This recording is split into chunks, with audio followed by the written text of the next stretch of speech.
we suggest that you pay particular attention to an important announcement, which will be given at the end of tonight's program.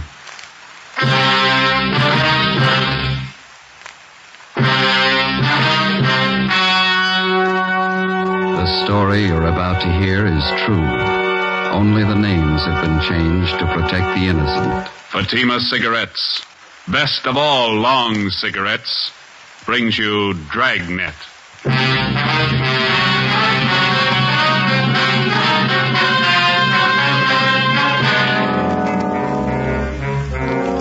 You're a detective sergeant. You're assigned to Personnel Division. A resident of your city files a report of robbery and assault. The suspect, a rookie police officer. Your job, arrest him. If you want a long cigarette, smoke the best of all long cigarettes. Smoke extra mild Fatima. Yes, Fatima is the king-size cigarette, which contains the finest Turkish and domestic tobaccos, superbly blended to make it extra mild, to give Fatima a much different, much better flavor and aroma than any other long cigarette. That's why Fatima has more than doubled its smokers coast to coast. Enjoy extra mild Fatima yourself. Best of all, long cigarettes. It's wise to smoke extra mild Fatima. It's wise to smoke extra mild Fatima.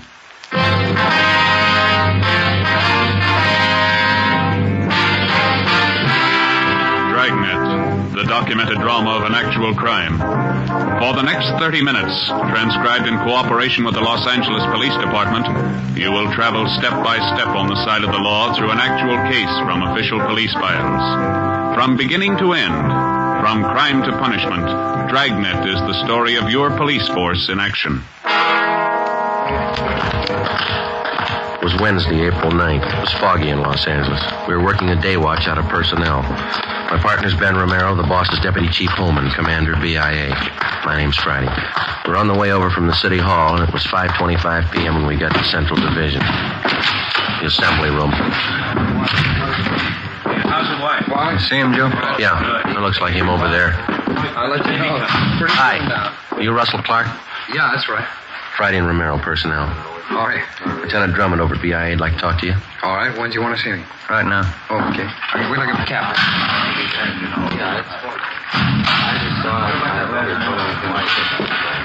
Okay, let's go.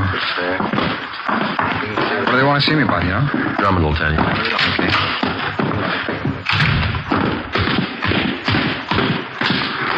How long you been on the job, Clark?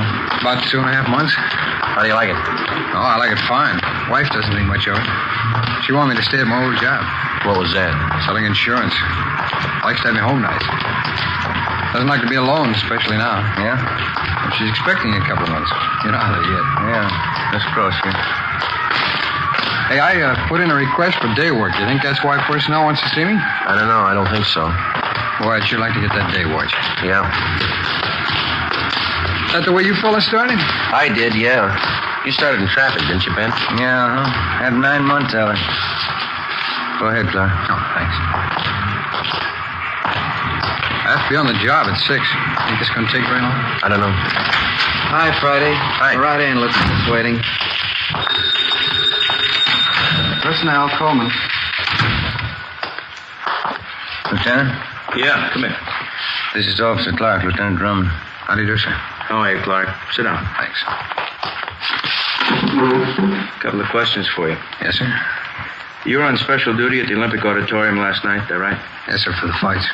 Anything unusual happen out there last night? Well, it wasn't very important, Lieutenant.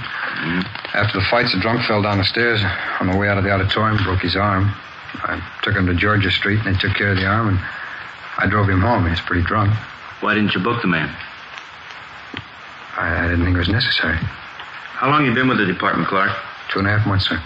Didn't you know he should have been booked for violation of 4127A LAMC? Well, the man was in pretty bad shape, Lieutenant, a broken arm. I guess I didn't think the law was that strict. Law's there for a purpose. You decided to forget it, now you're in a mess, right up to your neck. I don't understand. You remember the name of that drunk you took care of last night? Yes, sir. His name was Stacy. Lives out in West L.A. What's the matter, Lieutenant? That drunk, Mr. Stacy, wants to file a complaint against you. What for? He claims you took him back to the auditorium, beat him up, broke his arm, and robbed him of $128. Oh, he's crazy. He's lying. I didn't do that. Got his word against yours, Clark. Facts seem to favor him. But I can prove it. Well, there was at least a couple of dozen people around. There was a doctor. He can tell you. Maybe you better take it from the beginning, Clark. Exactly how did it happen? I was right after the fights. I was on duty in the lobby, and I saw a bunch of people crowding around the foot of the stairs. Yeah? I went over to see what the trouble was, and they were looking at this man lying on the pavement. It was Stacy. A doctor was examining him. This doctor, did he identify himself? Yeah. I asked for his identification. He showed it to me. Gave me a card. He was doctor, all right. Yeah, go ahead. Well, he told me that he'd seen Stacy fall down the stairs coming out of the auditorium.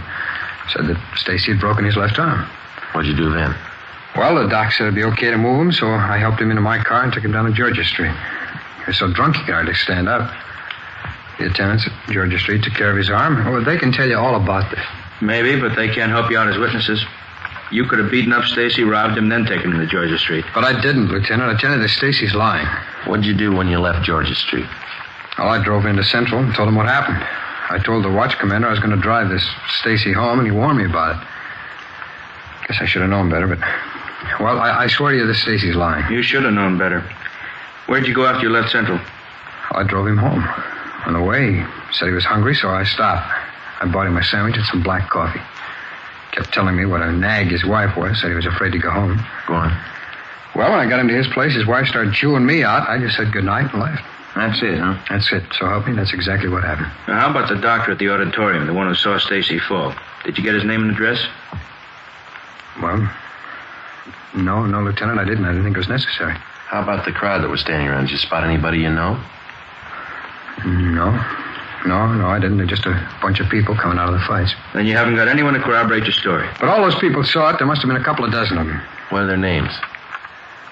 I don't know.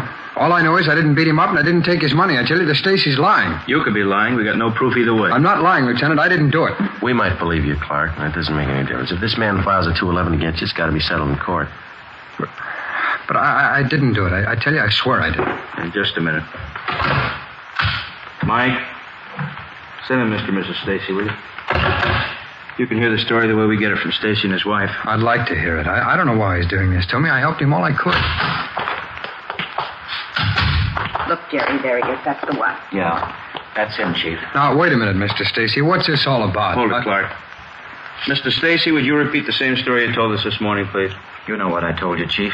You had the stenographer take it all down. It's the same thing. I'd like to have you repeat it in front of Officer Clark here. He's entitled to know what you're charging him with. A man like that's entitled to nothing. You ought to be ashamed of yourself. Look, lady, your husband's lying. Don't call my husband a liar. You're not a policeman. You're a hoodlum. All right, wait a minute. I'd like to know what this city's coming to. Cops going around beating up private citizens. Who do we trust if we can't trust a policeman? Just a minute, please. You don't know, Captain. You should have seen my husband when that officer brought him home last night. Arm all bandaged, his face all cut up. He was hurt so bad he could hardly stand up. He was too drunk to stand up, lady. Don't you get fresh with me. All right, that's enough. This cop got hold of me as I was coming out of the fights. Took me in back of the auditorium. Told me if I didn't hand over my wallet, he'd book me on a drunk charge. Were you drunk, Stacy? I was not. Had a couple of beers, that's all. When I wouldn't give him my money, he beat me up. Broke my arm and took my wallet. How do men like you ever get on the police force? He figured he'd cover up, so he took me and had my arm fixed at the emergency hospital. Then he drove me home. Threatened me all the way. He said, you tell anybody about this and I'll get you.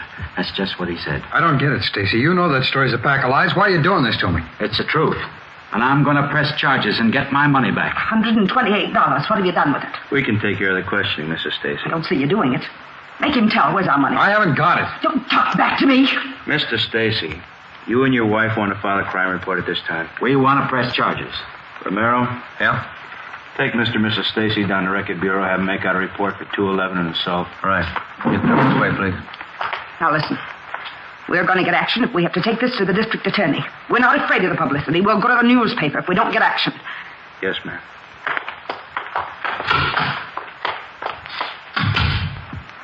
What's it, Clark? They're lying. I can't prove it, but they're lying. Well, you can see the position it puts us in. If you're innocent, we'll do all we can. If you're guilty, we'll see you get everything that's coming to you. But they're lying. You know that. Not up to us. The court's going to have to decide. That's it. That's it. No, there's no other way, Clark. We got 4,500 men in the department. We don't claim they're all saints. Once in a while, a bad cop comes along and pulls a caper, and all of us get a black eye. This book of rules is the only protection we got against that. By failing to enforce the law, you violated your duty as a police officer. Got yourself in a real mess, Clark. Like anybody else, you get a fair trial. That mean I'm dropped from the force? And those people have filed a crime report. Draw suspension pending the outcome of the case. After that, if you're cleared, there'll be a hearing before the Board of Rights. Right through right now? You'll be booked for robbery and assault and held in county jail. The case will be presented to the district attorney tomorrow. What can I do? I'll have to have your badge. On the desk. Your gun?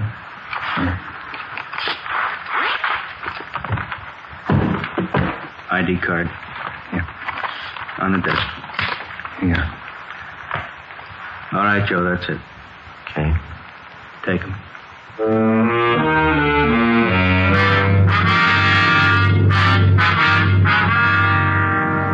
6 p.m. Ben returned to the office, and together we took rookie police officer Russell Clark across the street to the Hall of Justice. At the county jail booking desk on the 12th floor, he was booked on suspicion of 211 PC and assault with intent to do great bodily harm. He was lodged in the cell block.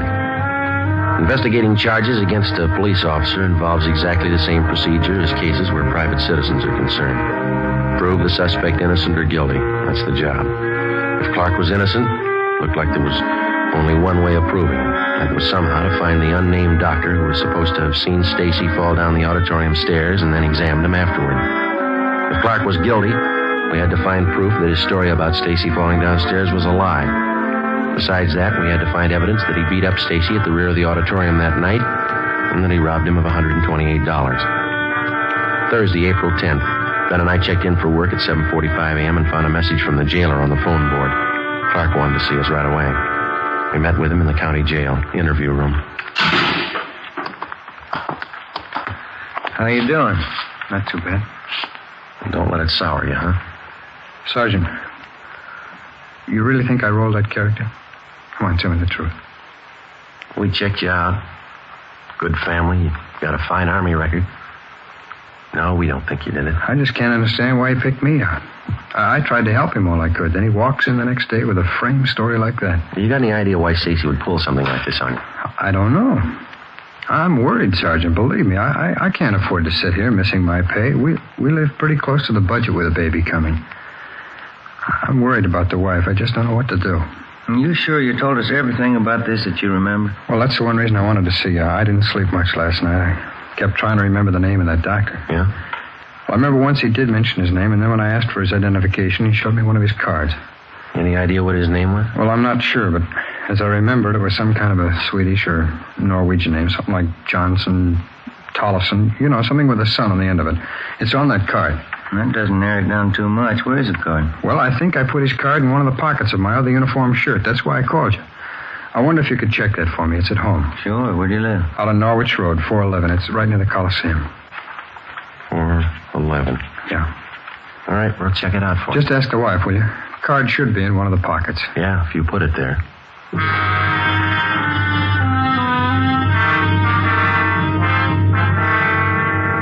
Ben and I left the interview room at the county jail and drove out to the home of Officer Clark on Norwich Road. We introduced ourselves to his wife and told her what we were after. Her eyes were red and looked like she'd been crying. She asked about her husband. We told her he was all right. They're making a terrible mistake, Sergeant. Russ never did anything crooked in his life. He didn't do it. I know he didn't. We'll do everything we can to straighten it out, Mrs. Clark. The court will have the final say. I knew Russ shouldn't have left his insurance job. I just knew it, all this trouble. How about that shirt that your husband told us about, the one he wore that night at the auditorium? Oh, yes, his other uniform shirt. Mm-hmm. Can we see it, please? Oh, yes, certainly. It's right this way, back in bedroom. What's so important about the shirt, Sergeant? Your husband told us that there might be a card in one of the pockets. Might help clear up things. Well, it should be hanging up here in the closet. I always like to keep Russ's shirts on hangers. He keeps them much nicer looking. What's the matter? This morning I sent it to the cleaners.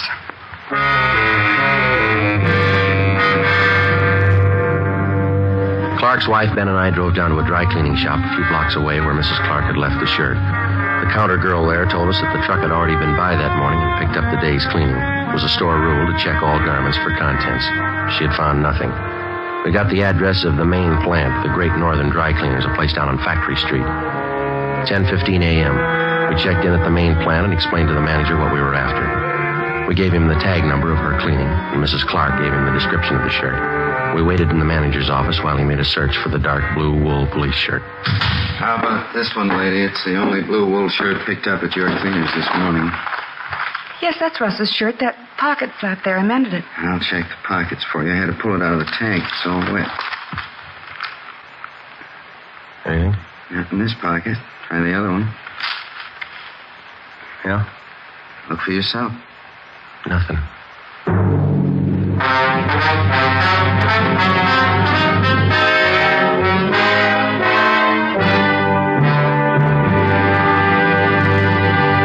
You are listening to Dragnet, the case history of a police investigation, presented in the public interest by Fatima Cigarettes. If you smoke a long cigarette, it will be in your interest to listen to a typical case history of a Fatima smoker. It's the case of Northwest Airlines stewardess Jean Madsen. This is her actual signed statement. There's one thing I really look forward to after a long flight. A good, mild smoke. That's why I prefer the new king-size Fatima. It's milder than any other long cigarette I've tried.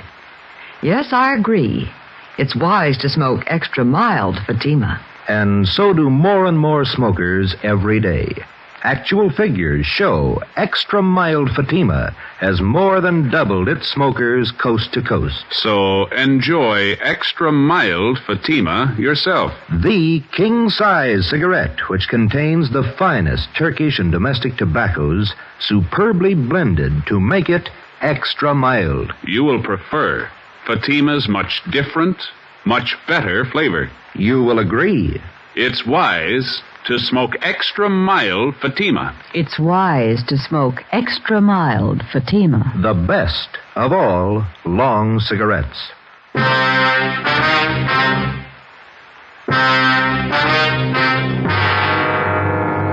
Thursday, April 10th. Shortly after noon, the daily newspapers were on the streets, and the head on one of the top front page stories read, "Rookie cop slugs robbed citizen." Ben and I went back to the county jail and told Clark that we'd failed to find the card. He could give us no other lead that might help in clearing the case. During the next 2 days that followed, Ben and I ran down every possible lead, no matter how remote it was. I made a thorough check on Mr. and Mrs. Stacy. We double-checked back on Clark's record. For one full day, we did nothing but phone doctors in and around the city of Los Angeles. From a list of hundreds, we came across 3 doctors who had been present at the fights in Olympic Auditorium on the night Stacy claimed he was beaten up and robbed by Officer Clark. None of the 3 had seen a man tumble down the stairway leading from the balcony to the lobby.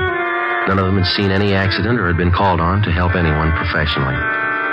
Monday, April 14th, we met with Lieutenant Ralph Drummond. No go, huh? It's got us, Ralph. We can't figure. It's almost a fact Stacy's lying. Clark, what about him? Well, there's still nothing to show that he didn't do it. He had the opportunity. Maybe he had a motive. He needs money, you know. Who doesn't? How much you get on Stacy? He and his wife run a second-hand furniture store in South Flower. It's a small business. Stacy's quite a gambler. He bets on the fights. Yeah? We checked around with some of the gang down at the auditorium. Stacy's well-known down there. He laid some pretty heavy bets the night he claims Clark rolled him. How much? You got the dope there, Ben. How's it figure out? He lost over $75 in small amounts. Add to that the fact that he was doing some partying. That might account for the 128 that's missing. Stacy blew the roll, was afraid to tell his wife, so he cooked up the story against Clark. Yeah, sure. Maybe that could have been the way it happened. What do you got on the other side?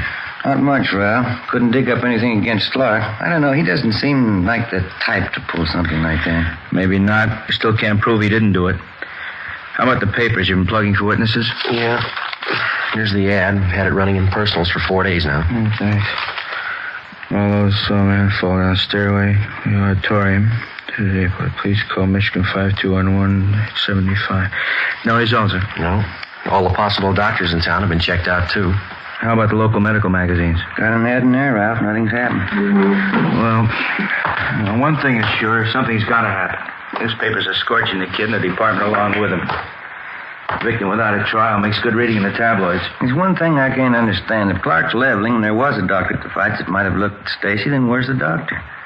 We've had this thing noised all around town. Well, give it a little more time. He might turn up.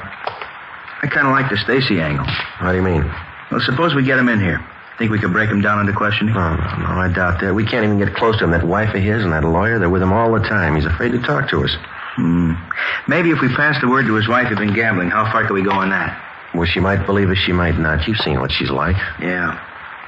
I got an idea he sold her on his story, and she's tagging along to get the $128 back. It gives me an idea, Joe. One thing we might have missed. Yeah, what's that? We found out that Stacy did a little partying before he went to the fights at the auditorium that night, didn't we? Yeah, go ahead. We checked out a couple of the bars he was drinking at, but we figure he must have partied away at least $50 out of that $128. Mm-hmm. He didn't spend that much at the bars. Oh, well, sure. He probably hit a few other places, too. That's what I mean. That's still a lot of money to drink up alone. You figure a woman? Maybe. You got any reason to think Stacy plays around? Just one. Yeah? His wife.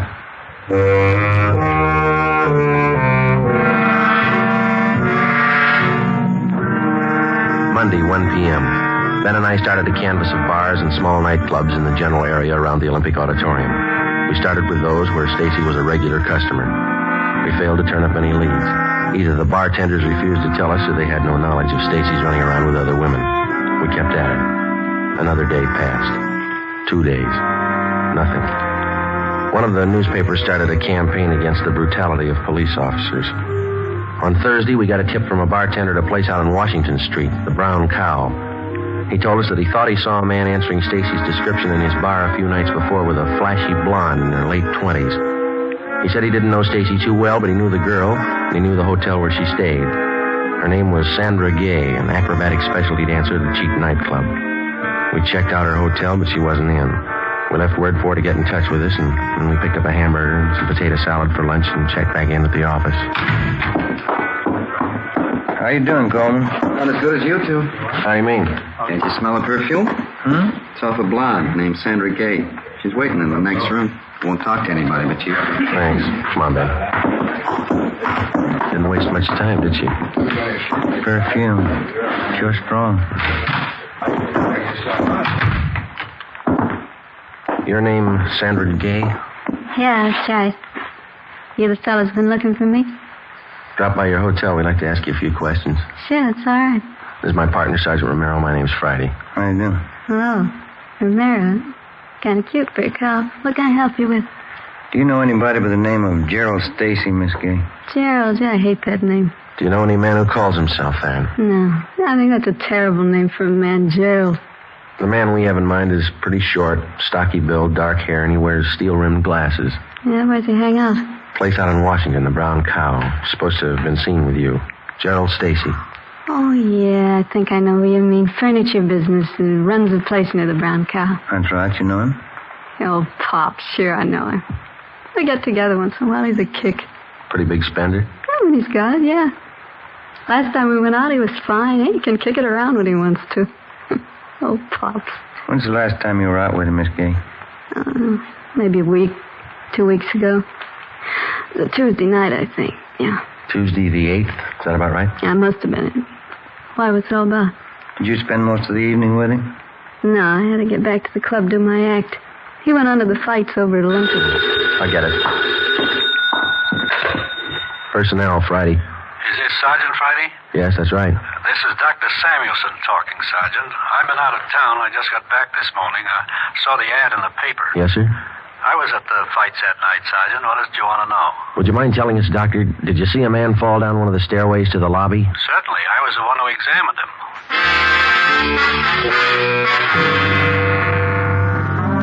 5 p.m. Mr. and Mrs. Stacy were called to Lieutenant Drummond's office. Arrangements were made to have Officer Russell Clark brought over from his cell in county jail. At 5:15, Ben and I checked into the lieutenant's office. Stacy and his wife were already there. Certainly proud of our police department, Chief. No whitewashing this time. You gave that fella exactly what he had coming. Thanks. You sure you didn't make a mistake? I'm sure, Chief. That's the right man. You got him. Jerry, don't make mistakes on things like this, Inspector. How about our money, the $128? He tell you where he hid it? No, he hasn't. We're bringing Officer Clark in from county jail. Figure we try to crack him. That's right. Make him tell what he did with our money. Joe, will you have Officer Clark brought in? By the way. All right. There he is. Where's our money? What have you done with it? Just a minute, please. Stacy, you sure Officer Clark here's the man who beat you up and robbed you? Of course he is.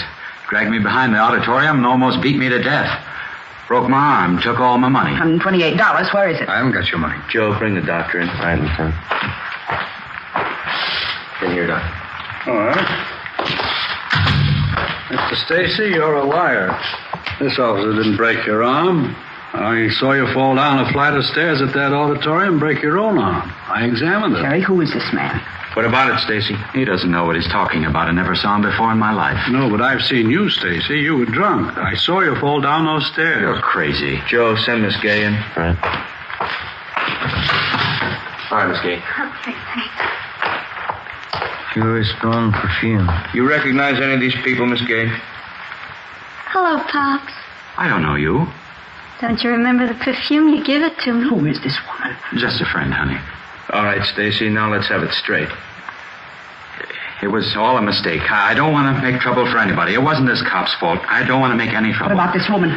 It was all a mistake, believe me. You took that money, Gerald. You spent it on her. Now, wait a minute. Causing all this trouble, squandering our money. After all I did for you, you're no good. This time I'm through. All right, Clark, let's go. Okay. Well, that's it. I don't know how to thank you, fellas. And the doctor's the best friend you got. Yeah, I better call her wife. She'll want to know. Friday, phone message for you here. Oh, thank you. From your wife, Clark. Yeah? She found that doctor's card.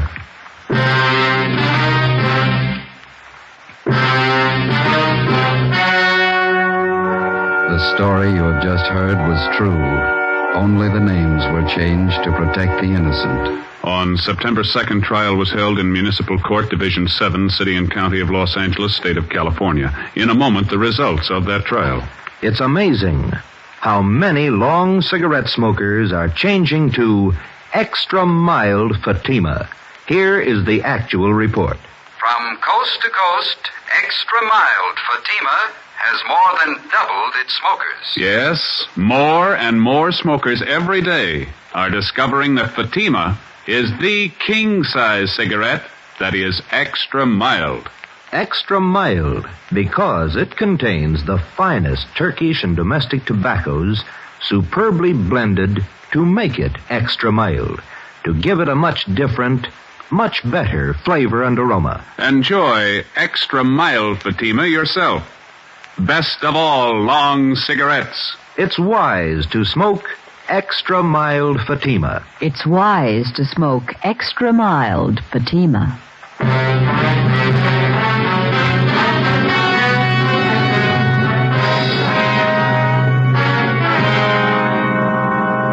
Gerald Stacy was tried on charges of filing a false crime report. He was convicted under Section 5250 LAMC and served his term as prescribed by law. Officer Russell Clark was returned to duty with full back pay.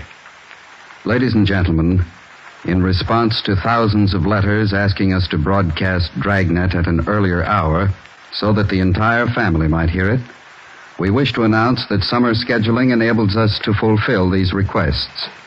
Beginning next Thursday, June 8th, Fatima Cigarettes will bring you Dragnet 1/2 hour earlier over most of these stations. Consult your local newspaper for exact time.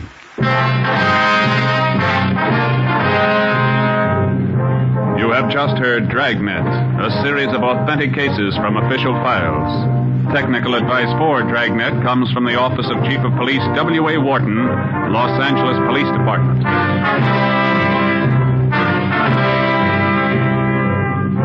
Fatima Cigarettes, best of all long cigarettes, has brought you Dragnet, transcribed from Los Angeles.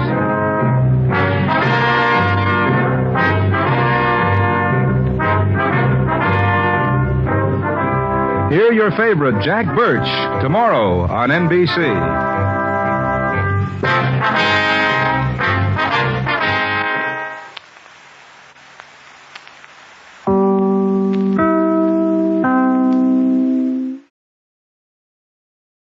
Dragnet.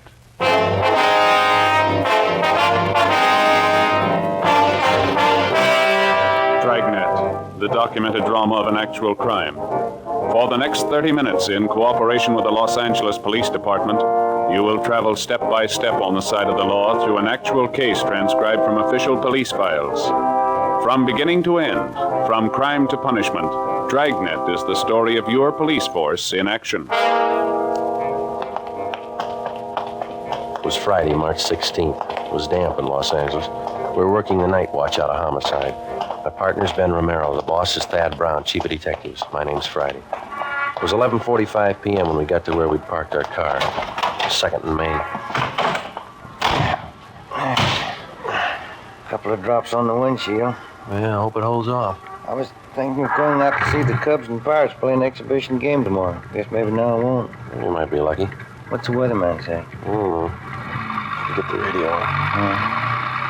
It's a slow night. Yeah. Might not be tomorrow night. What? March 17th, isn't it? Oh, yeah. 62A, Collier Station. All units in vicinity of 102 South Virgil, 211 and shooting, code 3. It's a hot one. All units in vicinity Out of First 102 Street. South Virgil, 211 and shooting, code 3. Unit 13, take the call. Happy St. Patrick's Day. 11:58 p.m. We arrived at 102 South Virgil, the Bartlett Hotel, a 4-story building. Sergeant Scheimer met us in the lobby and informed us that the shooting took place at 11:40 p.m. in room 432, occupied by Mr. and Mrs. Theodore V. Benham. Mrs. Benham was the victim. We went up to the 4th floor where Officer McCready was stationed outside the room. Any witnesses? Only Benham says it was a thief. Did you talk to any of the people on this floor? None of them saw anything. They're all in their rooms. Any other way out of here? That stairway in the rear leads to the roof. I took a look. Nothing up there. Where's Benham? Across the hall, lying down. Cox is with him. Okay, let's look at the body. We went into the room, a dreary place with a single light hanging from the center of the ceiling. The carpet was faded and worn in spots. On the north side were a closet and a bathroom. Against the east wall was a dresser. Across the room was a double bed, and at the foot of the bed, a window looking out over the roofs of adjoining buildings and the marquee of a movie house down the street. A steamer trunk was in the corner, and a straight-back chair was next to the door. The mirror of the dresser was smashed, and on the dresser, a Gideon Bible. On the bed was the body of a woman sprawled face down. There were several splotches of blood on her coat. On the chair was a .32-20 revolver, which McCready said belonged to Benham, the husband of the murdered woman. We asked McCready to put in a call to the crime lab, and we went across the hall to question Benham. This is an awful shock. I'm not feeling well. I'm under doctor's care. Hemophilia. Awful shock. Sit down, please. Yes. I don't know what it'll do to me. I should be in the sanitarium right now. We'll see you're taken care of. Lincoln Sanitarium in Eagle Rock. Could you tell us what happened tonight? Why, yes. My wife and I went out to the Sycamore Cafe over in Alvarado. What time was that? Oh, about 9:30. We had a couple of drinks and something to eat. Listened to a piano player, then came home. I unlocked the door and Elizabeth went in first, went over to the dresser. I just walked over to her when a man stepped out of the closet in back of us. He had a gun. Can you describe him? I don't know. Did you see his face? No. He had a blue bandana over his face and he had a cap on, a blue and white check. Did you notice his clothes? No, I didn't. Anything else? He seemed very nervous and he wasn't holding the gun still. My wife was opening her purse and I said, well, I haven't got very much, but I'll give you what we have. Then he fired and hit Elizabeth. I pulled my gun from my overcoat and started shooting.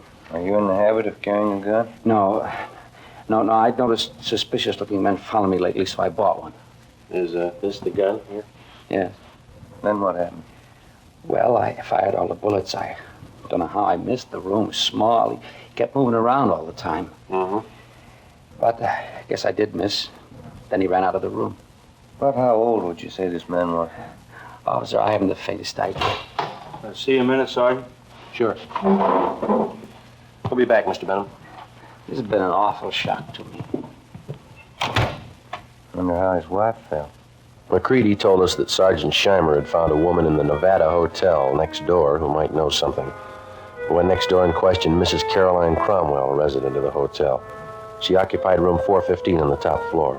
She told us that about 20 seconds after she heard the shots, she looked out the door of her room and saw a man come down the back stairs, which leads to the roof of the hotel, and enter room 402. She'd seen the man several times and was positive of her identification.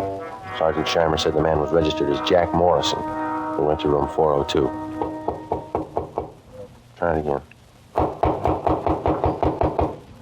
Who's there? Police officer. What do you want? I'd like to ask you a couple of questions. I was going to bed. We'd like to talk to you. Won't take very long. All right. What do you want to know? How long you been in your room? About 10 minutes. Why? Where were you? To the movie. Which one? Right down the street. Why are you asking me all these questions? You been drinking? A little. Not much. Mind if we look around a little? I was out all the time. I didn't know nothing about a shooting. And you won't mind if we look around. You won't find nothing here. These all the clothes you've got? Yeah? Is this your coat? Yeah. Yeah. You wearing this tonight, were you? No. It's the only coat in the closet. What'd you do with the coat you were wearing? Guess I was wearing that one. Did you spill it? What? A bottle of whiskey? It broke. How? How do I know? You got a hole here in the sleeve. What'd you do with the broken bottle? Threw it away. Where? I don't know. On the street. Joe, I found something. It's a shirt. Stuck down between the wall and the bathtub. Looks like blood on it. Is this yours? Where's the shirt you wore tonight? Take off your pajama top. Why? Take it off. All right. But I didn't have nothing to do with that shooting next door. What happened to your arm? Guy shot at me. Who? I don't know. I bought a bottle and had a couple of drinks and went to the movie for a little while. Would you mind moving away from the bed, please? No. Oh, thank you. I came out of the movie because I was getting dizzy, and I went up on the roof here to get some air. While I was standing there, a guy ran across the roof and shot at me. What'd the man look like? I don't know. He came from the roof of the hotel next door and ran into this place. How big was he? It was dark. I couldn't see. What'd you do? Well, after I was sure he was gone, I came down. I was going to have my arm fixed in the morning. Better get your clothes on. Why? Well, you got a pretty bad arm. You better have it fixed up. We'll take you to George Street Receiving Hospital. It's all right. I don't have to go there. Find anything, Ben? No. You got a clean shirt? No. Well, you better wear your pajama top then. Oh, here's something. What did you say your name is? Jack Morrison. Here's a card I found in the closet. It says, Tommy Kane, report for work, Joe's Cafe, 8 o'clock, March 1st. Who's Tommy Kane? That's me. Where are you from? Elgin, Illinois. How old are you? I'm 22. Why'd you leave Elgin? No work. I've been bumming around. You ever been arrested? I was picked up on a vague charge a month ago. Here? Yeah. I don't know why you guys are bothering with me. When somebody gets shot, we bother. 1:30 a.m. We took King to Georgia Street Receiving Hospital, where they found that a muscle in his upper right arm had been severed and the right side of his chest was bruised. Before taking him to Ward 1300 General Hospital for further treatment, we took him back to the roof of the Nevada Hotel. Still trying to rain. Yeah. Well, where were you standing when you got shot at, King? Right over there. I was leaning against the bricks. Where'd the man come from? Out of that door and the other roof. Roof of the Bartlett Hotel? Yeah. Was he running when he shot at you? Yeah, he was. Where'd he run? Right across here where we are. And then he went through this door here into the Nevada Hotel. Did you notice anything unusual about him? Well, his face was covered with a handkerchief and he wore a checkered cap. Thought you said before it was too dark. Oh, I could see that. I mean, you know, I could see that. I couldn't see his face. And you were standing over there by the parapet? Yeah. About here? Yeah, that's it. Mm-hmm. All right, let's get over the roof of the Bartlett. It's a little high. Can I help you over? No. Come on, Ben. Yeah.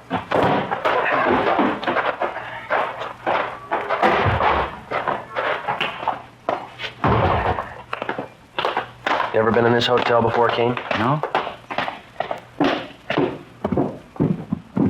Everything all right, McCready? Yeah.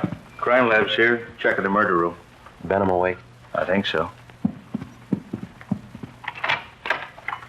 Mr. Benham, Yes?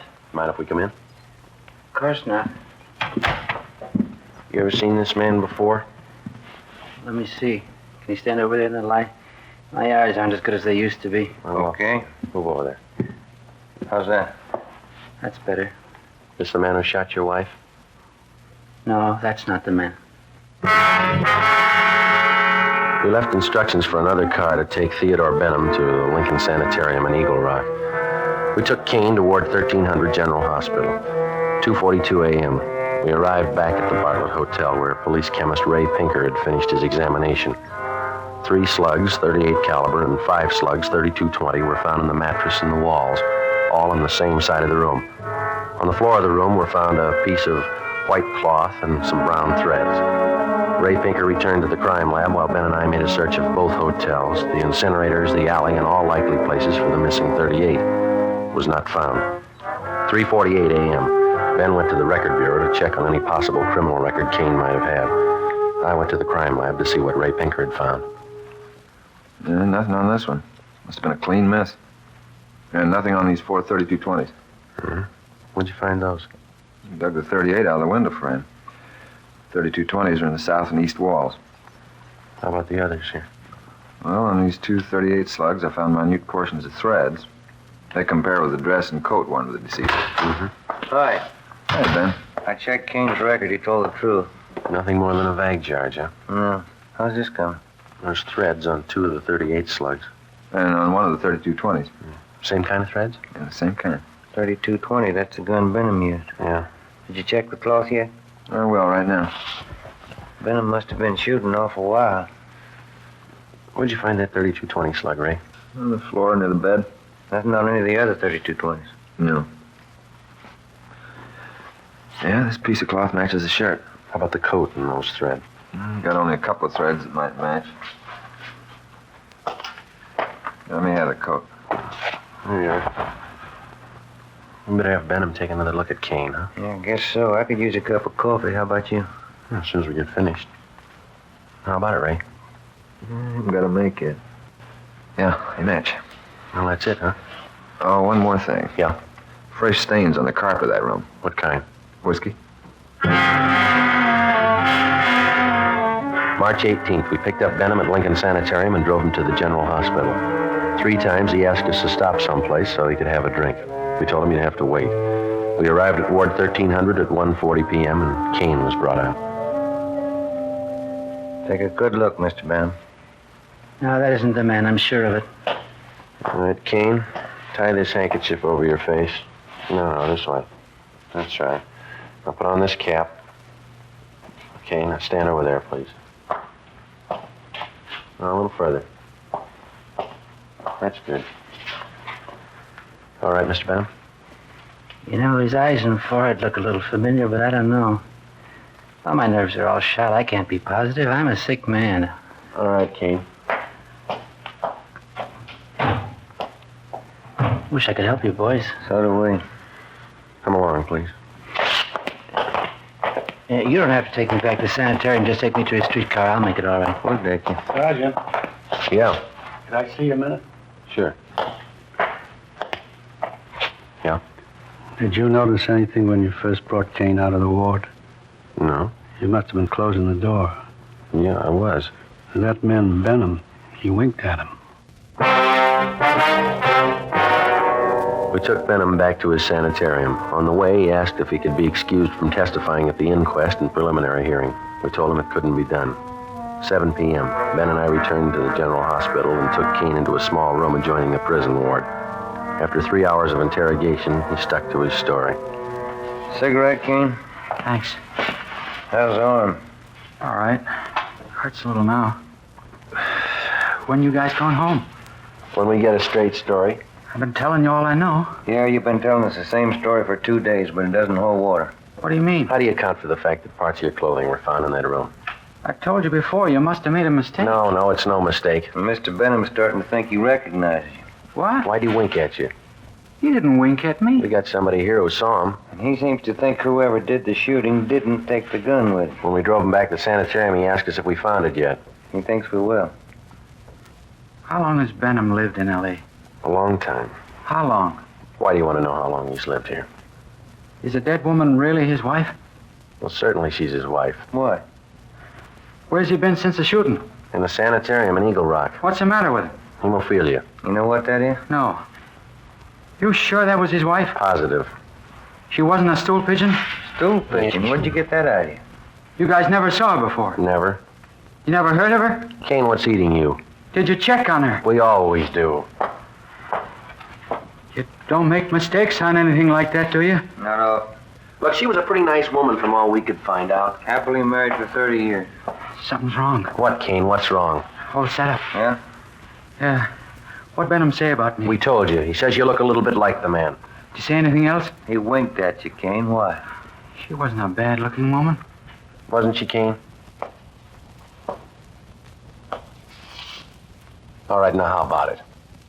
You guys swear that was his wife? Yeah. Okay, I'll tell you where the 38 is. Where? The mattress on the roof of the Nevada Hotel. Benham cut a hole in it that day. He told me to hide the gun there after the shooting. All right, let's have a look. I don't want anybody to know I'm telling you this. Why? Benham's a real smart guy. He's got a gang. He's in on it as much as I am. Yeah? He double-crossed me, tried to kill me. If I'm going to jail, he's going with me. Maybe he will. Kane told us that he had known Benham for about 2 months. During that time, Benham helped him along by giving him a couple of dollars every once in a while. On March 11th, Benham got Kane a room in the Nevada Hotel and gave him $20 to buy a gun, which Kane did. On March 15th, he gave Kane a blue bandana and a checkered cap.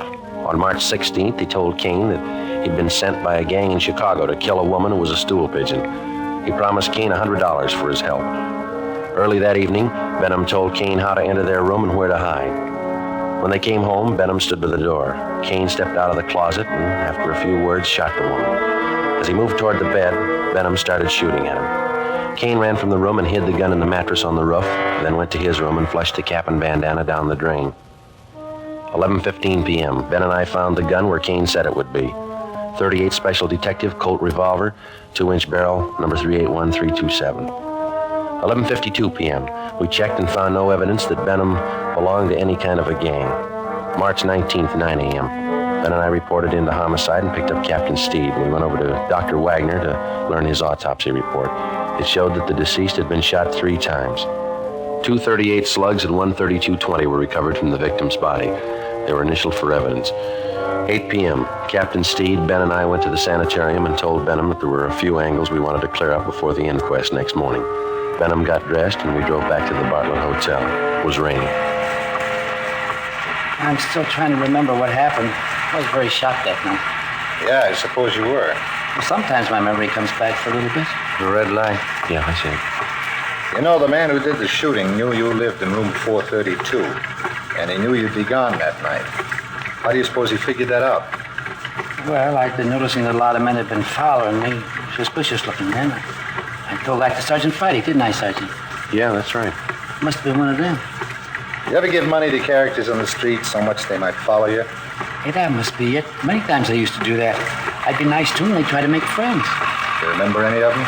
Yeah, I do. There was old man Dorsey, Jolly Swanson, and a fellow named Kane. Blaine. Kane? Yeah, that's it, Kane. There you are. The young man you took me to see in the hospital. I'm thinking, I believe that's Kane. Are you sure? Quite sure. He's the burglar. What makes you think he was a burglar? Well, what else would he be? He didn't rifle any of the drawers or steal anything, did he? Must have got there just before us. Did you have anything important there? Yes, some insurance policies. And your wife? Yeah. How much? Oh, one policy for $4,000 and 2 for $2,500 each. Who's the beneficiary? Well, I am.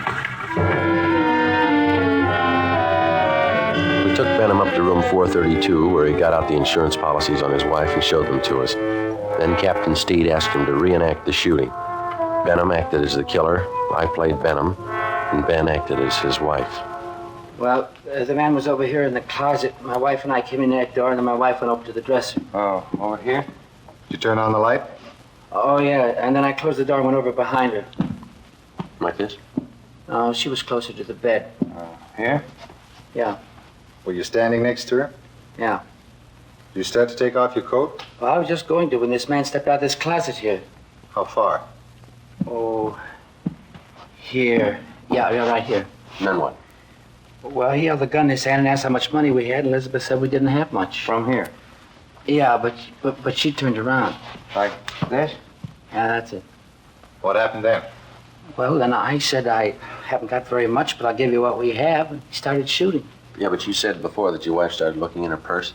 Yeah, that's it. She did. I forgot. And that made him think she was going after a gun. How do you know? Well, I suppose that's what he thought. He shot and Elizabeth fell on the bed. I pulled out my gun and started shooting, and the man ran out the door, and that's all. That's exactly what happened, huh? Just as I remember it. Will it help you? Not very much. What's the matter? Well, if you were standing where I am, there'd be bullet holes on that side of the room there, wouldn't there? They're all on this side. I see. I got it. Come with me. Where are you going? On the roof. What for? I want to show you something. It's raining. There are 2 umbrellas in the closet. I'll get them. Why do you want to go up there? I think I know where that gun might be hidden. I'll bet it's there. Here, you take this umbrella. Thanks. We'll take this one, Captain. Let's go.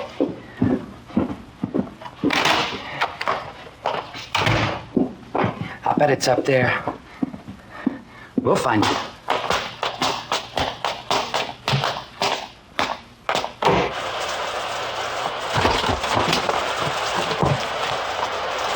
You got your flashlight, Ben? Yeah.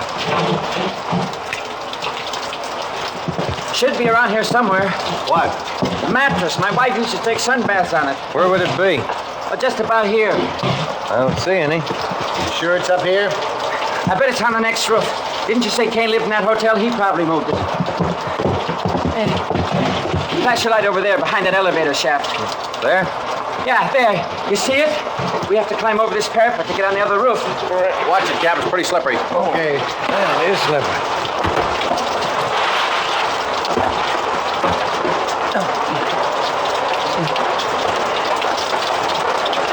This mattress here? That's it. Take a look, Joe. Right. No, nothing here. Did you look all around there? Did you look in the corners? No. Well, that'd be a good place to hide a gun, don't you think? Here, let me see. There might be a hole cut in one of them. No, maybe the other corner. No. Or maybe this one. Yeah, you see, the mattress has been cut. No. No, it's got to be here. Where is it? It's here, I tell you. It's here. I know it's here. I'll find it. I'll find it. You wait. You see. I'll get it. I know it's here. I'll find it. You wait, I'll get it. I'll get it. It's getting wet, Joe. We got the 38. Kane told us about it. You ready to talk? Yeah. Insurance. That why you did it? Yeah. I'm a sick man. Let's go, Benham. On your feet. This is the United States Armed Forces Radio Service, the voice of information and education. The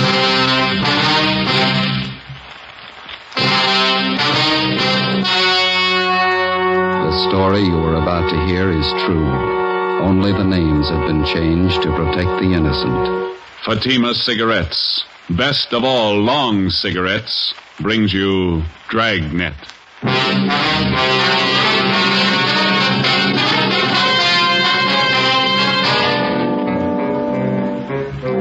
You're a detective sergeant. You're assigned to homicide detail. A woman has been shot to death. The apparent motive, robbery. The killer's still at large. Your job, find him. If you want a long cigarette, smoke the best of all long cigarettes. Smoke extra mild Fatima.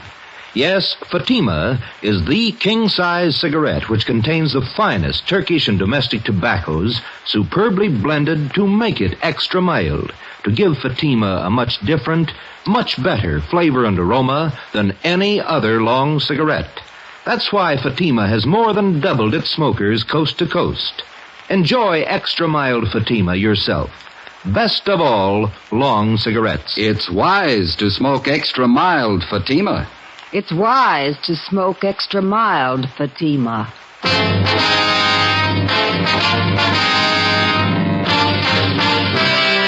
Dragnet, the documented drama of an actual crime. For the next 30 minutes, in cooperation with the Los Angeles Police Department, you will travel step by step on the side of the law through an actual case transcribed from official police files. From beginning to end, from crime to punishment, Dragnet is the story of your police force in action. It was Friday, March 16th. It was damp in Los Angeles. We were working the night watch out of homicide. My partner's Ben Romero. The boss is Thad Brown, chief of detectives. My name's Friday. It was 11:45 p.m. when we got to where we'd parked our car. 2nd and Main. Couple of drops on the windshield. Yeah, I hope it holds off. I was thinking of going out to see the Cubs and Pirates play an exhibition game tomorrow. Guess maybe now I won't. You might be lucky. What's the weatherman say? I don't know. Get the radio on. It's a slow night. Yeah. Might not be tomorrow night. What? March 17th, isn't it? Oh, yeah. 62A, Collier Station. All units in vicinity of 102 South Virgil, 211 and shooting, code 3. It's a hot one. All units in vicinity of 102 South Virgil, 211 and shooting, code 3. Unit 13, take the call. Happy St. Patrick's Day. 11:58 p.m. We arrived at 102 South Virgil, the Bartlett Hotel, a 4-story building. Sergeant Scheimer met us in the lobby and informed us that the shooting took place at 11:40 p.m. in room 432, occupied by Mr. and Mrs. Theodore V. Benham. Mrs. Benham was the victim. We went up to the 4th floor where Officer McCready was stationed outside the room. Any witnesses? Only Benham says it was a thief. Did you talk to any of the people on this floor? None of them saw anything. They're all in their rooms. Any other way out of here? That stairway in the rear leads to the roof. I took a look. Nothing up there. Mm-hmm. Where's Benham? Across the hall, lying down. Cox is with him. Okay, let's look at the body. We went into the room, a dreary place with a single light hanging from the center of the ceiling. The carpet was faded and worn in spots.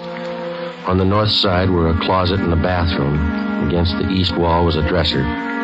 Across the room was a double bed, and at the foot of the bed a window looking out over the roofs of adjoining buildings and the marquee of a movie house down the street. A steamer trunk was in the corner, and a straight-back chair was next to the door. The mirror of the dresser was smashed, and on the dresser a Gideon Bible. On the bed was the body of a woman sprawled face down. There were several splotches of blood on her coat. In the chair was a .32-20 revolver, which McCready said belonged to Benham, the husband of the murdered woman. We asked McCready to put in a call to the crime lab, and we went across the hall to question Benham. This is an awful shock. I'm not feeling well. I'm under doctor's care. Hemophilia. It's an awful shock. Sit down, please. Yes. I don't know what it'll do to me. I should be in a sanitarium right now. We'll see you taken care of. Lincoln Sanitarium in Eagle Rock. Could you tell us what happened tonight? What? Yes. My wife and I went out to the Sycamore Cafe over in Alvarado. What time was that? Oh, about 9:30. We had a couple of drinks and something to eat. Listened to a piano player, then came home. I unlocked the door and Elizabeth went in first, went over to the dresser. I just walked over to her when a man stepped out of the closet in back of us. He had a gun. Mm-hmm. Can you describe him? I don't know. Did you see his face? No. He had a blue bandana over his face and he had a cap on, a blue and white check. Did you notice his clothes? No, I didn't. Anything else? He seemed very nervous and he wasn't holding the gun still. My wife was opening her purse and I said, well, I haven't got very much, but I'll give you what we have. And he fired and hit Elizabeth. I pulled my gun from my overcoat and started shooting. Are you in the habit of carrying a gun? No. I'd noticed suspicious-looking men following me lately, so I bought one. Is this the gun here? Yes. Then what happened? Well, I fired all the bullets. I don't know how I missed. The room was small. He kept moving around all the time. Mm-hmm. But I guess I did miss. Then he ran out of the room. About how old would you say this man was? Officer, I haven't the faintest idea. I'll see you a minute, Sergeant. Sure. We'll be back, Mr. Benham. This has been an awful shock to me. Wonder how his wife felt.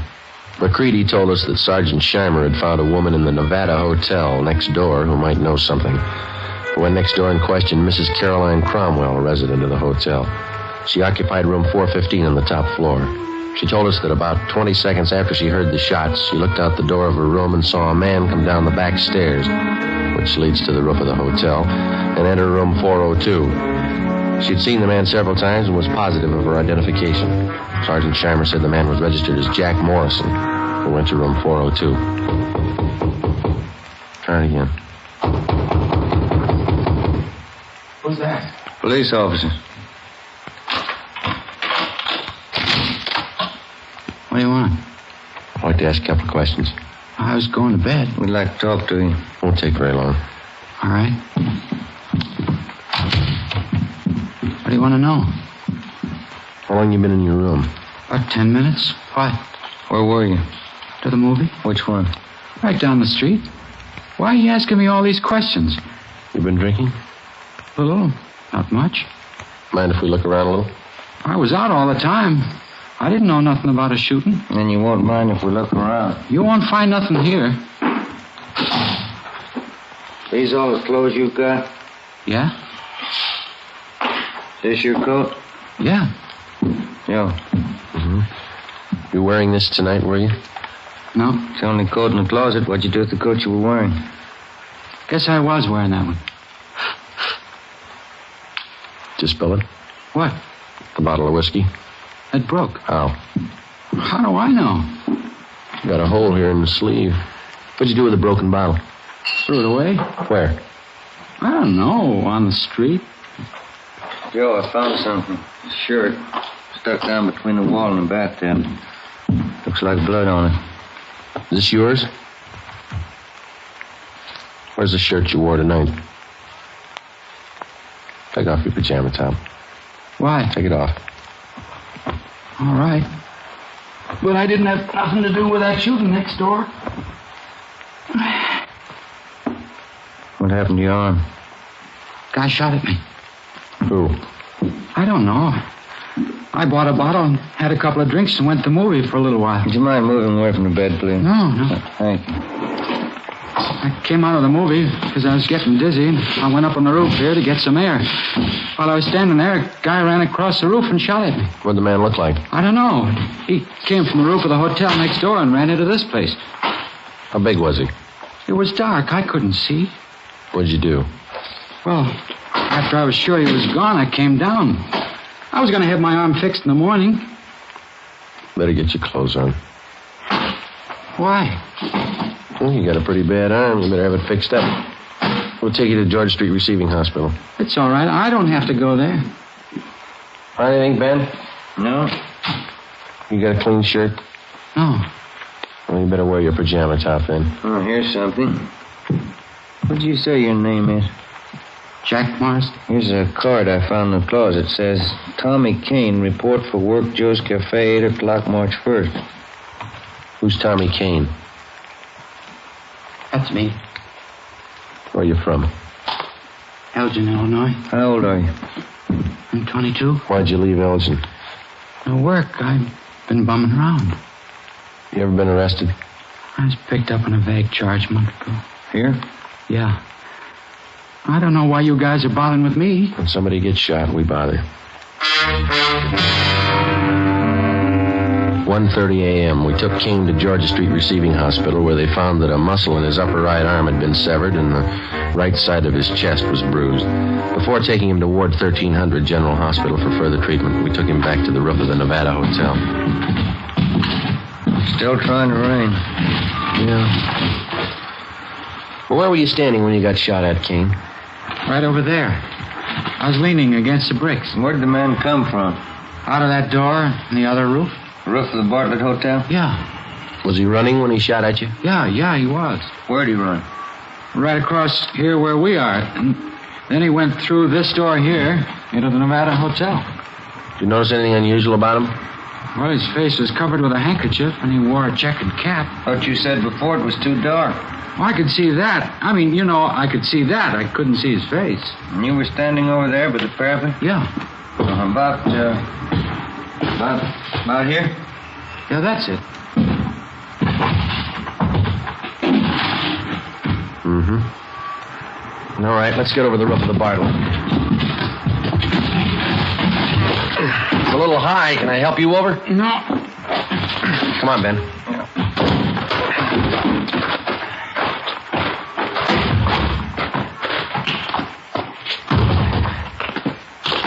You ever been in this hotel before, Kane? No. Everything all right, McCready? Yeah. Crime lab's here. Checking the murder room. Benham awake? I think so. Mr. Benham? Yes? Mind if we come in? Of course not. You ever seen this man before? Let me see. Can you stand over there in the light? My eyes aren't as good as they used to be. Okay. Move over there. How's that? That's better. This the man who shot your wife? No, that's not the man. We left instructions for another car to take Theodore Benham to the Lincoln Sanitarium in Eagle Rock. We took Kane to Ward 1300 General Hospital. 2:42 a.m. We arrived back at the Bartlett Hotel where police chemist Ray Pinker had finished his examination. 3 slugs, 38 caliber, and 5 slugs, 32-20, were found in the mattress and the walls, all on the same side of the room. On the floor of the room were found a piece of white cloth and some brown threads. Ray Pinker returned to the crime lab while Ben and I made a search of both hotels, the incinerators, the alley, and all likely places for the missing 38. It was not found. 3:48 a.m. Ben went to the record bureau to check on any possible criminal record Kane might have had. I went to the crime lab to see what Ray Pinker had found. Nothing on this one. It's been a clean miss. And nothing on these 4 32-20s. Mm-hmm. Where'd you find those? Dug the 38 out of the window frame. 32-20s are in the south and east walls. How about the others here? Well, on these 2 38 slugs, I found minute portions of threads. They compare with the dress and coat worn of the deceased. Mm-hmm. Hi. Hey, Ben. I checked Kane's record. He told the truth. Nothing more than a vague charge, huh? No. How's this come? There's threads on 2 of the 38 slugs. And on one of the 32-20s. Same kind of threads? Yeah, the same kind. 32-20, that's the gun Benham used. Yeah. Did you check the cloth yet? I will right now. Benham must have been shooting an awful while. Where'd you find that 32-20 slug, Ray? On the floor near the bed. Nothing on any of the other 32-20s. No. Yeah, this piece of cloth matches the shirt. How about the coat and those threads? Got only a couple of threads that might match. Let me have the coat. Here you are. We better have Benham take another look at Kane, huh? Yeah, I guess so. I could use a cup of coffee. How about you? As soon as we get finished. How about it, Ray? Gotta make it. All right. Yeah, they match. Well, that's it, huh? Oh, one more thing. Yeah. Fresh stains on the carpet of that room. What kind? Whiskey. March 18th, we picked up Benham at Lincoln Sanitarium and drove him to the General Hospital. 3 times he asked us to stop someplace so he could have a drink. We told him he'd have to wait. We arrived at Ward 1300 at 1:40 p.m. and Kane was brought out. Take a good look, Mr. Benham. No, that isn't the man. I'm sure of it. All right, Kane, tie this handkerchief over your face. No, this way. That's right. Now put on this cap. Okay, now stand over there, please. Now a little further. That's good. All right, Mr. Benham? You know, his eyes and forehead look a little familiar, but I don't know. Well, my nerves are all shot. I can't be positive. I'm a sick man. All right, Kane. Wish I could help you, boys. So do we. Come along, please. You don't have to take me back to the sanitarium. Just take me to a streetcar. I'll make it all right. What, Decoy? Sergeant, Yeah, can I see you a minute? sure. Yeah? Did you notice anything when you first brought Kane out of the ward? No. You must have been closing the door. Yeah, I was. And that man, Benham, he winked at him.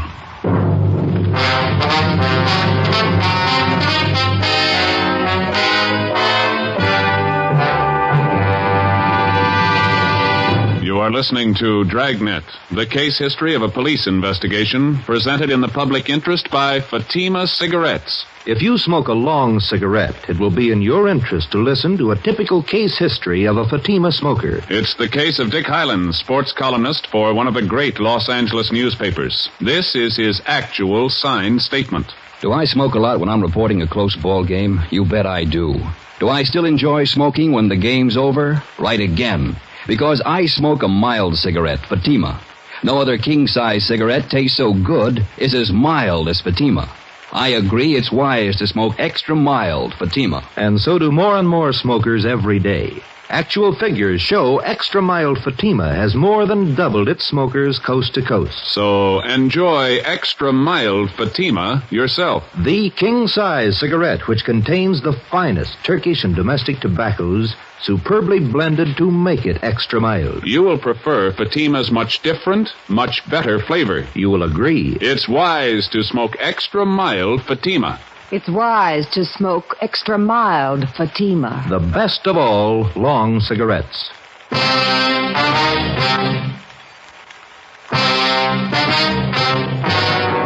We took Benham back to his sanitarium. On the way, he asked if he could be excused from testifying at the inquest and preliminary hearing.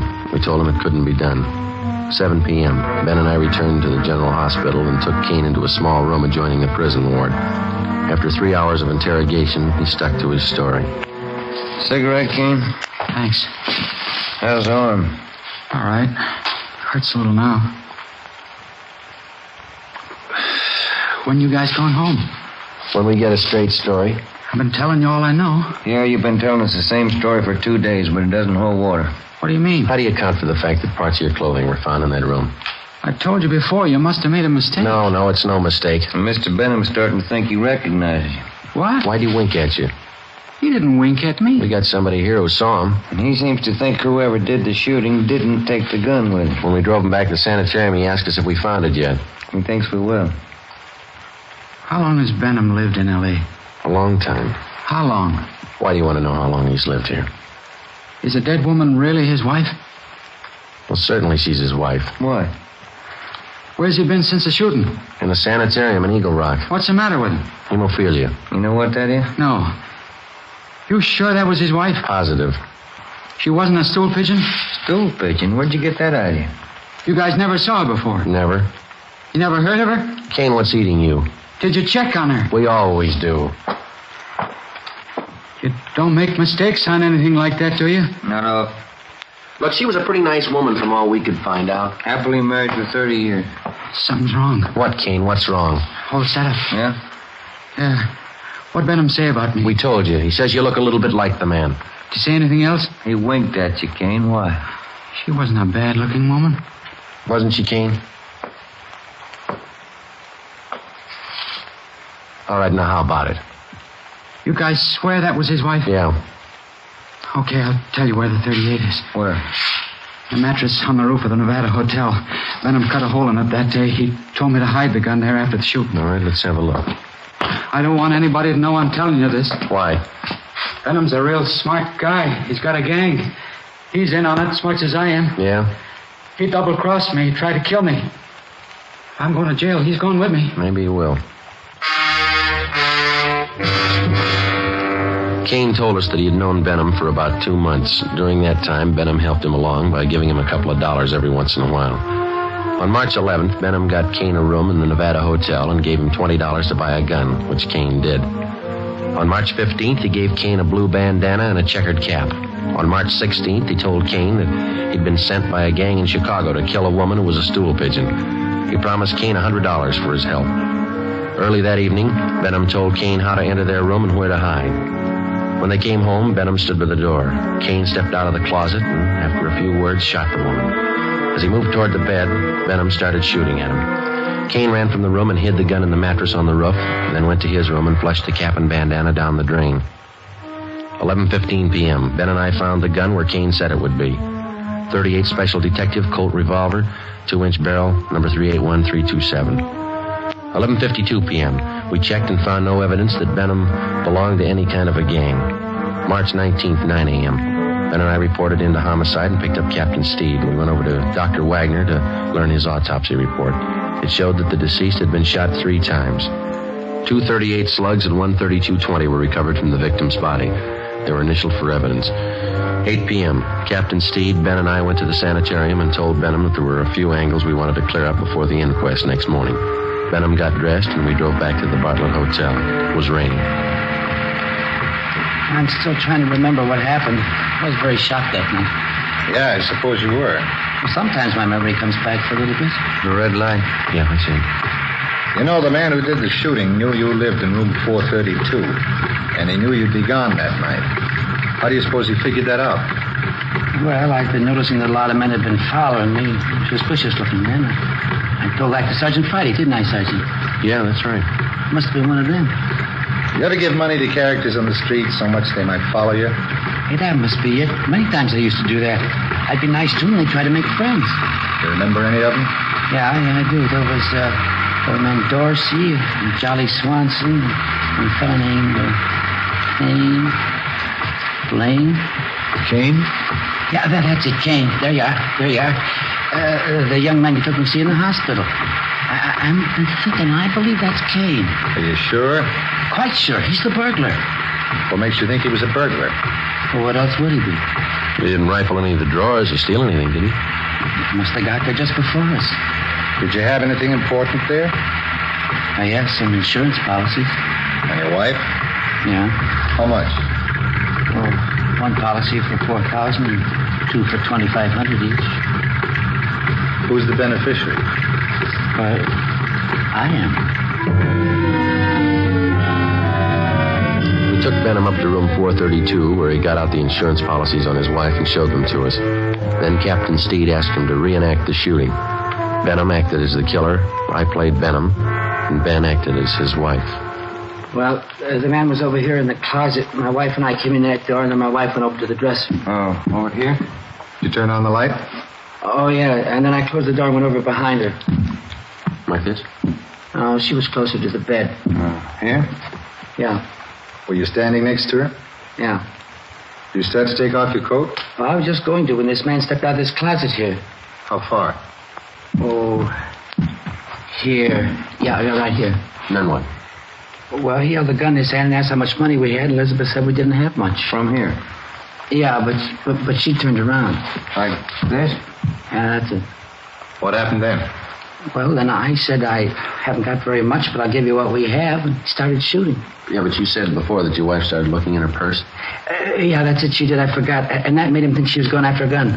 How do you know? Well, I suppose that's what he thought. He shot, and Elizabeth fell on the bed. I pulled out my gun and started shooting, and the man ran out the door, and that's all. That's exactly what happened, huh? Well, just as I remember it.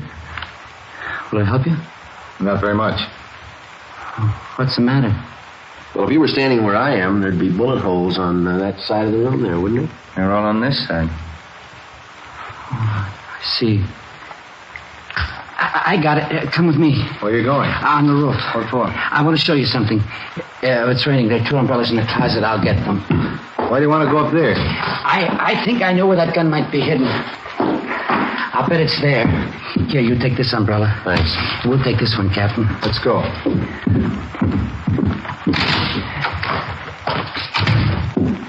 I'll bet it's up there.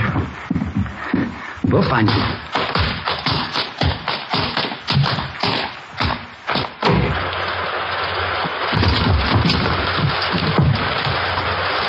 You got your flashlight, Ben? Yeah. Should be around here somewhere. What? The mattress. My wife used to take sunbaths on it. Where would it be? Well, just about here. I don't see any. Sure it's up here? I bet it's on the next roof. Didn't you say Kane lived in that hotel? He probably moved it. Flash your light over there behind that elevator shaft. There? Yeah, there. You see it? We have to climb over this parapet to get on the other roof. Watch it, Cap. It's pretty slippery. Okay. Yeah, it is slippery.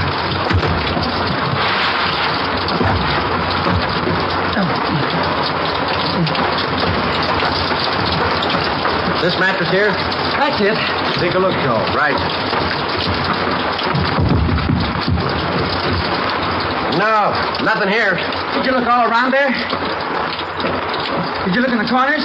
No. Well, that'd be a good place to hide a gun, don't you think? Here, let me see. There might be a hole cut in one of them. No. Maybe the other corner. No. Or maybe this one. Yeah. You see, the mattress has been cut. No. No, it's got to be here. Where is it? It's here, I tell you. It's here. I know it's here. I'll find it. I'll find it. You wait. You'll see. I'll get it. I know it's here. I'll find it. You wait, I'll get it. I'll get it. It's getting wet, Joe. We got the 38 Kane told us about it. You ready to talk? Yeah. Insurance. That why you did it? Yeah. I'm a sick man. Let's go, Banham. On your feet. All right. They played that ball game the other day. Yeah? Who won? Pirates 8-7. Sure do like baseball. Must be a real nice business. Yeah. Fans only yell if they never do it. What's that? Kill the umpire.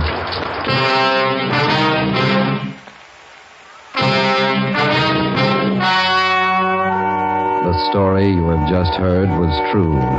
Only the names were changed to protect the innocent. On July 2nd, trial was held in Superior Court, Department 89, City and County of Los Angeles, State of California. In a moment, the results of that trial. It's amazing how many long cigarette smokers are changing to extra mild Fatima. Here is the actual report. From coast to coast, extra mild Fatima has more than doubled its smokers. Yes, more and more smokers every day are discovering that Fatima is the king-size cigarette that is extra mild. Extra mild because it contains the finest Turkish and domestic tobaccos superbly blended to make it extra mild, to give it a much different, much better flavor and aroma. Enjoy extra mild Fatima yourself. Best of all long cigarettes. It's wise to smoke extra mild Fatima. It's wise to smoke extra mild Fatima.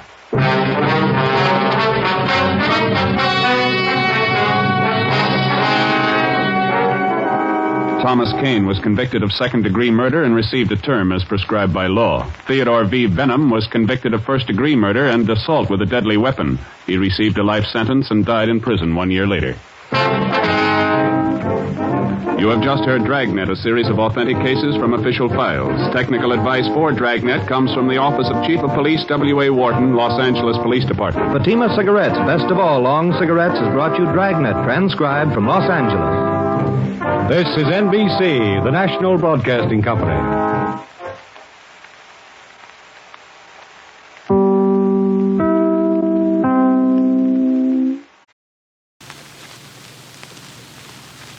Ladies and gentlemen, 1 year ago tonight, through the facilities of your local national broadcasting company station, we were privileged to enjoy your attention at the premiere broadcast of a new series of authentic documented dramas entitled Dragnet. This evening, on the occasion of our first anniversary as weekly guests in your home, the cast, technicians, and producers of Dragnet wish to state publicly that our indebtedness is enormous. For the degree of success which Dragnet has achieved during the past year, our first and greatest obligation is to you, our weekly listeners, for your support, for your many kind letters of encouragement, criticism, and appraisal. If Dragnet is a proven success, then you have made it so. Behind the scenes, we have many more people to thank. Our engineers, our sound technicians, our cast. To the radio editors and columnists across the nation, also, a sincere thank you for your judgment of our efforts. Additionally, claims on our thanks are held by the Los Angeles Police Department, by the National Broadcasting Company, and the Liggett & Myers Tobacco Company, makers of Fatima cigarettes. To all of these, and to you, our gratitude. Here at the starting point of Dragnet's second year of broadcasting, our wish is twofold. First, that we may enjoy your continued support. Secondly, that we may deserve that support. Thank you.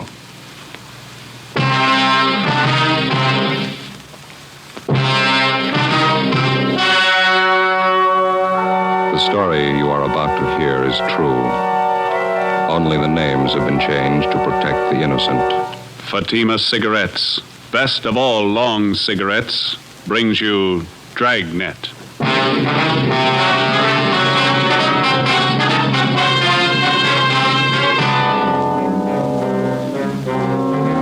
You're a detective sergeant. You're assigned to robbery detail. Scores of lone women have been beaten and robbed. The victims have been unable to identify the criminals. Your job, get them. If you want a long cigarette, smoke the best of all long cigarettes. Smoke extra mild Fatima. Yes, Fatima is the king-size cigarette which contains the finest Turkish and domestic tobaccos superbly blended to make it extra mild. To give Fatima a much different, much better flavor and aroma than any other long cigarette. That's why Fatima has more than doubled its smokers coast to coast. Enjoy extra mild Fatima yourself. Best of all, long cigarettes. It's wise to smoke extra mild Fatima. It's wise to smoke extra mild Fatima.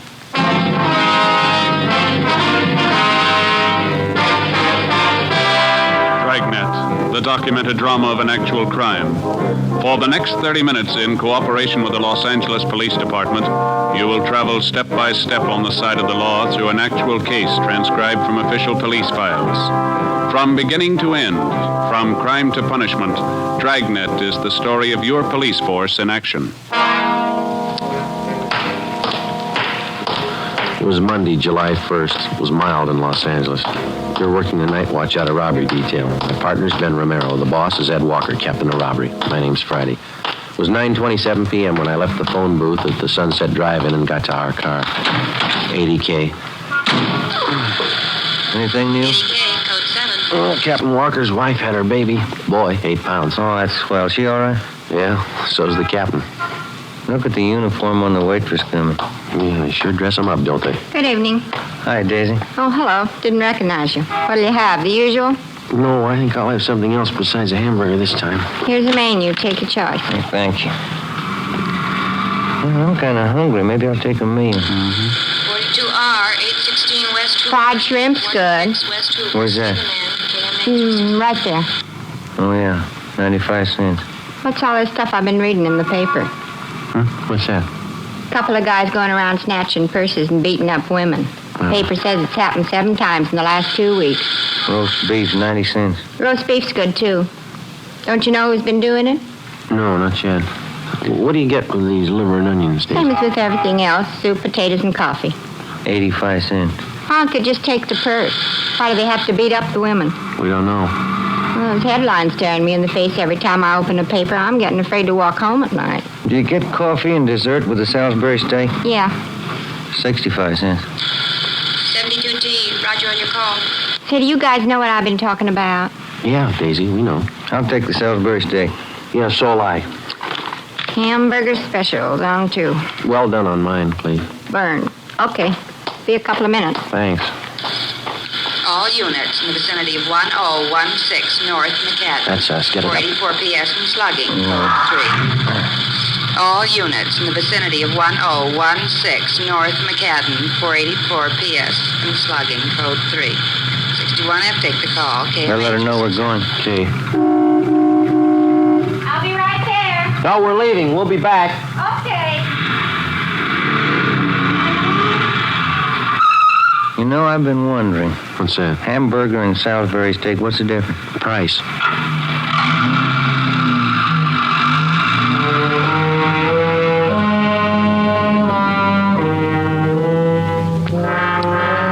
police officer, the lowest thief and most cowardly is the purse snatcher who preys on women. For more than a month, lone women throughout the western section of the city have been robbed and beaten. The descriptions were confused and varied because the attacks took place at night. 10:06 p.m. We got to the location on North McCadden where the woman was lying on the sidewalk. She'd been badly beaten about the face and neck, and her jaw had been broken. Officers Reed and Shell of Unit 61F were already there. Any witnesses, officer? Yeah, this man in the sweater here saw it happen. Says the victim's name's Swanson. This is Mr. Kahn. How do you do? This is Sergeant Romero. My name's Friday. I wonder if we could talk to you, please? Yeah, certainly. Do you want to come into the house? Right over here will be all right. That officer there says that you saw it happen. That's right. I was watching television. I heard this scream outside. I looked out and saw these two men beating her up. Can you describe them? Well, the light wasn't real good. They're about as tall as you two, but they had slighter builds. How old were they? Could you see that? I'd say they were young, maybe 18, 19. I saw them knock her down. It was terrible. They hit her and then they kicked her. They picked up the purse and ran down that way. And you called the police? Yes, but not right away. I ran out and saw them get in their car across the street. They drove right past me. Then they turned east there on Romaine. Can you describe the car for us? I got the license number for you. The last three numbers were 552. Just 3 numbers? Yeah. Mm-hmm. Can you describe the car? What kind was it? Oh, I don't know. It was new. I think it was black. Maybe a sedan. Well, was it a large car or a small one? Oh, kind of medium. Did you notice the back of it? Yeah, that's where I saw the license plate. No, I mean, did you notice anything about the car? Maybe a dent on the fender or a sticker on the window? No, I didn't look at the window. Did the car have a spotlight or a radio antenna? Well, I guess I didn't see any. I was trying to look at the license plates. Did you notice anything unusual about the car? Any identifying marks at all? No, I didn't notice. How about the make of the car? Did you see what kind of one? No, the last 3 numbers on the license plate were 552. California license plate? Yes, it was. Now, that should be enough here. Do you think you'll catch them tonight? Do you know how many plates end in 552?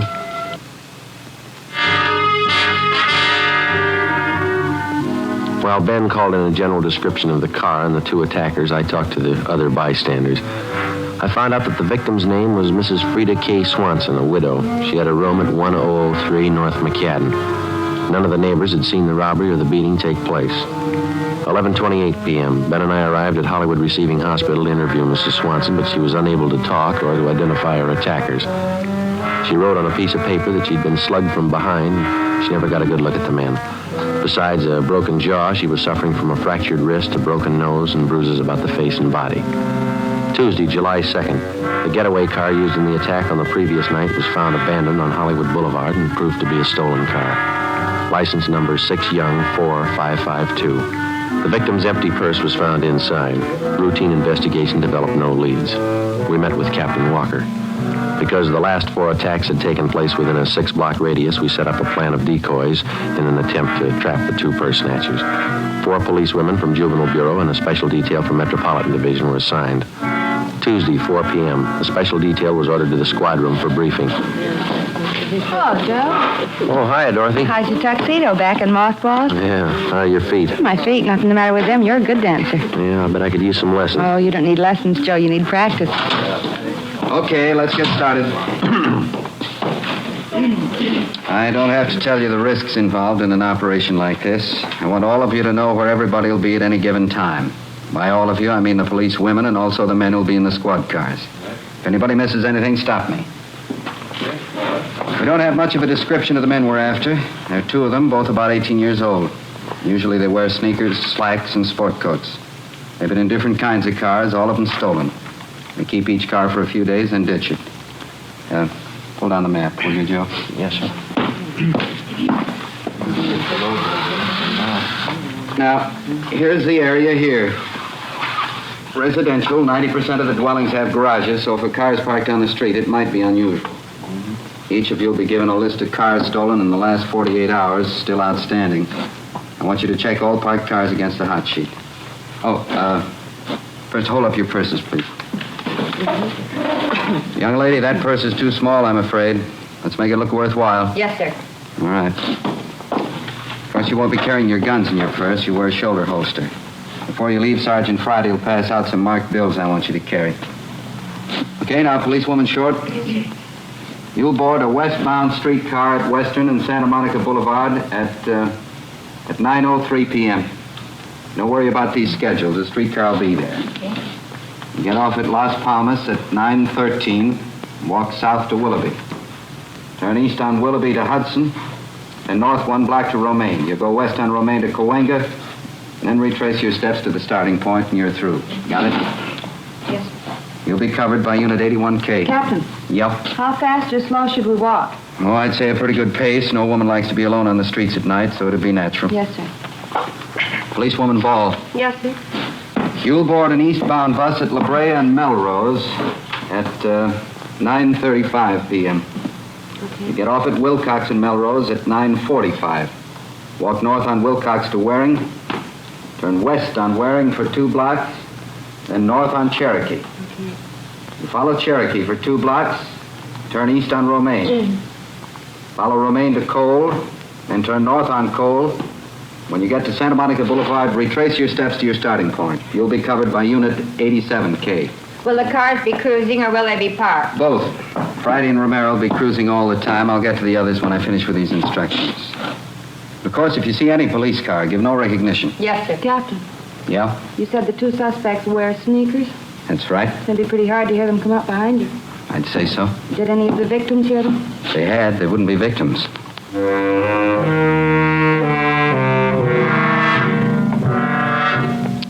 9 p.m. The decoy plan went into effect. We waited. Tuesday night passed. Nothing happened. Wednesday night, nothing. Thursday, July 4th, the decoy plan was enlarged to include a larger area, but everything was quiet. Friday, July 5th. Captain Walker decided that the new plan, covering an area from La Brea to Vine Street and from Sunset to Beverly, would be kept in operation. 10:45 p.m. Ben and I cruised the exposed area. We've been thinking about moving to a new place. Yeah? Only trouble is we don't know what's going to happen. You mean if rent control goes off? Yeah. We don't know if rents will go up or down. You've got a lease, haven't you? Unit 71 That's Mars, next month. Macon and Mariposa, 507 party. We don't know what to do. We even tossed a coin to decide. Well, that's about as good a way as any. Coin came up tails 4 times in a row. Yeah? Wife changed her mind on each toss. No decision. Roger, 71R. Got a policewoman down there? Yeah, Nancy Short. You got her out there? South on Hudson, east on Melrose, then up Wilcox to Sunset. All units, Willoughby and Hudson, 484 PS and slugging, code 3. That's us. Let's roll on it. 83F, Willoughby and Hudson, 484 PS and slugging, code 3.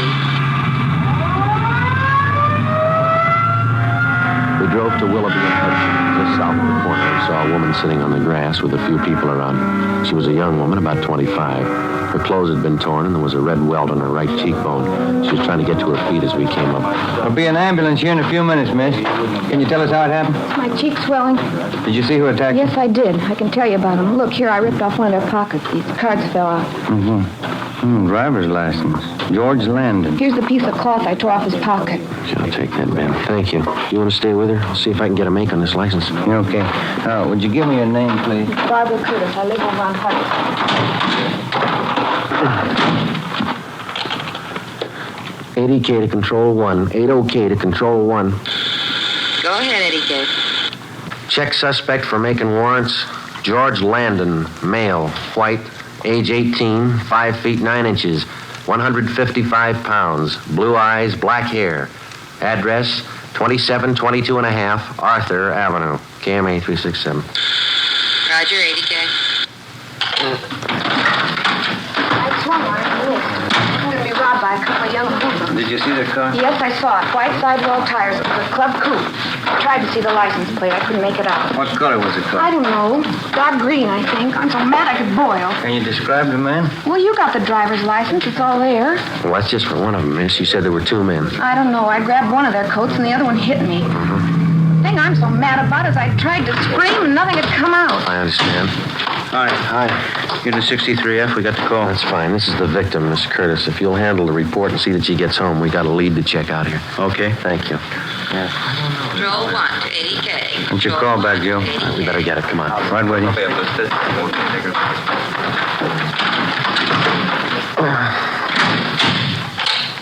80K to control 1. Go ahead. 80K.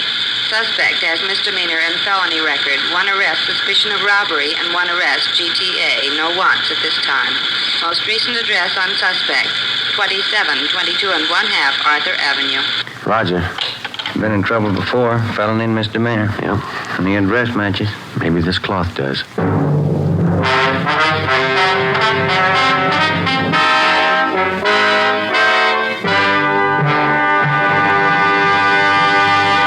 You are listening to Dragnet, the case history of a police investigation presented in the public interest by Fatima Cigarettes. If you smoke a long cigarette, it will be in your interest to listen to a typical case history of a Fatima smoker. It's the case of beautiful aviatrix Bab Beckwith, one of the few women who holds a commercial instructor's rating for single-engine land and sea aircraft.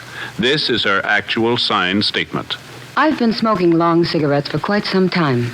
Recently, a friend told me about a really mild king-size cigarette, Fatima. I'm very glad I tried them.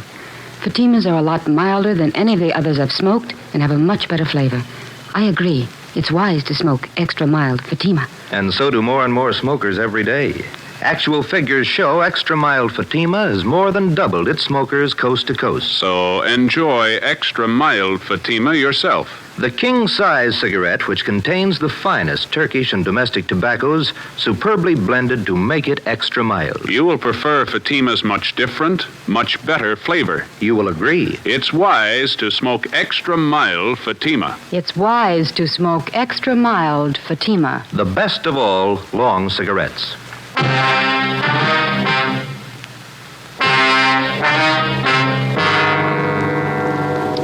Friday, 11 p.m. Ben and I drove to 2722 and a half Arthur Avenue.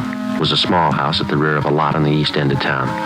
Alongside the front house, there was a narrow passageway leading to the house in the back with a small lawn between the two. There was no alley, and anybody leaving from the front or back door had to go through the narrow passage. As we approached the house, a light was on in the front room, and through the window we could see a middle-aged woman reading a magazine. We rang the bell.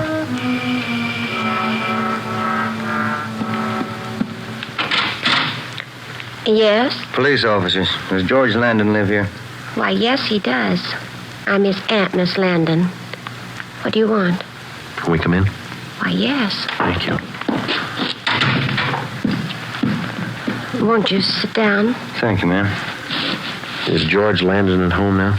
No, he isn't, but I think he'll be home soon. He never stays out late.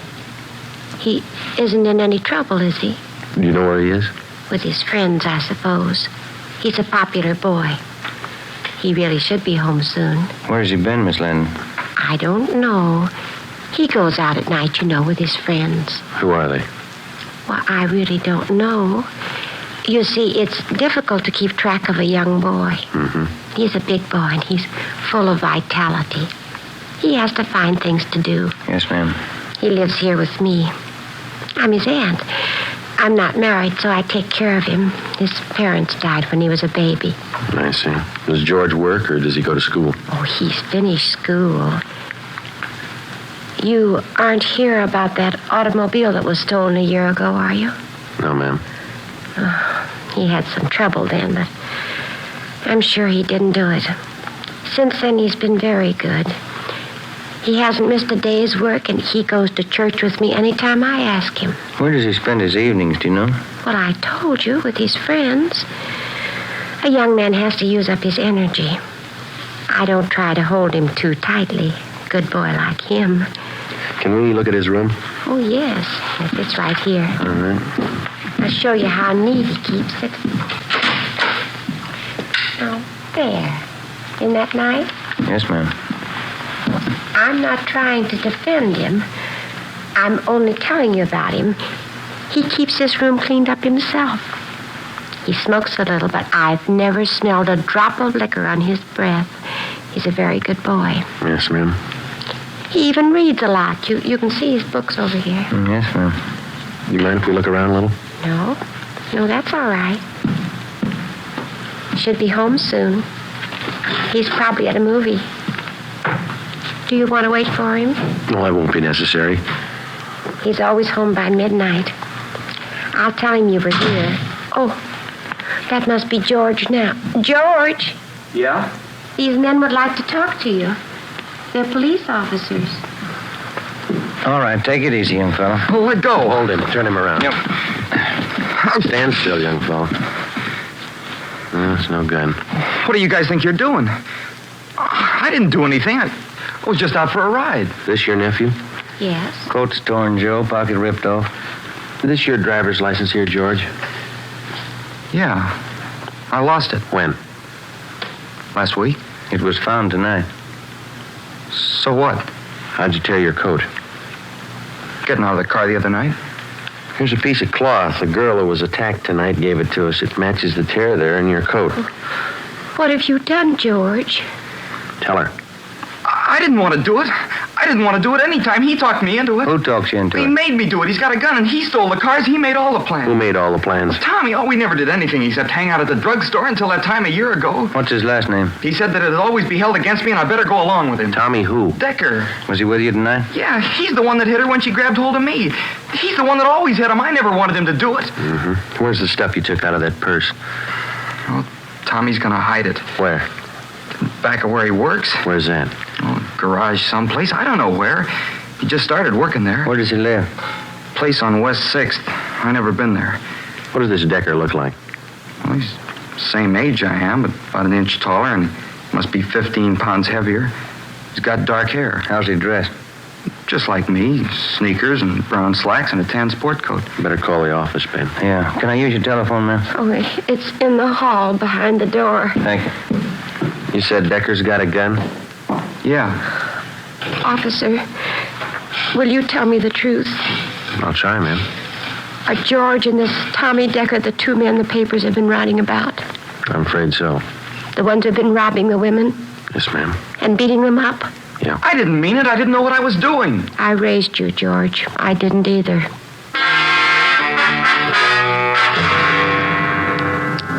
11:42 p.m. We checked into the office with the 18-year-old suspect, George Landon.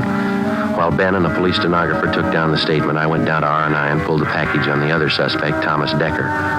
His mama sheet showed a petition had been filed on 459 PC and 488 PC. They also showed 3 different recent addresses for Decker.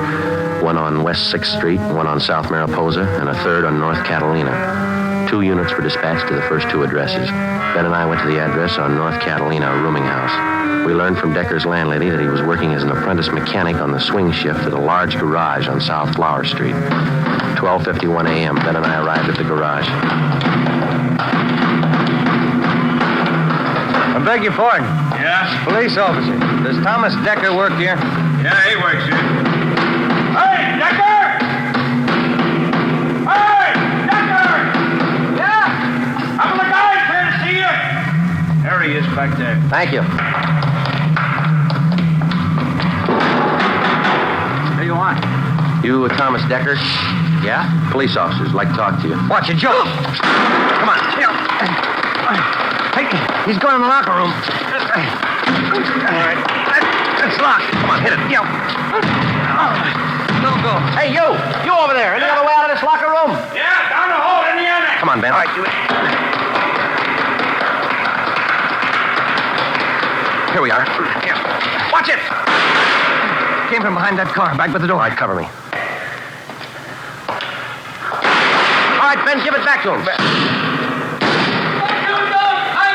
Throw your gun out! Throw it out! Here it is! Don't shoot! All right, now come on out. Hands behind your head. I'll get the gun. All right, you turn around. Lousy. Watch it, Joe. Watch it. He's getting away. Head him off downstairs.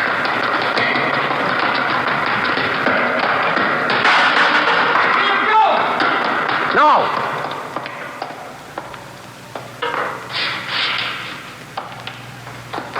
There he goes! Head him up! Let it go. Let it go! All right. All right, get the cuffs on him, Ben. Yeah. 18 years old. What's it prove? I don't know. Sometimes you kind of wonder if it's true. What's that? There's no such thing as a bad boy.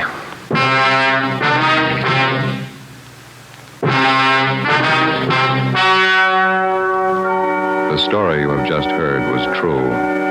Only the names have been changed to protect the innocent. On November 1st, trial was held in Superior Court, Department 82, City and County of Los Angeles, State of California. In a moment, the results of that trial. It's amazing how many long cigarette smokers are changing to extra mild Fatima. Here is the actual report. From coast to coast, extra mild Fatima has more than doubled its smokers. Yes, more and more smokers every day are discovering that Fatima is the king-size cigarette that is extra mild. Extra mild because it contains the finest Turkish and domestic tobaccos superbly blended to make it extra mild, to give it a much different, much better flavor and aroma. Enjoy extra mild Fatima yourself. Best of all long cigarettes. It's wise to smoke extra mild Fatima. It's wise to smoke extra mild Fatima.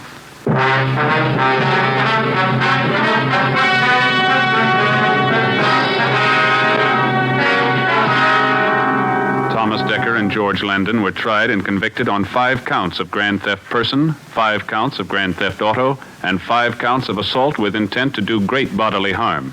They were sentenced to the state penitentiary for a term as prescribed by law and are now serving their sentence. Ladies and gentlemen, Chief of Police W.A. Wharton speaking from his office in City Hall, Los Angeles, California. As Chief of Police of the City of Los Angeles, I wish to extend my heartiest congratulations to the program Dragnet on the occasion of its first anniversary. The overwhelming success of this program, as indicated by the hundreds of commendatory letters, telegrams, and personal comments, I feel has been due to the splendid job of portraying police officers and their work. The American public, by its enthusiastic acceptance of Dragnet, has indicated a desire for factual police programs. The Los Angeles Police Department is proud to contribute to the constructive entertainment of both adults and children through this medium. May I extend my best wishes to the National Broadcasting Company, the sponsor, the actors, the writer, and the producer of Dragnet. And I trust there will be many more years of continued success for this program.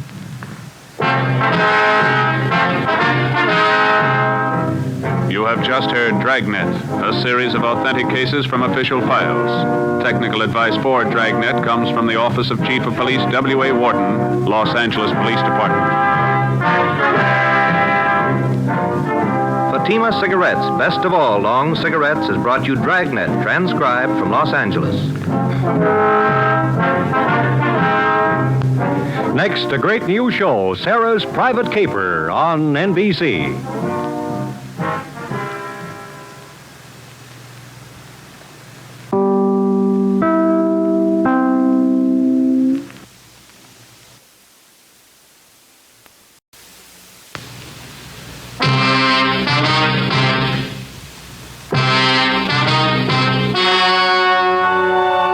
The story you are about to hear is true. Only the names have been changed to protect the innocent. Fatima Cigarettes, best of all long cigarettes, brings you Dragnet.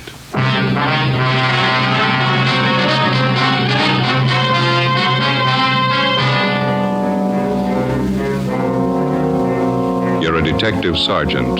You're assigned to homicide detail. A woman has disappeared, taken from her home by a man posing as a police officer. Your job, find her. If you want a long cigarette, smoke the best of all long cigarettes. Smoke extra mild Fatima. Yes, Fatima is the king-size cigarette which contains the finest Turkish and domestic tobaccos superbly blended to make it extra mild, to give Fatima a much different, much better flavor and aroma than any other long cigarette. That's why Fatima has more than doubled its smokers coast to coast. Enjoy extra mild Fatima yourself.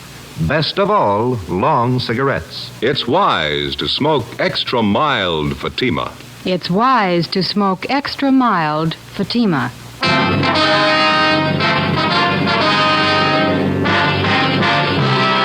Dragnet, the documented drama of an actual crime.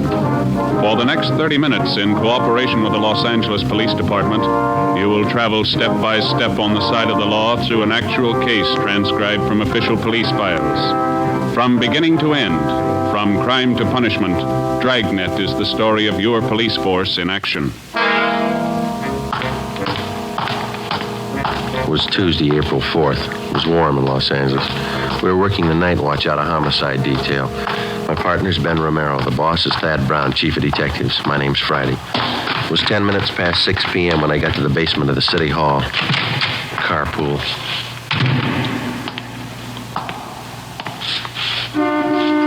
Over here, Joe.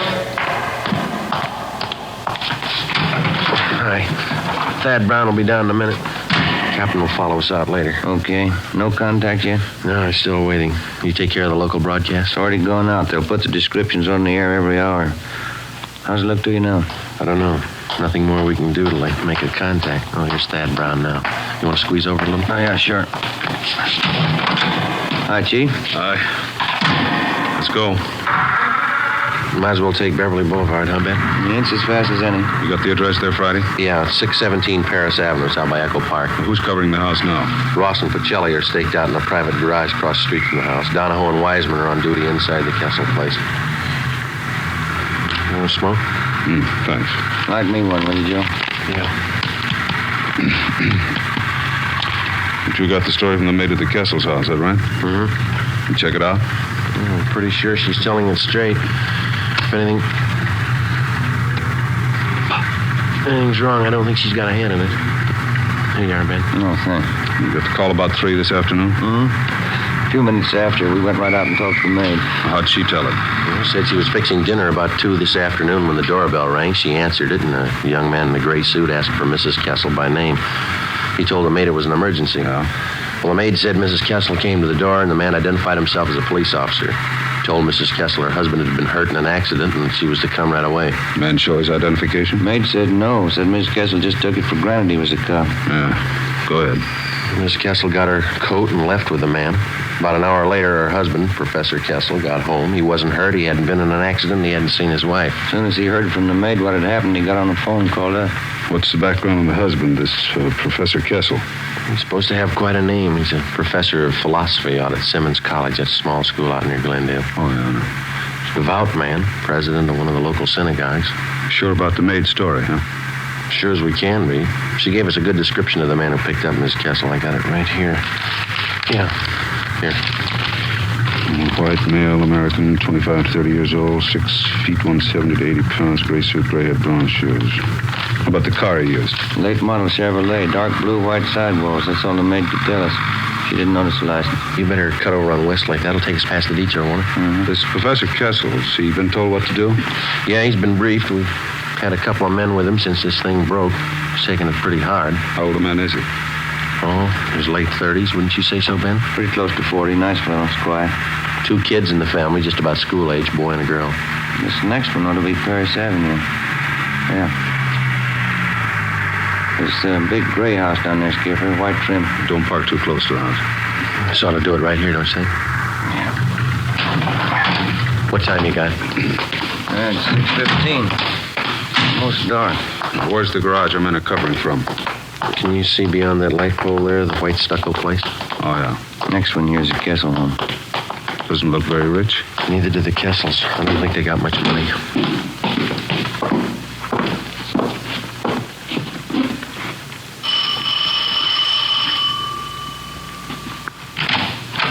Hi, Donahoe. Come in.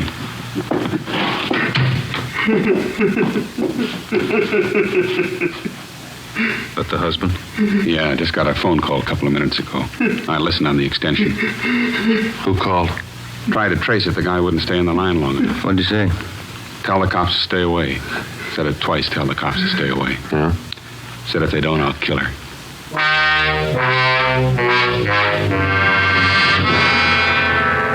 The Kessel house had already been placed under strict surveillance, and the victim's husband instructed not to contact the abductors without knowledge of the police. To the working detective, there's only one rule to go by when the job of solving an abduction is put in his hands. Find the victim as fast as possible, get the victim to safety, then go after the criminal. It's not an easy job. The responsibility isn't light, and the outcome isn't always successful. If you press too hard, the abductor gets frightened and kills the victim. If you don't press hard enough, the criminal has more time to work for his payoff and then escape. Somewhere between the two was the right answer. We had to find it. 6:30 p.m. Special details of men were ordered out to the bus depots, the railroad terminals, and the airports. Roadblocks were set up at all main arteries leading into and out of the city. Every branch post office in Los Angeles was covered to watch for possible ransom notes addressed to Professor Kessel. 6:40 p.m. We met in the Kessel's living room. Chief, Wiseman. Professor Kessel will be down in a minute. Says he's sorry to keep you waiting. You feeling any better? A little. Phone call about his wife shook him up a bit. Well, how about those people who came in a few minutes ago? Who are they? Relatives. Half a dozen of them. They're waiting back in the kitchen. Well, how'd they know about Mrs. Kessel? They didn't. They'd been invited to dinner. They didn't know anything was wrong till they got here.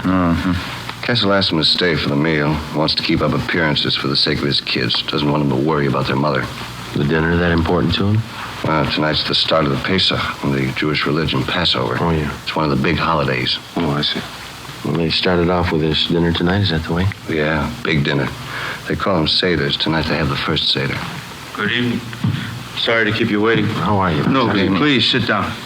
We don't like to intrude on your privacy, Professor Kessel, but I think you can see it's necessary. Oh, yes, of course. I'm very grateful. If there's anything at all I can do to help. Do you have any idea who might be responsible for abducting your wife? That's what has me so confused. How do you mean, sir?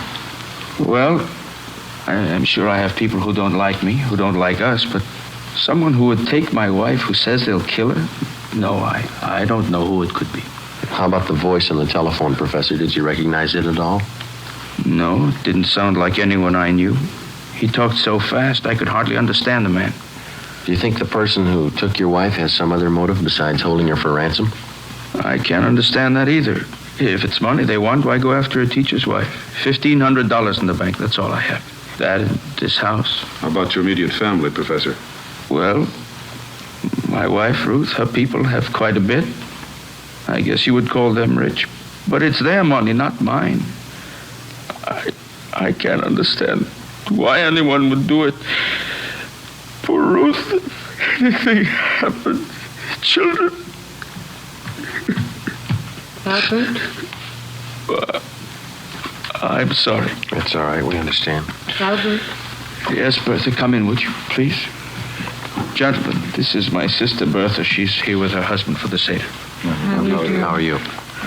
Albert, it's late. Sundown. It's time to start the kiddish. Oh, yes. All right, Bertha. You tell everyone to come to the table. I'll be right in. The officers will have the first Seder with us? Yes, Bertha. You please set them places. Yes, Albert. Say, we don't mean to intrude here. We can wait outside while you have your dinner. Oh, no, please. I'd be honored to have you sit at the table with us. No one in the house should be without food tonight. First Seder for Passover. It's the law. How's that, sir? Oh, excuse me. The Hebrew law. Would you come this way, please? Yes, Professor. He turned and led us down the hallway into the dining room. A long white cloth covered the table. In the center was a brightly polished brass candelabra holding 4 lighted tapers.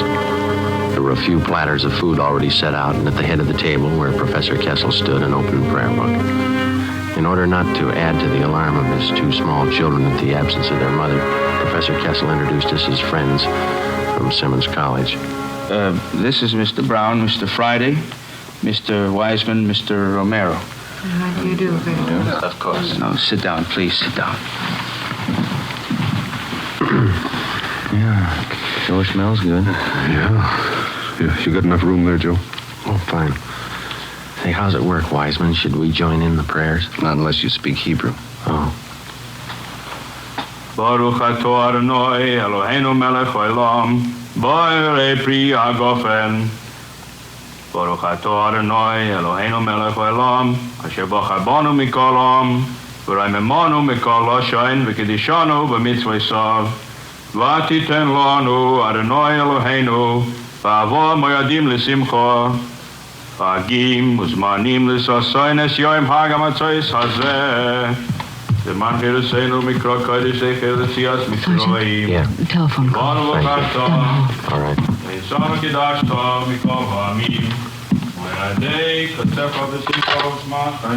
Friday talking.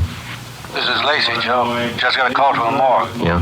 They brought in a body a few minutes ago. They checked the description. Yeah? They think it's Mrs. Kessel. I went back into the dining room and told Chief Brown about the call. He told Professor Kessel. He said he'd finish as quickly as possible so as not to alarm the children and then go with us to the morgue to check the identity of the body. The prayers continued along with the dinner.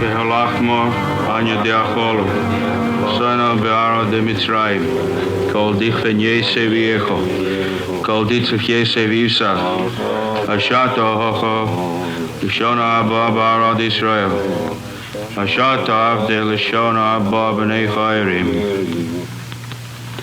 John? Yes, Papa. Manishtona halalo azeh, mikol halelos, shebachol halelos anuchlin, chametzu matzah, halalo hazeh, kulo matzah. I'm sorry. Excuse me. Excuse me, I'm sorry. Papa? What was it, Wiseman? What was the boy saying? It's part of the ceremony during the meal. He's supposed to ask his father certain questions about the Passover, and then the father answers him. I guess it was too much for Kessel. Sure broke him up. What'd the boy ask him? Why is this night different from any other night?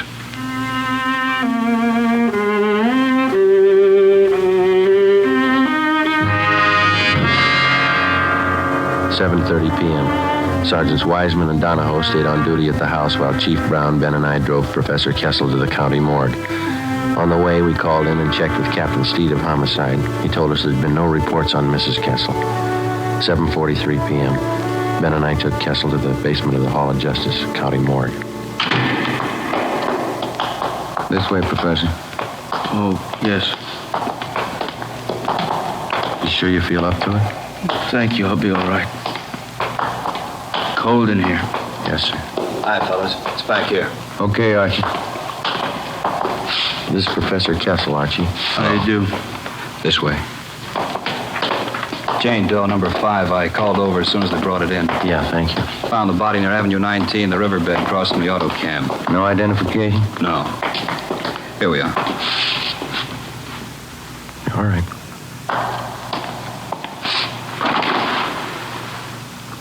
Professor?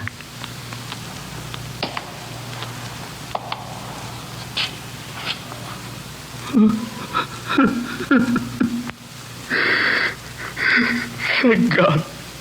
Thank God.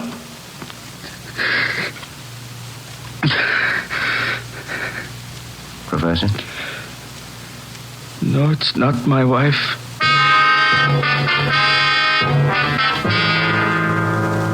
It seemed as if both the victim and whoever had taken her had vanished completely. At 11:30, Captain Steed, Ben, and I went across the street for a cup of coffee and a fried egg sandwich. We got back to the office at 10 minutes to midnight. Still no word. At 2 a.m., Ben and I drove back to the Kessel house to relieve Donahoe and Wiseman. We stood our watch in the living room. In the bedroom directly above, we could hear Professor Kessel pacing the floor most of the night. At 5 a.m., Captain Steed called. He told us a letter addressed to the professor had been reported at the Arcade Post Office. As soon as the outside of the envelope had been photographed and checked for prints, it would be brought out for Professor Kessel to open.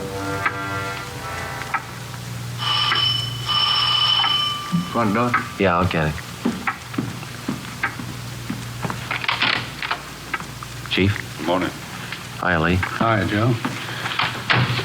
In here. Did you lift anything off the envelope, Lee? Nothing we can use, no. Might have more luck with the letter. Good morning. You brought the letter? It's right here, Professor Kessel. I'd like you to stand by while we open it. This is Lieutenant Jones from our crime lab. Lieutenant? You'll check the note for fingerprints. Oh, yes. I can get you a letter opener. I think this one over here. Yeah, that's all right. I could use my pocket knife. You want to grab one corner of the paper, Ben? Just the tip of the corner. Use your fingernail. Okay.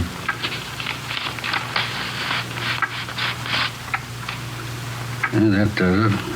Open it and pin down these corners here. What is it, Freddie?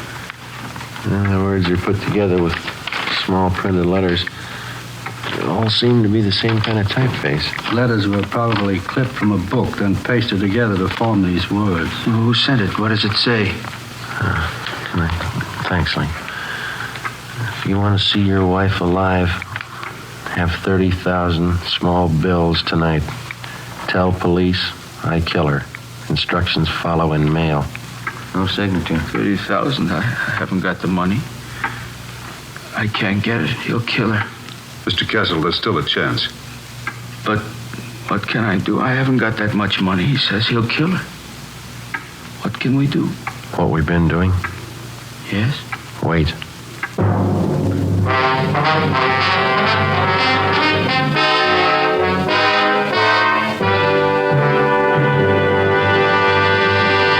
You are listening to Dragnet, the case history of a police investigation presented in the public interest by Fatima Cigarettes. Fatima, the long cigarette that has more than doubled its smokers coast to coast. And there's a very good reason for this amazing increase. Men and women everywhere are finding out it's wise to smoke extra mild Fatima. I agree, says Lee Silva, news reporter. I agree, says Jean Matson, airline stewardess. I agree, says Mike Charters, attorney at law. I agree, says Bab Beckwith, fashion stylist. Yes, all agree it's wise to smoke extra mild Fatima. So enjoy extra mild Fatima yourself. The king-size cigarette, which contains the finest Turkish and domestic tobaccos, superbly blended to make it extra mild. You will prefer Fatima's much different, much better flavor and aroma. You will agree. It's wise to smoke extra mild Fatima. It's wise to smoke extra mild Fatima. Best of all, long cigarettes.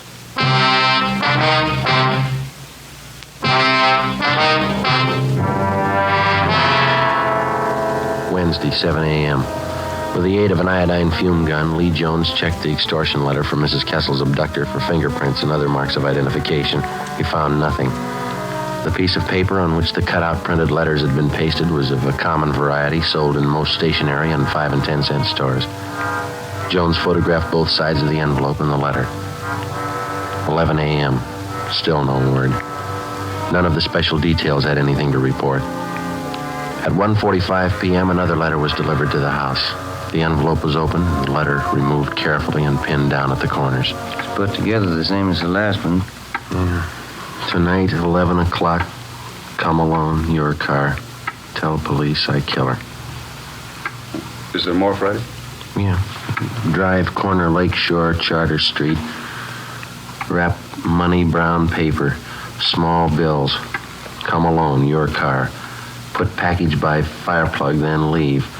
Tell police and I kill her. No signature. I haven't got the money. Lakeshore and Charter, that shouldn't be too hard for us to catch. Sounds pretty much like an amateur. That makes it touchy. If he's green, he'll scare easy. If he's scared, he may kill her. Not if we reach him. How can I get the money? You won't need any.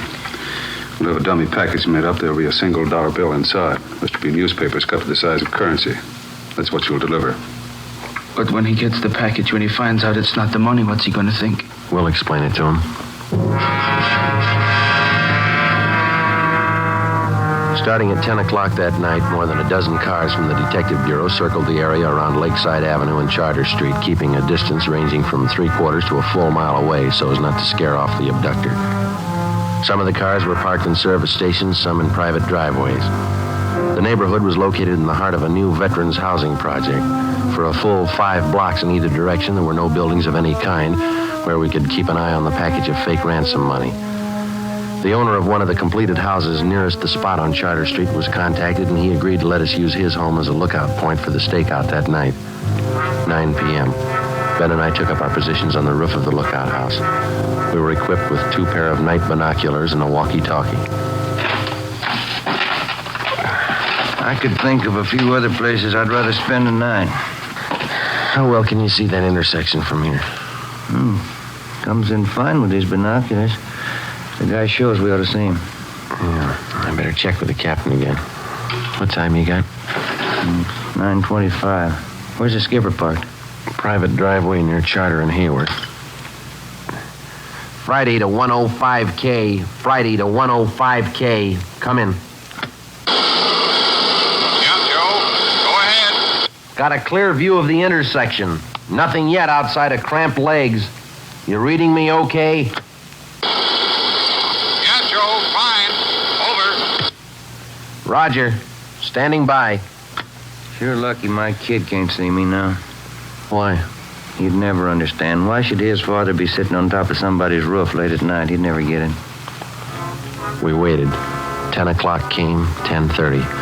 At exactly 11 p.m., as we watched through our night binoculars, we saw Professor Kessel drive up to the designated location 5 blocks away, place the fake package of ransom money by the fire hydrant near the intersection, and then drive away. 11:30, we waited. Midnight. 2 a.m., nothing happened. The package was still lying by the fire hydrant, undisturbed. Captain Steed checked with us periodically on the walkie-talkie. At 3:30 a.m., we were still waiting. At a few minutes past 6 a.m., Professor Kessel was directed to return to the intersection, pick up the package, and drive back to his home. His wife's abductor had failed to show. Maybe the suspect had sensed a trap. Maybe he had no idea of showing up in the first place. Maybe Mrs. Kessel was dead. We didn't know. 10 a.m., Thursday. No further contact from the abductor. A special detail from Homicide, including Ben and I, were ordered on a door-to-door canvass of the general area around Lakeside Avenue and Charter Street. After 7 hours of ringing doorbells and asking questions, we came across a Mr. Harold Olander, one of the longtime residents of the Silver Lake area. We showed him the general description of Mrs. Kessel's abductor. Yeah, that could be Thompson. Don't know for sure, though.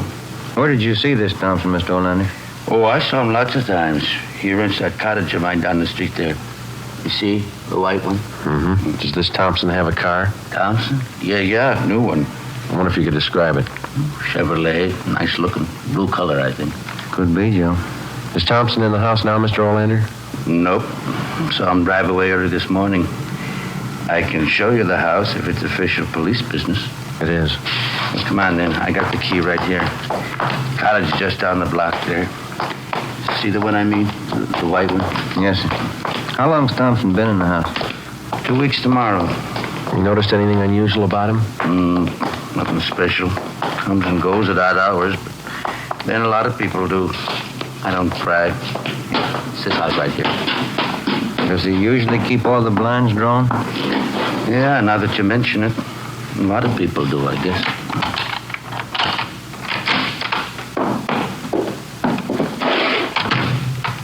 You want to check back in the kitchen, Ben? Yeah, right.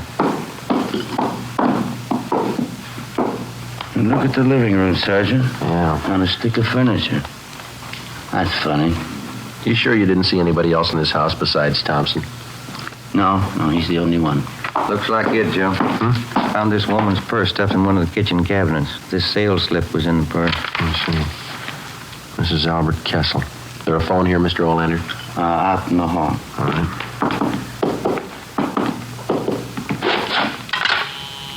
Is it still connected? Yeah. Joe, I'll check back in the bedrooms while you're phoning. Right, Ben. No, you better stay with me, Mr. Olander, if you will. Oh, all right. City Hall. Homicide. Homicide? You any idea where this Thompson is now, Mr. Olander? No, he comes and goes. I don't like to pry. Homicide, Steed. This Friday, Skipper, we got one for you. I've got one for you. Mrs. Kessel, she's been found. Mrs. Kessel was unharmed. She had no idea where she had been or why she had been suddenly released. All additional information which she could furnish on the suspect was immediately relayed to the entire state in an APB. 2 hours later, at a neighborhood garage Thompson patronized, we got his license number. We ran it through DMV and found the car was registered in the name of Charles Cottrell, 10115 Green Oak Drive, 7 p.m.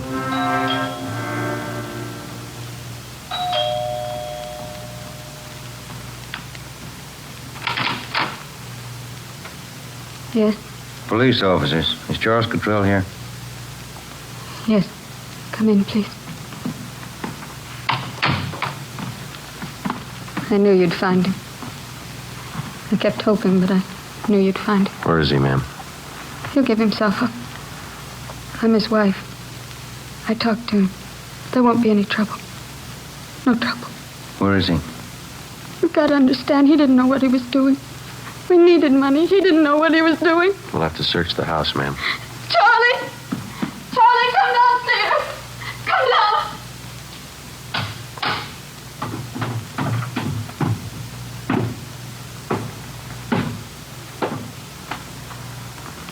Get your hands behind your head. I don't have a gun. Charlie. Charlie. All right, Ben. Behind your back. Tell him, Charlie.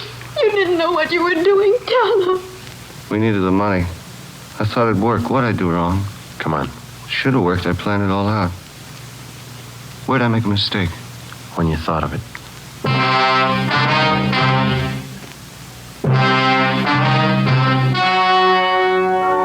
The story you have just heard was true. Only the names were changed to protect the innocent. On August 2nd, trial was held in Superior Court, Department 86, City and County of Los Angeles, State of California. In a moment, the results of that trial. It's amazing how many long cigarette smokers are changing to extra mild Fatima. Here is the actual report. From coast to coast, Extra Mild Fatima has more than doubled its smokers. Yes, more and more smokers every day are discovering that Fatima is the king-size cigarette that is extra mild. Extra mild because it contains the finest Turkish and domestic tobaccos superbly blended to make it extra mild, to give it a much different, much better flavor and aroma. Enjoy extra mild Fatima yourself. Best of all long cigarettes. It's wise to smoke extra mild Fatima. It's wise to smoke extra mild Fatima.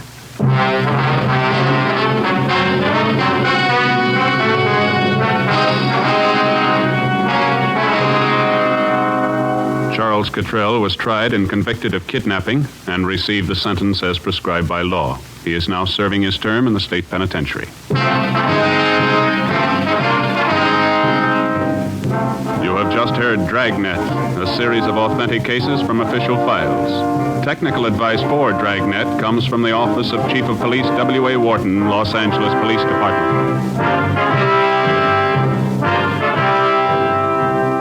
Fatima Cigarettes, the best of all long cigarettes, has brought you Dragnet, transcribed from Los Angeles.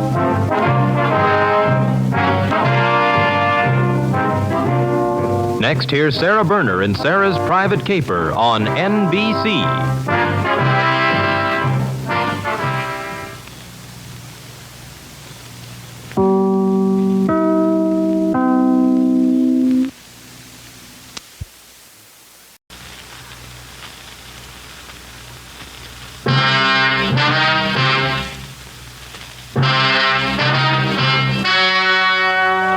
The story you are about to hear is true. Only the names have been changed to protect the innocent. Fatima Cigarettes, best of all long cigarettes, brings you Dragnet.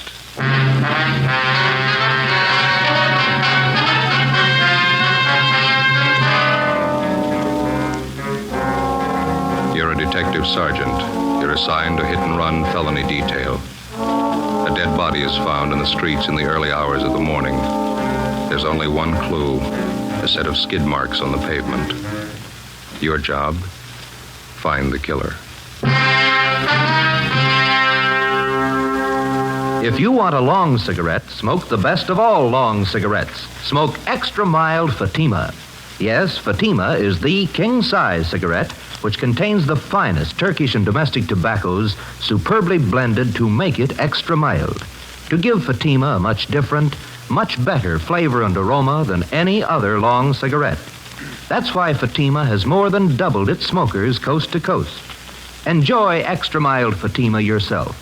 Best of all long cigarettes. It's wise to smoke extra mild Fatima.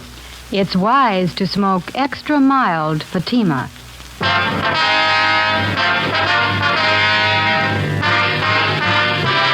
Dragnet, the documented drama of an actual crime. For the next 30 minutes, in cooperation with the Los Angeles Police Department, you will travel step by step on the side of the law through an actual case transcribed from official police files. From beginning to end, from crime to punishment, Dragnet is the story of your police force in action. It was Monday, April 19th. It was windy in Los Angeles. We were working the day watch out of traffic division. My partner is Ben Romero. The boss is Lieutenant Calfee, Commander AID. My name's Friday. It was 7:55 a.m. when I got to the second floor at 123 South Figueroa Street. Accident investigation. Hit and run felony detail. Hit and run felony. Morning, Joe. George? Yeah. How is it? Oh, it's not much better. Still aching. Oh, rough. A lousy thing kept me up most of the night. Check with that dentist I told you about? Yeah, I did. Says it's a wisdom tooth. See? This one here. Oh, yeah. Says it's got to come out. I'm supposed to go back and see him today. That's rough. Remember, a friend of mine had his wisdom teeth out. Hurt like the devil. Terrible. Finally pulled him. Ached for 5-6 days after. Roger. Excuse me, Joe. Yeah, McKee. Better have a 15-7 on that follow-up you handled yesterday, huh? Okay. I got most of it down. I'll finish it up. Friday? Hi. Ben come in yet? He's down the record bureau. Let's see that jaw of yours. Hasn't gone down much. It's a bad wisdom tooth. Dentist says he's going to have to yank it. Bum deal, eh? That's the first time I ever had any trouble with him. I remember a few years back, my sister Gertrude had trouble with a wisdom tooth in Pacton. Yeah? Whole side of her face was swollen.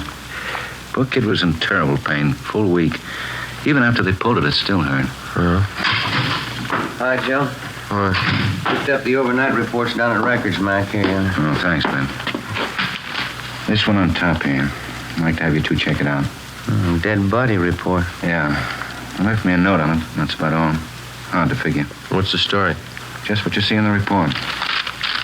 The victims, Edward Raymond Stokes, 732 Delano Street, apartment 2. His body was found in the gutter near 63rd and Vermont, 3 o'clock this morning. No witnesses. Only one piece of evidence. Yeah, see, they got it listed here. Skid marks near the body. Is that all? That's it. Apparent hit and run.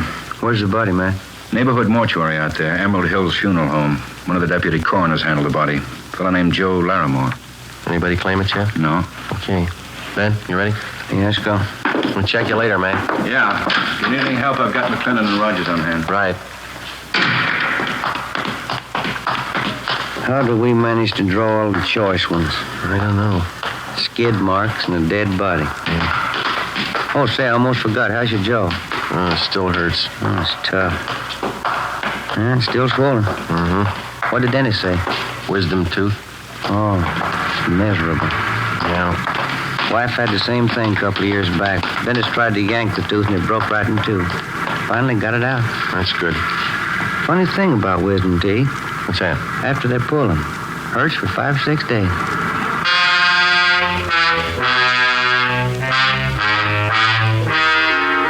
.33 a.m. Ben and I drove out to 63rd and Vermont and rechecked the spot where the dead body of Edward Stokes had been found.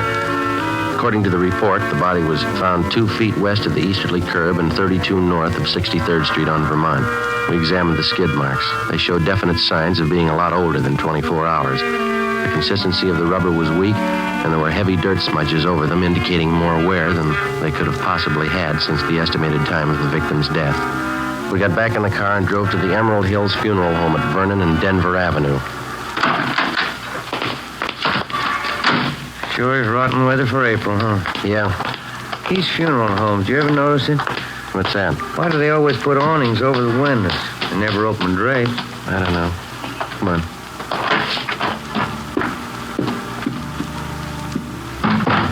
Funeral going on.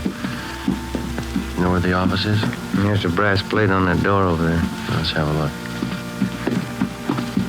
Yes, sir. Here's somebody, Jim. Oh. Gentlemen, may I be of service? Police officers. I'd like to talk to Mr. Larimore. I believe he's a deputy coroner. I'm Mr. Larimore. You came about the hit-and-run victim? Yeah, that's right. This is Sergeant Romero. My name's Friday. We'd like to check the body if we could. Certainly. It's back this way. Understands you moved the body from the scene of the accident here to the mortuary. Yes, that's right. Early this morning. Unusual case. Careful, there's 2 steps down just inside the door. Oh, thank you. Why do you say it's unusual, Mr. Larimore? Well, here, let me show you. There. Now, for one thing, the victim had a basal skull fracture. I don't know about you gentlemen, but in the hit-and-run cases I've handled, a basal fracture is a pretty rare thing. Well, it is possible, isn't it? Yes, it's possible. Anything's possible, as they say. But it's not usual. A few other things here, too. Yeah? Notice the victim's knee here. Single clean cut. Also, these wounds on the head. I've never seen anything like it in hit-and-run cases I've been called on. Yeah, that wound on the knee doesn't jibe, does it? If he was hit by a car, the knee should be skinned up quite a bit. Exactly. Well, you know how it usually is. The automobile hits the victim. There's always signs that the body was either dragged or thrown. Shredding of clothing, skinned knees, legs, elbows. No sign of that here. You don't think the victim could have been killed by hit-and-run cars, eh? No, I don't say that. It's possible that it might have been a car, but, well, let's say it's not very probable. Has anybody at all inquired about the body, Mr. Larimore? No one, no. That's funny. Oh, Mr. Larimore, may I see you a minute, please? All right, Tom. Excuse me a moment? Yeah, sure.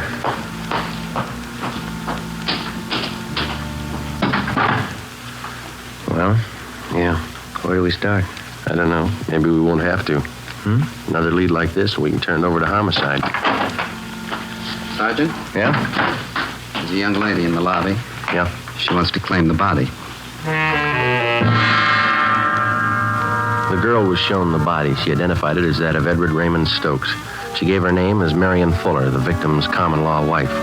After she recovered from her shock, she asked if she might sit down for a while and rest. We took her into one of the offices in the mortuary, and Ben got her a glass of water. She told us that she had last seen Stokes alive at about 1 a.m. that morning.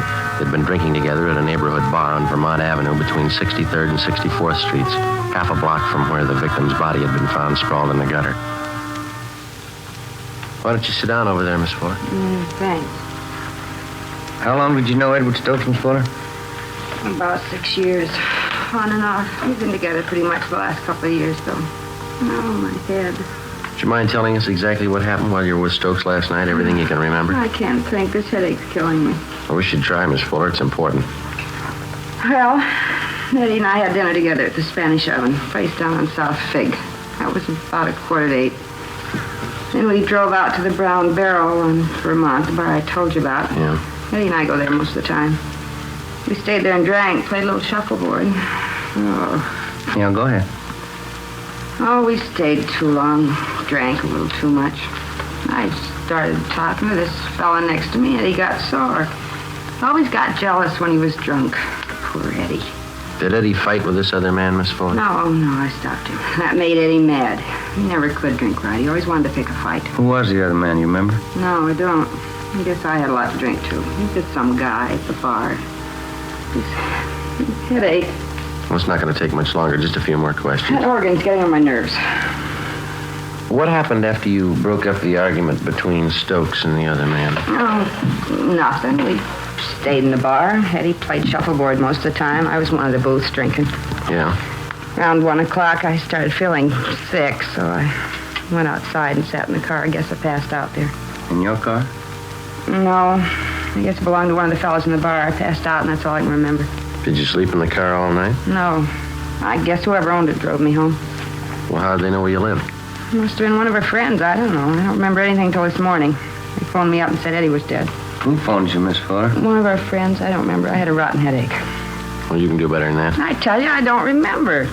They phoned and told me Eddie was dead. Somebody ran Eddie down. All right. Where are we going? Downtown. We'll have a stenographer take your statement. Oh, I got a terrible hangover. I've never had one as bad as this. Neither has Eddie. Let's go.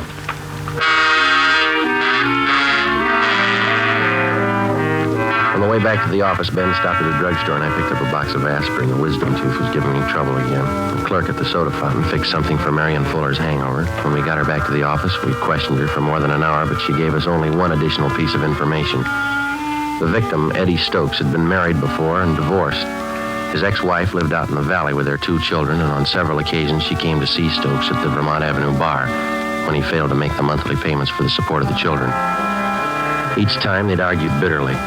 We had a police stenographer take the Fuller woman's statement, and then she was released. 10:45 a.m., Sergeants Rogers and McClendon were assigned to check out the Vermont Avenue bar where Stokes had last been seen alive. Ben and I drove out to the valley to the home of Catherine Stokes, the victim's former wife. She met us on the front porch. Inside, it sounded like one of the children was practicing the piano. We told her what had happened.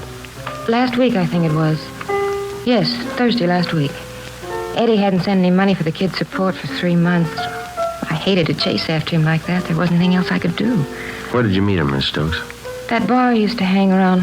It's over on Vermont, called the Brown Barrel or something. Mm-hmm.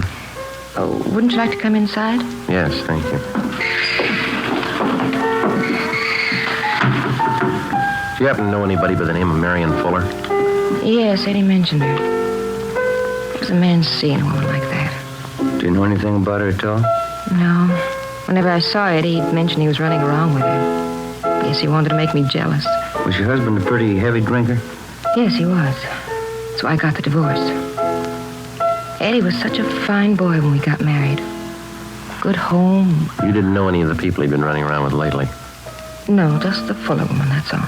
Can you think of anything at all that might possibly have a bearing on his death? No. Eddie was probably drinking, wandered in the street, and a car hit him. I don't know. Oh, there's the bakery man. I've got to get some bread and a few things. Excuse me? I think that's about all, don't you, Joe? Yeah. I'll tell you, I'll leave our card here, Miss Stokes, in case you want to contact us for any reason. All right. It was so wonderful when we were married, Eddie and I. My folks gave us this house as a wedding present. We got wonderful presents. Yeah. We had everything we wanted. A car, nice house, kids. It was wonderful till we started drinking. Then everything went. His job, everything. Started all of a sudden. I never knew why. Yes, ma'am. How do men get that way? How do they start? I don't know. We only see a part of it. Yeah? When they finish.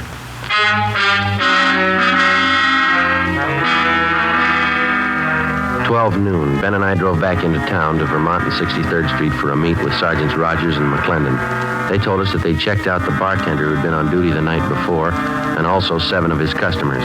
Their stories were almost identical. Each of them remembered seeing Eddie Stokes at the bar. Each of them remembered he was playing shuffleboard, that he was drinking heavily, and that he left the bar at about 1:45 a.m. All of us had the idea that for some reason the bartender and the customers were lying. In most cases, it's hard to find 2 witnesses who tell identical stories, let alone 7. For the rest of that afternoon, Rogers, McClendon, Ben, and I spent our time canvassing the neighborhood in the vicinity of the Brown Barrel Tavern. 4:45 p.m. We talked to the proprietor of a small grocery store 2 blocks down the street from the tavern. He told us that he rarely visited the bar, but that he thought that the man who ran the butcher shop next to his place, Mr. Eugene Murray, was a regular patron of the Brown Barrel. So we went next door. Would you make that 2 pounds of ground round, Mr. Murray? We're having company tonight. Yes, ma'am. 2 pounds. Nice-looking meats, huh, Joe? Yeah, the steaks look good, don't they? Mm-hmm. 2 pounds. All right.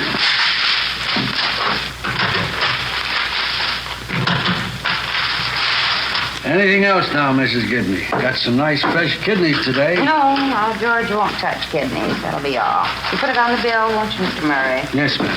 Thank you. You're welcome. Yes, sir, gentlemen. Can I help you? Police officers, Mr. Murray. I'd like to ask you a few questions. Oh, sure. Glad to help out if I can. Have you ever been in the Brown Barrel Tavern down the next block there? Brown Barrel? I go there all the time. Say, would you mind if I fix up an order while we're talking? The customer's going to pick it up in a couple of minutes. I don't like to keep him waiting. Sure, go ahead. I got to go to the ice box. When's the last time you were in the Brown Barrel, Mr. Murray? Last night, wife and I went to the movies. One of them English pictures. Lousy picture. We dropped in at the barrel on the way home for a beer. About what time was that? Pretty close to 2. What's the matter?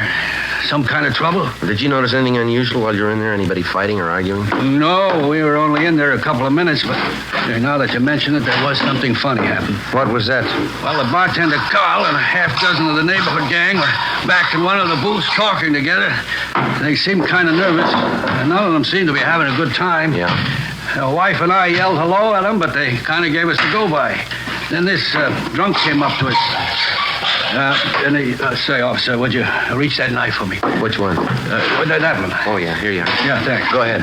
Yeah, well, this drunk came up to us and whispers to me, say, you better get out of here. There's been a fight. Hey, isn't that a beautiful piece of meat?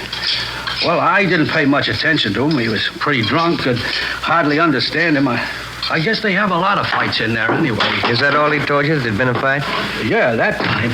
But he came back a couple of minutes later and whispered the same thing. You better get out. There's been a fight, he said. The wife and I just laughed at him. Mm-hmm. He said, I know all about it. A guy's been murdered.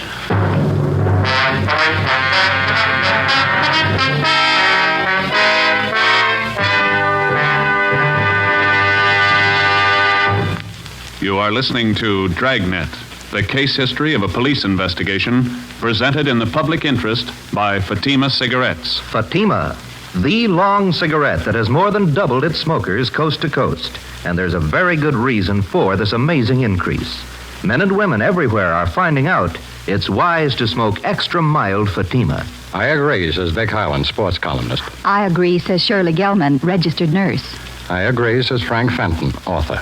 I agree, says Nancy Appel, news writer. Yes, all agree. It's wise to smoke extra mild Fatima. So, enjoy extra mild Fatima yourself. The king-size cigarette which contains the finest Turkish and domestic tobaccos superbly blended to make it extra mild. You will prefer Fatima's much different, much better flavor and aroma. You will agree. It's wise to smoke extra mild Fatima. It's wise to smoke extra mild Fatima. Best of all, long cigarettes.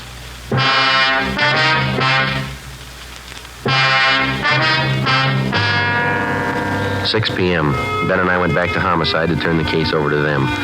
They asked us to handle the investigation for another day because they were short of men at the moment and because there was still a big doubt as to whether or not Eddie Stokes had really been murdered.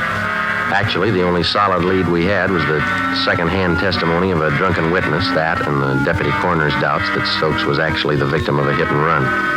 Mr. Murray, the butcher, didn't know the name of the man who told him that there'd been a murder, and he could give us only a meager description. We brought Marion Fuller back in and re-questioned her. She stuck to her story. She didn't remember anything. She was released again. Looked like we were in for a long night. We went across the street for a bowl of soup and a sandwich, and when we got back, Ben called his wife and told her he'd be working late. I called my mother. Working late again? Oh, Joseph. How's your tooth feeling? Well, it's a little better, Ma. It's still pretty tender. I'm going to go to the dentist tomorrow. Yes, you've got to have that attended to right away. Bad teeth can poison your whole system. You be sure and see that dentist. Is he a good one? Yeah, he's okay. One of the fellas down here told me about him. I'll see you a little later, huh? Don't wait up. Yes. And you don't work too late, Joseph. You need your rest. Yeah, okay, Ma. Goodbye. All right, Joseph. Goodbye. Joe. Yeah? Just talked to that butcher's wife on the phone, Miss Murray. What'd she have to say? Ask her the same questions we asked Murray. She couldn't add much. Same story. Got something for you? Yeah, Matt? Rogers and McClendon just called in. They're still out at that bar. Yeah? Finally got somebody to talk a little. What'd they get? The bar boy out there. He says there was a fight happened about 1:30. Doesn't remember who was fighting. Not much help? Bar boy's name is Milner. He told Rogers he went outside about 20 minutes to 2 to put the garbage out. He saw the Fuller woman asleep in that car. You get the license number? No. Said there was a ticket on the windshield. Ben and I checked with the sergeant of the watch at 77th Street Division. He told us Unit 111 was assigned to the area where the brown barrel was located. In checking their worksheet, we found that Unit 111 had issued a hang-on citation the night before to a car parked near 6330 and 1/2 Vermont Avenue, the address of the Brown Barrel Tavern. We checked the license number through DMV and found that the car was registered to a William R. Huddy, 14 Naylor Street. We drove out to the Naylor Street address and talked to Huddy's wife. She told us he was playing in a shuffleboard tournament that night at a bar down on South Olive Street. 8:55 p.m. We checked in at the bar. Bartender. Oh, yes, sir. What'll it be? Do you know if there's a William Huddy in here? He's supposed to be playing a shuffleboard game here tonight. Oh, yeah, I know. He's with the Highland Park team. Yeah, let me see. Yeah, that's him up now, out on the blue shirt. Thank you. Come on, Ben. Yeah, that's it, Bill. Good weight. Make it another 3. Oh, that cleans him. Good one, Bill. Yeah, that's pretty close. Beat that one, Max. Excuse me? Yeah? Are you William Huddy? Yeah, that's right. Police officers. We'd like to talk to you a minute. Oh? What about? I'd like to ask you a few questions. You step over here a minute. Yeah, all right. Were you at the Brown Barrel Tavern out on Vermont last night? Yeah, I was. Why, what's the matter? You know Marion Fuller? Yeah, she hangs around the place. She goes with a guy named Eddie. Did you drive her home last night? Yeah, as a matter of fact, I did. She passed out in my car. She's a nice kid, but she drinks a lot. I drove her home. Do you mind telling us what happened at the bar last night when you were there? Well, I come in about 9 o'clock and I start playing shuffleboard with a couple of guys. This guy, Eddie Stokes, is one of them. Yeah? Well, he got in a beef with a guy at the bar over Marion. It's nothing big, though. The guy left after a while. Go ahead. That's about all. I left the place around 1:30, and this Eddie was beefing with some merchant seaman about that time. Was the Fuller girl still at the bar at that time? No, when I went outside, I saw her sleeping in my car, so I drove her home. I left her off and then come back to the bar. That's when they told me. Told you what? Well, they said Eddie had a fight with this merchant seaman. They said it'd be better if we kept it quiet. Who told you that? Call the bartender. And I got the real story from one of the fellas I was playing shuffleboard with, Leo McCarty. What'd he tell you? Well, he said that when Eddie Stokes left, the merchant seaman followed him out. He said he chased Eddie. McCarty went out about 5 minutes later. Yeah? Well, the merchant seaman was gone, and Stokes was lying in the gutter down the street. Mm-hmm. Did McCarty look at him? Yeah, he said Stokes looked pretty bad. Said he looked like he was dead, but I wouldn't believe that. Why not? This McCarty always exaggerates. 10:15 p.m. We had William Huddy come back to the office with us, where we questioned him further and took his statement. Then we had his friend Leo McCarty brought in, along with the bartender at the Brown Barrel Tavern and the customers that he'd framed his story with. McCarty was the first to give us the straight story, and then the others followed. The bartender, Carl Jansen, who also owned the bar, was the last to break. How about it, Jansen? Why didn't we get a straight story to begin with? What about the publicity? How would that look? A murder around my place. Could work out worse than that, Mr. Jansen. You've been withholding evidence. You talked these people into the same deal. I had to protect myself. The newspapers, all the scandal, recommends business. I had to keep it quiet. It's not my fault that Stokes is killed. I didn't do it. I'm not to blame. No, but you know who is to blame. Now, how about it? Who is he? Well, he works on the ships. Comes in here most of the time when he's in port. What's his name? Henry Baxter. I've cashed some of his paychecks. Ben, you better get the captain, huh? Yeah, okay. Hit and run felony Friday. Oh, yeah. No, just a minute. For you, Jansen. Oh, yeah. Thank you. Yes. Oh. Yes, Frida, just a minute. Sergeant. Yeah. It's my wife. She's at the bar now. She thought you ought to know. Yeah? Henry Baxter. Frida says he just came in.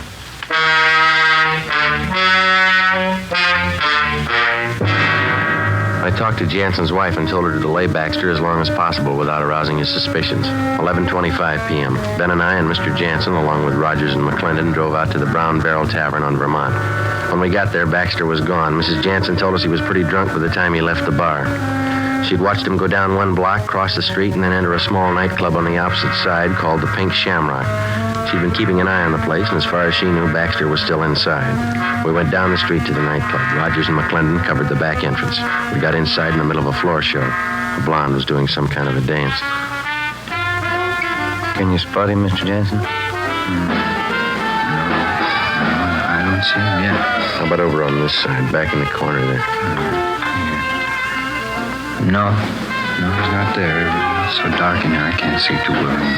There's the rear exit to the place. He could have slipped out that way. Gentlemen, like to have a picture taken? Souvenir photograph? No, thanks. Maybe we better check with the waiter, Ben. Sergeant, just a minute. That man over there at that table. Where? Yeah, I'm almost positive. Where? Right there, next to that pillar. He's just behind it, you see. Yeah, that's him. All right. Come on, Ben. You stay right here, Mr. Jansen. You bet. Waiter. Hey, waiter. Another Coke High. You waiter? Another Coke High. Your name Henry Baxter? Yeah, that's right. What? Police officers like to talk to you. Yeah? Well, sit down. Outside. Outside nothing. You want to see a show? Let's go outside. Come on, Baxter. Hey, wait a minute. What's the beef anyway? You know what the beef is. Sure, I know what the beef is. Come on, The lousy punk Eddie Stokes trying to give me a bad time. Now he knows what a bad time is. All right, Baxter, come on. Lousy punk Stokes. I showed him how it's done. You keep your voice down. I slugged him. Pounded his head on the curb. He was drunk. He never knew what happened. Come on, outside. Hey, everybody, I killed Eddie Stokes. I killed him.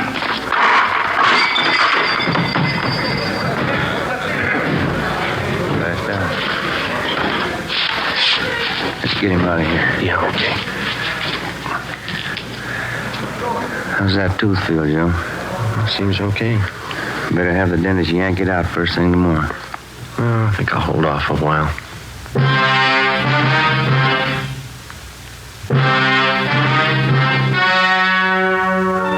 The story you have just heard was true.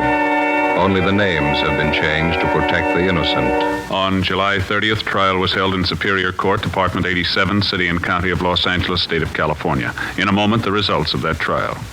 It's amazing how many long cigarette smokers are changing to extra mild Fatima.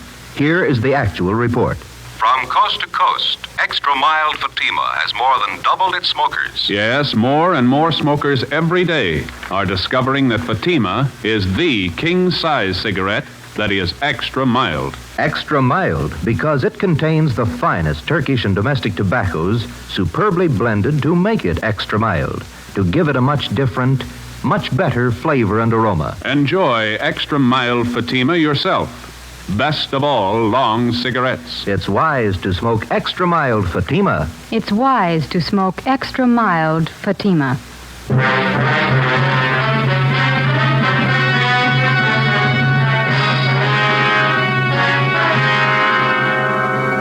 Henry John Baxter was tried and convicted in Superior Court of manslaughter. He received the sentence as prescribed by law and is now serving his term in the state penitentiary. You have just heard Dragnet, a series of authentic cases from official files. Technical advice for Dragnet comes from the Office of Chief of Police W.A. Wharton, Los Angeles Police Department.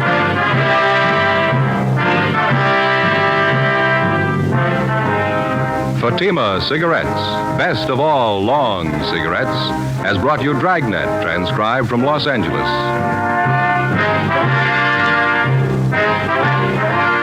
Sarah Berner stars in Sarah's Private Caper next on NBC.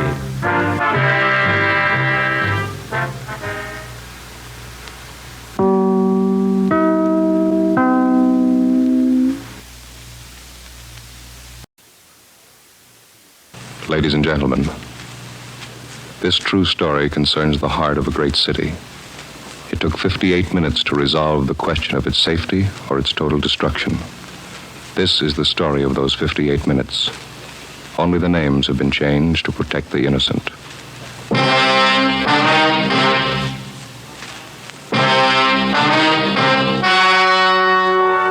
Fatima Cigarettes, best of all long cigarettes, brings you Dragnet. If you want a long cigarette, smoke the best of all long cigarettes. Smoke extra mild Fatima. Yes, Fatima is the king-size cigarette which contains the finest Turkish and domestic tobaccos superbly blended to make it extra mild, to give Fatima a much different, much better flavor and aroma than any other long cigarette. That's why Fatima has more than doubled its smokers coast to coast. Enjoy extra mild Fatima yourself. Best of all, long cigarettes. It's wise to smoke extra mild Fatima. It's wise to smoke extra mild Fatima.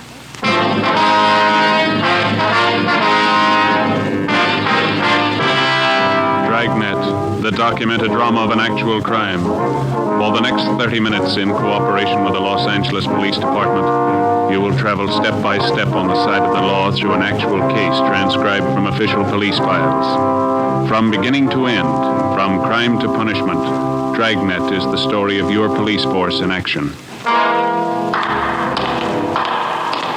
It was Tuesday, November 15th. It was raining in Los Angeles. We were off duty reporting in on an emergency call. My partner's Ben Romero. The boss is Lynn White, Deputy Chief of Police. My name's Friday. It was 8:25 a.m. when I walked into the Main Street entrance of the City Hall. Yeah, that's right. You have to take this elevator, Sarge. It's the only one to serve. Right.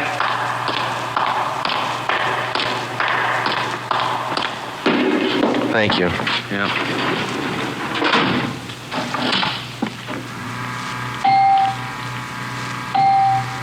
I'm going to run you up to 16. Chief's waiting for you up there.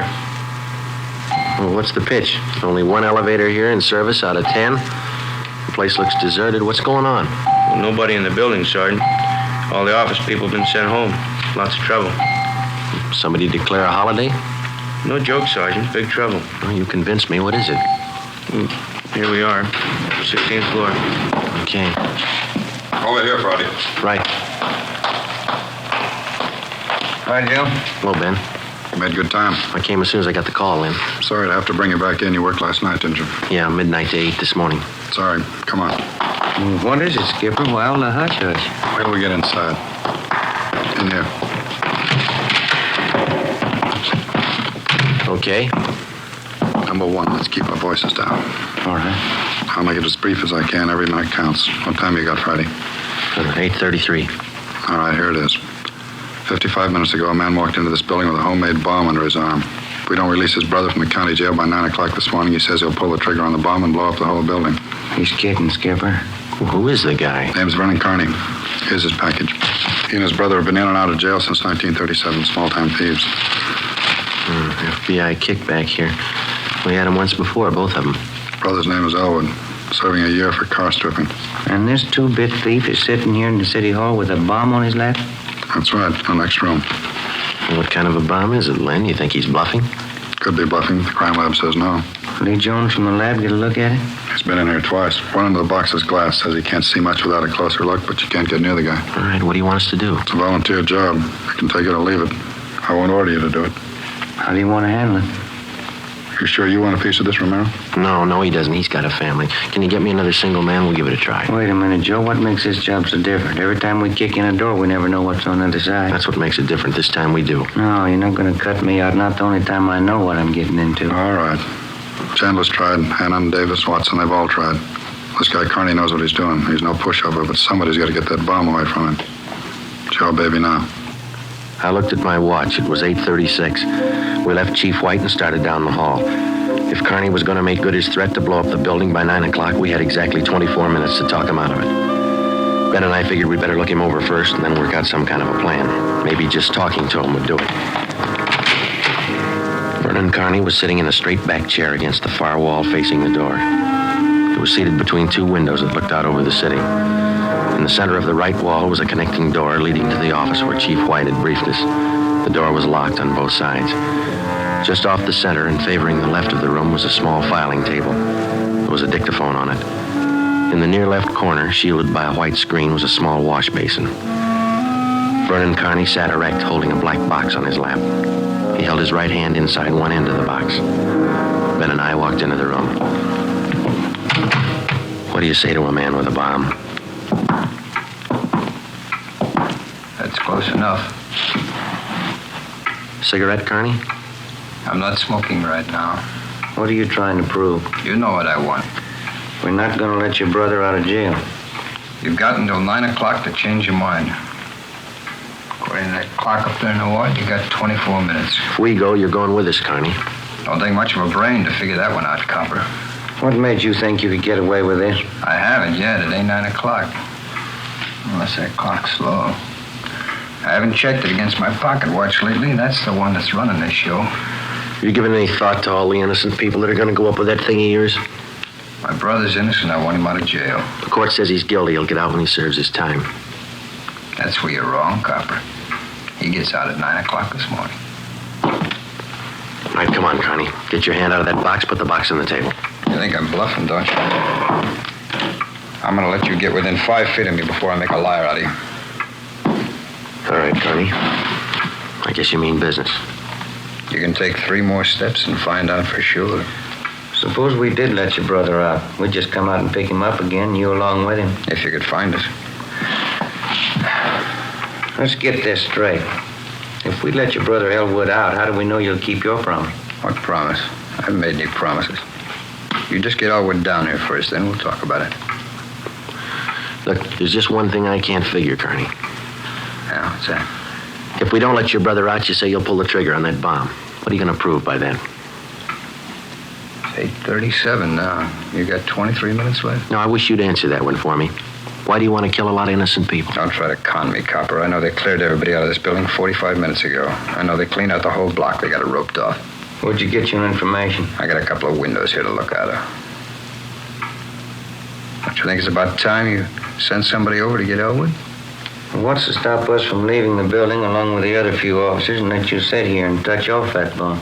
Go ahead. Won't be a long wait without you. Who are you trying to kid? You'd let me blow up $10 million worth of taxpayers' money? No, you're going to let Elwood out. You wait till the last minute to do it. But you let him out. All right, let's go.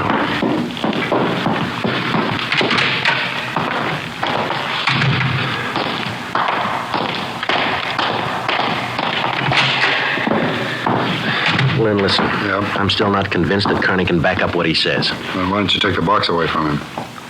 Yeah. Now, we're in a spot, let's face it. How about us getting him first? How are you going to handle it? I'm not top man on the pistol range, but I could wing him. And then he hands the box to you? Or maybe he falls and his reflex action pulls the trigger. Okay, I don't wing him. I stop him for keeps. You just can't walk in there and shoot him down. Why not? You do the same thing with any armed criminal. Yeah, but you warn him first. I'll warn him. And after you shoot him, you find out it's a harmless gadget. Couldn't have gone off in a million years. No, a gun's not the answer. We can't shoot him until we're positive. We'll be positive by 9 o'clock, but then there might not be anybody around to shoot him. We've located Connie's apartment. There's a detail out there checking it now. Bocelli and Morris. Have you got any ideas at all? Anything we could try? That's why I called you in. None of us have gotten any further than you did just now. There's just one thing I want to know for sure. Yeah, Friday. Is it or isn't it? We all want to know. Either way, we got to get that box away from him. I get it. White speaking. Yeah. Did? Now stay out there. I'll call you. That was Bocelli. They just found 28 sticks of dynamite in Kearney's apartment.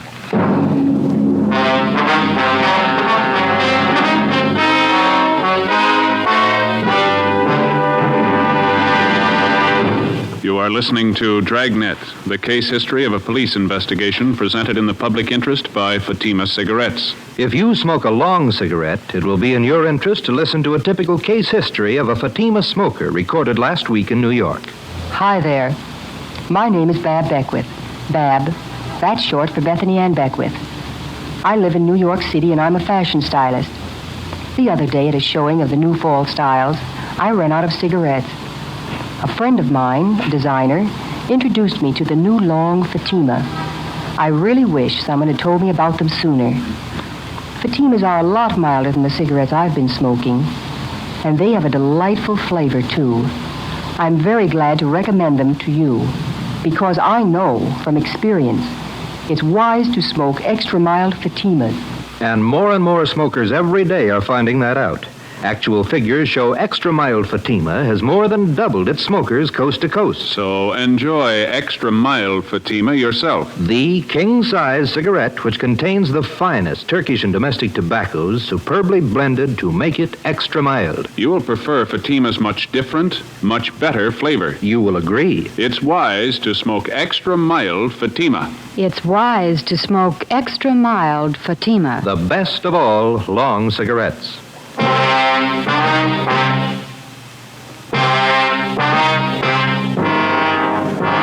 We knew now Kearney wasn't kidding. We could see into the bomb through the glass window in one end. There was dynamite inside, and there was dynamite in Kearney's room. We didn't know if he had the nerve to pull the trigger. We didn't know if it'd go off when he did, but with only minutes remaining, nobody wanted to take the chance. From here on in, all of us agreed that Vernon Kearney sat in the next room, holding in his two hands a force powerful enough to destroy us all. I looked at my watch. It was 20 minutes till 9. How do we get it away from him? I got an idea. It might work. Let's have it. Well, Kearney's sitting against the far wall between two windows, and they're both open. That's right. If we could get a man through one of those windows, we might get Kearney from behind. How are you going to get him? Well, whoever gets through the window could slug him. What do you do then? Somebody grabs the box. The crime lab can tell us what to do with it then. How do we get a man through one of those windows? We're on the 16th floor. Well, there's some kind of a ledge that runs around the building on each story, isn't there? Wide enough for a man to walk on? Let's take a look.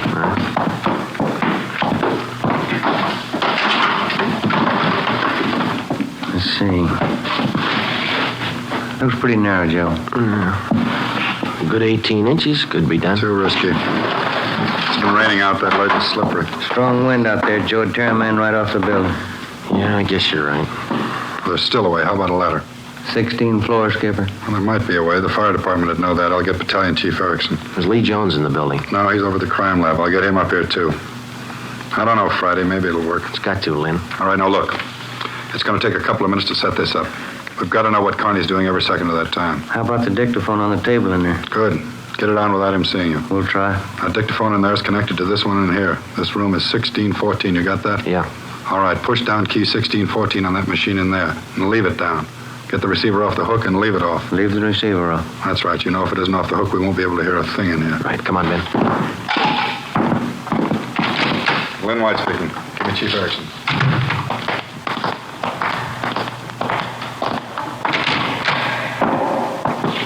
Where's my brother? Still in his cell. You coppers are long on talk, short on time. Yeah, we know. I'm telling you, for your own good, you better get over here. Connie, I'll bet if we get your brother on the phone here, he'll tell you that he doesn't want any part of this. You mean Elwood doesn't want to get out? Since when? Sure he wants out, but not your way. He's only got a year to serve. Why don't you leave him alone? I told him I'd get him out. He didn't think I could do it, but I'm doing it. I'll make you a bet, Connie. You let us get your brother on the phone. He won't walk out of here with you. Get him on the phone. All right. Where are you going? Phone's over here. Have to use the dictaphone. I got to get an okay from the chief. Elwood's still a prisoner. What's the matter with the phone? No operators. You know the building's been cleared. That's right. I almost forgot. Okay, you can use the dictaphone. It's Friday, Chief. Connie wants to talk to his brother. I know you'll have to send somebody over. Have him put the call on the extension. Wait a minute. What's that extension number, Ben? 2351. 2351, Lynn. Right? It'll take a minute. All right. I kind of like to talk to El. Been a couple of months since I've seen him. We've always been together, me and Al, most of the time. Joe, let's go in and see if we can't hurry that call. That's a good idea, boy. It's 16 minutes to 9. Yeah. Hey, cop. Yeah. Forgot to hang up the dictaphone, didn't you? I put the receiver back on the dictaphone. Ben and I had failed to make good on the first step of the plan. When we got outside the door, we briefed Davis and Watson. They went in to sit with Carney. It would be their job to keep us posted on Carney's movements. The dictaphone was out. We went back into the office next door. Chief Sam Erickson of the fire department and Lieutenant Lee Jones from the crime lab were already there. Would have been a help. We haven't got time to cry over it. Carney's wide awake, Skipper. He doesn't miss a thing. White told us the plan Friday. We can't run a ladder up from the street. Too high, huh, Chief? The best we've got is a 100-foot aerial. You figure 12 foot to the story, that'll take you up 96 feet, 8 floors. Mm-hmm. We got the latest equipment. What's that idea you had, Jones? Sam, can you get a hold of a pump here in a hurry? Sure, we got a lot of scaling ladders, but you got nothing up there to hook them on. You figure on dropping down from the floor above? That's right, and I figure a pump here would do it. Sure it would. You could make it past the windowsill up there, but you got 1.5 foot ledge in the way. No, what you want's a lifeline. You mean lower a man on a rope, Chief? Yeah, Romero, that's the quickest and the quietest. Could you rig it so one of my boys could do it? Surely. What's the risk? None if you work it right. We'll strap on a life belt, give the man heavy leather gloves. 2 of my men will lower him down. Pick your lightest man. What do you think, Lee? That's it. What do we do with the bomb when we get it? I figure that box Connie's holding is about 1 foot square. Here's what I'll do. I'll get you a bucket with 1.5 foot mouth, and it'll be full of water. Yeah? I'll have it right outside the door to that office. When you get that box, place it in the water. We'll get the bucket out of the building as fast as we can. And once we get the bomb underwater, we're in the clear? I can't promise you that, but it's the safest way to handle it under the circumstances. All right, that's it. Sam, you take care of your end? Right away. I'll get a detail to give me a hand out on the street, and we'll take the bomb to a safe area and decommission it. Let's move on it. All right, then.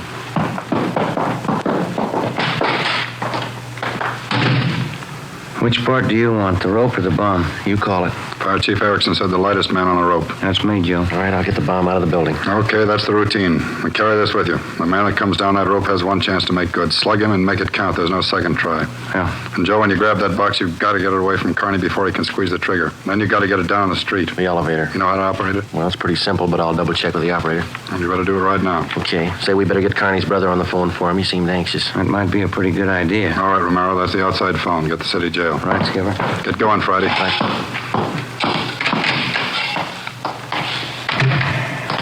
Hey, you, elevator man. Yes, Sergeant? I want to see if I know how to work this thing of yours. You taking over the elevator? In a couple of minutes. You want to check me out? Nothing to it, Sergeant. Here's the control. You push this lever right to go up, left to go down. You see this little trigger on the underside of the handle? Yeah. That's a safety lock. Be sure you squeeze it. You can't move the lever. That's all right if I try it. Okay, where till I turn off the master switch? All right. Yeah, that's it. Right to go up, left to go down. Uh-huh. All right, now how do you operate the doors? Automatic. They work off the control lever. When the control lever is locked in the up or down position, the doors will close. I got it. Now, in case they jam, this red emergency button up here? Yeah. Yeah, push it. If that doesn't close, then we call the repairman. Okay, I think I got it. You want to turn that switch back on? All right.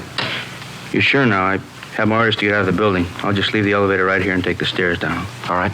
Thanks a lot. Sergeant, just curious, you going to take the bomb down this car? We're going to try. You won't have any trouble. We haven't had an elevator failure in 18 months. elevator man turned and went down the stairs. I started down the corridor and met Ben outside the office. He told me that Lee Jones and Chief Erickson were on their way up in the freight elevator at the rear of the building with the necessary equipment. The 2 fire department volunteers were with them. The phone call had been put through to the city jail, and in a minute, Elwood Carney would be ready at the other end of the line. We went in to tell Carney. I told him over at the jail to put the call through on extension 2351. When's it coming through? Right now. You got Elwood with you? No. We told you we'd get him on the phone for you. Call will be through in a minute. A minute's a long time, cop. You only got 12 of them left. Elwood's going to talk you out of this. Oh, sure. Everybody's going to talk me out of this. First it was them other 2 cops, the little porky guy and that other monkey. And you and this Dixie doughhead here. Now it's Elwood. Now come off it, will you? Get my brother over here. That's him now. It's your brother, Connie, I guess. They put you. Just gonna get the phone. You want to talk to your brother, don't you? I'll take care of the phone. We'll just disconnect it for a little. Now get this straight, copper. I'm through with your stinking rotten lying. I want Elwood here and I want him now. Now bring him here before I blow you all to pieces. Who threw that phone out in the hall? I did. You want me to go out there and pick it up? Connie, that's not going to get you anyplace. Are you the big boss around here? Maybe. Are you, aren't you? I answered you. All right, big boy, I got a piece of advice for you. You take your rookie cops here and get it through their thick heads. I mean what I say. I want my brother over here in this room. And you got just 11 minutes to get it done. Now you tell him that, will you? All right, Connie. Sure.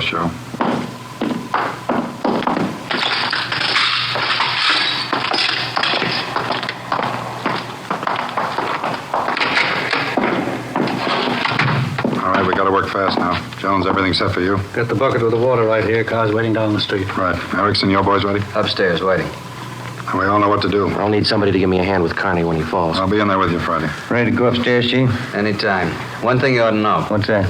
Wind's getting stronger, about 20 mile an hour out there right now. That gonna last us out? No, but it's going to increase the sway. Got to allow for it. How do you mean? Wind's coming from the south. We'll lower you just to the right of the window. If I figure right, the wind will do the rest. Bigger risk, but we don't control the weather. How you going to do it, Ben? As soon as I get in position, I'll reach in through the window on his right, and I'll use the billy. Try to catch him on the right side of the head. One good hit should put him away. Make it 2 and be sure, huh? Right, you ready, Chief? Let's go. What's the time, Friday? 8:50. Shouldn't take more than a couple of minutes for Romero to get down to that window unless the wind gives him trouble. Jones, there's no use you sticking around. I'll give Friday a hand. That's my job. We got to keep you alive to decommission the bomb. Bum Joe. See you downstairs.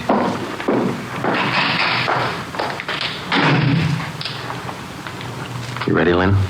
Yeah. Scared, Friday? Yeah. Makes us even. Come on. Lynn White and I went into the next room with Vernon Carney. Ben was going to make a try from the window on Carney's right. Somehow he had to keep his attention on us and away from that window. If anything went wrong and Carney got out of position, the plan had failed. If Chief Erickson didn't estimate the force of the wind correctly, the plan had failed. I looked at my watch. It was 8 minutes to 9. Carney, anything we can say that'll make you change your mind? I've asked you 100 times. Now I'm ordering you. You're going to get to a phone and have somebody send Elwood over here right now. I'm through waiting. Now move. You ripped the phone out, Carney. Well, then find another one. I told you, I'm sick of your two-bit stalling. We've got until 9 o'clock to make up our mind about this. You had until 9. You wouldn't do what I told you. Now I'm cutting you short. You guys got exactly 1 minute to get a phone in this room where I can hear you call a jail and have him send Elwood over here. You said 9, Carney. All right, Joe. We'll give him what he wants. Davis, unlock the connecting door to this office. I'll get the phone, Lynn. The cord reach? Just a minute. Yeah. Your brother's a prisoner. He's in our custody and he's under our protection. We can't place his life in jeopardy. Leave that up to Al.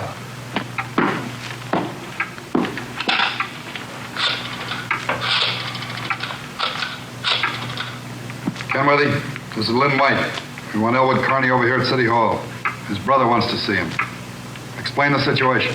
If he wants to come, get him over here.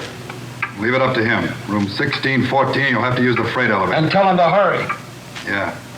Tell him to hurry. Now, that's the only smart thing you've done today. Now, why don't you go next door and figure out another angle? We'll wait for Elwood, too. You don't think I'd let you get out now, do you? We're all going to wait right here for my brother. In case he don't show up, you're going to see me pull the plug. Now, sit down. Not so close, right where you are. Sit down.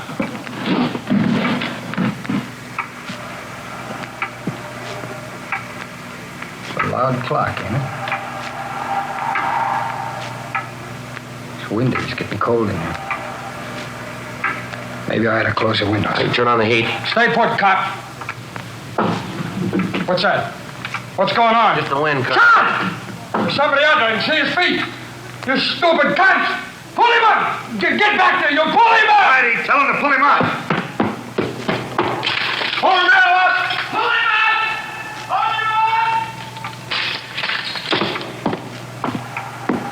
up! All right, Connie. You win. You bet I win, you dumb coppers. You didn't think I'd miss a trick like that. Now we'll just close the windows, boys. There's one, and locked. Here's your brother, Connie. Yeah. Oh, yeah. Hi, Vern. You did it. I told you. I'd do it, didn't I? That's far enough for the rest of you. Al, you come on over here.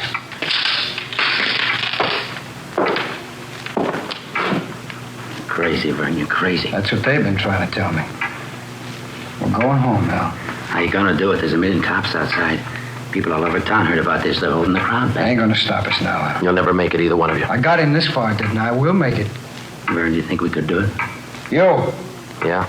You're gonna get a car ready for us, a fast one. Have it in front of the building. Move. All right, Friday, do what he tells you. Right. Hold it. Yeah? If you ain't back by 9 o'clock, the deal still holds. I told them I'd pull the pin at 9 now if they didn't let you out. You ain't fooling, are you, Vern? That gadget really blow? 4 miles high. They won't let you pull it. We're getting out. All right, copper, get the car. You got 4 minutes.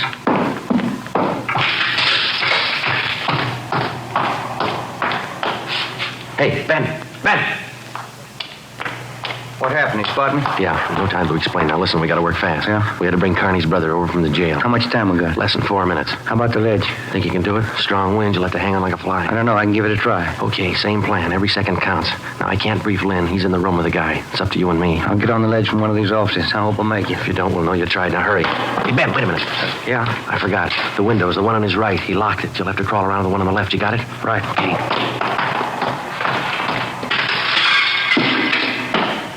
Car will be ready in 2 minutes out front. Fine. Ella and I'll just sit here and wait. It's going to be good being back together, Well, we always were real good together, Vern. Well, that's the way. Brothers ought to be together all the time. Yeah, Vern, I'd feel better with a gun. We don't need no gun. We got the bomb. We need a gun when we get out, when we get on the road. Okay, take your pick. They all got him. You, give him yours. I'm not carrying a gun. I left it in the other room. A cop without a gun? Who's kidding who? I left it in the other room. Frisk the big boy, Al. He's got one, huh? It's about time for that car, ain't it? It's 2 minutes to 9. Yeah, this feels like it right on his hip. Grab him, Joe. I got him. Get the box. Leave that guy alone. I got him, Ben. I gotta get his hand out of it. Run, Joe. Get in the water. Run!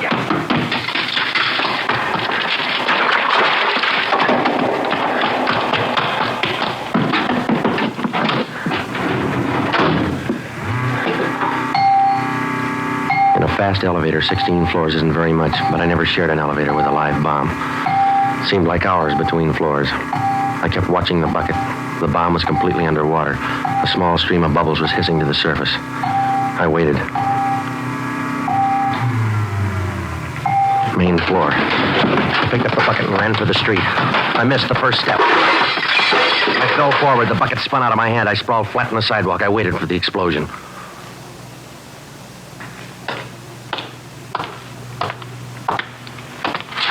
It didn't go off, Friday. Yeah, I gave it a good chance, Lee. It was all there. Look, at least a dozen sticks of dynamite. Snyder, bring that over here.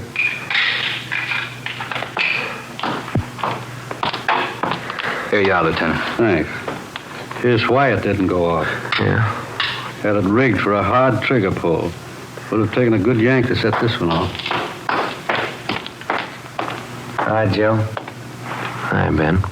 Clumsy.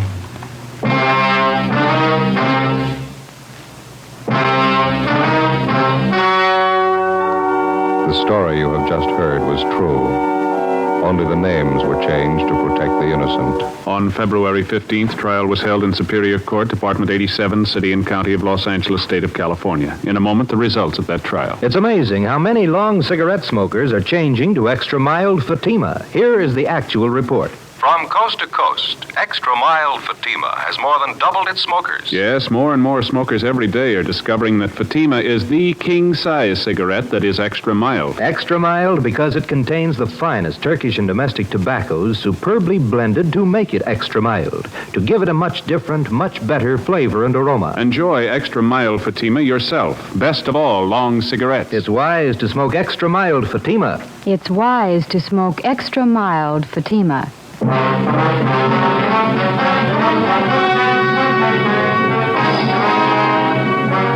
Vernon Carney was examined by 5 different psychiatrists appointed by the Superior Court and found to be mentally incompetent. He is now confined in the State Mental Institution for the Criminally Insane.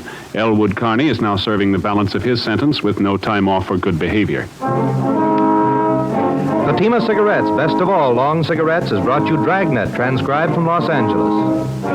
Next, Sarah's Private Caper with comedian Sarah Berner on NBC.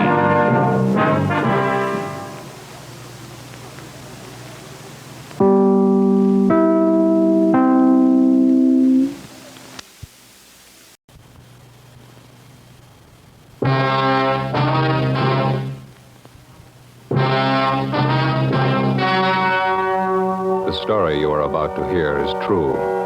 Only the names have been changed to protect the innocent. Fatima Cigarettes, best of all long cigarettes, brings you Dragnet.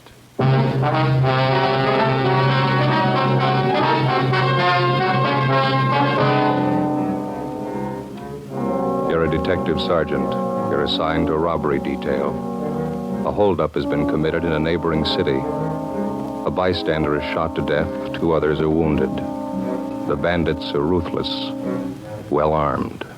Your job? Get them. If you want a long cigarette, smoke the best of all long cigarettes. Smoke extra mild Fatima. Yes, Fatima is the king-size cigarette which contains the finest Turkish and domestic tobaccos superbly blended to make it extra mild, to give Fatima a much different, much better flavor and aroma than any other long cigarette. That's why Fatima has more than doubled its smokers coast to coast. Enjoy extra mild Fatima yourself. Best of all, long cigarettes. It's wise to smoke extra mild Fatima. It's wise to smoke extra mild Fatima.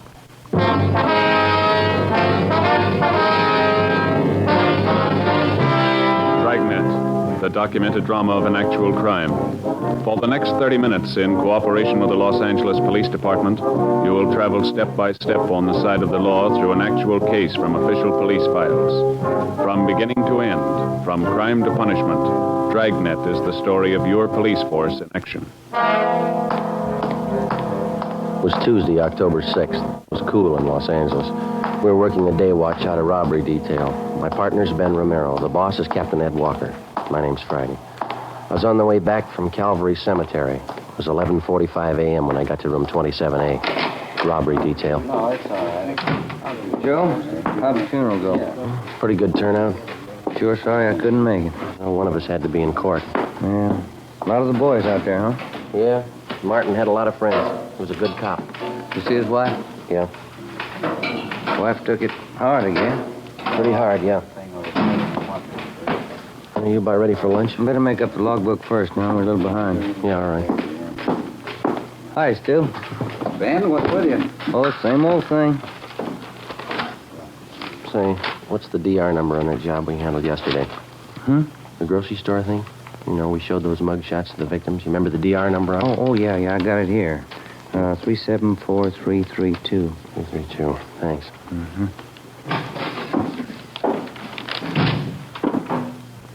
Yes, sir? My name's Frank Cheney. Just been paroled from Folsom. Can you tell me where I registered? Yeah. I'll get one of the men from the rehabilitation detail. He'll take care of it. Okay, thanks. Excuse me, Ben. Oh, yeah. Bossberg. Johnny Bossberg? Yeah. Got a minute? Something for you here. I'll be right there. Did you contact the witnesses in this report here? Let me see. This one. What do you got? Oh, yeah, I took Fellow care over of at the desk wants to register as an ex-con. Okay. Excuse me, Romero. Yeah. Hi, you want to register? Yeah, my name's Frank Cheney. Okay. Address? 218 Belgrade. In Belgrade. Where you been? Folsom. Got out Saturday. Okay, what'd you fall for? Robbery, first degree. How much do you owe? Served 18 years. I'm on life parole. Life parole. Okay. Hey, Thaxter, you want to tell Rambo we're out for 7? Wait a couple minutes, huh? See the guy at the desk, the one with Bosberg? Yeah, he's an ex-con. Why? Frank Cheney, 1931. Jack Taylor and I had him. First big one we ever drew. That's so. Did you ever hear of him? Used to call him the gentleman bandit. Yeah, 1931, Claude. That's 18 years ago. Cheney was the biggest of them. Came from a wealthy family, too. Father's a millionaire. You sent him up, huh? San Quentin. Tried to break out with a partner of his. Partner killed the trustee. Cheney was sent to Folsom. From a millionaire family. That's a queer one. Yeah. Well, how about that lunch, fellas? Yeah, let's go. Seems like it could have been yesterday, 1931. We grow old right along with the thieves, huh? Where we go? Federal Cafe? That's all right with me. 18 years. Yeah. Sure goes by in a hurry. I wonder if Cheney thinks so. As far as day-to-day routine goes, police work is pretty much like any other job. To the rookie detective just starting in, there's new things to see, new things to learn. But 5 or 6 years on the detail and the job gets pretty ordinary.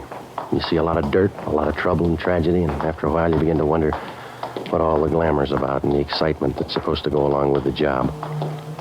The fall months went by pretty slow. On November 3rd, we closed a case against a gang of drugstore hold-up men. In December, Ben's youngster fell off a fence and sprained his wrist. My Uncle George from Renton, Washington, visited my mother and me in January, stayed a couple of weeks. On January 28th, it rained. Ben and I checked into the office where we got a phone call from Lieutenant Mort Gear of the San Diego Police Department. He gave us additional information on a finance company holdup which had been pulled in San Diego the day before. In the robbery, one bystander had been shot and killed and another one wounded by the 2 bandits. They also shot a police officer 3 times through the stomach when he tried to stop him. Next day, Sergeants Ormsby and McGuire from San Diego arrived, and we helped them check the suspects through the stats office. A couple of bad ones, Joe. Both have guns, and they use them. One of them got away in a car and the other one on foot. Is that right, McGuire? Yeah, a big one used the car. Yeah, size ought to help some. Let's see, 45 years old, height 6 foot 1 or 2 inches, weight 275 to 85 pounds. Anybody get a look at the car, Ormsby? Blue Ford sedan, 1940 or 41 model. That's all we got. It's a rough one. After all the shooting, the witnesses didn't know what they saw, all mixed up. Well, how about the other one, the guy who got away on foot? He's a WMA, about 50 years old, 5 feet 8 and 9 inches, 145, 55 pounds, wears glasses. Yeah, we got that on the teletype. Is that all? No, we traced from the Greyhound bus depot about 6 blocks from the holdup. Changed his clothes in the washroom there, left behind a coat and a gun. Yeah. The coat was the kind of gift parolees from State Pen. Checked it through our crime lab. Same kind of suits are issued to all ex-cons. No make. Well, at least you know one of them's an ex-con. How about that gun you found? It's a murder weapon. Our ballistics men went over it, no prints. Tried to trace the serial number, no record. CII in Sacramento's trying to run it down. Well, we got any hunches? A few. We're almost sure both of them had gone the route before. Pretty cool. Shot down 3 people, didn't bat an eye. How much did they take in the holdup? 11,000. Hey, your stats office make a run those descriptions yet? Here this morning, or nice got the list of possibilities. They're pulling the mud shots now. Ought to be winding it up right now, don't you think? Yeah, let's check. This way, fellas. Yeah. Well, go ahead, McGuire. Oh, thanks. How's the wife, Ormsby? Oh, fine, Ben. She's expecting again. What are you going to do, raise an army? 4 kids. That's not so bad. McGuire's wife wants 6. How about that, Mac? You got 5 now. No point in quitting when you're ahead. Frank? Yeah, Joe. You know Russ Ormsby and Tony McGuire, don't you? San Diego PD? Yeah, Sure, met him last trip. Hi. Fine, Frank. Good to see you. Good. Just ready to call you. Got those mug shots together for you. Here, got them right here. Okay. There you are. This is Dex for suspect 1. This is for number 2. Okay, Frank. We'll check them out with the witnesses. There's one mug there. Here, let me show you. Here, this one. Yeah? It matches the description pretty close. Safe man by trade, but he can go any route. Name's Weber. First name? Stanley. Call him Turk, I think, nickname. Know anything about it? He's an ex-con. Ormsby Busby and McGuire drove back to San Diego to show the mugshots to the holdup witnesses and see if they could get an identification. Late the next afternoon, they called back to tell us that Stanley Turk Weber had definitely been identified from his mugshot by 4 of the 5 witnesses as one of the holdup men. His partner remained unidentified. We called Turk Weber's parole officer, got all the available information on the suspect, including his latest address, an apartment house on North Alameda. Weber wasn't there. We talked with the apartment house manager, and he told us that Turk hadn't been seen there since the day before the San Diego robbery and murder.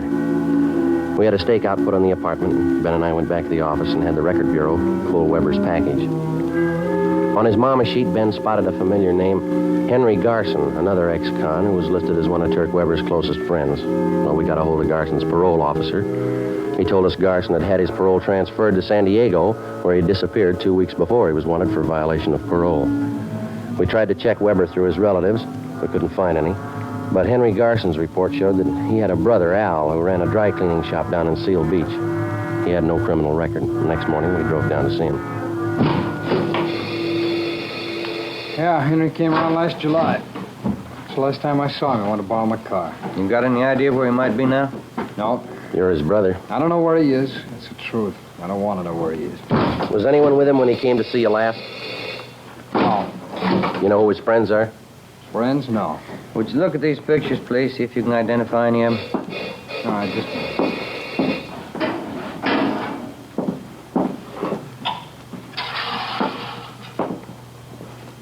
No. These here? No. No. Ah. How about these? No. No. No, look, can't you talk to me later? It's not good for business having cops around a shop. Who would you yell for if your shop was held up, Mr. Garson? What's that got to do with it? Your brother's in trouble. We might stop him from getting in deeper. Now, look away now.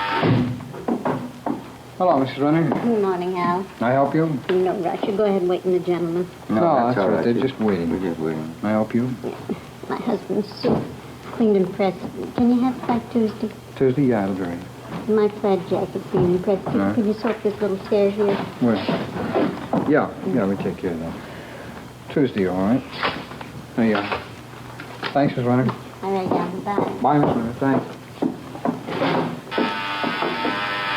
I don't like to hold you up, Garson. Just a few more questions. All right. Now, you said the last time your brother was here, he wanted to borrow your car. Is that right? That's right. Did you let him have it?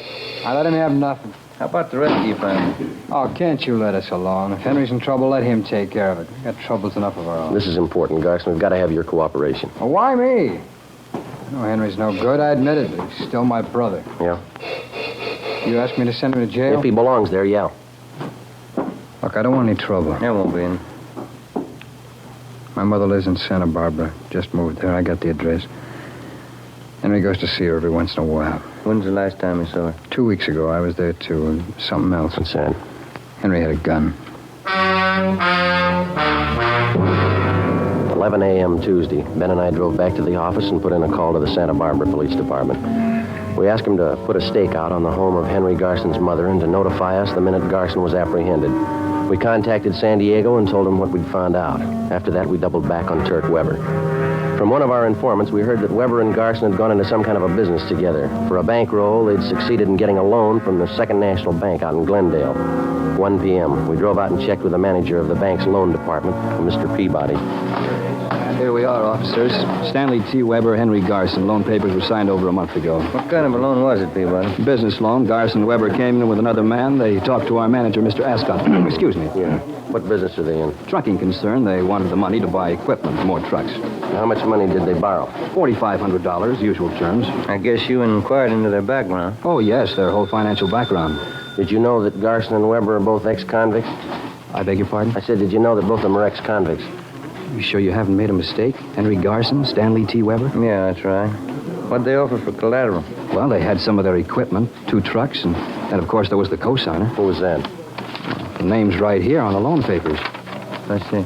Right here. Cosigner, Frank Cheney.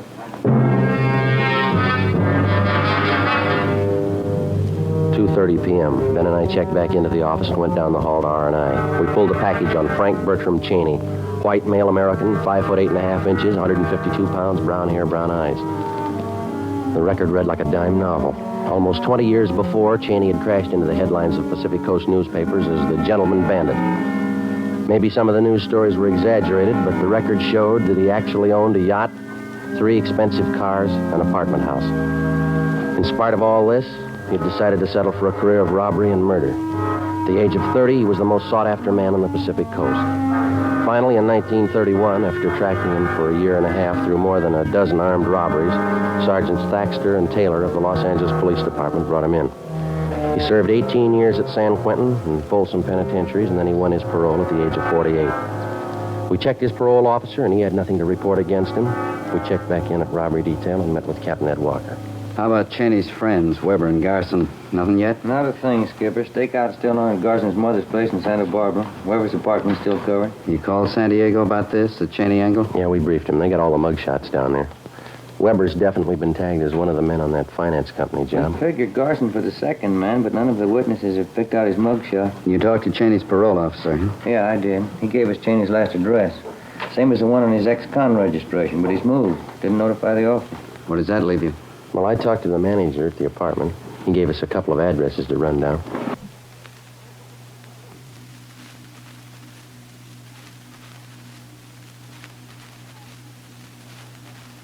Guess we better start getting on it, huh? Yeah, it's getting late. Keep in touch. I'll notify you if anything breaks here. Right. In just a minute. Robbery, Walker. Oh? Yeah, just a minute. You, Joe. Thank you. San Diego. Hey. Friday.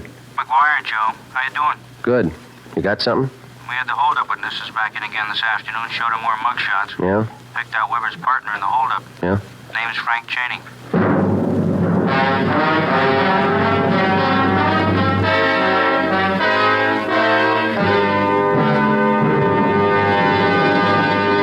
You are listening to Dragnet, the case history of a police investigation presented in the public interest by Fatima Cigarettes. If you smoke a long cigarette, it will be in your interest to listen to a typical case history of a Fatima smoker. It's the case of Lee Silver, general assignment reporter on one of New York's greatest newspapers. You'll see his picture in leading magazines this week. And here is his actual signed statement. When you have to meet a news deadline, you work at a fast pace, smoke at a fast pace. That's why I smoke Fatima. They're extra mild. In my opinion, it's wise to smoke extra mild Fatima. And more smokers are discovering this every day. Actual figures show Fatima has more than doubled its smokers coast to coast. So enjoy extra mild Fatima yourself. The king-size cigarette, which contains the finest Turkish and domestic tobaccos, superbly blended to make it extra mild. You will prefer Fatima's much different, much better flavor and aroma. You will agree. It's wise to smoke extra mild Fatima. It's wise to smoke extra mild Fatima. The best of all long cigarettes.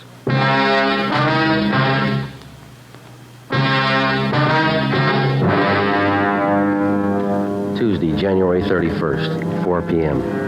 In addition to the San Diego teletype, we got out a local broadcast and an APB on Frank Cheney. By 4:30, Ben and I had checked out the first of 2 addresses where Cheney's former landlady told us that he might be staying. It was a rooming house out on West Washington. The owner told us that Cheney had stayed at his place for a few days, but that had been more than 2 months before. He had no idea where the suspect might be. We then drove to the second address. It was an apartment house on West Stanford near Slauson. The manager's name was Mrs. Pritchard. Why, yes, I believe Mr. and Mrs. Cheney are home. They've been in all day. Which apartment is they in, ma'am?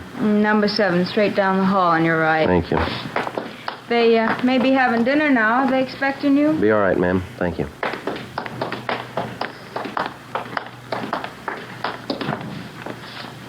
Okay.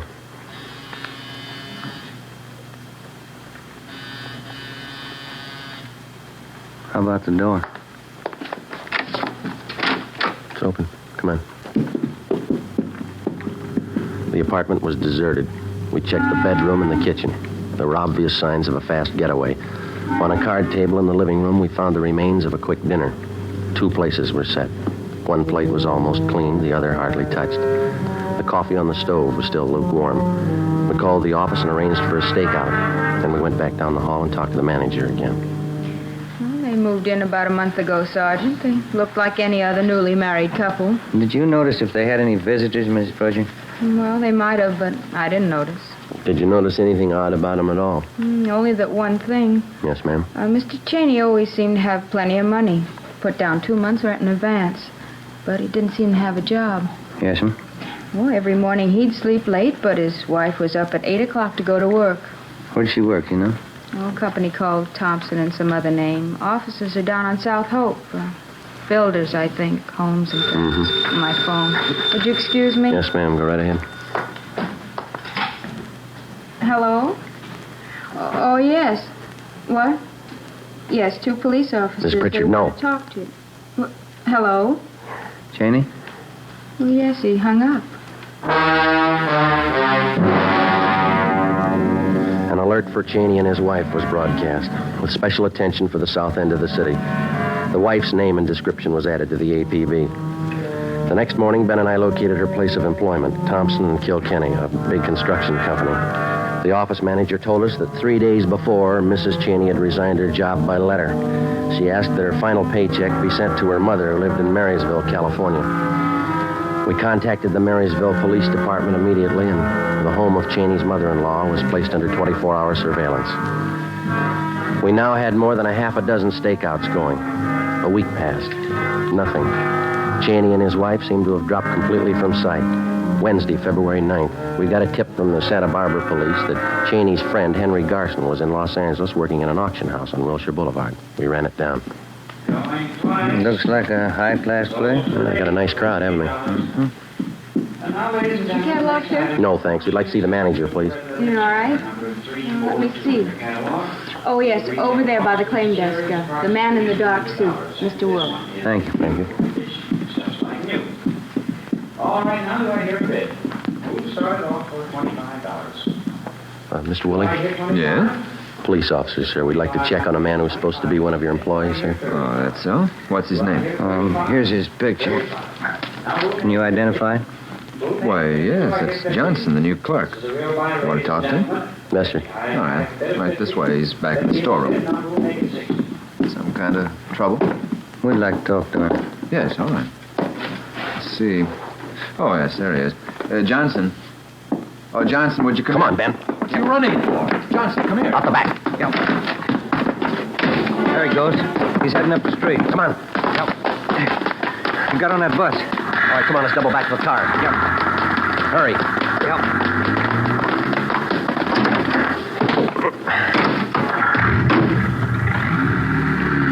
Did you see the bus?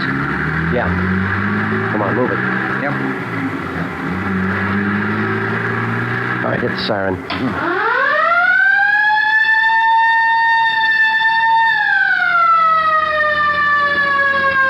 All right, that did it. The driver's pulling over. Pull up behind the bus there, huh? Yeah, get back. Come on, let's go.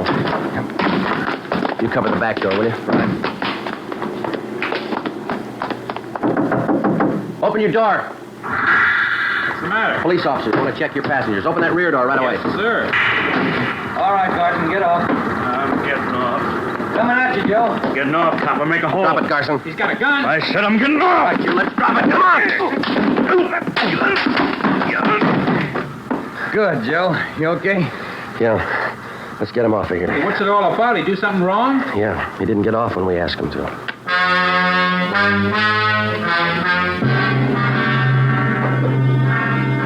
"9 p.m. Wednesday. We drove Garson to Georgia Street Receiving Hospital, where he was treated for minor cuts and bruises.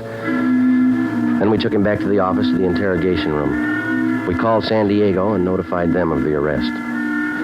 From 10 o'clock that night until 10 the next morning, Captain Walker, Ben, and I questioned Garson. He refused to admit that he even knew Frank Cheney or Turk Weber. By noon, he was pretty tired. So were we. At 12:05, a call came through from San Diego. Friday, this is Russ Ormsby. Yeah, Russ. Fresh lead on Turk Weber. He's got a sister living in San Clemente. Yeah? We've got our house staked out. Had a tip he's going to pay her a visit. When's that? This afternoon. 3:15 p.m. We got to the San Clemente turnoff, and a few minutes later, Ormsby and McGuire arrived from San Diego. We drove to the home of Weber's sister on South Orange Street and identified ourselves. She told us that Turk had been there that morning, but that he'd gone to the races at Del Mar for the afternoon. Did your brother say he was coming back? Said he might be back. He wasn't sure. Did he go to the racetrack alone? Yeah? Was he going to meet anyone there? I don't think so. He didn't mention it. You driving a car? No, he took the bus to the track. I see. Where would he most likely go if he doesn't come back here? I don't know. Maybe back to L.A., maybe San Diego. I don't know. Well, do you know if your brother Turk is going to meet Frank Cheney? How could he? Turk says Cheney's up north someplace with his wife. Told me that this morning. Where up north?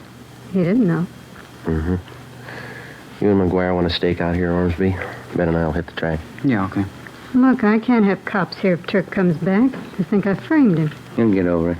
You don't know Turk. When he gets sore, he goes out of his head. He'll kill me. Why worry, miss? Huh? He'll have to kill us first.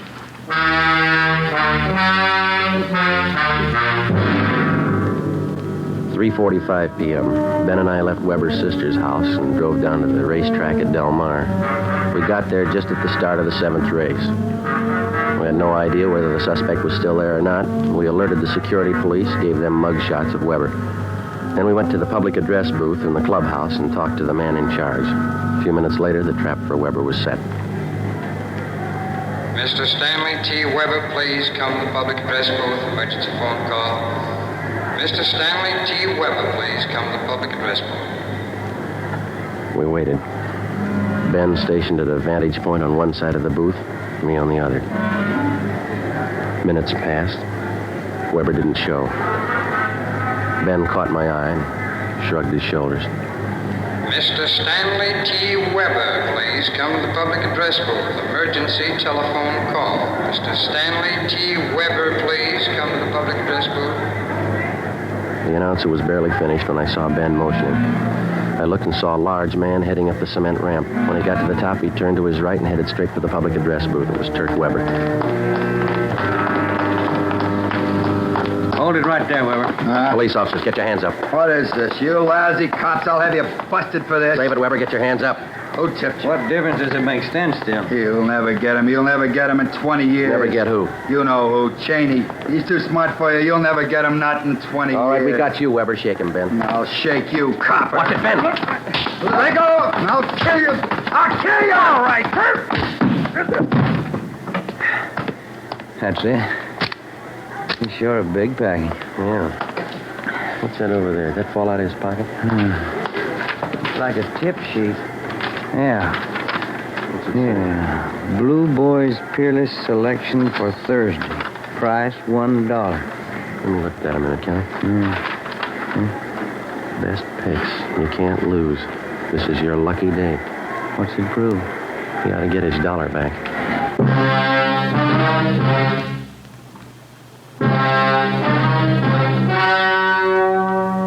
The story you have just heard was true.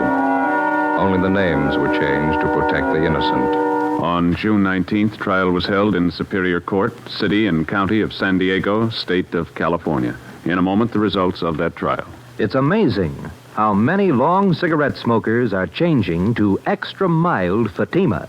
Here is the actual report. From coast to coast, extra mild Fatima has more than doubled its smokers. Yes, more and more smokers every day are discovering that Fatima is the king-size cigarette that is extra mild. Extra mild, because it contains the finest Turkish and domestic tobaccos superbly blended to make it extra mild, to give it a much different, much better flavor and aroma. Enjoy extra mild Fatima yourself. Best of all long cigarettes. It's wise to smoke extra mild Fatima. It's wise to smoke extra mild Fatima.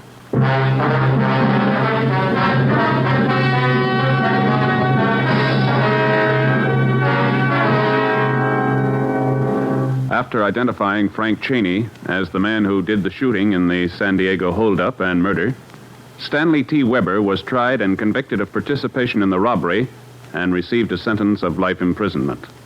Henry Garson was cleared of any complicity in the holdup killing, but he was returned to prison for violation of parole and for several burglaries in San Diego and Los Angeles. Both men are now serving their terms in the state penitentiary. Next week, Frank Cheney, the Gentleman Bandit, Part 2.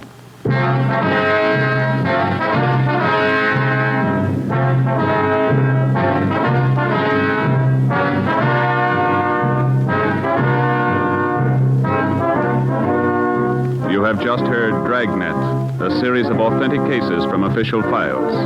Technical advice for Dragnet comes from the Office of Chief of Police W.A. Wharton, Los Angeles Police Department.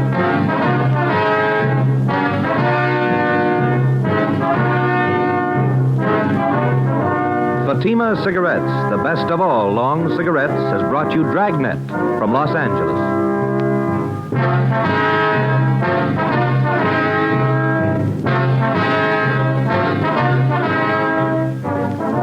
Next, Sarah's Private Caper with comedian Sarah Berner on NBC.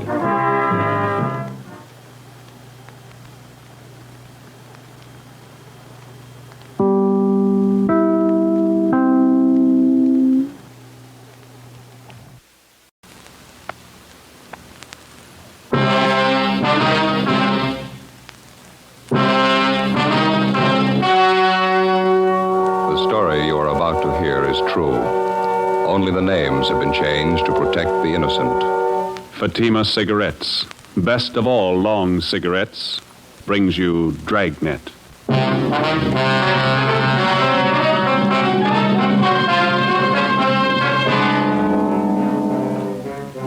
You're a detective sergeant. You're assigned to robbery detail. 3 persons are shot down in a $12,000 holdup. One of the bandits is apprehended, convicted, and sent to prison for life. The other one is still at large. Your job, get him.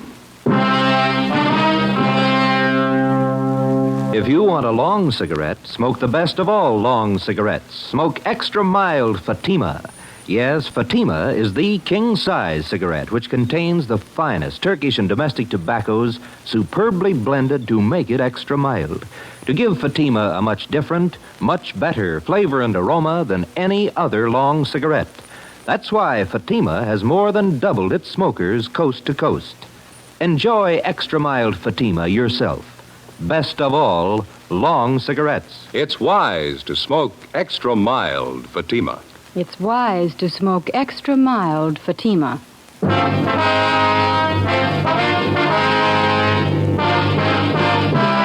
Dragnet, the documented drama of an actual crime.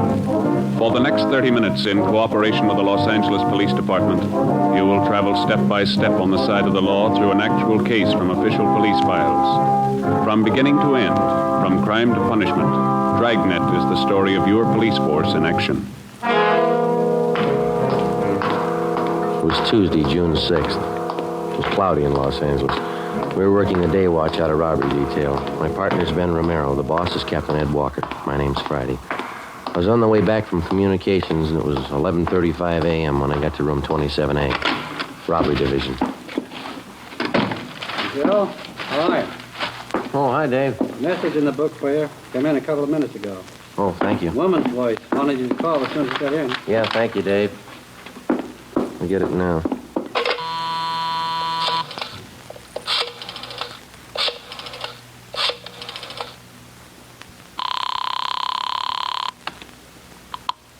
George Street Juvenile Bureau, Miss Bentley.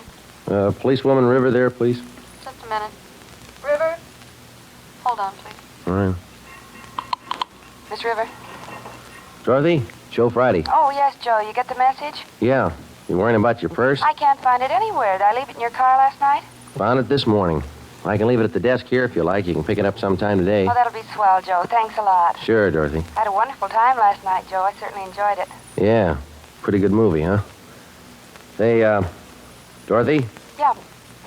Mother and I were talking this morning at breakfast. Mm-hmm.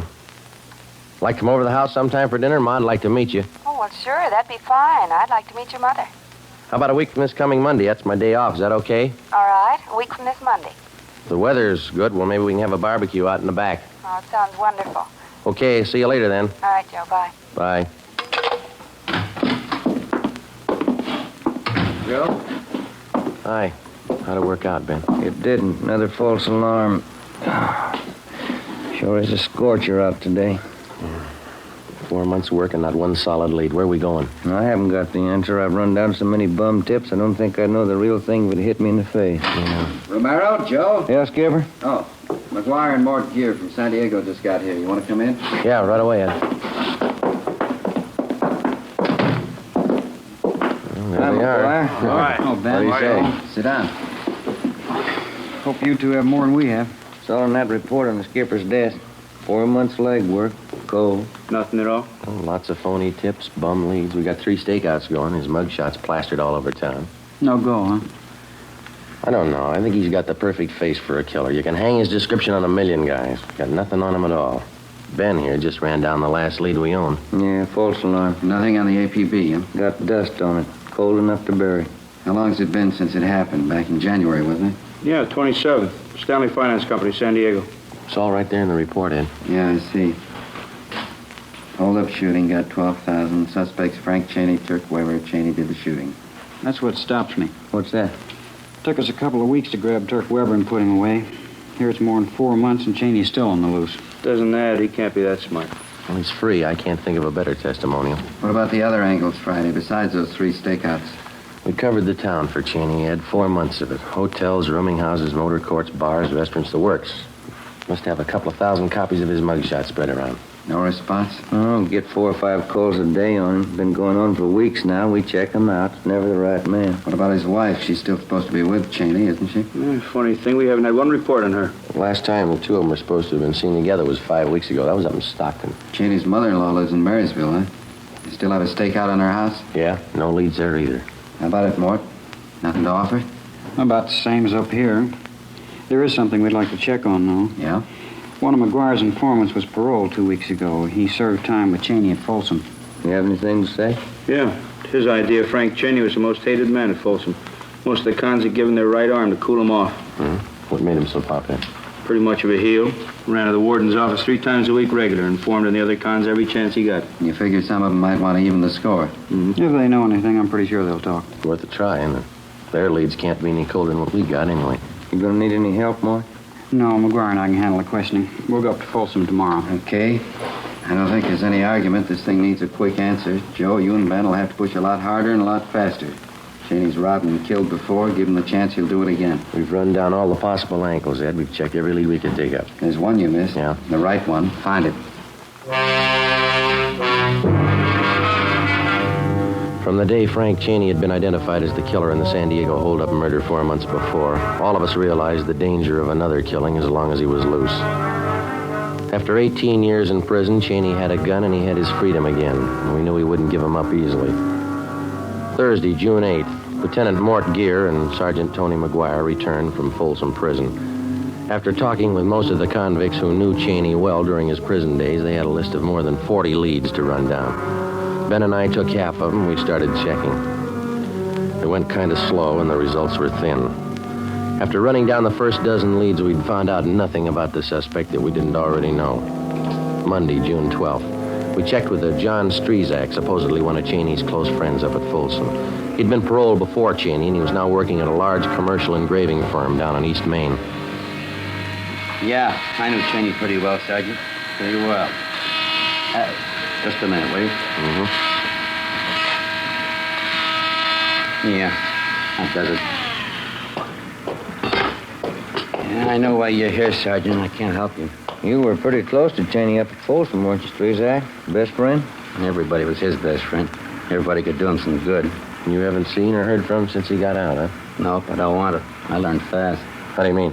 He's a bum, Sergeant. Some people are born that way. Tried to talk me into a break once. I didn't buy. I knew he didn't write to the warden with it. Some people are born that way, bums. You think somebody might be hiding him out? Some of his pals. How about them? If he's got any pals, I don't know him. I can tell you this, they didn't come out of Folsom. Well, can you think of anything at all that might give us some kind of a lead on Cheney? I wish I could, believe me. Now, I better get back on the job. Shop foreman. He's no better than Cheney. Bum. All right, Strezak, thanks a lot. I'd like to know if you hear anything. I'm going to leave you one of our cards here. Yeah, okay, Sergeant. Hey, Strezak, what'd you go up for, anyhow? Just what I'm doing. Huh? Engraving. We kept at it, checking out the leads one by one, the same slow, dull routine that we'd been on for 4 months. It ate up valuable time, but it was necessary. You never know what a lead's worth until you check it out. During the past months, from the least promising sources, we'd uncovered a half a dozen bits of information about the suspect, none of them conclusive, but they helped point the way. We found out Cheney's favorite sport was sailing. Yacht clubs up and down the coast were contacted and asked to watch for him. We learned where Cheney got his eyeglasses, contact lenses. We went to the optician, got the prescription for them, and had copies of it distributed to all optical firms in the area. They got a request for lenses which matched those in Cheney's eyeglasses or contact lenses. They were to notify us. From a former college friend, we found out that the suspect was once treated for tuberculosis, and because of this, he drank only goat's milk. All the retailers in the area who sold goat's milk were contacted and alerted. We set up a system to check regularly all the mail received by relatives of both Cheney and his wife. Thursday, June 15th. Hi. San Diego called while you were out. Weren't here. They come up with anything? Fair. One lead told him Cheney learned the printing trade while he was up at Folsom. Knew the business well enough to work at it. San Diego checking that out? They alerted the printers union. We'll do the same up here. Picture and story on Cheney will be in the union newspaper next week. Yeah. Well, we dug up another bit on Cheney. We got it this morning. What's that? Well, instead of ordinary eyeglasses, Cheney's been known to wear contact lenses. You know, glass fits right over your eye. Uh-huh. Good chance he might be wearing them now. Kind of helped change his appearance. We got the prescription for the lenses from Cheney's eye doctor. Got the information to all the optical firms in town. Good. Friday, man out here to see you. Oh, okay, thank you, Dave. All right, that's all. Better contact San Diego. Keep him posted. Right, Skipper? This gentleman here, Joe. This is Sergeant Friday. Yes, sir. How are you, Sergeant? You remember me, Vince Bertoli? You were in my place last month, the White House Grill. Place down on Alameda? Yeah, that's right. Block from Union Station. Both of you came in. Yeah. You had coffee and an omelet? You liked the omelet? Sure, yeah. What can we do for you, Bertoli? Well, remember you were talking to me? You said you were looking for somebody. You left some pictures in this card of yours here. Yeah, that's right. Well, I lost the pictures. I don't know where I lost them, but I kept your card. That's why I came to see you. Why? Well, as I say, I lost the pictures, but I still have an idea what they look like. Have you seen either one of those people, the man or the woman? Well, that's why I came to check with you. A week ago, one of my steady waitresses quit, and I hired this brunette with a hard luck story. Care for a stick of gum? Licorice flavor? No. Nothing. Well, after a couple of days, I remembered that picture you gave me, and I thought she looked a little like it. That's why I kept an eye on her. Did you notice anything out of the ordinary? You bet she never dates anybody. Not even me, and I'm the boss. Not ugly either. Yeah? She always claims she's got to get home. Never gives a reason. Says she lives alone. Where does she live? A couple of blocks from my place on North Jersey, I think. I checked the place where she does her shopping. They tell me she buys enough groceries for 3 people. She still insists that she's living by herself, though. Yeah, that's why I thought I'd better check with you. I lost the pictures, but I hung on to your card. Will you take a look at this photograph, Bertoli? Yeah. Sure, same one you gave me. Looks just like her, Mary Sloan. Who? Mary Sloan. That's her name, isn't it? You want to turn that picture over? Mrs. Frank Cheney. Thursday, 4 p.m. Ben and I drove down to the White House Grill and had a cup of coffee. We got a good look at the waitress whom the owner, Vince Bertoli, suspected of being Mrs. Cheney. We left and waited outside in the car until 5 o'clock when the suspect came out. We followed her to a grocery store and from there to a rundown apartment building on Greystone Alley just off Temple. We waited a few minutes and then we followed her in. The tab on one of the mailboxes read, Mary Sloan, apartment 16. We went up. Which one, Joe? Number 16. It's down this way. Come on.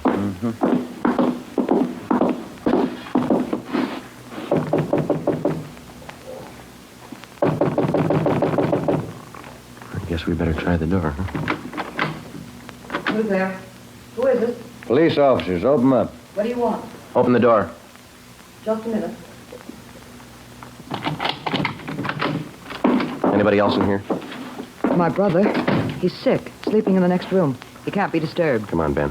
You can't go in there. Honey, look out! Get out! Joe, the window. All right, get back inside here. Come on, you. Let go of me! His arms, Ben. Grab him, will you? All right, you.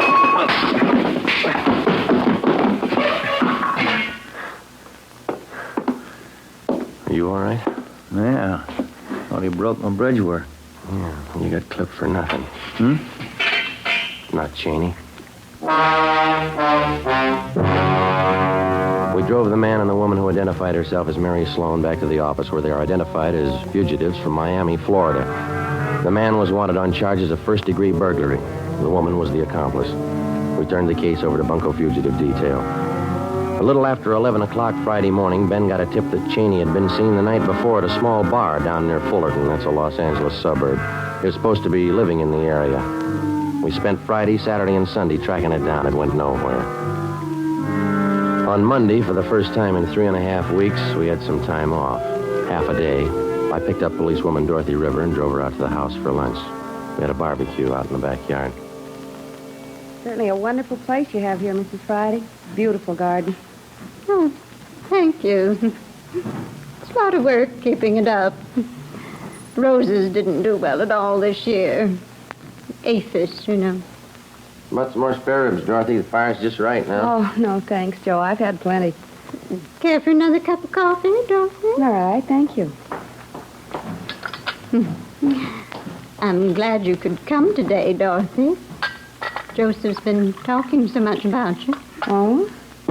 You surprised me a little when I met you. How's that? How about some more ribs, Ma? Oh, no, thank you, Joseph. I don't think you look at all like a policewoman. Most of them are rough-looking, aren't they? Oh, no, I don't think so. They look like most women. Nothing much out of the ordinary about them. Oh? Well, those times have certainly changed. We didn't have police women when I was a girl. Probably could have used them. Well, I don't know. I don't think we had so much crime then. Times were much different. You seem so young for such work, Dorothy. Policewoman. I'm 25, Mrs. Friday. Been with the department almost 2 years. Oh, yes, you're a young girl. Joseph's 31, you know. Yes, I know. Hey, Ma, how about letting me gather you the dishes up? Oh, no, that's all right, Joseph. You just sit there. Have your coffee. I'm used to this. Have to get used to housework when you're married. I'll bring out pie. A wonderful dinner, Joe. Your mother's very sweet. Yeah, real subtle, isn't she? Oh, motherly instinct. Somebody has to look after you. That's the phone, Dorothy. I better grab it. I'll be right back. Okay.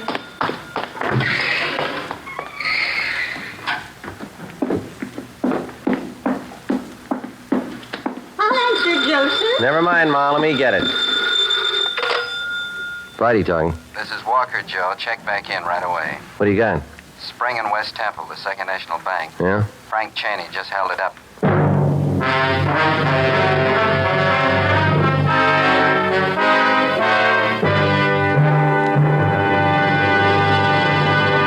You are listening to Dragnet, the case history of a police investigation presented in the public interest by Fatima Cigarettes. If you smoke a long cigarette, it will be in your interest to listen to a typical case history of a Fatima smoker. It's the case of registered nurse Shirley Gelman of Los Angeles, California. You'll see her picture in leading magazines this week. Now, her actual signed statement. When I go off duty, I appreciate a mild cigarette. Fatimas are extra mild. I can enjoy them more.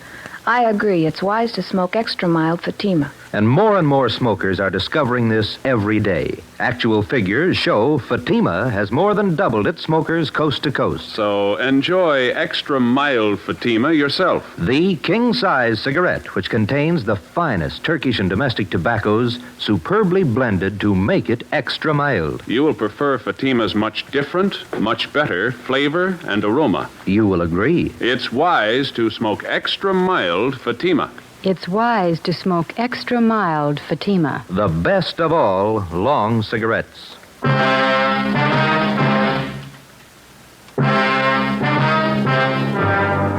Monday, June 19th, 3 p.m. I went back to the office, picked up Ben and Captain Walker, and the three of us drove to the scene of the robbery at the corner of Spring and West Temple, the Second National Bank. Ricketts and Thaxter from robbery detail were already there questioning witnesses.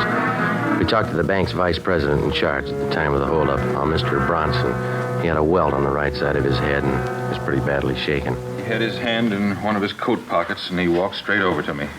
It's the first thing he said. This is a holdup. You're positive of the identification, Mr. Bronson? I'm certain. This picture here, it's the man, all right. The others will tell you the same. Who's that, Mr. Bronson? The tellers, they all got a good look at him. No mistake. Well, what happened after Cheney approached you? He was very calm, very quiet. Uh-huh. He said, do exactly what I tell you. Call for help, and I'll kill you. He was calm all the way through it, just like it was an ordinary business with him. Did he have you get the money for him? No, he ordered me from back to the front counter there, and we went from cage to cage. Each time he had me say the same thing to the teller. This is a holdup. Give me all the currency you have. Don't call for help. How many tellers did he have you collect from? 5. This line along here, windows 1 to 5. My knees were shaking so hard I could barely walk. I kept wondering if one of the tellers might try to sound the alarm. Yes, sir. What happened after he got the money? He had me walk in front of him, down there to the side exit. That's when he hit me, I guess. Side of my head, you can see here where they bandaged it. Yes, sir. How much money did he get, do you know? No, I'm not quite sure. More than 4,000. I can't help but think how lucky I am. That man's a killer, I'm certain of it. Are you sure that we can't fix you up with a ride home? No, I'll be all right, thank you. My wife's on the way down now. Ed, can I see you fellas enough? Yeah, thanks, sir. Excuse us, will you, Bronson? Yes, certainly. Rounded up all the dope on the getaway car Cheney used. Yeah? At 2 this afternoon, he went to a used car lot up in Figueroa, about 8 blocks from here. Asked to be shown a late model Ford. Yeah, go ahead. Salesman took him for a demonstration ride. When he pulled up for an arterial, Cheney jabbed a gun at him and told him to get out. Salesman got out, Cheney drove off. And 15 minutes later, he walked in here and pulled the robbery. That's it. The bank tellers tabbed the same Ford as the getaway car. Broadcasted all points on the car, nothing yet. What time you got, Romero? 10 minutes before. What time did the alert go out, Thaxter? 2:45. Everything covered? Yeah, Union Station, both airports, the bus depots, they're all alerted. Roadblocks set up on the highways. Since 2:45. Just about. And Cheney's somewhere in the city. Find him.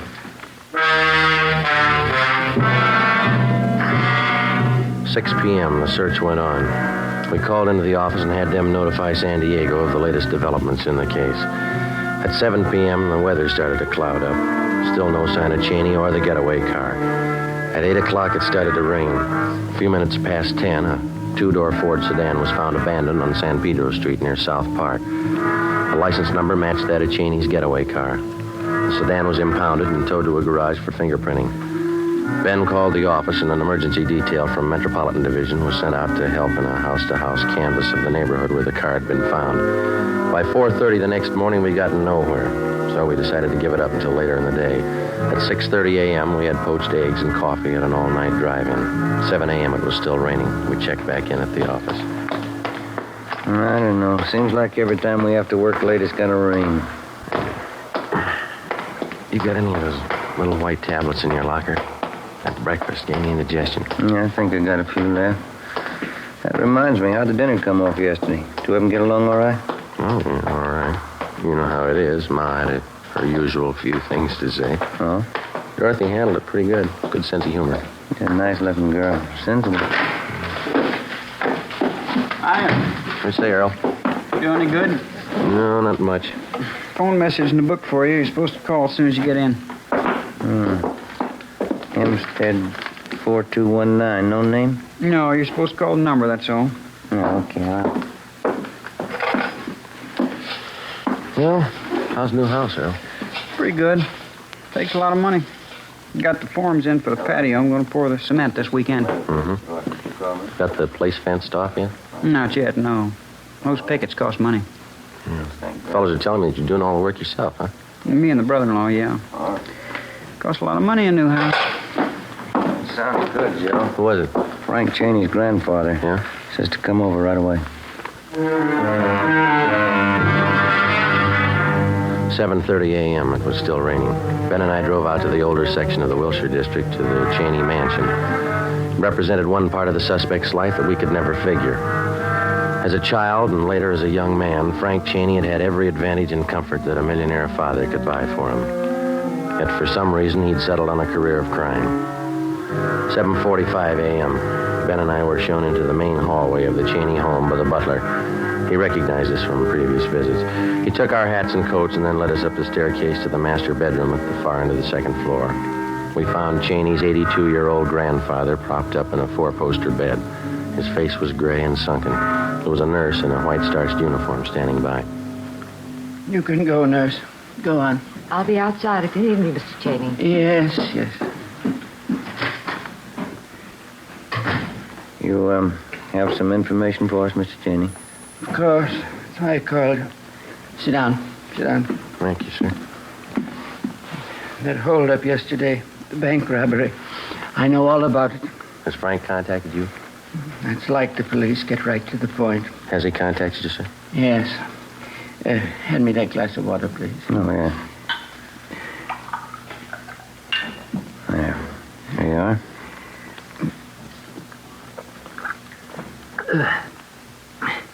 thank you. No, leave it on the table there. Oh, yes. When Frank got out of prison last year, he came to see me. I offered him one more chance. I told him if he decided to earn his way, he'd have all the help I could give him. He said he would. Yes, sir. I was a fool like everyone else. I believed him. Any idea where Frank is now? I gave him everything it was possible to give him. He wrecked the family, his father's life, my life. Everything he touched, he ruined. You know where he is now, sir? He telephoned me day before yesterday. He was going away, Central America. Why didn't you notify us? He was going away. I thought it'd be better. We've had enough notoriety, newspaper stories. How was he going to get to South America, sir? Swedish ship. He's going to work his way. He called from San Pedro. Staying in some hotel there. You don't know the name? Find him, take him away. Bury him someplace. Okay, Joe. Yeah. Well, thank you very much, Mr. Cheney. Sergeant. Yes, sir? Frank will have a gun. He'll try to use it. Yes, sir. Kill him. 9 a.m. Ben and I went back to the office and put in a call to the Swedish Vice Consulate on South Spring Street. They told us that 3 days before, a man answering Cheney's description had signed on the Swedish motor ship Southern Cross as a member of the engine room crew. We picked up Sergeants Thaxter and Davis and drove down to San Pedro. The Southern Cross was still taking on cargo when we got there. We showed Cheney's mugshot to the first mate. You're the American. Cameron, that's him. He signed on this trip. Is he aboard the ship now? No, he's right up there on deck. The boss there. I guess he went below. What if you take us to him, please? All right. Lindgren! Ja? Ta över kommand en liten stund. All right, this way. The gangway, mind you. Better watch it, Ben. Yeah.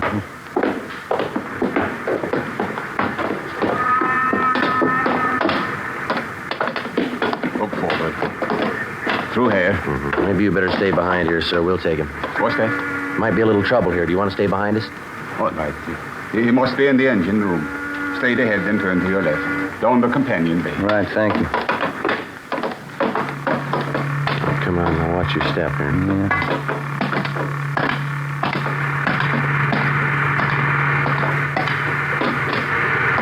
Joe. Come on. It's in. Come on. Spotted him. All right, Cheney, hold it. He's making a break. Come on. He's going topside. Hustle. Come on, up the ladder.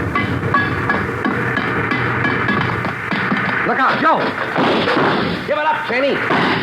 He's going for the gangway. Down, Ben. Yeah. All right, stop him. Come on.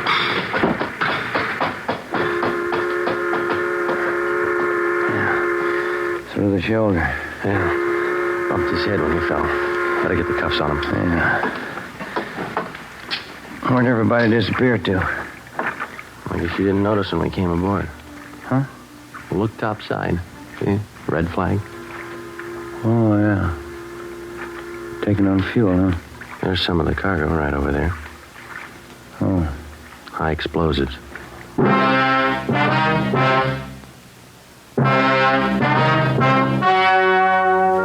The story you have just heard was true.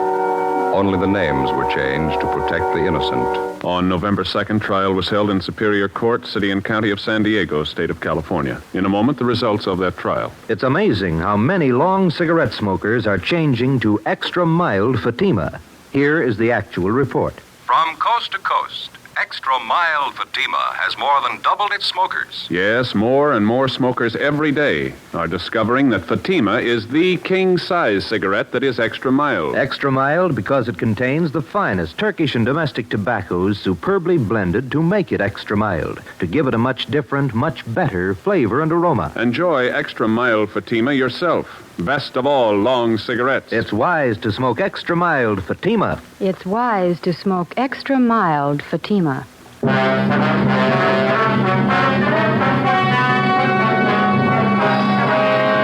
Frank Bertram Cheney was tried and convicted of murder in the first degree. He is now awaiting execution in the lethal gas chamber at the State Penitentiary, San Quentin, California.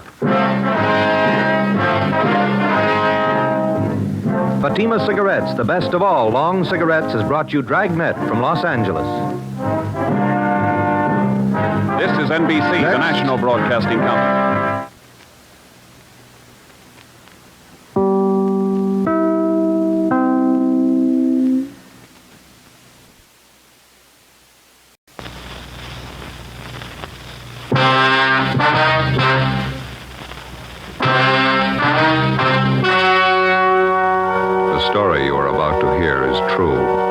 Only the names have been changed to protect the innocent. Fatima Cigarettes, best of all long cigarettes, brings you Dragnet.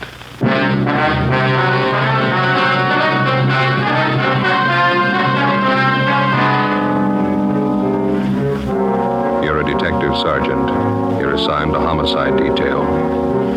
A woman is knifed to death in her home. The body bears the mark of inhuman attack. The killer escapes. Your job, get him. If you want a long cigarette, smoke the best of all long cigarettes. Smoke extra mild Fatima.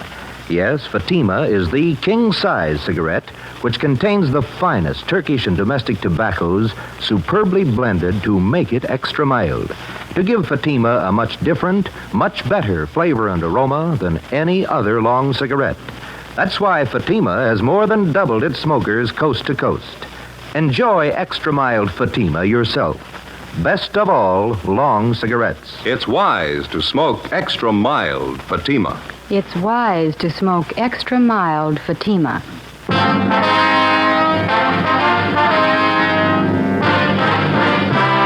Dragnet, the documented drama of an actual crime.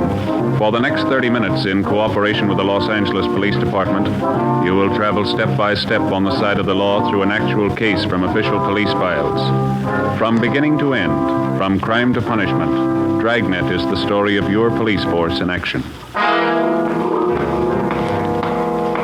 It was Wednesday, September 29th. It was warm in Los Angeles. We were working the night watch out of homicide detail. My partner's Ben Romero. The boss is Captain Blaine Steed. My name's Friday. I was on the way back from the interrogation room. It was 11:23 p.m. when they got to room 42. Homicide. Hi, Lorraine. Hello, Joe. Like type this up for me? The dead body report. Yeah, okay. Thank you. Joe, How you doing? they bring Palmer in yet? He's in the interrogation room. Captain's with him. What's his story? He claims he had nothing to do with it. You contact any of the boys' relatives? Says he hasn't got any in town. It was just him and his mother. You called juvenile hall, didn't you? Yeah, they'll look after him for the time being. Pretty big shock for a kid. Yeah. Did you get anything out of him? Harry and I have been talking to him. Just starting to make sense. You want to lend a hand? Sure. We're going to the beach tomorrow, my mother and I. She had the day off and we were going to the beach. That's all I know. That's all she told me. Harry? Hi. You want to give it a try? Yeah.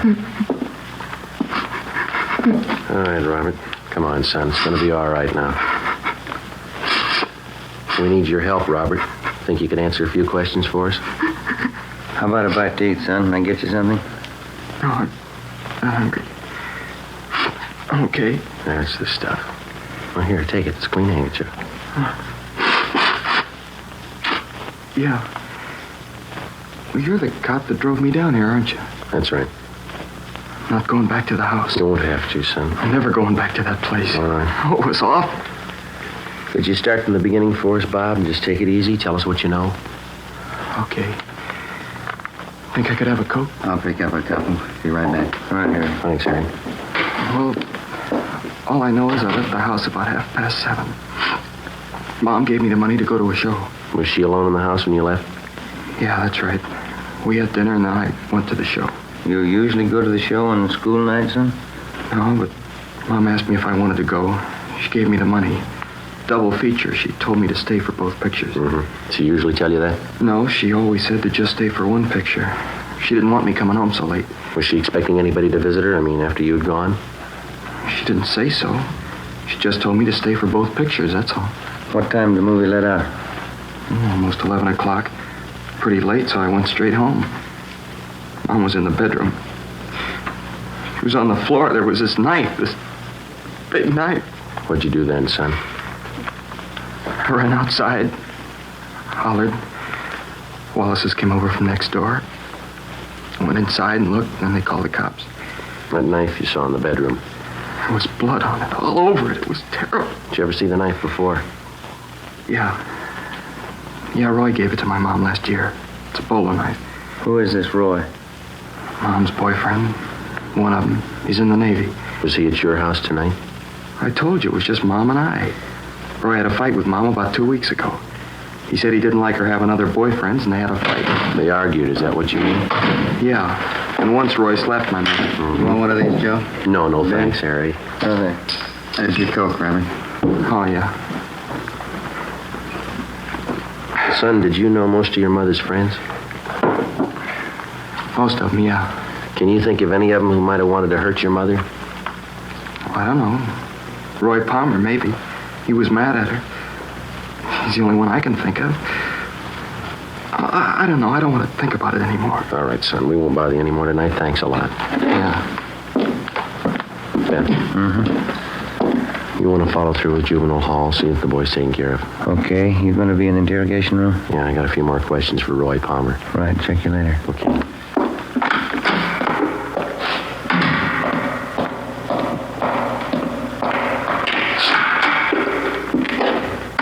Crime lab back yet, Friday? No, not yet, Captain. Just talked with the Reynolds boy. Yeah? Can't believe anything that kid tells you. He's a liar. He hates me.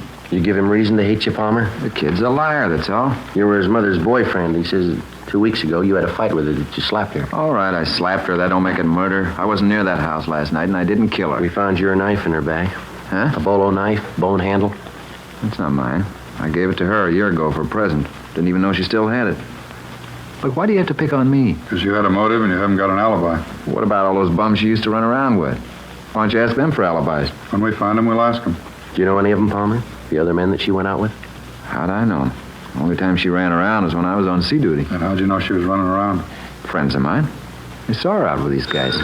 I get it. Interrogation room, Friday. Lee Jones, Joe. Just got back from the Dixon house. Anything? Off to a fast start. Leighton Prince checked the murder weapon, that knife. Dusted the handle. Yeah? Fingerprints, perfect set.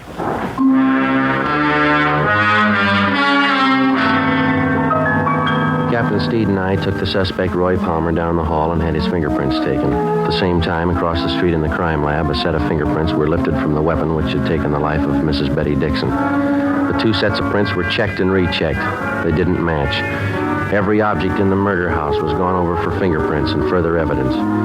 Roy Palmer's fingerprints were on none of them. He was released pending further investigation.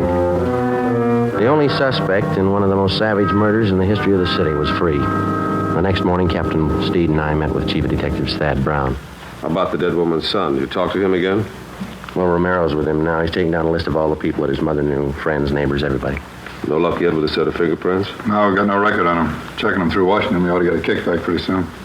Set of prints and a piece of envelope. That's physical evidence, huh? Yeah. One of the top corners off an envelope. It had a postmark on it, Sonoma. Sonoma. Tie in with anything yet? No, not so far. Might turn up when we start checking the victim's friends. They posted the body this morning. I guess you saw this coroner's report. Yeah, I did. I don't have to tell you, you're not after an ordinary killer. 23 knife wounds. Revenge motive, maybe. Yeah. The reaction of the dead woman's neighbors, that's what's got me stopped. No one heard a thing? Mitchell and Didion are still covering the neighborhood. Haven't found anyone yet who saw or heard anything unusual. Well, I can't buy it. A woman isn't just cut down like that without some kind of a commotion. Besides, the homes in that neighborhood are fairly close together. Shouldn't take much to make yourself heard from one house to the other. No sign of robbery or burglary? No, according to the boy, the house is intact. Nobody touched anything. That leaves you with the boyfriend angle. Lover's quarrel. We're stuck with it, yeah. Hi, Chief. Romero, go in. How'd you make out? Better than I thought. The boy was over most of his shop this morning. Did he talk? 5 pages of names and addresses. He gave me all of them. Well, how about that boyfriend angle? Oh, about half a dozen names. Seems the mother had quite a social life since the boy's father died. You confirmed the boy's story about going to the movies? Yeah, it checks out. Pretty nice kid, considering the environment he's been raised in. Well, how about those names, Ben? Any of them list Sonoma as their hometown? No, I don't think so. Let me check here. Okay. No.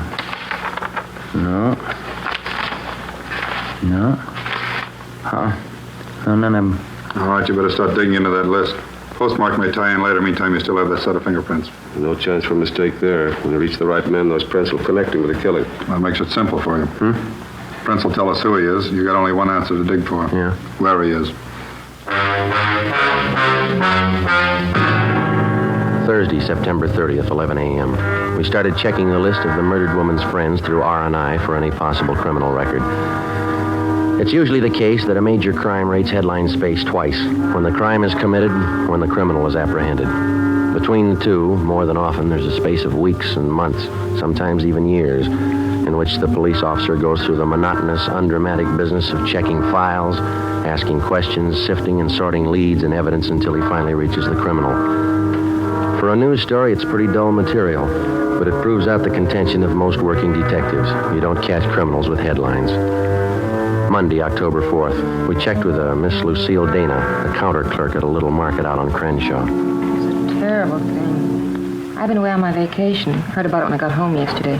You were pretty good friends with Betty Dixon. That right, Miss Dana? Yeah, pretty close.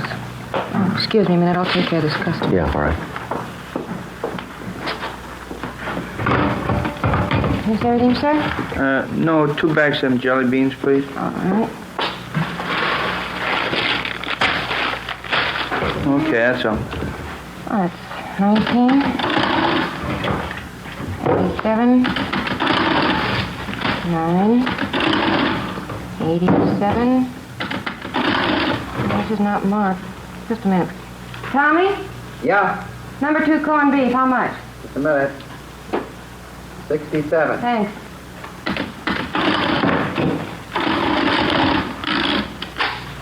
$2.17 out of 5.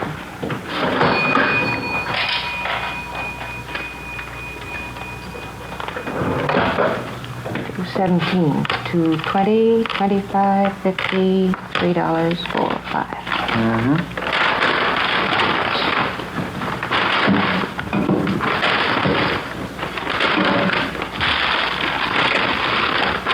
Thank you. Okay. I just can't get over it, Sergeant. Poor Betty. We understand that you used to go out with the Dixon woman, Miss Dana. Do you know most of her close friends? Well, most of her men friends. We used to double date a lot together. I wonder if you'd take a look at this list of names that we have here. All right. Let's see. Now, does that about cover all her boyfriends, all that you knew of anyway? Yeah, I think so. Let's see. Tony Morse, Galbraith, Al O'Neill. You don't have Floyd down here. Who was that? Floyd who? I never did know what his last name was. He used to take both of us out, Betty and I. Seemed to like her quite a bit. When's the last time she was out with him, do you know? Oh, 5 or 6 months ago at least. Kind of strange. How do you mean? Floyd. Jealous, you know. Hot temper. Said he was Spanish, but he had a light complexion. Oh, excuse me, please. Sure. Yes, sir? A pack of that mint gum and some lighter flints, please. Yes, sir. 25. Thank you. All right.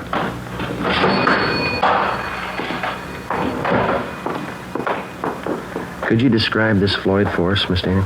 Well, he was kind of fresh and conceited in some ways. He was attractive. A lot of fun. How about his physical appearance, his weight and height? About 6 feet, I'd say. Nice build. 180 pounds, I guess. Dark hair, dark brown eyes. Good dancer. How'd he and Miss Dixon get along? Oh, I don't think he did it. Floyd and Betty used to fight all the time, but she used to fight with Roy Palmer, too. I don't think Floyd did it.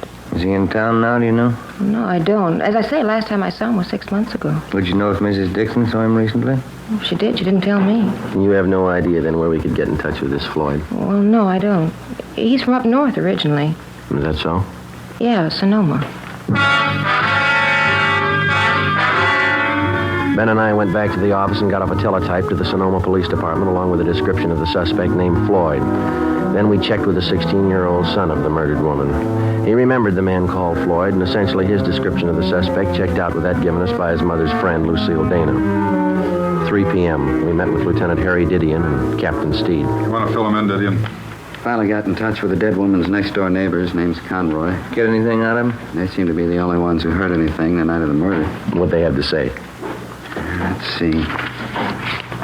Yeah, they saw Mrs. Dixon's son, Robert, leave the house about 7:30 the night of the murder. And nothing till 8:30. Yeah. They heard loud pounding on the back door of the Dixon home. The door finally opened. They heard an angry woman's voice invite the person in. A man? Yeah. Any description? Not much. He was tall, good build. Not much, Jack. Go on. Neighbors said it was quiet then for about an hour. And they heard a woman crying, said it sounded like Mrs. Dixon. They make out any of the conversation? I got it right here. About 9:30, they heard Mrs. Dixon, a lot of loud talking. She said, "Why don't you kill me then, Floyd? Put me out of my misery." Anything else? Well, they said it was quiet between 9:30 and 10. and they heard something that sounded like the thud of a body falling on the floor, a piece of furniture overturned. No screams for help. Funny, but the neighbors say no. The only other thing they heard was Mrs. Dixon. Here's a quote. She said, "Do a good job, finish me off." None of the neighbors thought of calling the police. Well, they told me they didn't want to get mixed up in a family fight. None of their business. She had quite a few men visitors. That's all of it, huh? No, one more thing. I guess this is what made the neighbors think everything was all right. About 10:15, they heard a man's voice, couldn't make out any words. Then they heard Mrs. Dixon say, "Please kiss me goodbye." Mm-hmm. A few minutes after that, they heard someone leave for the back door. They see him? Not very good. They think it was the same man they saw go in. Pretty tall, good build. That's it. Where does it leave us? Pretty weird. How about that?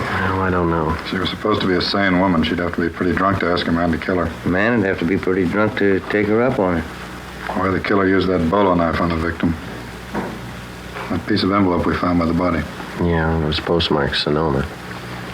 There's a state mental hospital up there. Just a hunch. Maybe we're dealing with a maniac. 4 p.m. Monday. R&I could give us nothing because of the meager description. Ben and I checked out of the office and went over to the state building to the Department of State Institutions. First, we checked the name Floyd through the files, using it as a last name, then as a first name. We failed to connect. Either the names didn't fit the description of the suspect, or they were elderly men still confined to the institution at Sonoma. We checked through the files using Floyd as a middle name. We came up with 2 recent parolees from Sonoma. Both matched the description almost perfectly. Both had the middle name of Floyd. We checked out the first one, Charles Floyd Johansson. We found out that he'd been returned to Sonoma almost a month before. The second parolee still had his freedom. We took a set of his fingerprints back to the office and had them checked out with a set of prints found on the murder weapon. How's it shape up, Joey? Richard Floyd Coleman. That the right name? Yeah. Any make? He's your killer.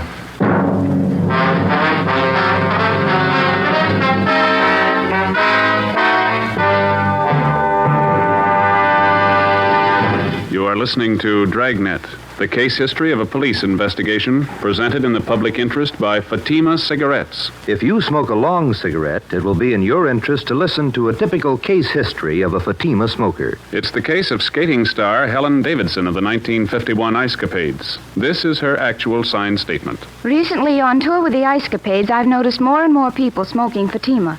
You know why? If you like king-size cigarettes, you're bound to prefer the one that's extra mild. I know I do. And I agree it's wise to smoke extra mild Fatima. More and more smokers are discovering this every day. Actual figures show extra mild Fatima has more than doubled its smokers coast to coast. So enjoy extra mild Fatima yourself. The king-size cigarette, which contains the finest Turkish and domestic tobaccos, superbly blended to make it extra mild. You will prefer Fatima's much different, much better flavor. You will agree. It's wise to smoke extra mild Fatima. It's wise to smoke extra mild Fatima. The best of all long cigarettes.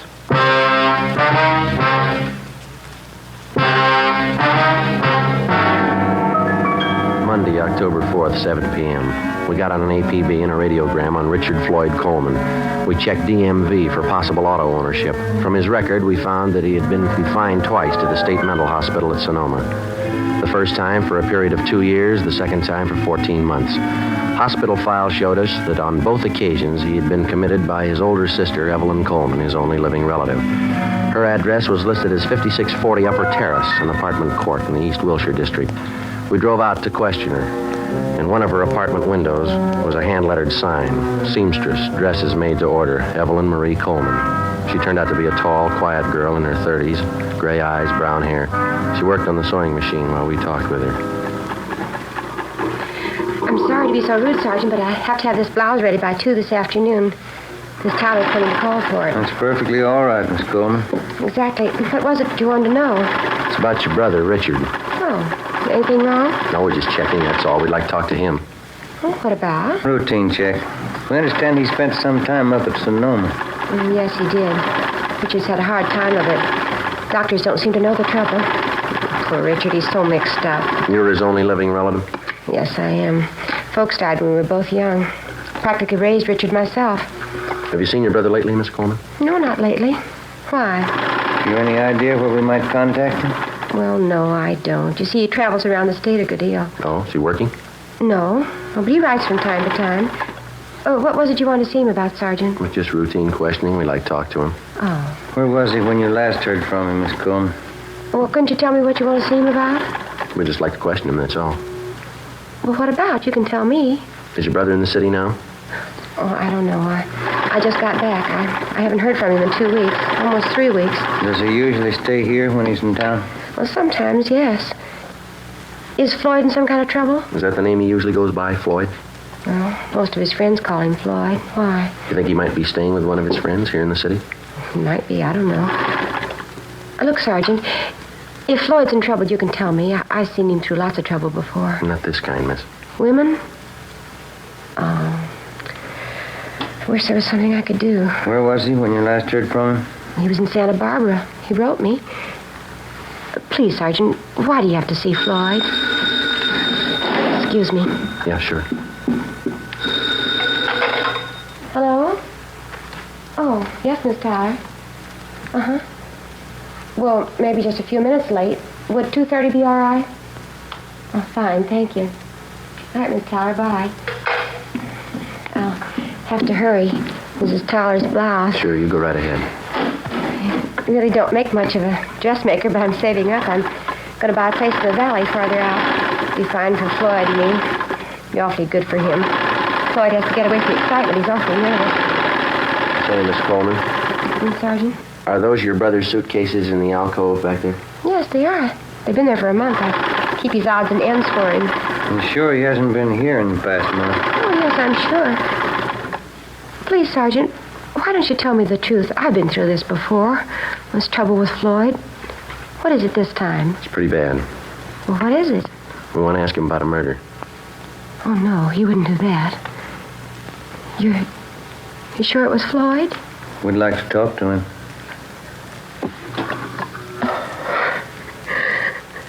Floyd. Floyd.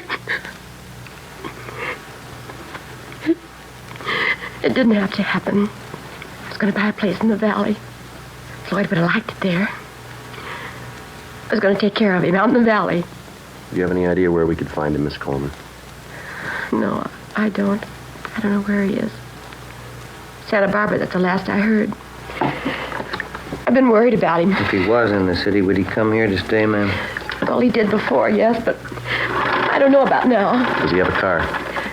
No, not that I know of. No, I don't know what he's living on. He doesn't have any money. Who was the woman? Oh, Mrs. Dixon. Seems to know your brother pretty well. Oh, boy. You better grab that, Ben. Yeah, all right. Hello. Yeah. That's all right. Thank you. Yeah. Mrs. Tyler, she'll pick up her blouse tomorrow.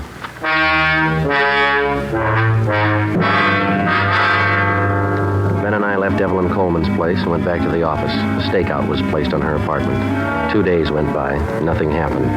Despite the fact that the suspect's sister had promised to cooperate fully with us in locating her brother, a team of men was assigned to follow her wherever she went as insurance against any possible slip-up. As far as we were concerned, no precaution was out of reason. A maniac was on the loose in the city, the same maniac who had murdered the Dixon woman. He'd done it once, and if the urge was there, he'd do it again. We sweated out the next 3 days. On the afternoon of the 6th day, we got an urgent call from one of the parole officers in the State Institutions Department, a Miss Gertrude Vaughn. Ben and I went over and checked with her. Call came in about 20 minutes ago, Sergeant. Man's voice. What do you have to say? He wanted to talk to me about the Betty Dixon case. Seemed nervous. You say you knew anything about it? I didn't want to frighten him off asking too many questions. I got the idea he had something he wanted to get off his mind. Well, did he mention anything specific? I mean, names, places, anything like that? No, but I got the impression he knew quite a bit about the case. What else? He promised he'd be here by 4 o'clock. Said he'd be ready to talk. Mm-hmm. Well, it's 2:45 now. All right, Ben. Okay. Pull up a chair. We waited. 3:15, 3:30, 3:45. No sign of the anonymous caller. 4 p.m. Still no sign. We waited. At 4:30, the office door opened and a tall, thin girl with brown hair came in and walked straight toward the desk of Parole Officer Gertrude Vaughn. We saw Miss Vaughn motion the girl across the room toward us. It was Evelyn Coleman. Sergeant, Miss Coleman. How are you? I know where Floyd is. I'll take you to him. 4:35 p.m. Ben and I left the state building with Evelyn Coleman, got in our car, and drove north across the city, according to her directions, until we got on Highway 66. We continued driving north out of the city. Evelyn Coleman sat quiet in the back seat, looking at her hands folded in her lap. Except for directions, she said nothing. Approximately 3 miles out of the city, she directed us off onto a county highway. We drove east for a few miles, then we turned north onto an unpaved road lined with eucalyptus trees. We'd gone a little less than a mile when she directed us to pull up. We can walk the rest of the way. Okay. It's not far. All right. This way. Your brother been out here all this time? He didn't tell me. He called this morning. Supposed to get himself up. What happened? I don't know. He's worse now, I think. Could hardly understand him on the phone. Doesn't make sense. Is he alone now? He was when I left him. We go across this field here. Okay. Yeah. Is your brother armed? No. Are they over there? Yeah. Shacked by the trees. You'll see he's treated right. Yes, ma'am. We'll see to it.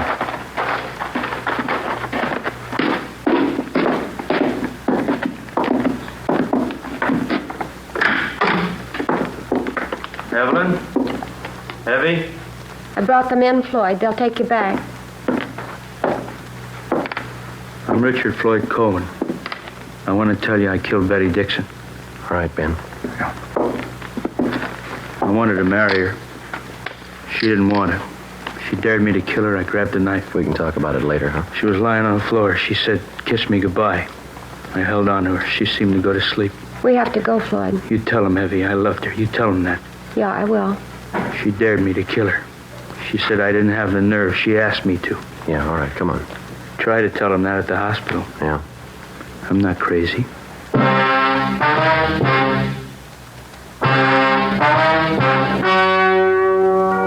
The story you have just heard was true. Only the names were changed to protect the innocent. On December 4th, trial was held in Superior Court, Department 86, City and County of Los Angeles, State of California. In a moment, the results of that trial. And now, here is our star, Jack Webb. Thank you. To prove a suspect's guilt or innocence, as in tonight's case, the working detective spends many a long hour with the man in question. In the interrogation room, the crime lab, with his friends, his enemies, gets to know his man well.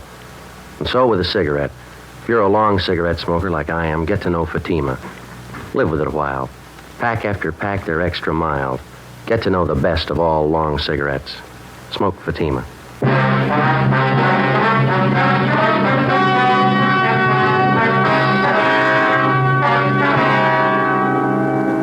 Richard Floyd Coleman was examined by 6 psychiatrists appointed by the court and was found to be criminally insane. He was committed to the state mental hospital at Mendocino for an indefinite period of time. You have just heard Dragnet, a series of authentic cases from official files. Technical advice for Dragnet comes from the Office of Chief of Police W.A. Wharton, Los Angeles Police Department. Fatima Cigarettes, the best of all long cigarettes, has brought you Dragnet from Los Angeles. Sarah Berner is delightful in Sarah's Private Caper, next on NBC.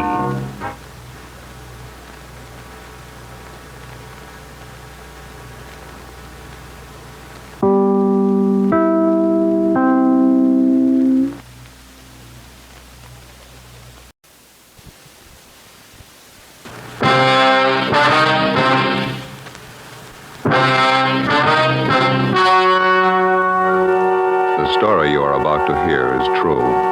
Only the names have been changed to protect the innocent. Fatima Cigarettes, best of all long cigarettes, brings you Dragnet.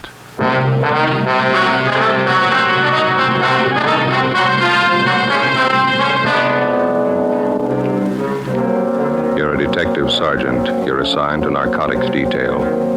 A large hospital in your city is held up. $10,000 in high-grade narcotics is stolen. The bandits escape. Your job, get them. If you want a long cigarette, smoke the best of all long cigarettes. Smoke extra mild Fatima. Yes, Fatima is the king-size cigarette which contains the finest Turkish and domestic tobaccos superbly blended to make it extra mild. To give Fatima a much different, much better flavor and aroma than any other long cigarette. That's why Fatima has more than doubled its smokers coast to coast. Enjoy extra mild Fatima yourself. Best of all, long cigarettes. It's wise to smoke extra mild Fatima. It's wise to smoke extra mild Fatima.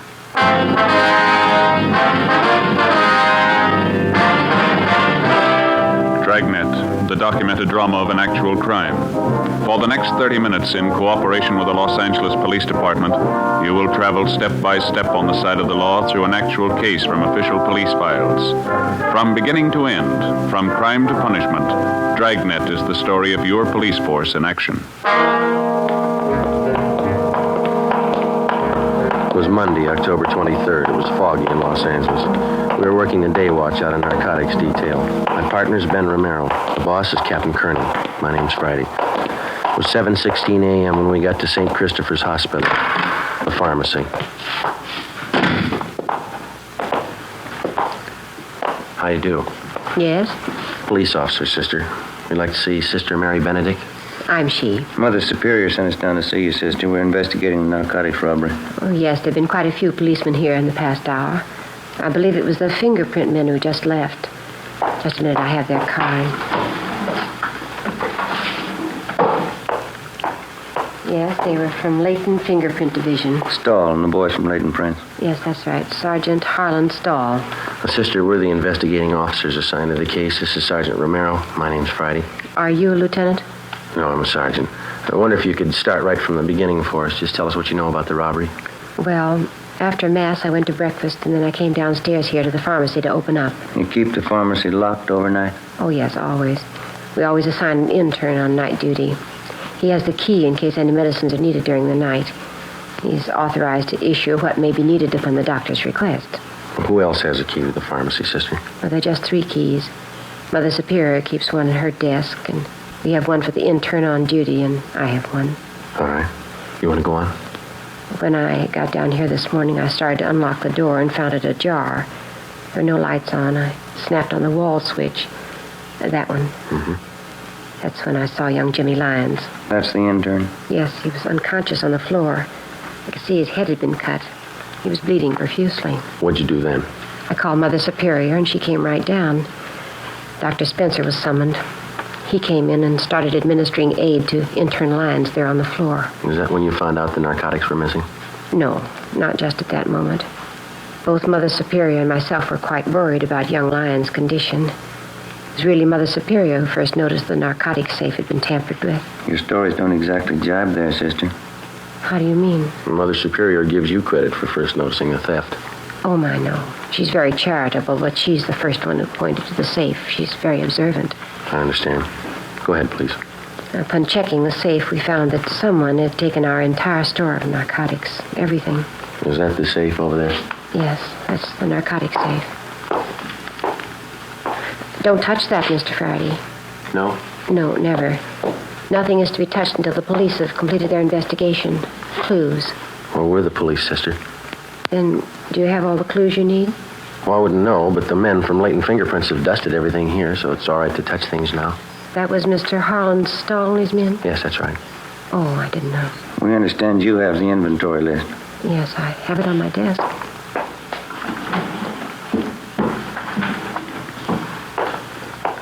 Here. Thank you.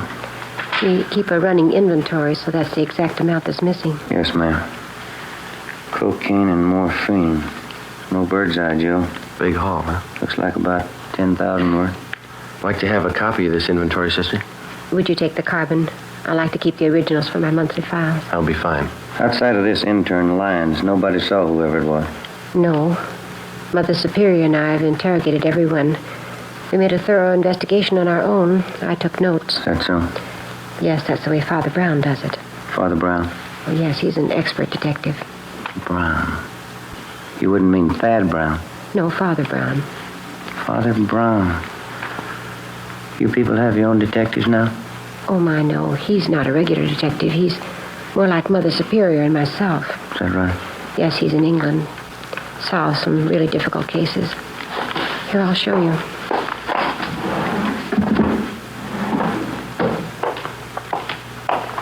See right here? The Triple Cross, another exciting Father Brown mystery by G.K. Chesterton. Oh. Yes, I've all but one of the Father Brown books. Mother Superior has it. I get it after she finishes. Mm-hmm. What's the condition of the intern?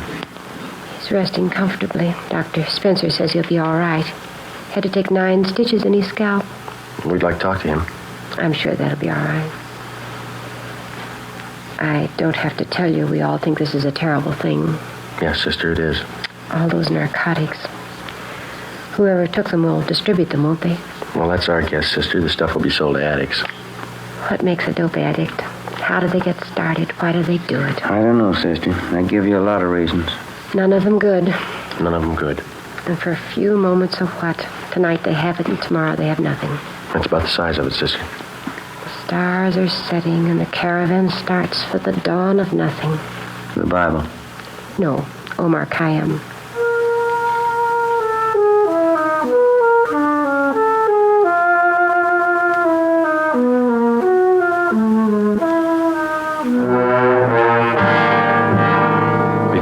St. Christopher's Hospital, we talked with intern James Lyons. Since he was slugged from behind, he failed to see his assailant. He could tell us nothing. The entire hospital staff was screened thoroughly. They could add nothing to what we already knew. Between 6 and 7 o'clock that morning, $10,000 worth of high-grade prescription narcotics had been stolen. Somewhere in the city of Los Angeles was the answer. As in all narcotics cases, speed is the prime factor. Whoever held those narcotics wouldn't waste any time diluting or cutting it and making it ready for quick sale. Our job was to stop them. 5 minutes past 8 a.m., we checked in with Sergeant Harlan Stahl at Latent Fingerprints Detail. Not much help, is it? That's all you got, huh? Yeah, the safe was clean, not a print on it. No prints anywhere in the room. Slugged the intern from behind, took his keys, tore a belt loop off his trousers, opened the safe and waltzed out. Couldn't have been cleaner. Yeah. You didn't get anything on your end, huh? Nothing. Gentlemen? Captain? I picked one up. Who is he? Junker by the name of Babe Kellogg. He's really seeing Steve, but he's coming out of it. Let's go talk to him. Check you later, Stahl. Yeah. What's the story on him? Wallace and Hunt picked him up. Downtown L.A. He was sitting in a parked car at 4th and Broadway. Thought at first he was a 390, but they couldn't raise him. He's down this way. What else? Well, Wallace figured he must be geed up, so they rolled up his sleeve to look for the spike marks. They found him. Find anything on him? Yeah, there were 2 vials of M on the seat beside him, prescription stuff. You got that list of serial numbers from the hospital? Yeah, right here. All right, let's go in. Wallace? Yeah, Captain? Friday's got a list of the serial numbers on that hospital heist. Hop down and check them against the vials you found in his car. Yeah, here you are, Waller. Thanks, Joe.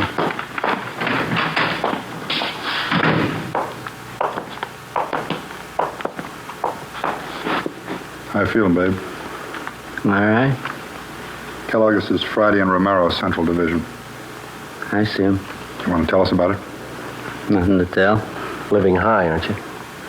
I'm unusual. It's not the way I get it. You're scoring good. Prescription stuff. Birthday present from a friend. Who is it? I want to keep his friendship. Who's your connection, babe? I don't know. You know that morphine we picked out of your car is hot. Isn't all of it? Hospital pharmacy was knocked over this morning. If the numbers on those vials of yours match up, you're in a real jam. No numbers on them? You might as well tell us where you got it. I'm not going to be a Fagin for you. Nobody's asking to be a Fagin, Kellogg. That's high-powered stuff. If we don't get anybody else, it can go hard for you. I'm not going to bite the hand that feeds me. You want to stand it alone on this one, not the idea? I didn't say that. Well, one of us isn't going to go along and hold your hand. How about it? Who's your connection? All right, it isn't going to be a long wait, Kellogg. As soon as Walters gets back with those serial numbers, you can play hero all afternoon. That'll be on the 12th floor of the county jail, babe. You won't have to wait long there either. The minute you put one foot in that courtroom, the judge will throw everything he's got at you. 2 bottles of drugstore stuff? Robbery, Kellogg. $10,000. Well, this is good, but 2 bottles ain't worth that much. Well, you only show a part of it. Maybe you got the rest of it at your plant. You got my plant. 1931 Essex, 4-wheel brakes. Your car's being checked out. Didn't find any more, did you? No, I couldn't be that lucky. You feel pretty good now, but you'll get a yen on. You won't help me, you never do. When's the last time you helped us? Your memory's worse than mine. I helped you. I helped you guys a lot. Don't you remember the Frank Smith plant? No. 1933, Friday night last. I led you right to Smitty's plant. Smitty didn't have no geezer like you found on me. He was a big man. We turned up 4 kites on him. Not for us, you didn't. Sure I did. Right here in Kansas City. I done you a big favor that night. Friday night last. A different town and a different night, babe. You're kidding. In the St. Louis? Singing Steve. Yeah. Don't kid me along. This is Kansas City. Where is this St. Louis? You're in Los Angeles, babe. Los Angeles, California. You're kidding. Clenard wouldn't do that to me. Who's Clenard? 11th from Baltimore. Hangs out down at the Continental Hotel. That's in Kansas City? Yeah, Marty Clenard. Tough cop. He said he'd make a hat for me. He didn't want me in KC. Gave me a floater out of town. That's why I came here to St. Louis. You're in Los Angeles, babe. You got it? Los Angeles. Oh, yeah. You told me. Want to step outside a minute? Yeah. Stay with him, Romero. Right. That's it. Checks out, huh? Somebody cut through the serial number stamps on the vials, but you can still make them out. The 2 vials of morphine we found in Kellogg's car were from the hospital pharmacy. Thanks, Wallace. Let's try it again, Freddie. Right.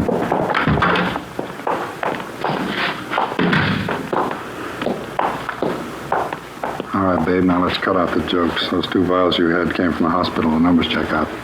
No numbers on those vials. How do you know? You probably didn't even look at them. Oh, yeah, I looked. No numbers on them. We found them all right. I don't see how you could read them. I couldn't. Why not? Somebody scratched them off. Who, babe? You wouldn't know them. Try it. How much heat do I have to stand if I take it along? Plenty. There was an intern slugged on that job. Hurt pretty bad. They're going to tag you for assault, too. I never hit anybody in my life. How do we know? I just told you. We don't know you didn't pull this job. We haven't got any proof. Once more, what's the count? Goes like this, babe. First-degree robbery, 5 years to life. Assault with a deadly weapon, 1 to 10. Violation of the State Narcotics Act, 1 to 15. You can add. They'll lose you up there. You can get a real yen on by that time. There's no buzzing up at Q. I can't go that route. Where'd you get the stuff? I'd rather be a Fagin than spend 50 years at the joint. You convinced us. Where'd you get it? Anybody turned Fagin before they spend 50 years at Q. No, I can't go that route. Where'd you get it, babe?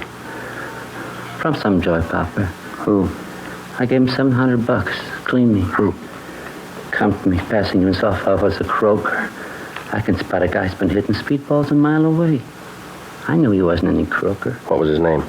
He was scoring good somewhere. Oh, that's Cecil and Mary. Now I know where he got it. Give us his name, babe. He's a bit player in pictures, Leonard Castle. Where is he? Yuma, Arizona. On location. How could he be on location when you bought that stuff from him this morning? Off the plane this morning, he was on his way. Leonard Castle. Picture actor, that right? You got it. Run it down. 10 a.m. We checked the name Leonard Castle through R&I. We found nothing. We looked in the phone book and got the number. Garfield 3711, Central Casting.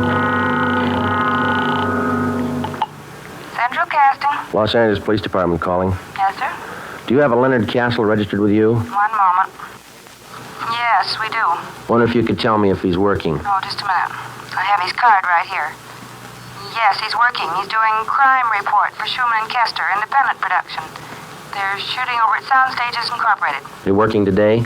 Yes, he is. You're sure that company's not on location? No, we have no location showing for that picture. Well, could you give me his call, please? Surely. He had a 9 o'clock call today, stage 3. Did you wish to see Mr. Castle? Yeah, You shouldn't have any trouble locating him over there. we'll find him.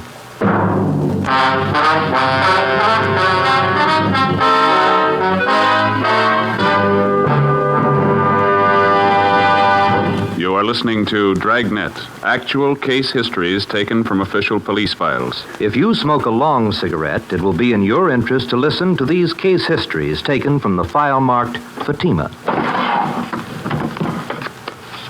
On this card, reporter Lee Silver's statement. I need an extra mild cigarette. No other long cigarette I've tried is as mild as Fatima. Here is Nurse Shirley Gilman's statement. When I go off duty, I appreciate a mild cigarette. Fatimas are extra mild. I can enjoy them more. On this card, the statement by drama critic Richard Watts, Jr. Anyone can tell Fatima contains the finest tobaccos. It's extra mild and has a much better flavor. All agree it's wise to smoke extra mild Fatima. And that's what more and more smokers are discovering every day. Yes, actual figures show extra mild Fatima has more than doubled its smokers coast to coast. So enjoy extra mild Fatima yourself. You'll agree. It's wise to smoke extra mild Fatima. It's wise to smoke extra mild Fatima. Best of all, long cigarettes.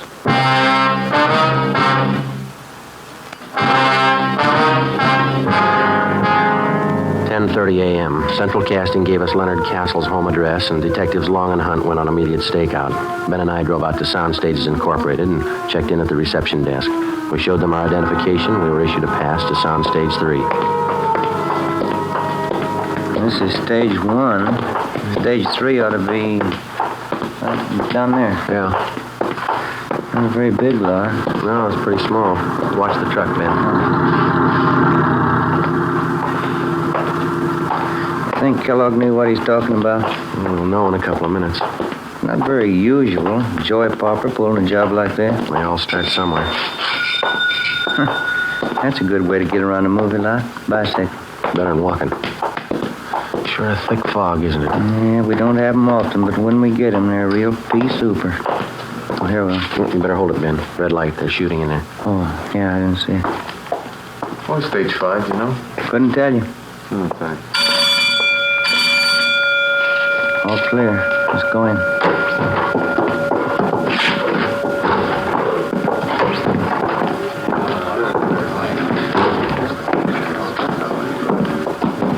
Hey, fella. Yeah. Wonder if you can tell us where we can find Leonard Castle? Sure. Rosie, call Len Castle, will you? This fellow's want to see him. Okay. Leonard Castle! Leonard Castle! Guess we can wait over here by the phone, huh? He'll be right here. Yeah, thank you. Thank you. Rosie, you call me? These gentlemen want to see you. Thanks, Rosie. You want to see me? Your name, Leonard Castle? Yeah, that's right. Police officers. Yeah? There's someplace where we can talk. Well, is this all right? I got to stick close. I might be in the next shot. All right. You know a fellow by the name of Babe Kellogg? No. He says he knows you. No, I never heard of him. You sure? Put us on a bell, George. Hold the work. Quiet down, quiet. Have to hold it a minute. They're lining up a shot. Lefty, move that brute about 1.5 feet to your right. That's it. Hold it right there. Make it a little hotter. Couple of turns. Whoa, whoa. That's got it. Baxter, give me an inky dink right here. Camera left. Harry. No. When Fred Conrad crosses over the table, can you help me out a little? Can you bring this one down about 2 points on the dimmer? It's done. Don, you get that? Already, Millie. Mr. Conrad? Yes, sir? Take it real easy. Remember, you don't know your sergeant's got a clue until he comes to you with it. All right. You're anticipating a little bit, okay? Mm-hmm. Let's try it. Bob, watch that mic shadow. We're getting it on that wall. Am I out now? No, too much. You come in a little. That's fine. You're clear. All ready? All right, we can try one. Turn him over. Rolling. Speed. Action. All right, Chief. As soon as I get all the clues, I'll be right down. What about I found this time? Piece of that broken window, huh? That's right. It's plastered with fingerprints. Yeah? We got our man. Cut. Save him. Let's hold it quiet, folks. You never heard of Babe Kellogg, huh? That's right. Where were you at 6 o'clock this morning, Castle? In bed? We got men out your place checking. What's it all about? Between 6 and 7 o'clock this morning, somebody robbed the pharmacy at St. Christopher's Hospital. They slugged the intern, made off with over $10,000 worth of narcotics. Yeah? If we find you were in bed between 6 and 7, you're clear. Well, I was.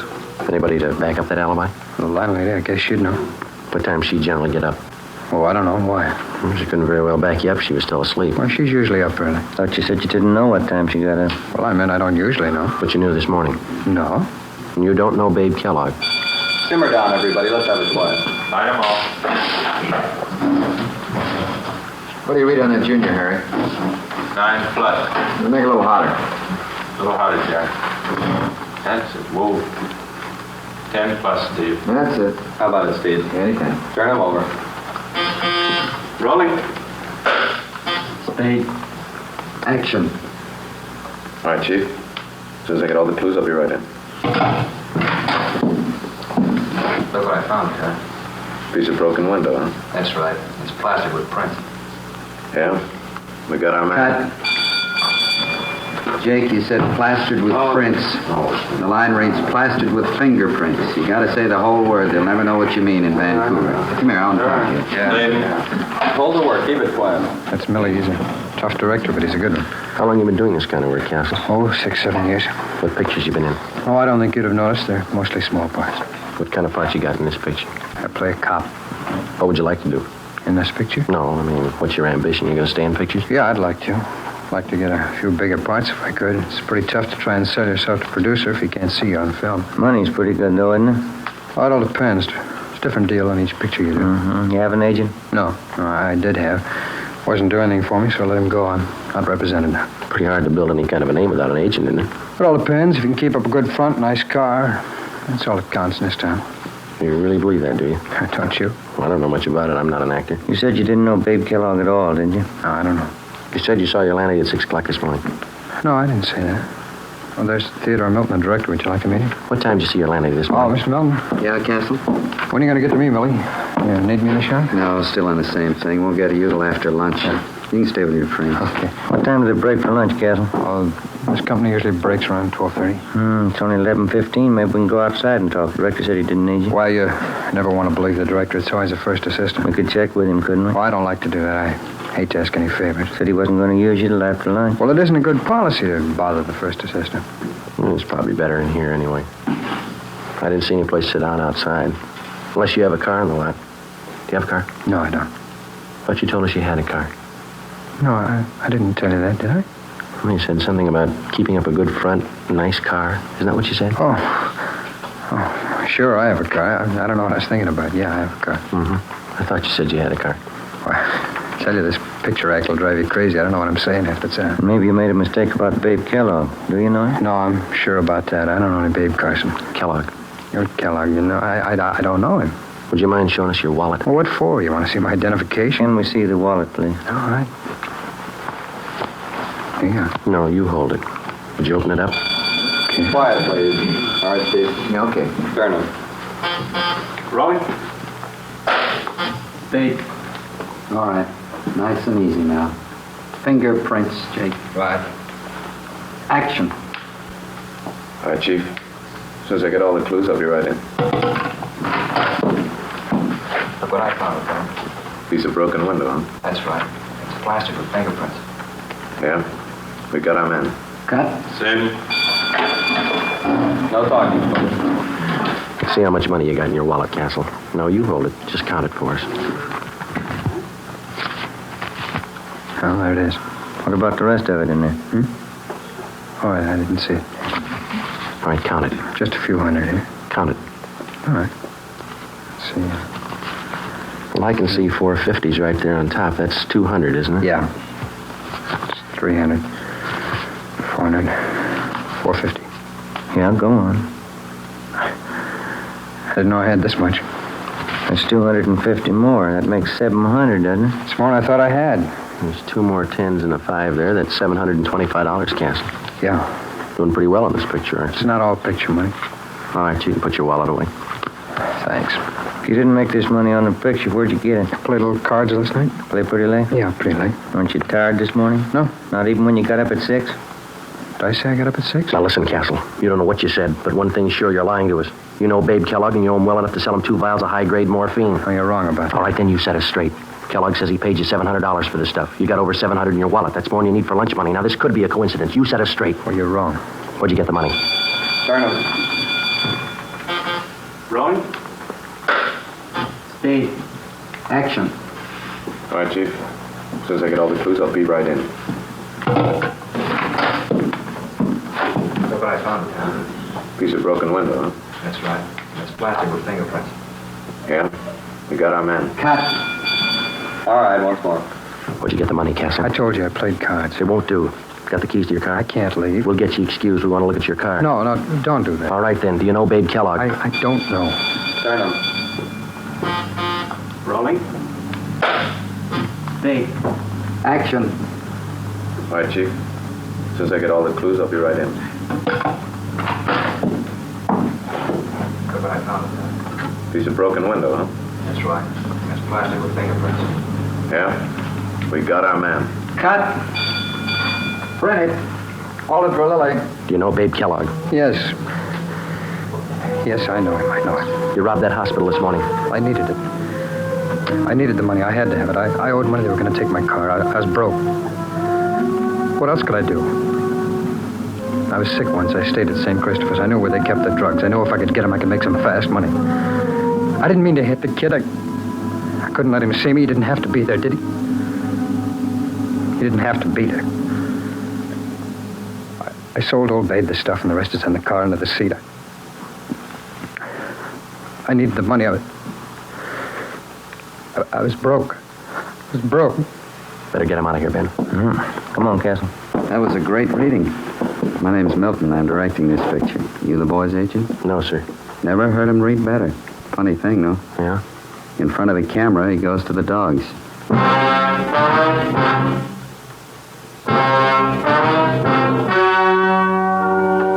The story you've just heard was true. Only the names were changed to protect the innocent. On January 28th, trial was held in Superior Court, Department 91, City and County of Los Angeles, State of California. In a moment, the results of that trial. And now here is our star, Jack Webb. Thank you. The working detective in reaching the solution of a crime depends on the combined efforts of many minds and many hands. The crime lab, state and federal peace officers, and you, the citizen. And so with Fatima. The combined efforts of many go into their blending and manufacture. Skilled hands, working with the finest Turkish and domestic tobaccos, make Fatima extra mild, best of all long cigarettes. If you're a long cigarette smoker like I am, try Fatima. Every pack is extra mild. Smoke Fatima. Ladies and gentlemen, starting Thursday, August 24th, that's 2 weeks from tonight, Dragnet will be heard 1 hour earlier at 9 p.m. Eastern Daylight Saving Time.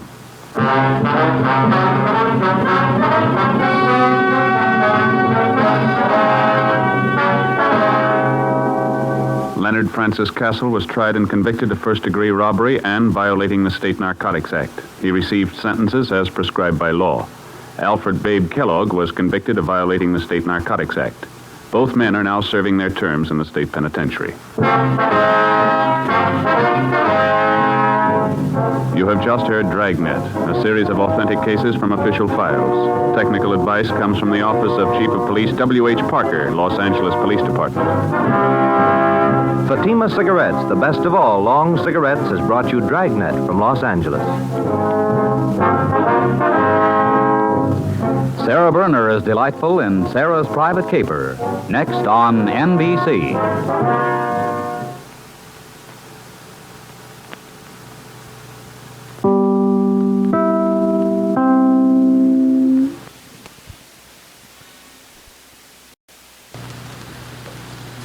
Ladies and gentlemen, next week, Thursday, August 24th, Dragnet will be heard 1 hour earlier at 9 p.m. Eastern Daylight Saving Time.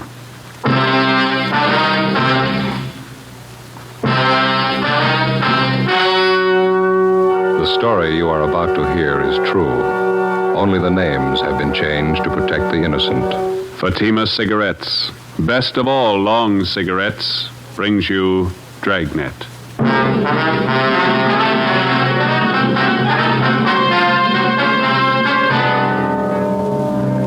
You're a detective sergeant. You're assigned to Juvenile Bureau. A vicious case of wanton and willful destruction of private property occurs in your city. Suspicion points to a juvenile. Your job, find him. If you want a long cigarette, smoke the best of all long cigarettes. Smoke extra mild Fatima. Yes, Fatima is the king-size cigarette, which contains the finest Turkish and domestic tobaccos superbly blended to make it extra mild, to give Fatima a much different, much better flavor and aroma than any other long cigarette. That's why Fatima has more than doubled its smokers coast to coast. Enjoy extra mild Fatima yourself. best of all, long cigarettes. It's wise to smoke extra mild Fatima. It's wise to smoke extra mild Fatima.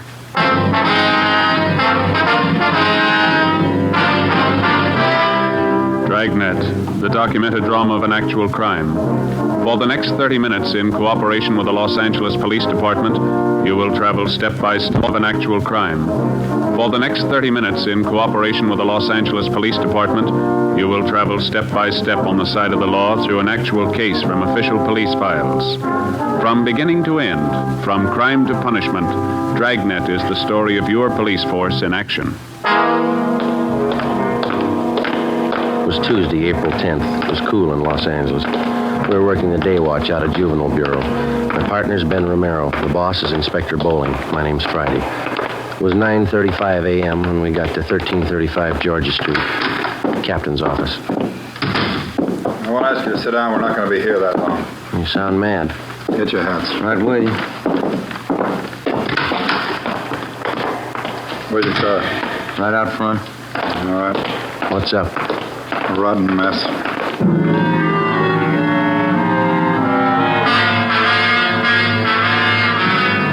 We got in the car and drove south on Figueroa till we got to West 103rd Street.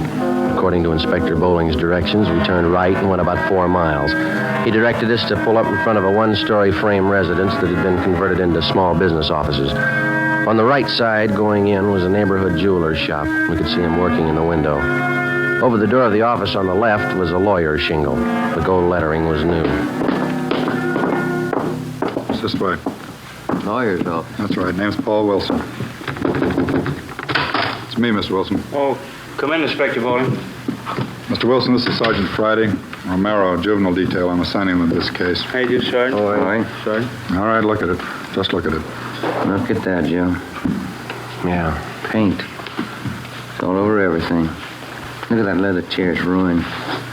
The desk smeared with the stuff. Green paint. Yeah. Looks like they threw it on with a mop, doesn't it? Rug soaked with it, the walls. Look, Joe, they even got the clock. Yeah. Take a good look. Remember it when you tag whoever did it. These your law books, Mr. Wilson? Yes, sir. I didn't have to do this. Poured paint all over them. Yes, sir. When did all this happen? Sometime last night. Found it this way when I came in this morning. Any idea who did it? That's why he called us, and we're going to find out. I don't know who'd want to do a thing like this. Just opened my office 3 days ago, just hung out my shingle. You just started practicing laws, then? Yes, sir. Graduated from Loyola University Extension Division. Been looking for office space for a long time. Was anything taken? No. It's such a dirty, rotten thing to pull. Undoubtedly a kid. That's pretty vicious for a kid. Can you think of any enemies that you might have had, Miss Wilson? No, sir. No one would do a thing like this. Can't understand it. There's no reason for it that I can think of. Crime report shows they got in the back door. Is that right, Mr. Wilson? Well, can you come back here? I'll show you. Okay. Yeah, here it is, right here. See, this used to be the kitchen when this was a flat. I was going to put a hot plate in here for coffee. Nice. You can see where they cut through the screen door. It's all right. It's been checked. Okay. Oh, yeah. Yeah, I see. Mm-hmm. Any passkey would fit the inside door here. Yes, sir, that's right. You can follow the trail of that green paint right from this door all the way through the house. Yeah. I don't know how I'll ever get it all off. You know of any cleaners that handle things like this? We're not allowed to recommend anybody, Mr. Wilson. If you have somebody in mind, we'd be happy to call them for you. Well, thank you. I appreciate it. I was going to make some calls, but I haven't got my phone installed yet. Estimated damage about $1,800, is that right? That's what I figure, yes. My law books are over $600 alone. Borrowed the money from the bank for the furniture. You haven't noticed any kids in the neighborhood, none of them around while you were moving in? No, I didn't see any. I moved everything in myself, rented a trailer, made several trips to get it all over here. Guess that was a silly thing to do. Why? Well, the store where I bought the furniture said they'd deliver it, but I couldn't wait to see everything in. First office, you know. Yeah, we understand. Well, like I said, I made several trips with the trailer, and I didn't lock the office each time I left. Didn't figure it was necessary. The fellow across the hall with jeweler said he'd keep an eye on things for me. But you did lock up last night, didn't you? Oh, yes. As soon as I was moved in, I locked the place at all times when I wasn't here. That's it. We'll get right on it. I don't have to tell you again. I want a fast answer. Where do we start? With an empty paint can. before we left Attorney Paul Wilson, we took a sample scraping of the green paint to serve as a color check. We started to canvass the neighborhood door to door. We covered the area for a radius of 6 blocks, questioning the residents and checking out the youngsters. We failed to come up with anything. We figured another good angle was to try the schools in the area. We checked on the students who had been in any kind of trouble involving malicious pranks. We had the principals line their students up. We looked them all over thoroughly for any evidences of paint of any kind on their person or on their clothing. The few leads we found led nowhere. After a week without success, we went back and rechecked the neighborhood, the paint stores, to see if anyone had bought any green paint, anyone they might have forgotten to tell us about the first time through. No leads. Monday, April 18th, Ben and I stopped for a Coke at a hot dog stand on the corner of 103rd and Oakview Avenue. A couple of Cokes, please. You want to help yourselves, then? Yeah, okay. Here's one. I don't see any more. There's one lying on the side. No, over there by the grape. Oh, yeah. Let me get it for you. Oh, thanks. Here you are. Good.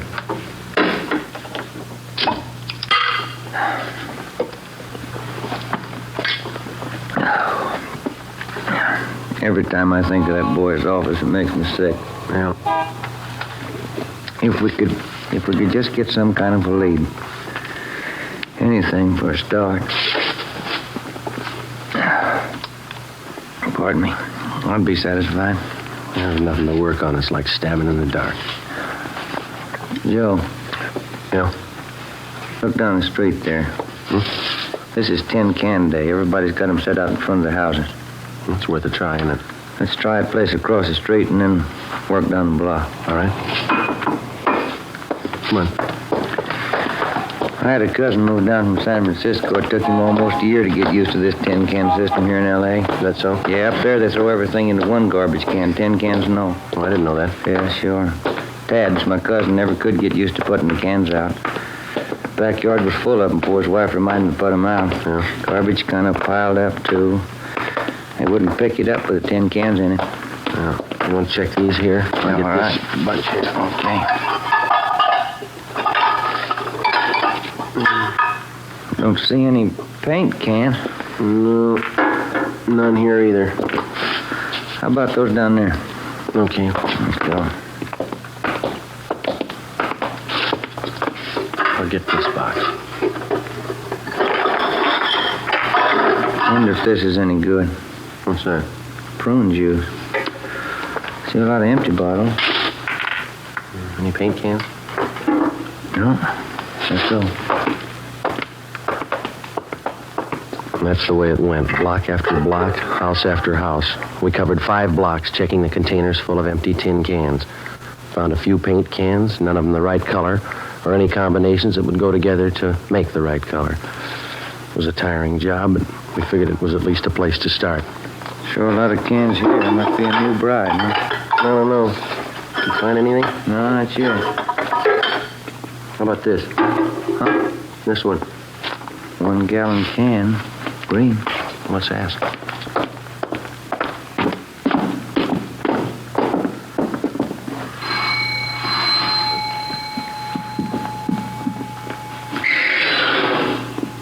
Yes? Police officers, ma'am. This empty paint can belong to you. You can have it if you want. We threw it out. Do you have any children here, ma'am? Yes, a boy. How old is he? 1 year. Would you mind telling us what this paint was used for? We just moved here. Is there any law about throwing out the paint cans? Oh, no, ma'am. We're investigating the case. Just like to know what the paint was used for. Did old man Boone send you over? Beg your pardon? Mr. Boone, the man we rented this house from? No, ma'am. I thought maybe it was him. He said we couldn't do any painting inside. We don't know anything about that. You sure? I don't trust him. No, ma'am. You say the paint was used to redecorate? Yes, come in, I'll show you. Oh, thank you.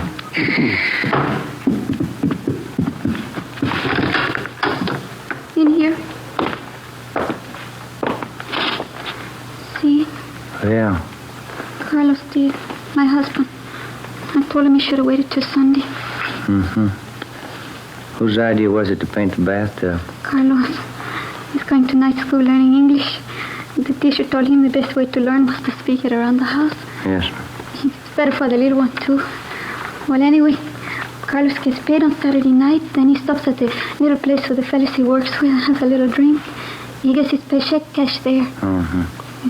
When he came home, he said he was going to paint the bathroom for me. I guess he felt a little good. I was in the kitchen and I yelled to him to paint around the top. Around the top, I said. Yeah. Like I said, he doesn't know English too good yet. We have a green top. I see. Well, thank you. He's going to clean the tub next Saturday. We use the shower. Painted that too, didn't he? Well, thank you very much, man. We're sorry to have disturbed you. Oh, that's all right. I'm worried about next Saturday night. Why is that? There's no telling what he's going to do with that paint remover.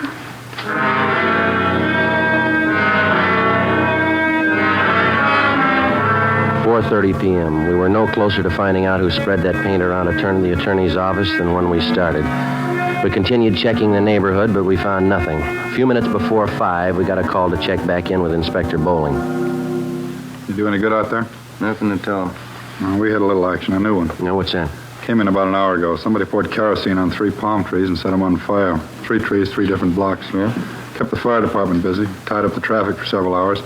I've sent additional juvenile cars out there to cover happened in the same general area as the paint job. Any leads? No. Anyone who would smear paint over an office might set a palm tree on fire. Same type of gag, malicious mischief. Think there's a connection between the two? Well, it's anybody's guess. Paint routine's a new one, so is the palm trees. They're both one-time only shots. Maybe the two connect somewhere along the line. Yeah, maybe. Well, it's got us stopped. We can't even find a place to begin. We've tried everything we know. Starting again tomorrow. That isn't going to make that young lawyer feel any better. Yep. Who? Will you take him down to the detention room? He does, huh? All right, I'll see him. Yeah, right now. 16-year-old boy out there says he's got to see me. Would you like to talk to him alone? No, it's all right. You stay. Come in. You're the chief? My name's Bowling, Juvenile Bureau, yeah. Could I talk to you alone? Well, these officers work with me. Can you talk in front of them, son? I guess so. Well, come on over here. You want to sit down, son? I'd rather stand if it's okay. All right, what's on your mind? I want to confess. What do you want to confess, son? I murdered somebody.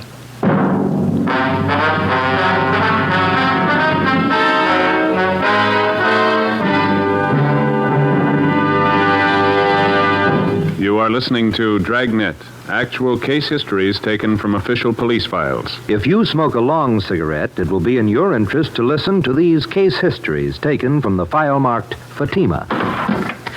On this card, reporter Lee Silver's statement. I need an extra mild cigarette. No other long cigarette I've tried is as mild as Fatima. Here's Nurse Shirley Gelman's statement. When I go off duty, I appreciate a mild cigarette. Fatimas are extra mild. I can enjoy them more. On this card, the statement by drama critic Richard Watts, Jr. Anyone can tell Fatima contains the finest tobaccos. It's extra mild, has a much better flavor. All agree it's wise to smoke extra mild Fatima, and that's what more and more smokers are discovering every day. Yes, actual figures show extra mild Fatima has more than doubled its smokers coast to coast. So enjoy extra mild Fatima yourself. You'll agree. It's wise to smoke extra mild Fatima. It's wise to smoke extra mild Fatima. Best of all, long cigarettes. Next week, Thursday, August 24th, Dragnet will be heard 1 hour earlier at 9 p.m. Eastern Daylight Saving Time.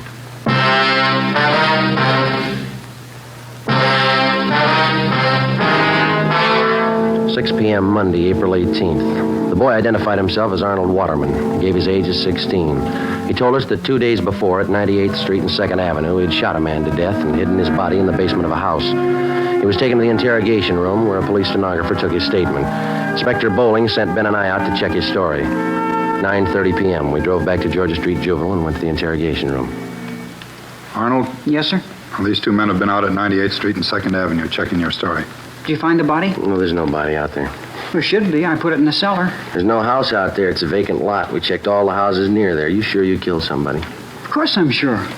I stole the gun. I shot him 3 times in the back. What'd you do with the gun? I threw it in Westlake Park. Where? In the water. I rented a boat and rowed out to the middle. That's where I threw it in. Why did you kill the man? I don't know.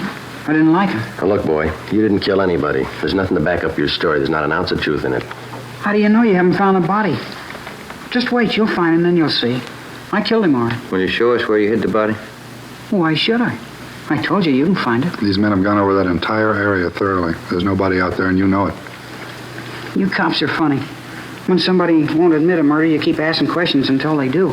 I'm telling you I murdered somebody, and you keep trying to talk me out of it. If we could find one shred of proof, we might go along with you. You can't be convicted without proof. How much do you need? You got my confession. I offered to sign it. They wouldn't let me. What more do you need? We need a victim, Arnold. If you knew where to look, you could find it. We've looked every place you told us to. You're lying to us, huh? And why? I never liked the old man. I hated his wife. I killed her, too. I wasn't going to tell you that. Where do you go to school? I quit school to sell papers. I had to support my mother. Where's your father? I don't know. My mother wouldn't tell me. That's where I met the old man I killed, selling papers. He was my boss. None of us liked him. Nobody had the nerve to do it but me.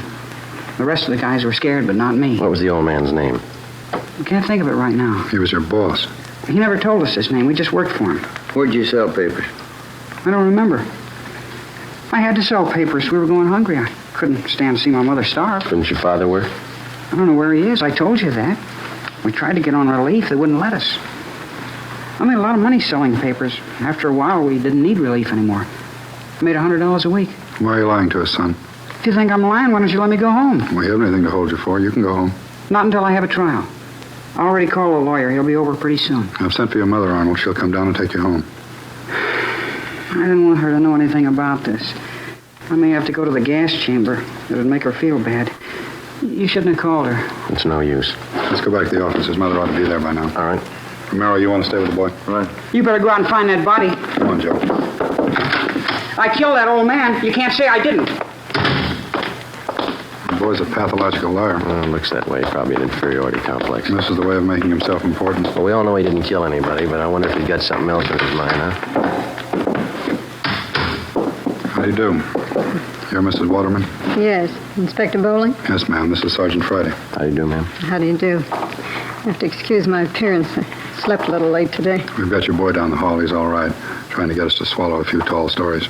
Yeah, he's like that. What did he tell you? He tried to give us a story about killing somebody. Well, I'm not surprised. This isn't the first time.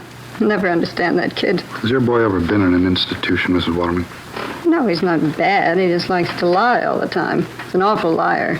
Went to his high school principal the other day, told him his father and I beat him. We wouldn't give him any lunch money. Where is your husband? He has a newspaper concession on one of the railroad trains. How often is he home? Oh, once a week, sometimes every 2 weeks. It's the only business he knows. Yes, ma'am. Maybe that's the reason the kid's the way he is. My mom always used to tell me a kid needs his father. Still, whenever my hubby's home, he always does the right thing. Arnold started telling these lies a long time ago, and ever since, when his father found out, he catches it. What do you mean? Good strapping. That's all a kid like him understands. His father knows how to handle him. Whenever he lies, he takes the strap to him. You think that's the best way to handle it? Don't you? Well, you know what you're doing, Mrs. Waterman. He's your son. But if you wouldn't mind a little advice, do you mind my telling you? No, not at all. Well, that boy needs care, and he needs it bad. A strap's not the answer. He needs attention, good supervision, and a lot of companionship. I'm not conducting a class in child psychology, but care for that boy of yours. Care for him before the state has to. It's just those stories of his. That's what's wrong with him. Came home the other night with the wildest tale I ever heard. Yes, ma'am. Said he threw green paint all over somebody's office. Ben and I drove out to the Waterman home. We checked through the boy's belongings. His mother showed us his room. In his closet, we found a pair of corduroy trousers, a white T-shirt, and other articles of his clothing spattered with the same shade of green paint that had been found in the office and furnishings of Attorney Paul Wilson. We asked Ms. Waterman where her son Arnold was on Sunday night, April 9th, the night that the office had been broken into and smeared with paint. She told us she didn't know, but that he came home that night with paint on his clothing. Ben and I went back to the office where we filed an application for a petition and detention, Section 700, sub M, WIC, malicious mischief, 1 count. 2 days later, in juvenile court, the calendar was called. Arnold Waterman's name was first on the list. The judge, the subject, and all those concerned in the case retired to the judge's private chambers. Ben and I, Arnold Waterman, and his mother. The subject was informed of his constitutional rights, and Judge Frank J. Smith read the findings of our investigation. Arnold, it alleges in this petition that on April 9th at approximately 8:30 p.m. you entered the office of Attorney Paul Wilson at 9218 West 103rd Street, where you willfully and without Mr. Wilson's permission did maliciously damage his office to the extent of approximately $1,800 by pouring paint over his rugs, furniture, books, and other articles in his offices. Is this true, Arnold? Yes, sir. Did you know Mr. Wilson? No. Arnold, I'd like to know why you did that. I felt like it. You'll have to give me a better answer than that, youngster. That's the best I can do. That's good enough, isn't it? No, it isn't good enough. We have a courtroom full of boys outside who probably want to be helped, and we're going to try to help them. We can't help you unless you want to be helped. You don't want to help me. You don't believe anything I tell you. Officer Friday. Yes, Your Honor. You and Officer Romero investigated this case from its inception? We did. As a result of your investigation, what's your opinion of this boy's truthfulness? Well, Your Honor, I think I can speak for Officer Romero here as well. In all our talks with the boy and our observations of him, it's our opinion, for what it's worth, that the boy's a pathological liar. Basically, he seems to have the makings of a good youngster. His environment's bad. Seems to have very little, if any, parental guidance. He tells lies, Your Honor. Lots of them. That seems to be everyone's opinion. It's not mine. If you'd spend more time trying to find out if I'm lying instead of trying to put me on the spot, you'd earn your money. Your stories have been thoroughly investigated and double-checked by competent police officers. There is absolutely no basis of truth in anything you've said. I'm getting sick and tired of everybody calling me a liar. Do you hear me? Young man, sit down in that chair. We review a great many juvenile cases here in my private chambers, but that does not alter the fact that you are in a court of law. You will lower your voice, speak in a gentlemanly fashion, and tell the truth. Is that understood? Yes, sir. Mrs. Waterman, could you give this court any reason for your son's behavior? It's a mystery to me, Judge. Fred, that's his father. He can't understand it either. He's always lied. His father beats him for it, and I guess he'll always lie. That's all you can say on your son's behalf? What else is there to say? He's a liar. Arnold, I'm going to ask you once more. Why did you smear paint all over Attorney Paul Wilson's office? I didn't like him. Why didn't you like him? I didn't like him, that's all. Tall, skinny, funny-looking guy. You mean you destroyed his property because you didn't like his looks? Something like that. He was cheap. I saw him moving in. He had a trailer. He was moving his own stuff in. Why didn't he hire a mover like everybody else? I don't like cheap people. Do you know anything about this man, Wilson? No. Why? What business was it of yours, whether or not Mr. Wilson decided to move his own furniture? Do you know that he's a young man, not much older than you, just graduated from law school, took a lot of time, took a lot of his money that he earned to put himself through school, and you sit there, a mere sketch of a boy passing judgment on a fine young man like Paul Wilson.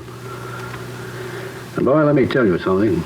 I don't know if you're a God-fearing lad or not, but you'd better fall on your knees and ask forgiveness and hope that somebody hears you, that he hasn't lost patience with you. You better raise up those sights of yours, lad, and pray for forgiveness.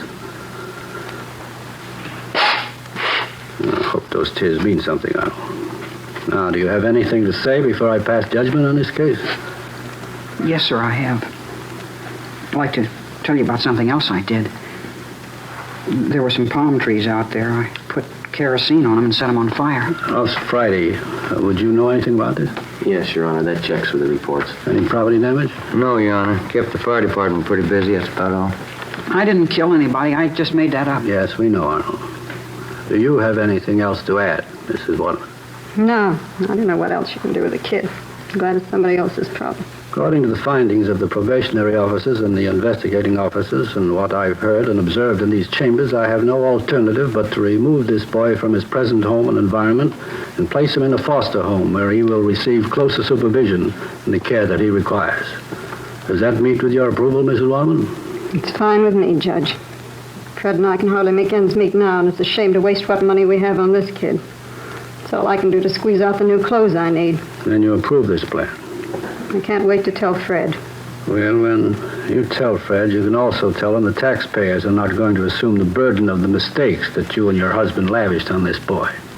How do you mean, Judge? The expense of placing the boy in this foster home comes to the amount of $35 a month. You and your husband will pay this sum. The law covers that. It's an awful lot of money. The payment will be due on the first day of each month. You will meet this requirement or be held in contempt of court. I'm only sorry that's as far as the law goes. The laws of the state of California do not make the parents responsible for the thoughts of their children unless contributory negligence can be proven. In my eyes, it is contributory negligence on your part, but unfortunately, it cannot be proven. Any faults that this boy may have are yours. You as a parent are responsible. We did the best we could in raising the kid. Madam, you didn't raise him. Hearing dismissed.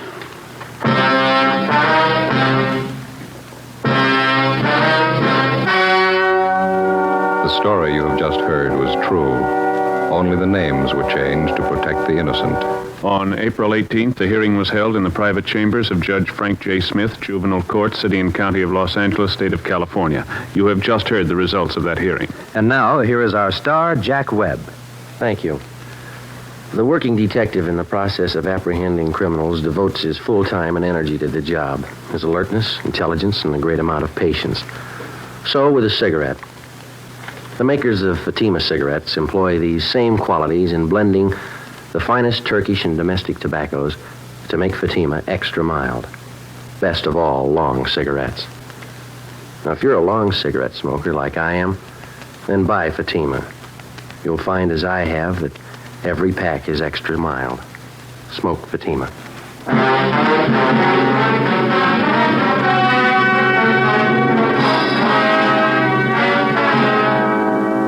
Next week, Thursday, August 24th, Dragnet will be heard 1 hour earlier at 9 p.m. Eastern Daylight Saving Time.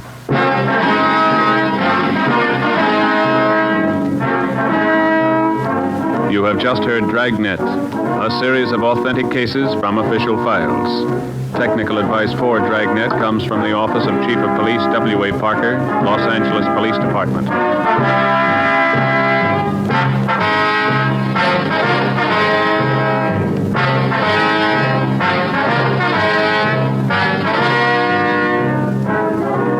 Fatima Cigarettes, the best of all long cigarettes, has brought you Dragnet from Los Angeles.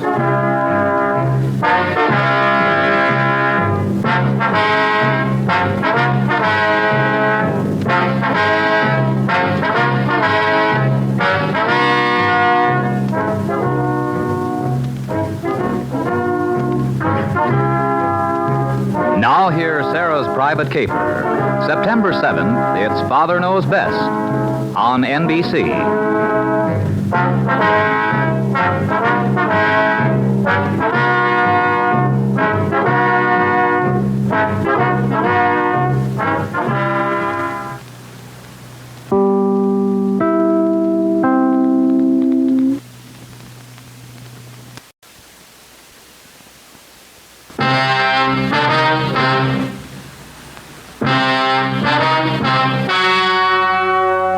The story you are about to hear is true.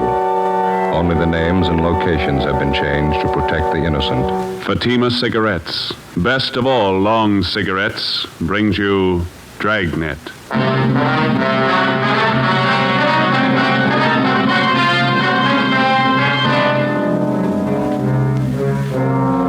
You're a detective sergeant. You're assigned to homicide detail.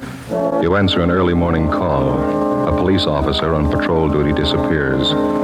Any attempt to contact him by car radio fails. Your job, find him.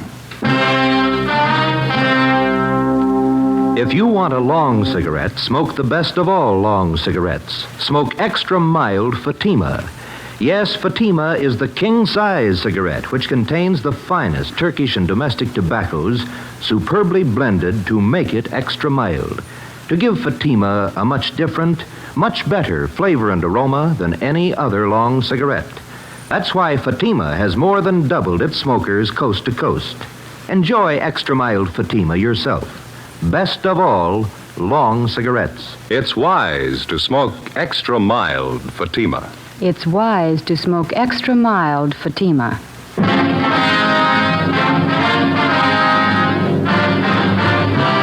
Dragnet, the documented drama of an actual crime.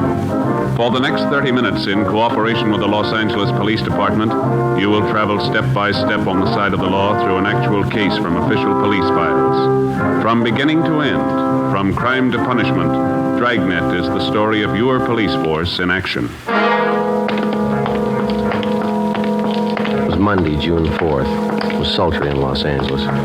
We were working the early morning watch out of homicide. My partner's Ben Romero. The boss is Chief of Detectives Thad Brown. My name's Friday. It was 6:45 a.m. when we got to the Imperial Highway. San Pedro cutoff. Hi. Friday and Romero? Yeah, that's right. Pete Sutton, Sheriff's Department. All right. Hello. We got here as soon as we could. Inspector Bowers fill you in? Yeah, Ed Baxter and Central Homicide told us to check with Bowers at the sheriff's office, and Bowers directed us to come out here and lend you a hand. This thing happens so close to the county line, they figure both departments ought to go to work on it. Sure, glad to have you. Looks like a tough one. Is this the highway patrol car the missing officer was assigned to? Yeah. This is just the way we found it. We turned off the ignition. Motor was running, lights were on. Must have been idling quite a while. The temperature was up pretty high. When'd you find it this way? 45 minutes ago. Missing patrolman's name is Eugene Brewer. State Highway Patrol called the Sheriff's Department a little before 6 a.m. Told us the missing officer wasn't acknowledging his radio call. I talked to Mark Benson. Is the radio all right? We checked it. In fact, it was operating normal when we found the car. Mike was out of the bracket, laying on the seat there. Yeah. Any ideas? No signs of struggle. No blood stains. This asphalt here. No footprints anywhere. Nothing on the shoulder of the road. You said the car was running? That's right. That eliminates any engine trouble. Yeah. No, there's more to it than that. Gotta be. Nobody has any idea why or when he left his car, huh? You've got it all. You know as much as we do. What was the check on Brewer? Mark Benson says he's one of their top men. Been with Highway Patrol for 8 years. Good record all the way. Have you talked to anybody around here? Pretty remote spot out here. A lot of truck gardens, that's about all. My partner, Dave Terry, turned up one man. Maybe he's got something. That's him over by our car. Hey, Dave, would you send him over here, please? Who is the fella? One of the farmers. Works at truck garden out here. Name's Henry Taniguchi. Lieutenant Sutton? Yes, sir. Mr. Taniguchi, this is Sergeant Friday in Romero. Yes, sir. Oh, yes, sir. I know you filled my partner in, but would you mind going over it again for us? Oh, all right. I can tell you very little. You know, we start work early in the garden. Yes, sir. Conrad, a fellow I work with, Conrad Ishikawa, we started in the string beans about 5 o'clock this morning. Bean patch near Imperial Highway. Yeah. We noticed a headlight stop off the side of the road. This happened all the time along the highway, but this stayed very long. Mm-hmm. About what time did you notice this, Mr. Taniguchi? Must have been 10 minutes past 5. I remember ask Charlie Fujikuni, our cultivator man, what time was. I see. Did you see or hear anything out of the ordinary? Oh, no, sir. We wait a while, and headlight do not move. Conrad and I decided maybe somebody was in trouble. This highway quite deserted early morning hour. What'd you do then? We walked up to see what was wrong. When we get close, we could see was state highway car, so we know everything all right. Mm-hmm. Did you see the officer in the car? Oh, no. Door was open on the other side. We thought maybe officer investigate something down in the brush. Did you see him down there? Oh, no. We just think he was check up something, so we go back to work. You saw nothing out of the ordinary, nothing unusual? No, we don't. We hear the radio play. We know everything okay. That checks out. The radio was functioning when we got here. Mm-hmm. You didn't notice any other cars around anywhere, did you? Oh, no, sir. Thank you very much, Mr. Taniguchi. Here's my card. Appreciate it. If you think of anything else, please let us know. Oh, yes, sir, I will. What happened to officer in this car? We don't know. Oh, he's all right. Probably look for somebody. Well, that makes us even. We're looking for him. Monday, June 4th, 8 a.m.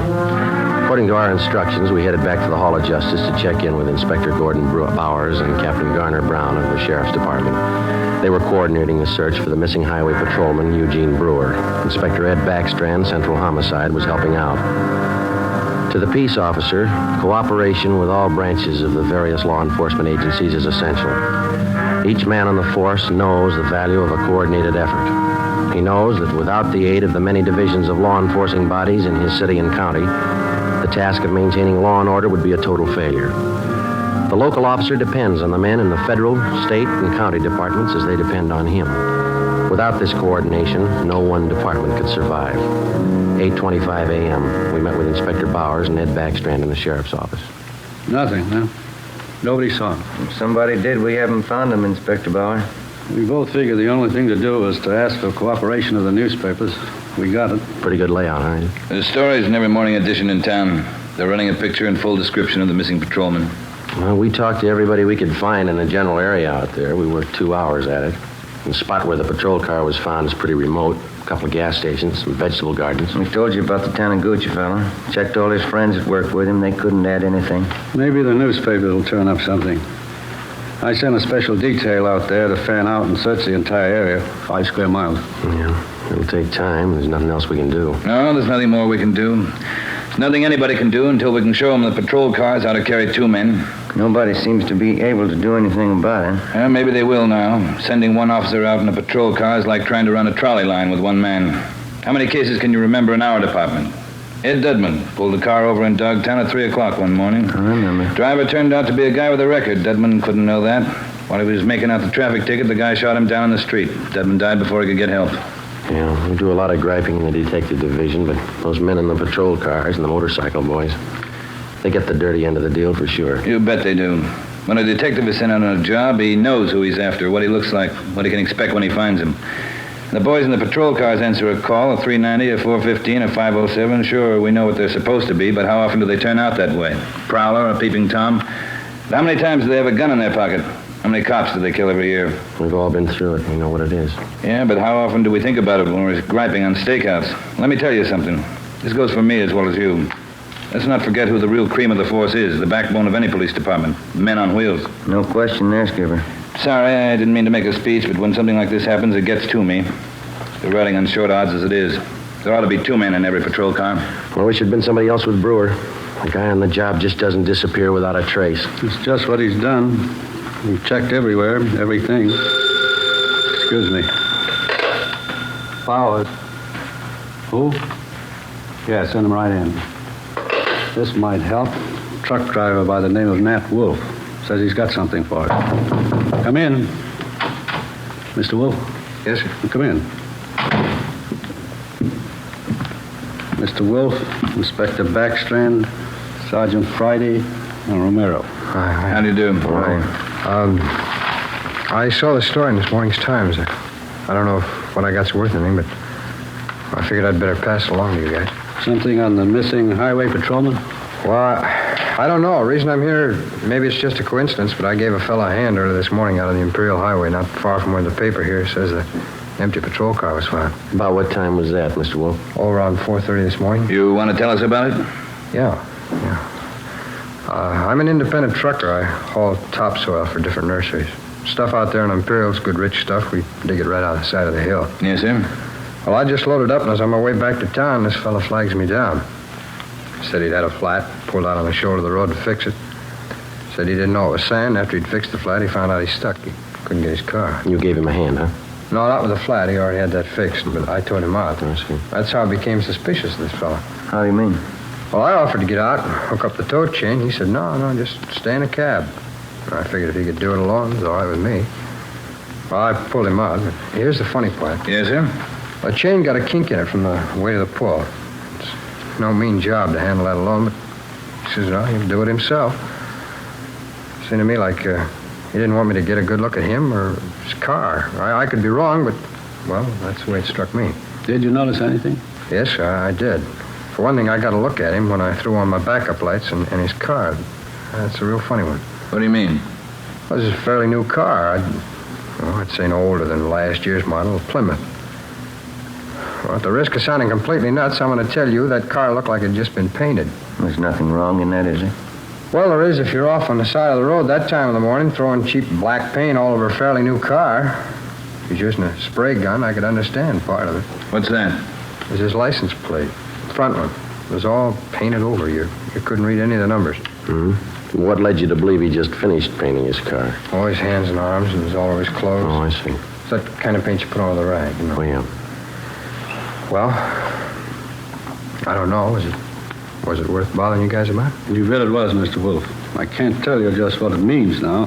Maybe it doesn't mean anything, but certainly it's out of the ordinary and worth reporting to the police. Well, I hope so. I'd like to see you boys find that missing officer. Something's pretty rotten in Denmark about that one, huh? Maybe we found a hole. Maybe. Friday, I'd like to have you and Romero help out in the next step. What's that? Throw up a roadblock.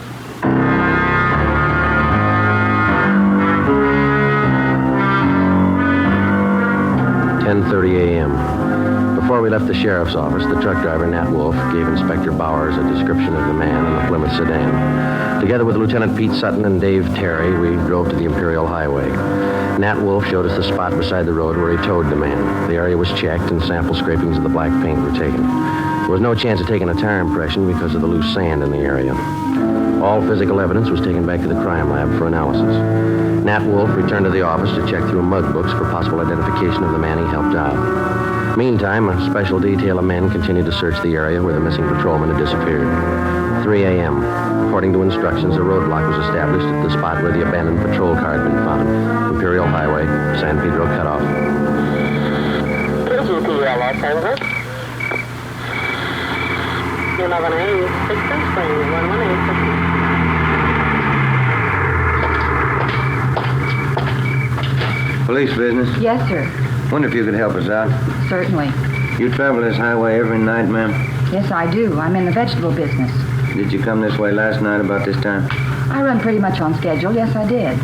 Did you notice anything unusual along the highway? I bet I know what this is about. That missing highway patrolman. Yes, ma'am. We're stopping everybody to see if they can give us any information that might help us out. Well, I wish I could, but I didn't see a thing. That poor fella. Do you think you'll find him? We're trying awful hard. Sorry, I can't help you. Can I go now? Yes, ma'am. Thank you. How'd you do? Nothing. What time you got, Joe? Almost 4. Got a little more hot coffee in that jug. You want some? That's fine with me, yeah.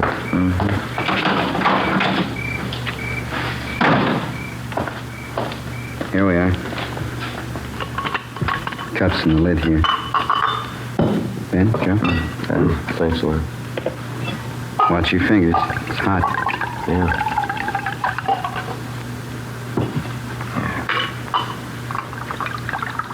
It's good. I'll take this one. I'm going to put my coffee on the fender here. Don't knock it off, huh? No worries. Thank you. Hey, wait a minute. Wait a minute, fella.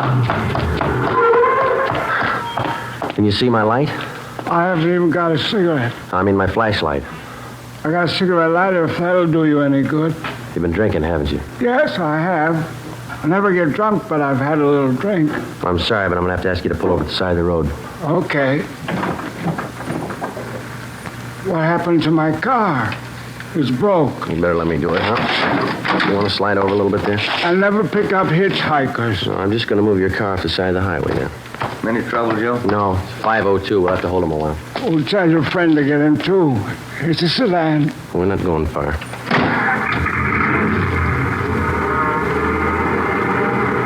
Where are we going? Right here.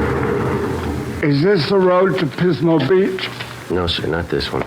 Well, that dirty little Ernie, he lied again. He hates clams. What's that? I've been trying for 5 months to get to Pismo Beach for a bowl of clam chowder. I haven't made it yet. All right, you just sit here a while and sober up, will you? I'm going to hold on to your keys. I'll give them back to you. You haven't got a bottle in the car, have you? No, I never drink and drive. Alcohol and gasoline do not mix. Yeah. Do you drive this road every night? Every night. And he keeps telling me to take me to Pismo Beach. I love clams. You just sit here and sober up. Happy drunk? Yeah, he's too drunk to drive. Yeah, getting along towards daylight. Where'd I put my coffee? Oh, I put it over here, Joe. Afraid we knocked it off. Oh, thanks. This one's mine. Okay. You seem to come in bunches. You get 2 or 3, and then you wait for an hour. You know, they don't use this highway much since they put through that alternate, you know. Police business. Yes, sir? You travel this highway every night about this time? Once in a while. Haven't been over this way in a week. You didn't drive this way last night? No, sir, I didn't. Anything the matter? Routine check. Thank you very much. You can go on. Nothing. Yeah. Well, looks like a hopeless job, doesn't it? Business is picking up. Here comes another one. Looks like one of your sheriff's cars, Pete. Yeah. Reynolds, homicide. Pete Sutton? Yeah, Reynolds. You can pack up. They found him. Is he all right? 2 bullet holes in the back of his head.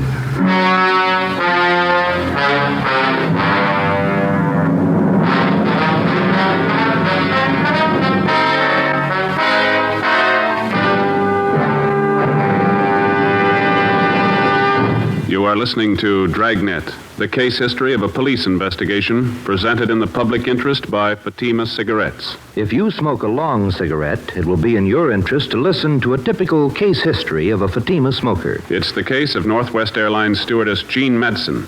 You'll see her picture in leading magazines this week. Now, her actual signed statement. There's one thing I really look forward to after a long flight, a good, mild smoke. That's why I prefer king-size Fatima. It's milder than any other long cigarette I've tried. Yes, I agree. It's wise to smoke extra mild Fatima. And so do more and more smokers every day. Actual figures show extra mild Fatima has more than doubled its smokers coast to coast. So enjoy extra mild Fatima yourself. The king-size cigarette, which contains the finest Turkish and domestic tobaccos, superbly blended to make it extra mild. You will prefer Fatima's much different, much better flavor and aroma. You will agree. It's wise to smoke extra mild Fatima. It's wise to smoke extra mild Fatima. Best of all, long cigarettes.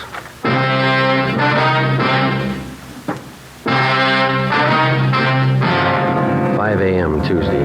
The body of Highway Patrolman Eugene Brewer was found half buried in a shallow grave approximately 4.5 miles from the point where his car had been found standing on the highway. The scene was roped off, photographed, measurements were taken, and the area carefully gone over for any physical evidence. A few scattered residents were again checked and asked if they'd heard gunshots. Since the nearest dwelling to the place where the body was found was 2 miles, there was a possibility that they could have not heard the shots. No one could give us any further information. The coroner's autopsy showed that Patrolman Brewer had been shot 3 times in the chest, 1 bullet directly entering his heart. He'd also been shot twice through the base of the skull. 1 p.m. Wednesday. I get it. Homicide, Friday. Pete Sutton, Joe. Yeah. Just had a call from our Hollywood substation. Woman reported her car stolen on Sunday night. Thought the guy was going to bring it back. That's why she didn't report it sooner. What about it, Pete? It's a Plymouth sedan, last year's model. Same type the truck driver told us about. Sounds good. We already have a broadcast out on it. We're putting out an APB now. You want to check and see if they got it on tonight's hot sheet? Right. Anything on the guy who stole the car? Boyfriend of the woman who owned it. He left her in a restaurant and got away with her car. You remember the description of the guy the truck driver helped out Monday morning? Mm-hmm. The guy that stole this woman's car, it's the same. Yeah. Still doesn't prove he had anything to do with it. Doesn't prove he didn't. Together with Pete Sutton and Dave Terry from the sheriff's office, we drove out and interviewed the woman whose car had been stolen. She told us that the man who had taken her car had also been seen in the company of one of her girlfriends, a Miss Helen Farrell, who worked as a cashier at a Hollywood theater. The Farrell girl identified the man as Mike Lapino, and she gave us a snapshot of him. She also gave us his last known address. We had no actual tie-in between the theft of the woman's car and the murder of Patrolman Eugene Brewer, but the circumstantial evidence made it at least worth checking out. The only car known to have been in the vicinity the morning of the murder was the car the truck driver, Nat Wolf, had reported. The same make and model car had been stolen the night before the killing. The general descriptions of the man from 2 different people tallied closely. We figured before we'd pass this lead by, we'd check it out all the way. 4 p.m. Wednesday. We met with Inspector Bowers at the sheriff's office. We checked this Lapino's apartment, found a shirt and a pair of pants. Black paint on both of them. I sent for that truck driver, Nat Wolf, to identify this picture here. You find anything else in the apartment? Well, this address book, there's no local places in it. They're all Las Vegas, Nevada addresses. That's it, huh? Yeah. What'd you get from the record bureau on the guy? The I Bureau pulled the package on him. That is Mama sheet. Thank you. Mike Lapino. Spent some time at San Quentin. Armed robbery, grand theft auto, assault. Pretty good record. We're still not positive he had anything to do with the Brewer killing, but he's had the training for it. Yeah? Send him right in. Nat Wolf. Come in, Mr. Wolf. Thanks. A dirty shame about that boy. I read about it in the papers. Yeah. Got a photograph we'd like you to look at, Mr. Wolf. You bet. Yeah, that's the man. You're sure? Sure. No mistake. Hey, why do you suppose he was painting that car at 4 o'clock in the morning? Maybe that's what that patrolman wanted to know.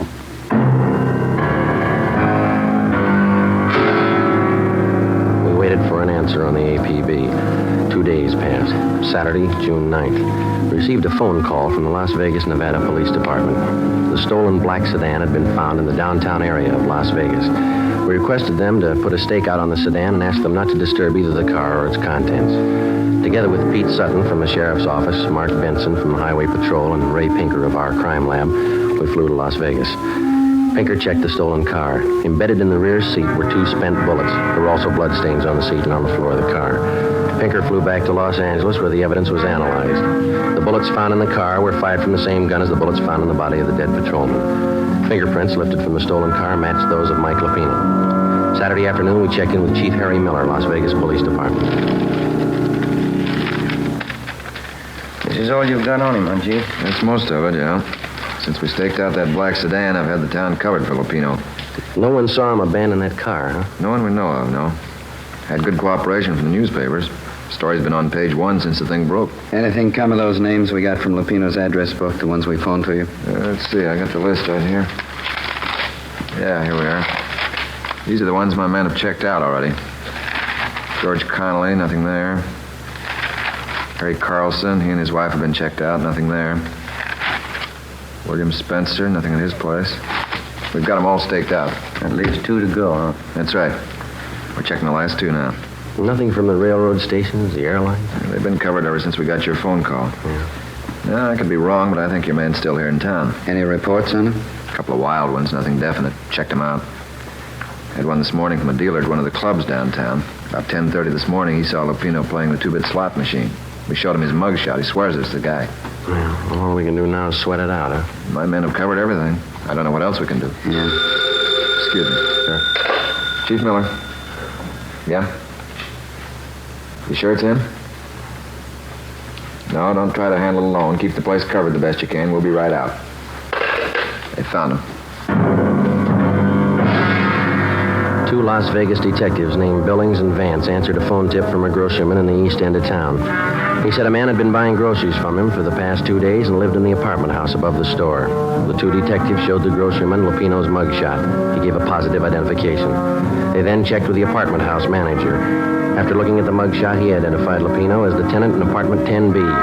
Detectives Billings and Vance staked out the place until our arrival with enough men to cover the area.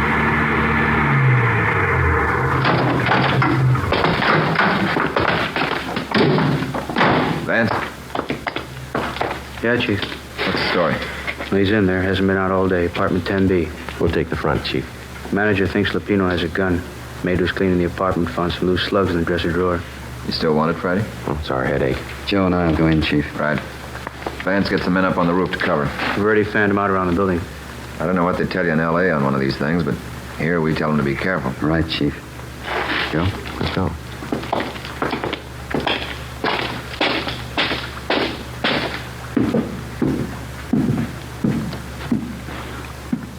On the 2nd floor. Let's take the stairs here. All right.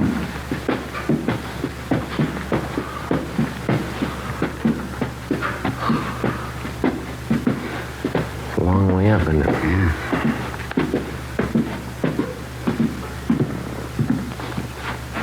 This way.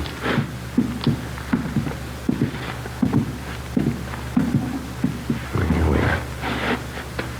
You cover, huh? Yeah.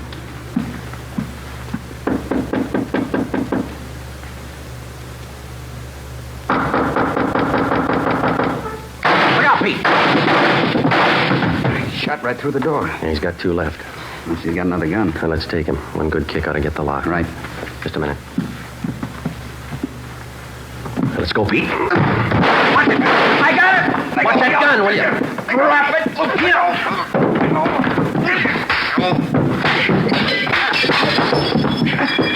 Let it alone, Lupino. I got it. All right, come on, get up. You all right, Pete? Okay. I get the cuffs. What's the big idea? You tell us. You killed that patrolman. He got tough. You didn't have to kill him. Spotted the stolen car. What else could I do? Come on, you. He had as much chance as I did. That figures.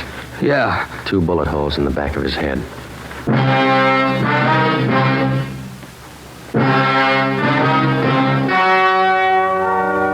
The story you have just heard was true. Only the names and locations were changed to protect the innocent. On October 2nd, trial was held in Superior Court, Department 91, City and County of Los Angeles, State of California. In a moment, the results of that trial. And now, here is our star, Jack Webb. Thank you. The working detective knows that every member of his local police department is a qualified man. He knows that his fellow peace officers have been carefully selected to perform their specific duties by trial, by examination, and by results.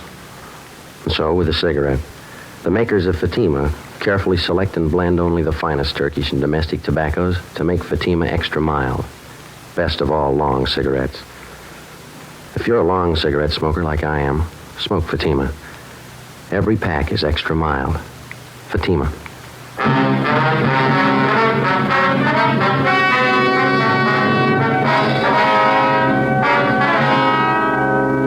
Michael Everett Lupino was tried and convicted of murder in the first degree. The jury failed to recommend the death penalty. Lupino is now serving his life term in the state penitentiary.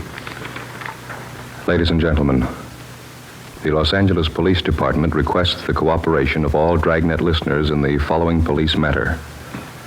The Los Angeles Police Department would like every and any information regarding a gun fitting the following description: .38 caliber special Smith & Wesson revolver, gold seal model. The gun has a blue steel 4-inch barrel.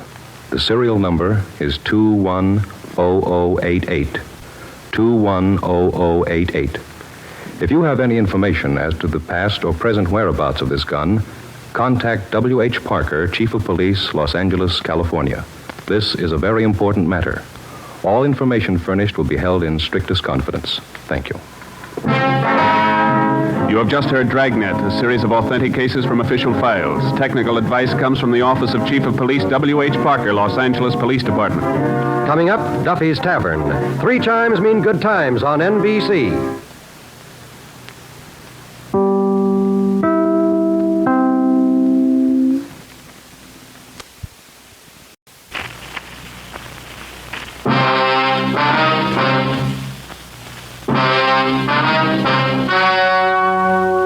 The story you are about to hear is true. Only the names have been changed to protect the innocent. Fatima Cigarettes, best of all long cigarettes, brings you Dragnet.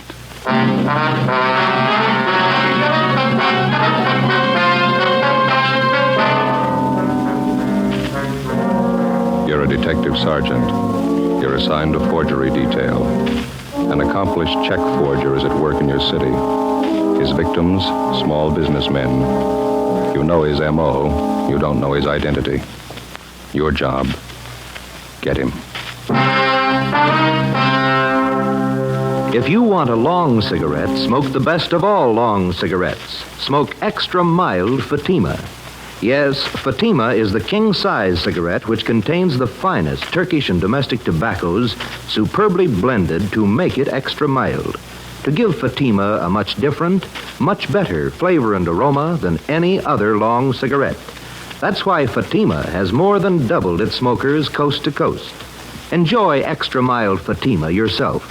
Best of all, long cigarettes. It's wise to smoke extra mild Fatima. It's wise to smoke extra mild Fatima.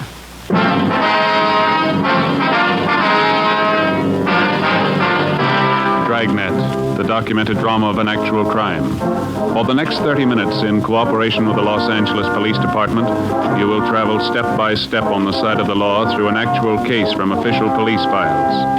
From beginning to end, from crime to punishment, Dragnet is the story of your police force in action. It was Monday, February 4th. It was cold in Los Angeles. We were working a day watch out of forgery detail. My partner's Ben Romero. The boss is Captain Elliott. My name's Friday. I was on the way home from the office, and it was 8:25 p.m. when I got to Collis Avenue. Number 4656. Joseph, is that you? Yeah, Ma. We're in the living room. We have company. Oh, that's so? Hello, Joe. Well. You remember Mary Fowler, don't you, Joseph? I sure do. How are you, Miss Fowler? Just fine, Joe, thank you. Doing some shopping out this way and thought I'd stop by and have a cup of tea with your mother. Well, it's good to see you.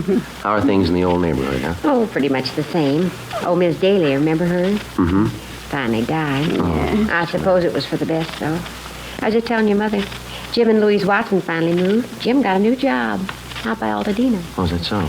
Yeah. My, you certainly looking fine, Joe. Don't you wear your police uniform anymore? Oh, my, no, Mary. Joseph's in the detective bureau now. Hasn't worn his uniform for years. Oh, that's right. I remember now. That note you sent with your Christmas card year before last. What do you do now, Joe? Forgery detail. My partner and I handle bum check cases. My, that certainly must be interesting. Have you had your dinner, Joseph? Yes, ma'am. I stopped at a place out in Santa Monica and had some. Yes, well, Mary brought me some nice coffee cakes. Pineapple filling. Wouldn't you like one with a cup of coffee, Joseph? No, I don't know, Now, Ma. you sit down in your chair there and rest yourself. You always look so tired. I have no idea how hard they work, those young fellas, Mary. You remember Genevieve, don't you, Joe? My oldest girl? Oh, yeah, sure. How is she? Oh, just fine. Lots of boyfriends as usual. Going out all the time. Oh, that's good. She asked to be remembered to you. I think you and Jen were stuck on each other at one time, weren't you, Joe? Oh, we went to a couple of dances in high school. I think she started going steady with another fella, didn't she? Young girls. You never know when they're well off. Here's your coffee, Joseph. Set it here on the end table. Thanks. I don't think I can use it, Ma. It's delicious coffee cake. Smell how fresh it is. Yeah, it's nice. Oh, my, 8:45. I should have left half an hour ago. Oh, you have to go, Mary? Seems our visits are always so short. Well, I got a lot of ironing to do, and I have to make Carl's lunch. He's always so fussy about his lunches. Yes, well, I'll get your coat. Well, it's nice seeing you again, Joe. Do you want to be remembered to Genevieve? Yeah, tell her hello, will you, Miss Fowler? If you're over our way, be sure and drop in and see us, won't you? Genevieve's home at the office by 6. She often says she'd like to see you again. Oh, Mary. Oh, thanks. Good night, Joe. You be sure and come and see us now. Jen will be looking forward to it. Okay, Miss Fowler. Good night. Yeah, and I'll show you to the door, Mary. You remember the strolling neighbors, won't you? All right, dear. I wouldn't you take care of yourself now. Good night. Good night, Mary. Nice person, Mary. She's having a hard time trying to find a husband for Genevieve. Yeah. Hey, Ma, I'm not very hungry. I can't eat now. No? Oh, it seems such a shame to waste. That's a lovely coffee cake. Been you still on the same case? Yeah, same one. It seems to me it's taking an awfully long time. Well, we've been on it 2 months, yeah. I'll never understand it. Why people write bad checks. Always get caught. Well, it's easy living while it lasts. Now, you know what the man's handwriting is like. Don't you know who the man is? Well, we think so, Ma. We're not sure. There's hundreds of check men who work almost alike. Some of them even look alike. There's always a big enough field to pick from. Our problem's picking the right one. Now, I don't know much about it, but the whole thing seems kind of silly to me. Well, how's that? What's this man supposed to be doing? Going around your small neighborhood stores, cashing $15, $20 checks? Well, if he got himself a job, he could probably earn that much in one day doing good, honest work. Say, Ben didn't call before I got home, did he? Wasn't he with you? Oh, he was going to interview one of the bum check victims on his way home, a grocery store owner down in Highland Park. It might be him now. Oh, now, don't hang on that phone, Joseph. Your coffee gets cold. Yeah. Friday talking. This is Ben, Joe. I got a partial identification from that grocer's. Nothing great. Which mugshot did he like? Stanley Bubeck. Grocer thinks it might have been the guy who pushed the check. He can't be sure. 33 bum checks passed. Same M.O. Not one positive identification. Something's phony, isn't it? It's got me stuffed. We know the endorsements on every one of those checks was written by the same guy. Used practically the same story on every one of his victims. Yeah. Those 33 people are either blind or they're kidding us. Well, there's only one other answer. We're looking for the wrong man. For 2 months and 2 days in different shopping districts throughout the city, a man described as well-dressed and middle-aged had been passing worthless checks on independent neighborhood businessmen. Most of the victims were proprietors of small shops, meat markets, liquor stores, grocery stores. In none of the cases was the check written for more than $25. With the help of the stats office and our record bureau, we'd gone through the list of experienced checkmen until we found one man whose description and M.O. matched perfectly with that of the suspect. The man's name was Stanley Bubeck. We can't locate him, Captain. Another thing, we can't get a positive identification from any of the victims. Then find a suspect they can identify. You've been tracking the guy for 2 months. What's the big mystery? Well, we tabbed the man as Stanley Bubeck, and his record and his M.O., his description, they all tie in perfectly. Now we're not sure it's him. What do you mean? Well, if it is Bubeck, it's almost a sure thing that one of the victims could have made him on one of his mug shots. None of them can make up their minds.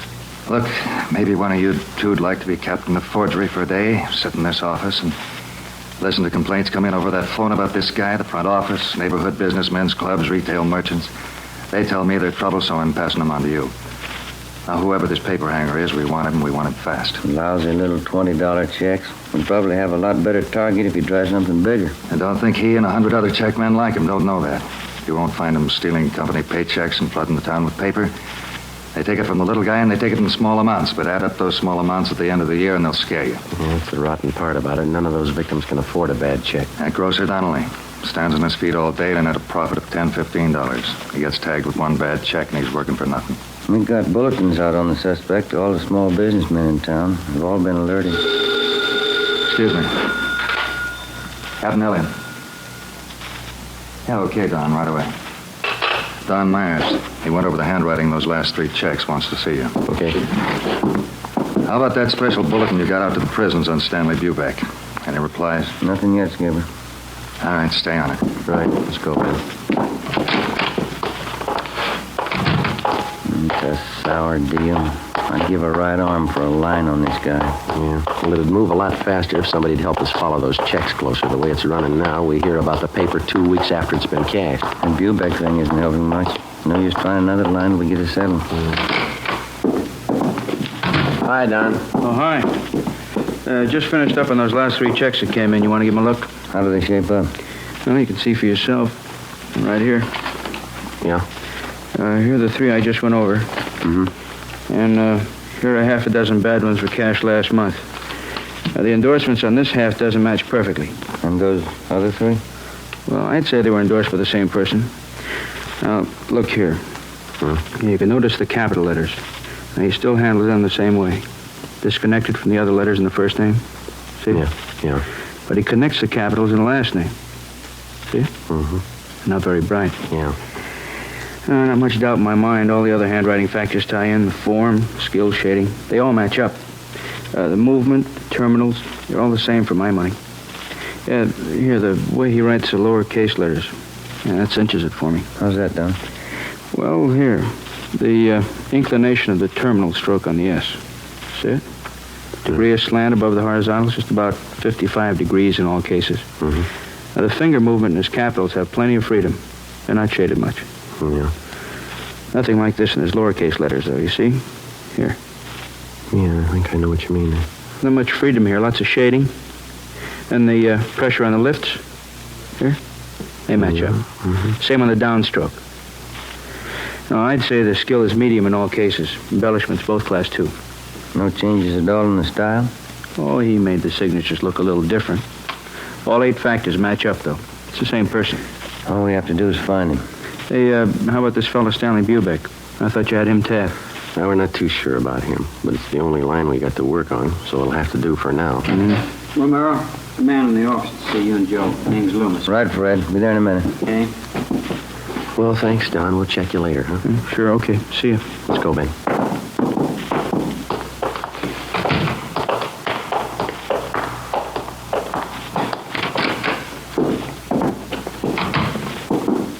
How do you do? You Mr. Loomis? Yes, sir. Sergeant Romero? No, this is Sergeant Romero here. My name's Friday. Oh, how do you do? What can we do for you? It's about these checks, Sergeant. These right here. Well? You see, I run a delicatessen out on Sunset, and a few days ago, a new customer came in for a few things and paid for them with these checks. He came in twice. Yeah, go ahead. Well, I got the checks back today. They're no good. I tried to look up the man at the address he gave, but there's no such address. Mm-hmm. You can see, one's for $15, the other one's for $20. Yeah. Reason I asked for you men is because I know the man who runs the drugstore across the street, George Holmquist. He had some bad checks about a month ago. He said you took care of him. Oh, yeah, I remember. Do you recall the man who passed these checks, Mr. Loomis? Yes, I think I do. He told me he was new in the neighborhood and he was looking for a place to trade. Well, I guess we're all anxious for new business. I took the checks. You got those mug shots there, Ben? Well, yeah. Here they are. Thank you. How about these men, Mr. Loomis? Any of them look anything like the person who passed the checks on you? No. Let's see. This one, yes, it does look like the man in a way. I don't know if I could be absolutely sure. Stanley Bubeck, same M.O. I beg your pardon? Well, it looks like you're stuck with a couple of bad ones, Mr. Loomis. Probably the same man who passed checks on your druggist friend. And we're doing everything we can to run this man down. But what about the checks? Isn't there anything I can do about them? No, sir, I'm sorry. Not right now. We would like to have you make out a crime report, if you will, and would you leave these checks with us? Yeah. Friday, Romero. Here's Mr. Loomis. This just came in for you. Reply from Salt Lake City, Utah on that bulletin you sent out under Stanley Bubeck. Yeah. He's been in jail for 5 months. We sent a request to Salt Lake asking him to question Stanley Bubeck if he knew of any forger who matched his description or used his M.O. Bubeck could tell us nothing. Wednesday, February 6th. We threw away the results of 2 months of investigation. We went back and started from the beginning. Despite all precautions and warnings, the checks kept coming in at the rate of half a dozen a week. The same M.O. was used. The same handwriting showed up in the signatures on the checks.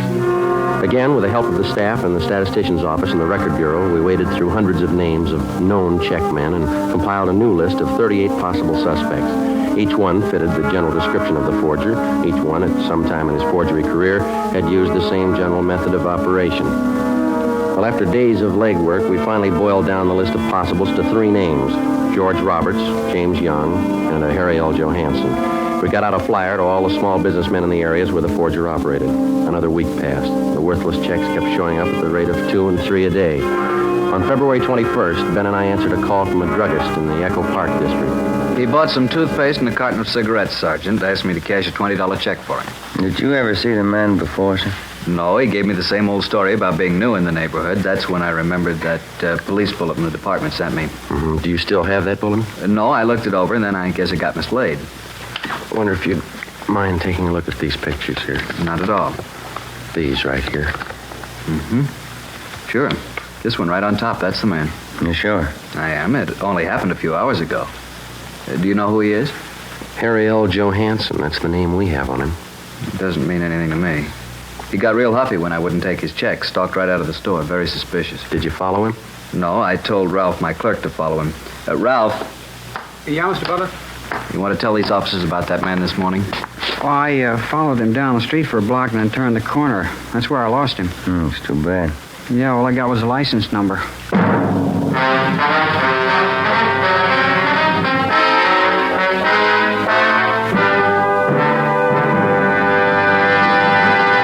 You are listening to Dragnet, the case history of a police investigation, presented in the public interest by Fatima Cigarettes. If you smoke a long cigarette, it will be in your interest to listen to a typical case history of a Fatima smoker. It's the case of Northwest Airlines stewardess Jean Metzen. You'll see her picture in leading magazines this week. Now, her actual signed statement. There's one thing I really look forward to after a long flight: a good, mild smoke. That's why I prefer king-size Fatima. It's milder than any other long cigarette I've tried. Yes, I agree it's wise to smoke extra mild Fatima. And so do more and more smokers every day. Actual figures show extra mild Fatima has more than doubled its smokers coast to coast. So enjoy extra mild Fatima yourself. The king-size cigarette, which contains the finest Turkish and domestic tobaccos, superbly blended to make it extra mild. You will prefer Fatima's much different, much better flavor and aroma. You will agree. It's wise to smoke extra mild Fatima. It's wise to smoke extra mild Fatima. Best of all, long cigarettes.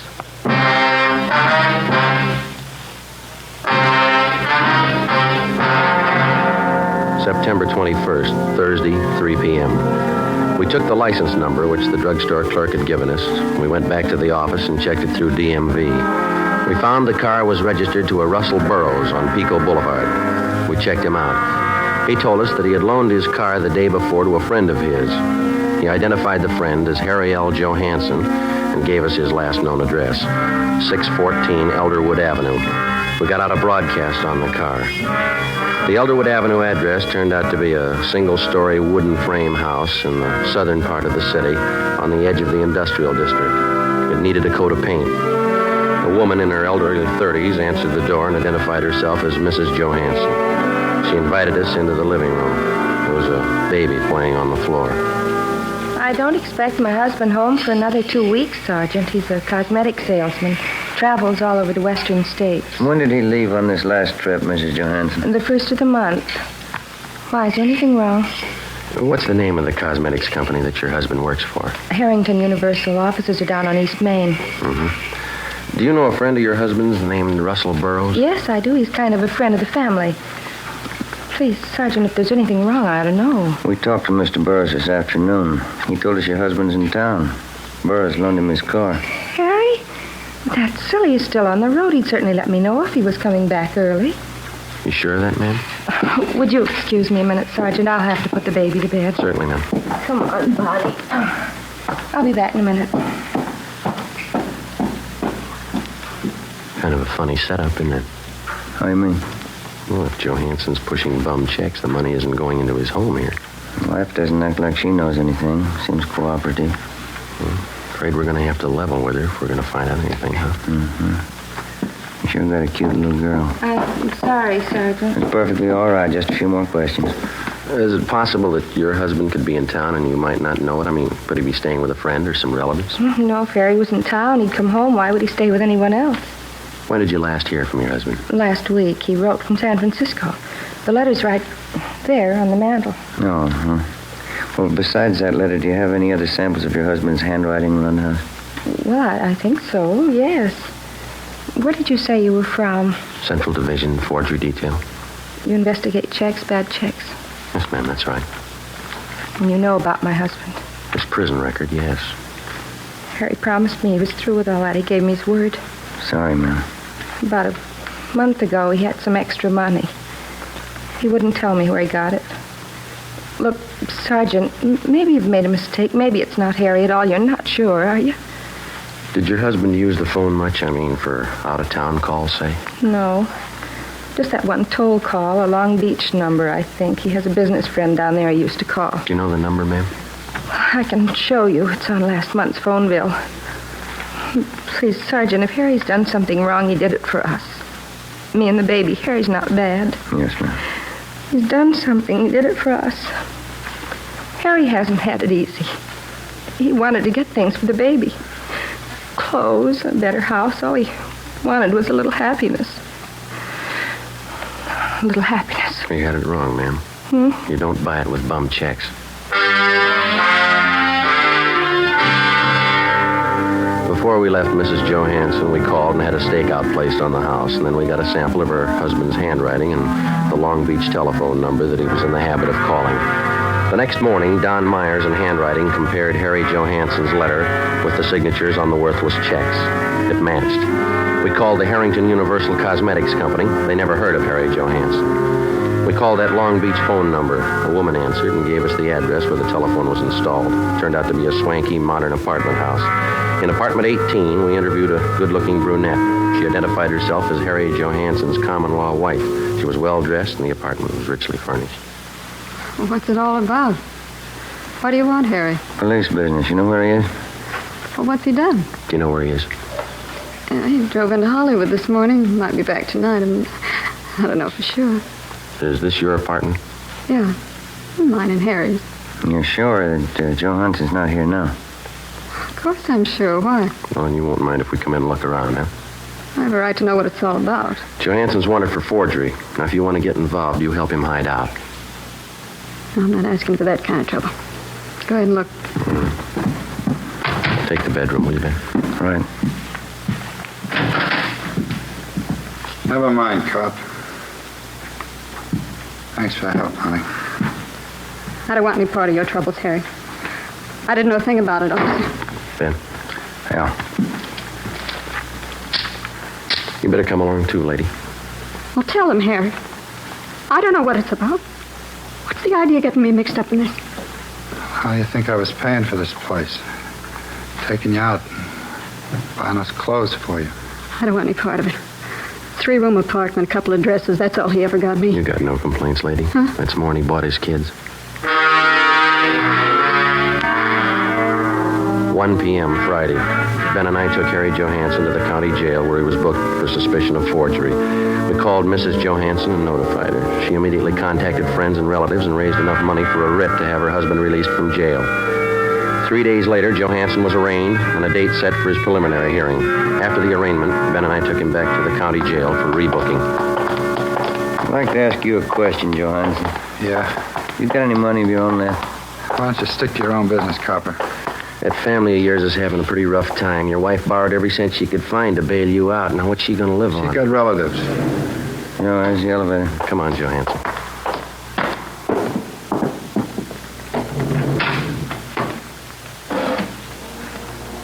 They're not going to put me back in Folsom. Not in 100 years. You've done 2 stretches already for hanging paper. You should have known better, mister. You got it all figured out, haven't you, Fuzz? Well, I'm not going back. Take it easy. You got a couple of more weeks on bail before the trial. Yeah. A couple of weeks. What's the matter with you? Don't you feel well? They won't get me back to Folsom. You're not making it any easier on yourself. All right, Archie.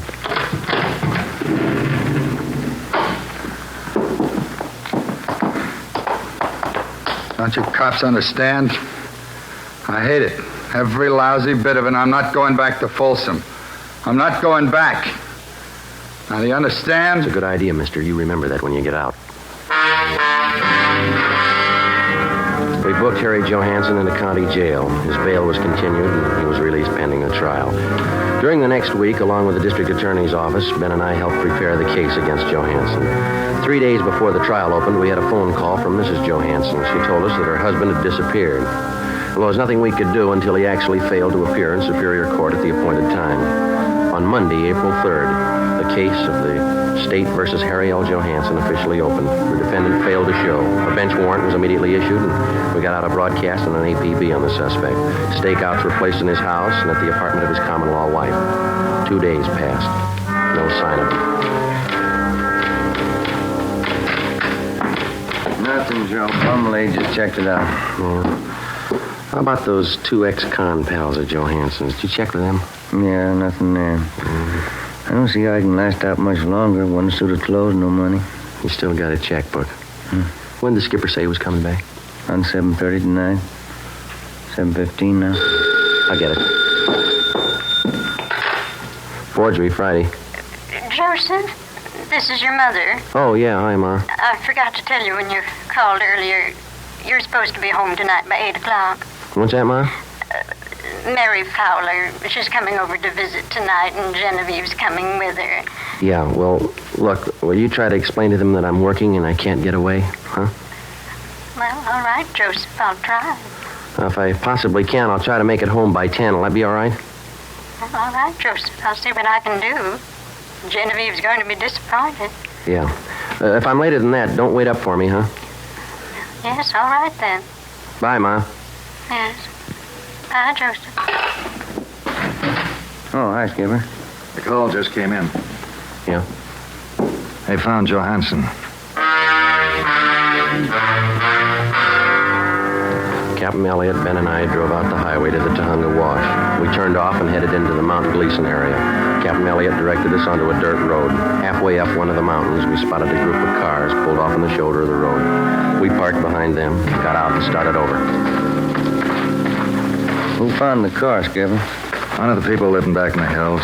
Spotted it on his way home from work. Coroner got here in a hurry. Yeah. Hi, Dave. How you doing, Joe? Captain Elliott. How long's he been dead? Since last night, I figure. Come on over. You talked to the man who found Johansson's body, Dave? Yeah, he didn't touch a thing. What'd you find? Powder burns on the temple, powder on the hands. Boys from homicide found the note. It's on the seat right next to him. Here it is, here. It's been checked. Yeah, thanks. All ties in, huh, Dave? Pretty tight, yeah. Gene Bechtel from homicide wants to talk to you, Captain. Okay, be right back, Joe. Right. Who do you address the note to, Joe? His wife? No, the girlfriend. Look what he wrote it on. Yeah, blank check. The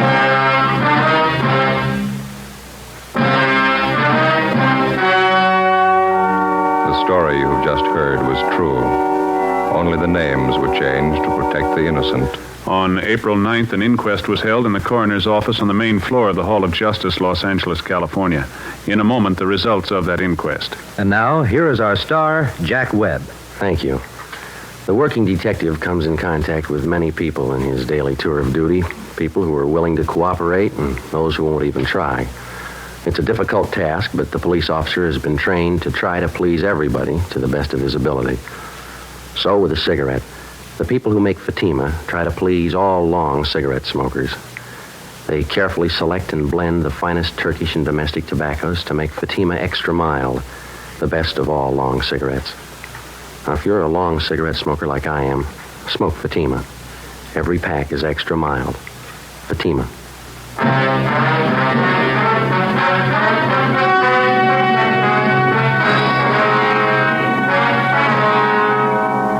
On April 9th, the coroner's jury returned a verdict that the death of Harry L. Johansson was caused by a gunshot wound in the head, self-inflicted.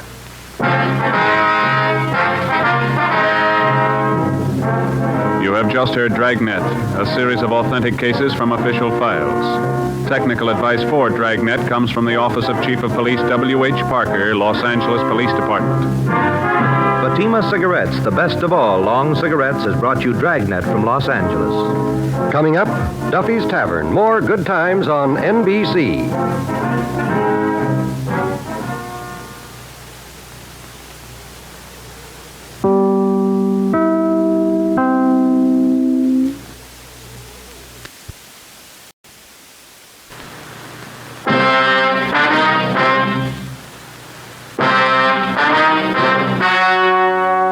The story you are about to hear is true.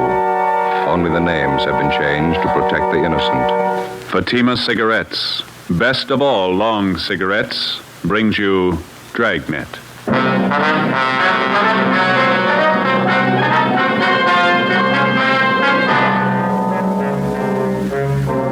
You're a detective sergeant. You're assigned a homicide detail. An old couple suddenly disappear from one of the fashionable neighborhoods in your city. There's no trace of them, not a clue to their whereabouts.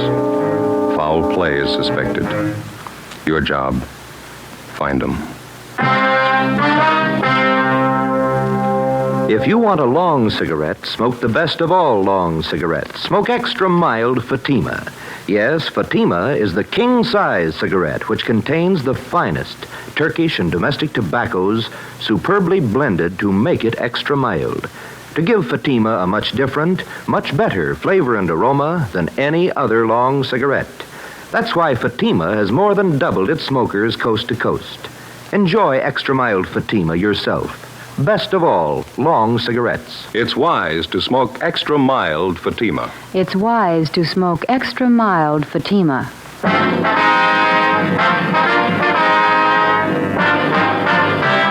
Dragnet, the documented drama of an actual crime. For the next 30 minutes, in cooperation with the Los Angeles Police Department, you will travel step by step on the side of the law through an actual case from official police files. From beginning to end, from crime to punishment, Dragnet is the story of your police force in action. It was Saturday, September 30th. It was warm in Los Angeles. We were working the day shift out of homicide. My partner's Ben Romero. The boss is Captain Blaine Steed. My name's Friday. It was 3:45 p.m. when I got to room 67A. Missing persons. Hi, Joe. Hi. Where's Al? Next door. I'll be back in a minute. Oh. There's a phone message for you in the book. It's from your wife. What is it this time? She didn't say. Sure been a bad week. Oh, what's the matter? Lucille. Who? Our cat. Again? Kittens. Had 11 of them by the time I left the house. She was a healthy kid. Yeah. Don't know what I'm going to do with them. Hey, your mother likes cats, doesn't you, Joe? You gave us 2 from the last litter. We still got them. They're as healthy as their mother. Yeah? Never pass up a meal. Hi, Joe. Hi, Al. Sorry to keep you waiting. Just getting this report straightened out. Here you go. Mr. and Mrs. Walter Apperson. How long they been missing? Well, today's the fourth day. They're an elderly couple. One of their next-door neighbors got a little worried when he didn't see him around the house. Came in yesterday and filed a 316 on him. Let's see.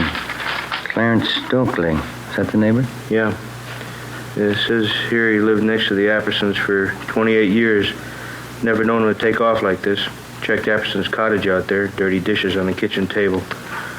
Not the way an old couple leave a house normally. And how about friends and relatives? And Stokely called him. None of them have seen or heard from the Appersons for a week. Checked out 2 of their 3 living relatives, cousin in Eagle Rock, niece in Alhambra. They don't know a thing. Wonder if I can see that, Ben. Oh, yeah. Thank you. Well, how about the third relative? Nephew, is that it, Joe? Yeah. Frank Apperson. Says here he goes to a private college out near Monrovia. Yeah, I haven't been able to contact the kid. He's away on a vacation. Possible the old couple might be with him? Not according to Stokely. Says the Appersons seldom spend any time away from their home. That's all we've got to go on, huh? Just the neighbor's story? Yeah. Oh, he says he checked the garage, too. The Appersons' car's gone. How does that tie in? Well, Mr. Apperson hasn't driven the car for the last year and a half. He has a nephew or some friend drive whenever he wants to go out. One more thing. May mean something, may not. What's that, Al? Mrs. Apperson's an invalid. Yeah? She hasn't left the neighborhood in 10 years. 4 p.m. Ben and I left the office and drove out to interview the neighbor of the missing couple.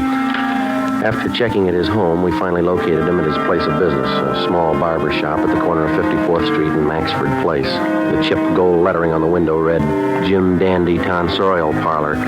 Smaller lettering in the right-hand corner of the window read, Proprietor Clarence Stokely. Except for a man in a white barber's smock sitting in the first chair, the shop was empty. How do, gentlemen? Hi. You Clarence Stokely? That's right. Police officers, Mr. Stokely. I'd like to talk to you about the missing persons report you filed yesterday. Oh, yes. Glad to help. You found out anything yet? You know the Appersons pretty well, do you, Mr. Stokely? 28 years. Sure worried about Walter and Kate. Never known them to do anything like this. Say, I couldn't be of service to you, could I? Well, I just had a haircut a few days ago. How about you, Joe? Looks like you could stand a trim. We could talk it over while I cut your hair. Don't think we'd be disturbed. I used to look well. Yeah, okay, fine. Here, I'll take your coat. Oh, thank you. First chair there. You bet.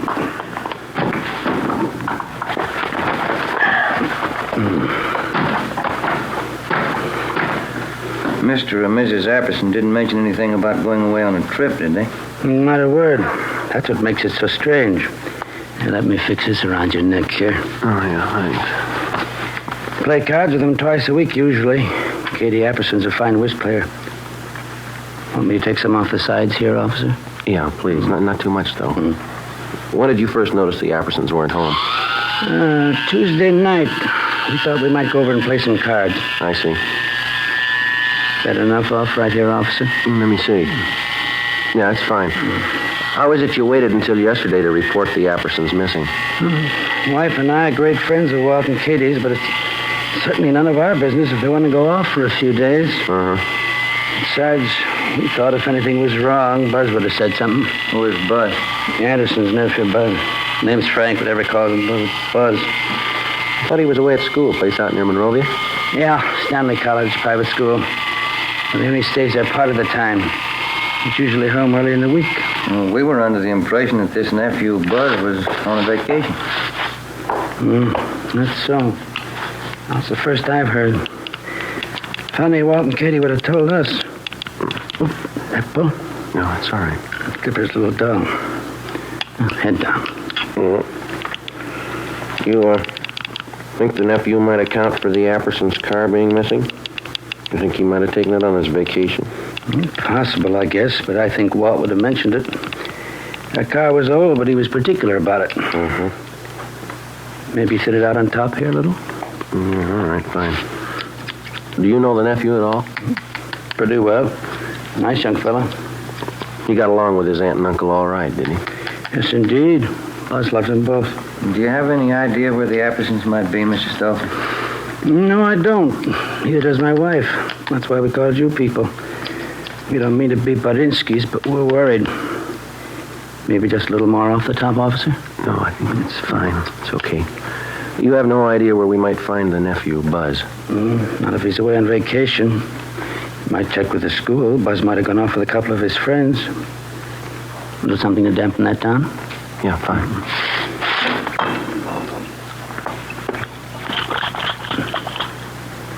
Yeah, that porch light of theirs been burning for 3 nights and 3 days. It really kicks up the old electric bill. Maybe the Appersons may have overlooked it, huh?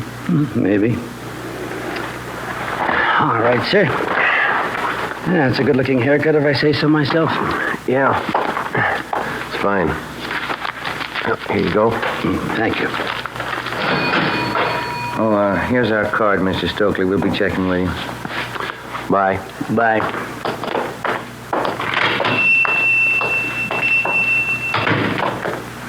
Can I borrow your comb? Barbara never combs your hair right. That's not going to help you. Huh? It's the way he cut it. What do you mean? He put the part on the other side.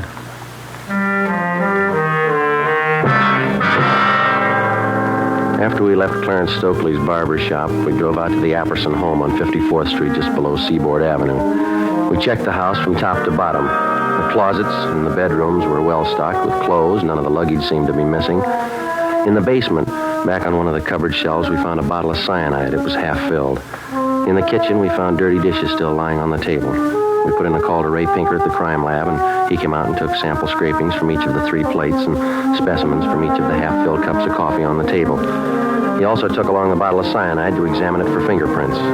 Ben and I called the record bureau just as a matter of routine and asked for any make and warrants on the nephew, Frank Buzz Apperson.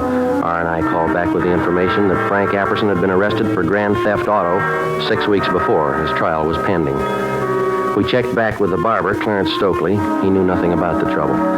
The next morning, Sunday, with the help of school authorities at Stanley College near Monrovia, we got in touch with the parents of 2 of Buzz Apperson's friends. They told us, as far as they knew, Apperson was on a camping trip with their sons. They were expected back in the next day around noontime. From one of the boarding students at Stanley College, we got the name of Buzz Apperson's girlfriend, a Miss Norma Louise Bernard. She lived in San Marino. Sunday night, we drove out to interview her.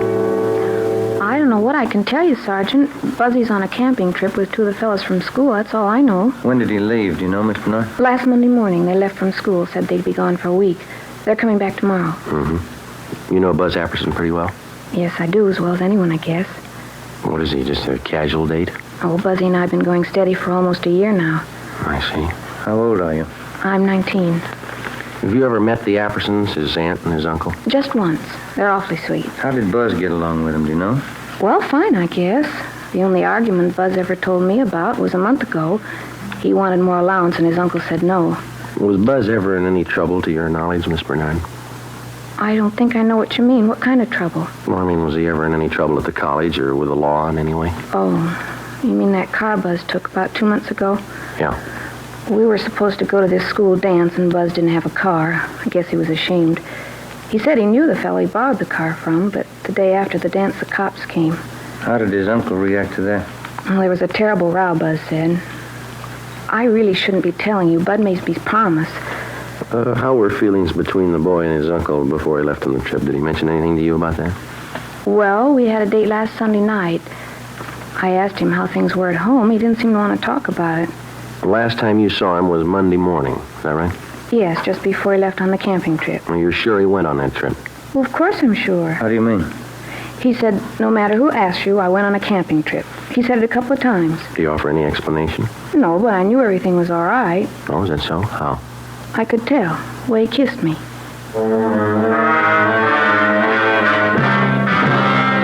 The next morning, Monday, Ben and I checked with missing persons. There was no additional information on the missing couple. We phoned the barber, Clarence Stokely.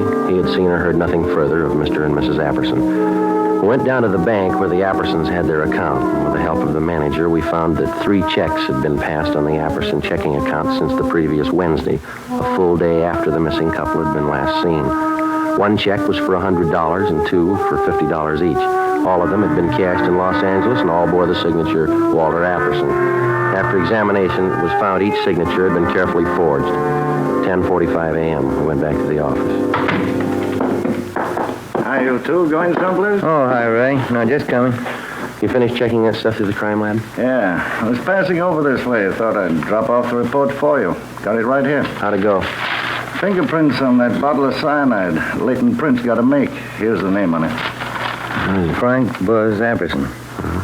You look over those dirty dishes we found in the Apperson house? Checked them through. Nothing. How about the samples you took from those cups?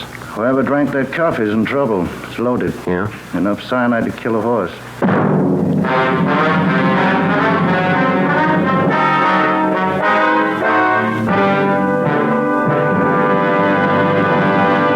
You are listening to Dragnet, the case history of a police investigation presented in the public interest by Fatima Cigarettes. If you smoke a long cigarette, it will be in your interest to listen to this case history recorded by a typical Fatima smoker.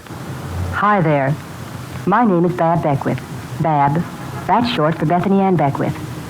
I live in New York City and I'm a fashion stylist. The other day at a showing of the new fall styles, I ran out of cigarettes. A friend of mine, a designer, introduced me to the new long Fatima. I really wish someone had told me about them sooner. Fatimas are a lot milder than the cigarettes I've been smoking, and they have a delightful flavor, too. I'm very glad to recommend them to you, because I know from experience it's wise to smoke extra mild Fatimas. And more smokers every day are finding that out. Actual figures show extra mild Fatima has more than doubled its smokers coast to coast. So enjoy extra mild Fatima yourself. The king-size cigarette, which contains the finest Turkish and domestic tobaccos superbly blended to make it extra mild. You will prefer Fatima's much different, much better flavor and aroma. You will agree. It's wise to smoke extra mild Fatima. It's wise to smoke extra mild Fatima. The best of all long cigarettes.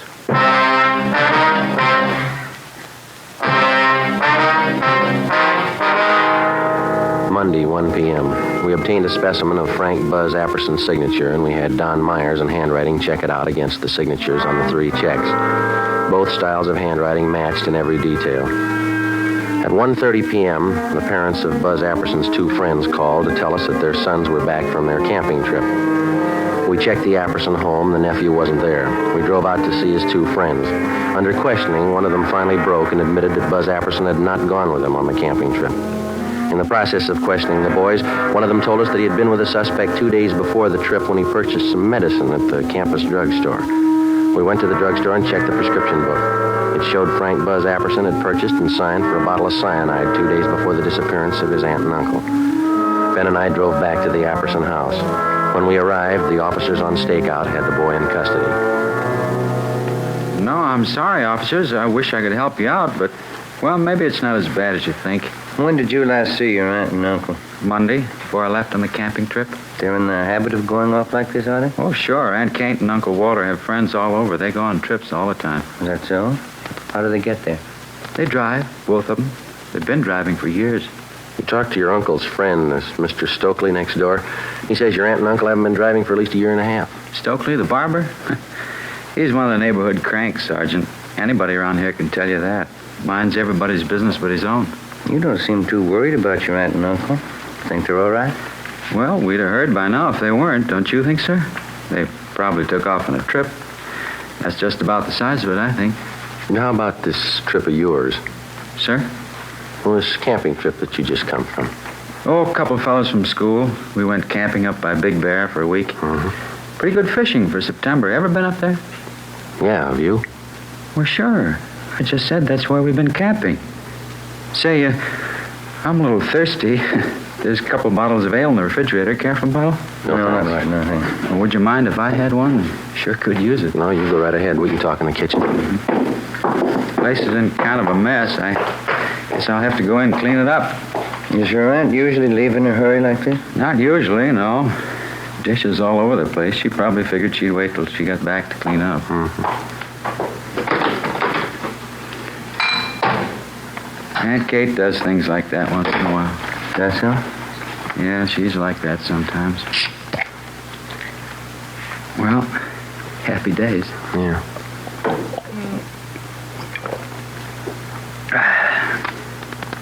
Okay, Buzz, you want to tell us? Where are they? Your aunt and uncle, what happened? Say, I don't think I know what you're talking about. What's the trouble? Come on, Buzz. You know what the trouble is. Let's have a straight story. It's going to save a lot of time. Sir? We can draw it out as long as you like. It'll be a lot easier if you cooperate. Look, I don't know what you're thinking, Sergeant, but whatever it is, I don't understand you. What are you getting at? Something's happened to your aunt and uncle, and we're pretty sure you know what it is. Well, how could I? I've been away on this camping trip. You've been away, but not on a camping trip. Sir? We've checked you out from the day you came to live with your aunt and uncle, Buzz. You're going to make us spell out the whole record for you? But I've been away. I just got back. I don't know what's happened. We found a bottle of cyanide in the basement cupboard. Your fingerprints are all over it. Well, sure, that figures. We use it for bug poison in the garden. I take care of the garden. I use it all the time. You use it in coffee? Sir? The police chemist checked what was left in 2 of the cups that were on that table there. Cyanide in both of them, enough to kill 6 people. Now, look, boy, we've talked to your neighbors, your teachers, your girlfriend, Norma, and those 2 pals you were supposed to go camping with. Now, we can drag all of them out if we have to. They're going to make a liar out of you. Sir? I think you got it the first time. Well, there couldn't be any cyanide in those cups. Why should there be? We think you can tell us that. But I can't. I don't know anything about this. I haven't any idea what you're talking about. Is this some kind of a gag? You know better than that. How about those checks, Buzz? Sir? The ones you forged your uncle's signature on. You need the money that bad? I didn't forge any checks. I was away on a camping trip. Dave and Willie were with me.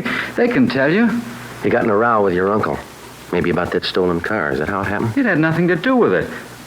I want to see Norma. I want to talk to Dave and Willie. They'll tell you. How about the man at the campus drugstore? Sir? The one you bought the cyanide from. You want to talk to him, too? Look, are you 2 fellas kidding me? This must be some kind of a gag, is it? Your aunt and uncle are missing. There's evidence of foul play. Now, does that sound like a joke? Well, how should I know where they are? I wasn't there. I want to talk to Norma. I want to see Dave and Willie. They'll tell you. Why don't we drive over and see him now? It's all right with us. Want to get your coat? Sure. Norma's the girl I'm engaged to. Dave and Willie are my best friends. They know everything about me. A couple of real nice guys. And so? Sure. Well, let's go, babe. Yeah. Dave and Willie have been all through school with me. They can vouch for me. Yeah? Sure. You can take their word, too. We will. 5:50 p.m. We left the Apperson house, drove across town, and headed over the Arroyo Seco toward the home of the suspect's friend, Dave Killefer. 6:33 p.m. We took a right turn off the freeway, headed south for another mile, and finally pulled up in front of the Killefer home. Buzz Apperson's friend, Dave, met us at the front door. What's it all about anyway, Buzz? What's the pitch? Well, that's what I want to know. Look, is this some kind of a gag you guys cooked up on me? We were on the trip, Buzz. I don't know anything about any gag. What's all this about your aunt and uncle? I don't know. That's what these officers want to find out. I'd like to have you tell us again, Dave. Was Buzz here with you on that camping trip? Sure, that's why we came over. I'd tell him about it, you know. All right, let's have it, Dave. Was he with you on that trip? These officers aren't kidding, Buzz. They want the truth. Well, tell him I was with you and Willie. We went to Big Bear. You're looking for your aunt and uncle. I'm not going to lie now. You didn't go to Big Bear with us. All right, Dave, thanks. Well, he's lying, officers. Who put you up to this stunt, Dave? They'll throw you in the jug for a gag like this. Who's behind it? You're the guy who said it was a gag. You told us to tell everybody you were up at Big Bear with Willie and me. How about leveling? What's it about? He's lying. What's it about? You've got nothing to hide. Have you? He's lying. You can tell that, can't you? Let's go talk to Willie. He'll tell you the truth. Joe? All right. Thank you, Dave. That's all. All right, Sergeant.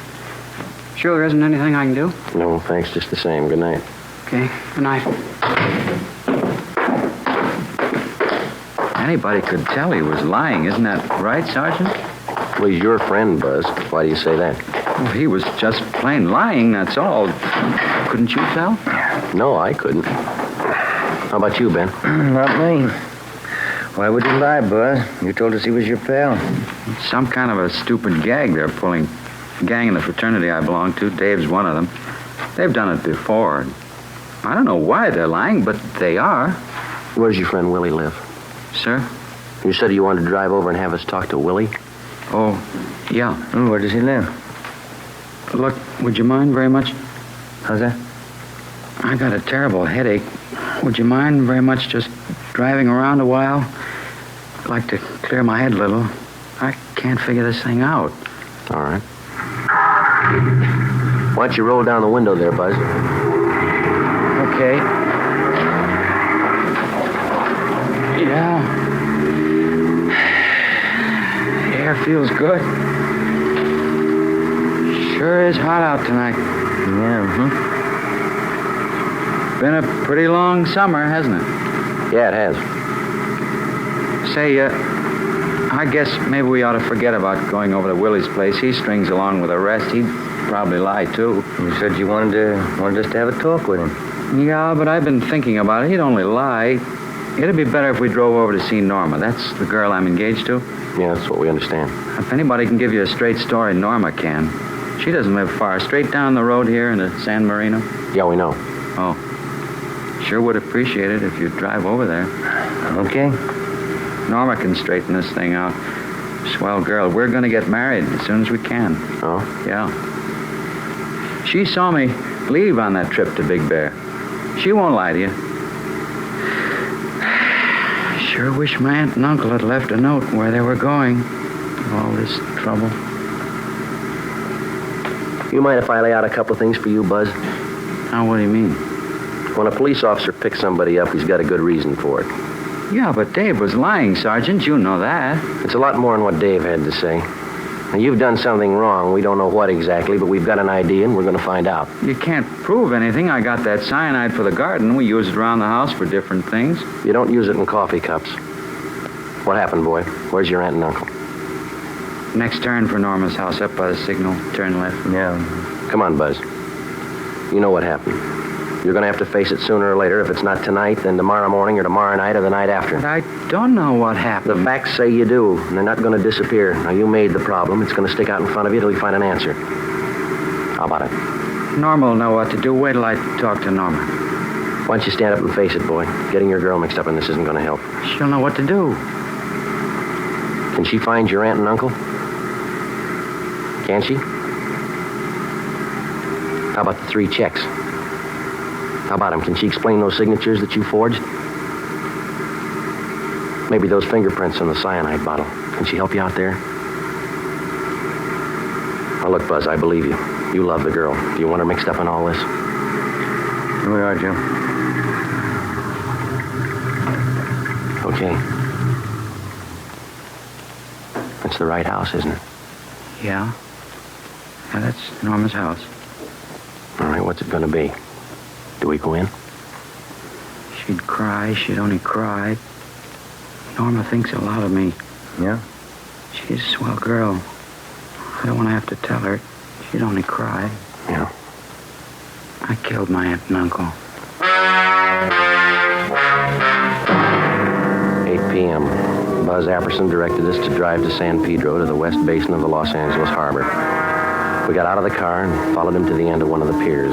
He told us his story, and we put in a call to the office.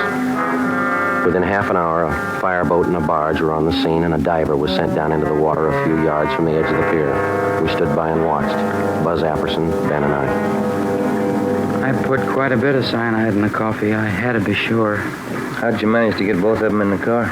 I waited till way after dark, and then I dragged them out. Drove down to the end of the pier right here. Put the car in low. It went over, right where the diver went down, just this end of the barge. All right, clear those lines up there. Here's the first one. You better stand back here. Yeah, watch it.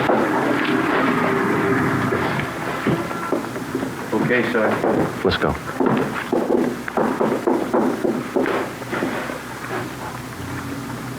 Buzz? Yeah. My aunt. Only one thing missing, Buzz. Sir? A reason. Why'd you do it? I'm not sure anymore. Stolen car trouble, I guess. My trial was coming up. All that trouble. I didn't want my aunt and uncle to go through all that. You mean that's why you killed him? I think so. I didn't want them to be ashamed of me. That must sound funny. Nobody's going to believe you. Suppose I don't. Yeah. Will it make any difference?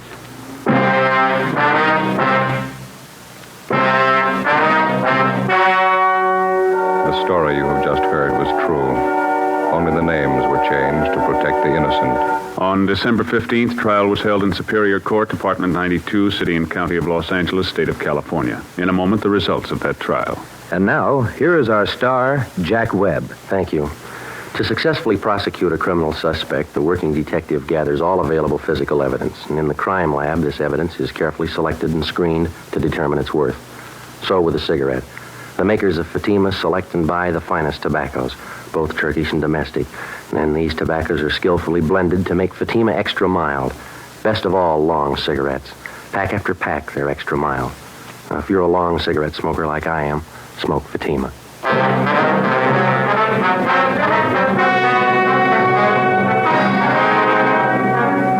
Frank Buzz Apperson was tried and convicted of murder in the first degree and sentenced to life imprisonment. He is now serving his term in the state penitentiary. You have just heard Dragnet, a series of authentic cases from official files. Technical advice for Dragnet comes from the Office of Chief of Police W.H. Parker, Los Angeles Police Department. Fatima Cigarettes, the best of all long cigarettes, has brought you Dragnet from Los Angeles. Coming up, Duffy's Tavern. Be sure to hear Theater Guild Sunday on NBC.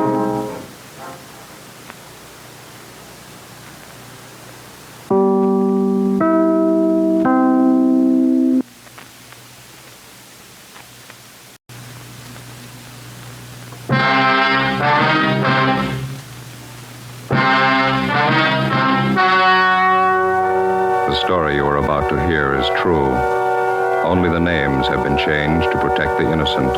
Fatima Cigarettes, best of all long cigarettes, brings you Dragnet.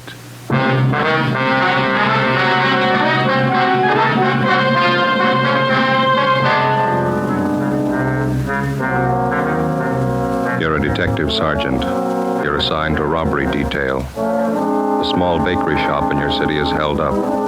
A man and his daughter are shot down without reason.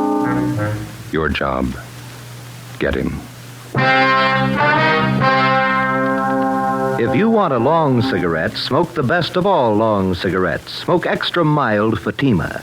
Yes, Fatima is the king-size cigarette which contains the finest Turkish and domestic tobaccos superbly blended to make it extra mild, to give Fatima a much different, much better flavor and aroma than any other long cigarette. That's why Fatima has more than doubled its smokers coast to coast. Enjoy extra mild Fatima yourself. Best of all, long cigarettes. It's wise to smoke extra mild Fatima. It's wise to smoke extra mild Fatima.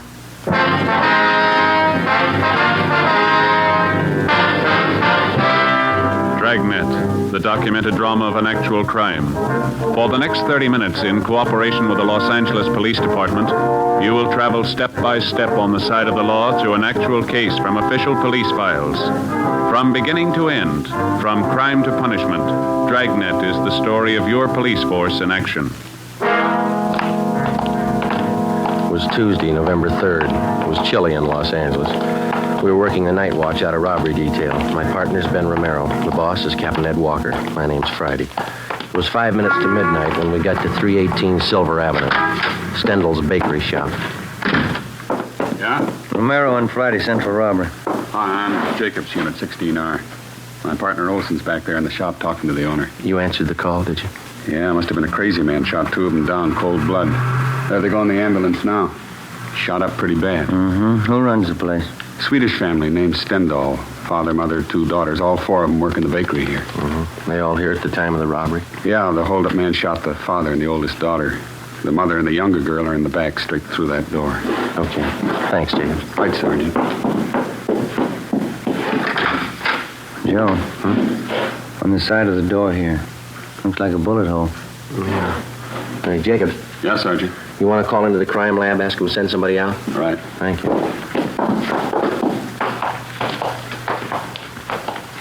Hi, you Olson? That's right. Romero and Friday, Central Robbery. Oh, how are you? These are two of the victims, Mrs. Signe Stendal. The girl's her daughter, name's Jennifer. Any other witnesses?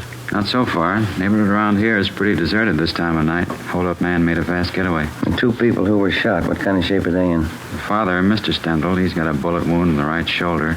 Older daughter's a lot worse. Her name's June. 19 years old, shot 4 or 5 times through the stomach. Mm-hmm. You want to stand by? Right, yeah. Okay.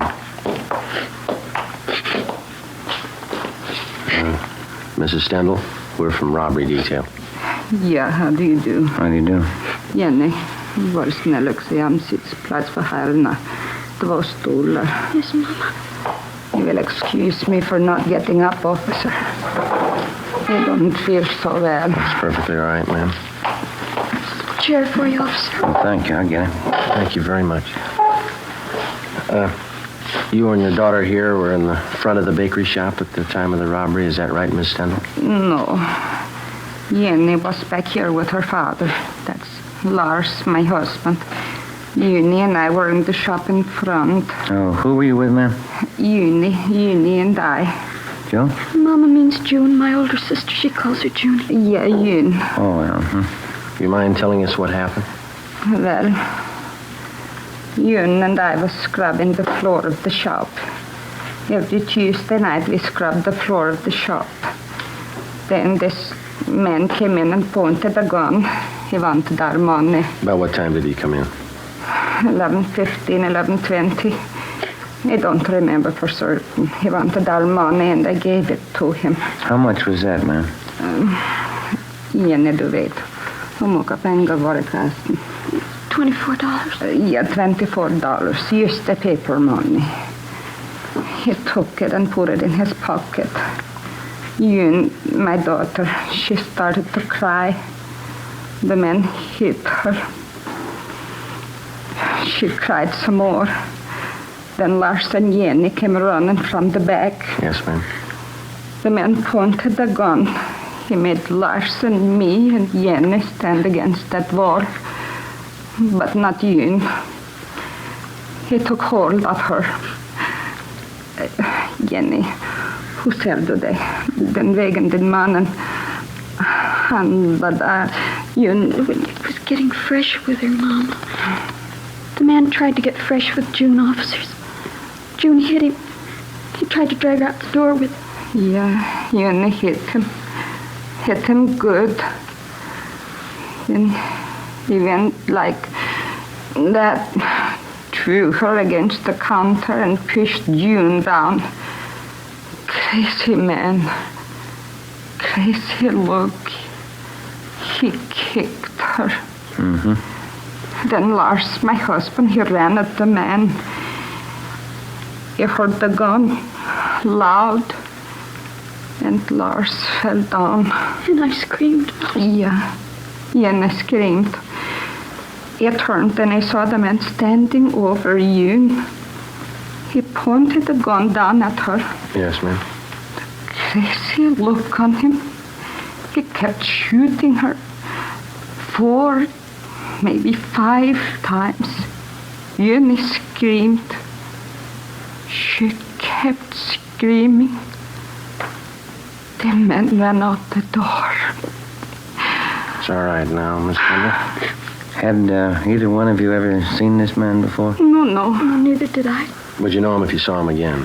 Yeah, I think so. I would, officer. I got a good look at him. He was wearing a blue cap like a baseball player wears. Mm-hmm. How'd he get away? Was he on foot or did he have a car? Nobody followed him, but after he left, I heard a car start up down the block, and then it drove away. Do you have anything else to add, Mrs. Stendhal? I hope you catch the man. He's bad. Please catch him. Yes, ma'am. We're going to try. Jenny, var snäll och ge mig nickels ifrån kassan. Yes, Mom.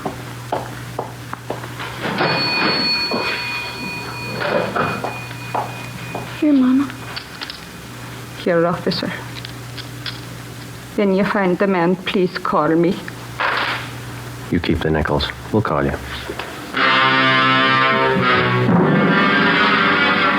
Before we left the scene of the robbery and shooting, Mrs. Stendhal and her daughter gave us their description of the hold-up man, together with the clothing he wore. The suspect had no outstanding physical characteristics that they'd noticed. The only thing unusual about his clothing was that he wore what appeared to be a baseball cap at the time of the hold-up. She described the cap as light blue with a visor. Together with Officers Bechtel and Lopez from Central Robbery, we canvassed the immediate neighborhood for other possible witnesses. We found none. The next morning, we went out to the hospital. The condition of the older daughter, June, was critical. We interviewed the father. He could tell us nothing. At 10 a.m., Mrs. Stendhal and her younger girl, Jenny, were brought to the office, and we started them looking through mug books of parolees previously convicted of armed robbery. Within 2 hours, both of them positively identified the picture of a recent San Quentin release as that of the holdup man. His name was Harold Best. We started a quick rundown. You pulled the package, Johnny? Yeah, here's the dope. Harold Best. Alias Harold Norris, alias Harold Thompson, alias Tom Norris. One term for armed robbery in Q. Got out 4 months ago. Ammo and description both match. How about the ex-con file? Did you check it? He's registered. Did you get a hold of his parole officer? Yeah, 2440 Excelsior Avenue, his rooming house. Well, that checks with the ex-con files. Parole officer says Best went to work 2 weeks ago at a filling station over on Vermont. Yeah? Doesn't seem to be able to hold a job. Quarrelsome, run himself into debt. I got it. Robbery, Romero.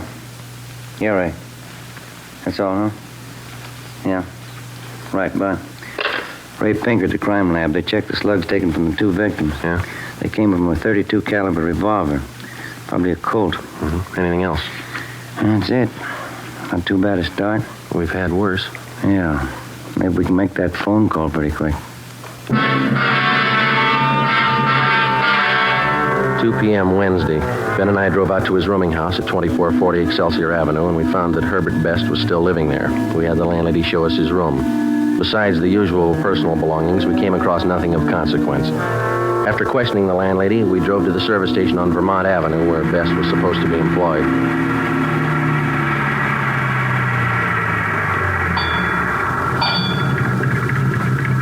I don't see anyone around. Oh, there's a fellow over there greasing a car in the rack. Oh, yeah.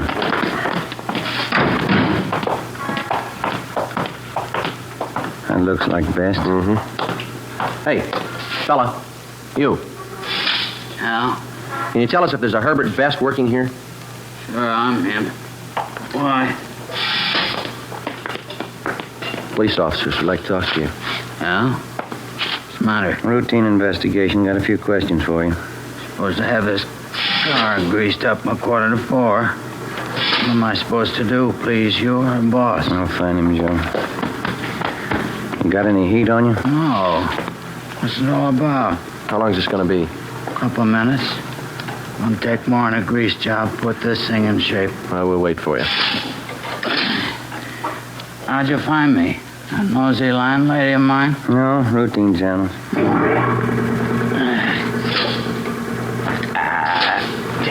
Every fettin' on this trap is froze. Piece of junk. Well, what's it all about? Got a few things to straighten out, Best. How long you been working here? Well, you didn't drive out here for that. That's not your game. What's the pitch? Routine investigation. We'd like to know where you've been spending your nights. For instance? Sunday night? Where were you? Well, I don't know. I went to a show. Yeah, I saw a Mickey Rooney picture. Where? Downtown. I had a beer after the show, come home. How about Monday night? I went home after work. I was pooped. Went to bed early. Can you prove it? Landlady saw me come in, always snooping around. She ought to know if I was there or not. How about last night, Tuesday? Played some cards with a friend of mine, him and his wife, Penny Annie Booker. Where? Their place, it's down on Pico, near the park. You can ask them. What time did you get there? I'm not sure. About 8 o'clock, I guess. What time did you leave? What's it all about? What time did you leave? Around midnight, yeah. Must have been around midnight. What'd you play with your friend and his wife? Poker. I lost as usual.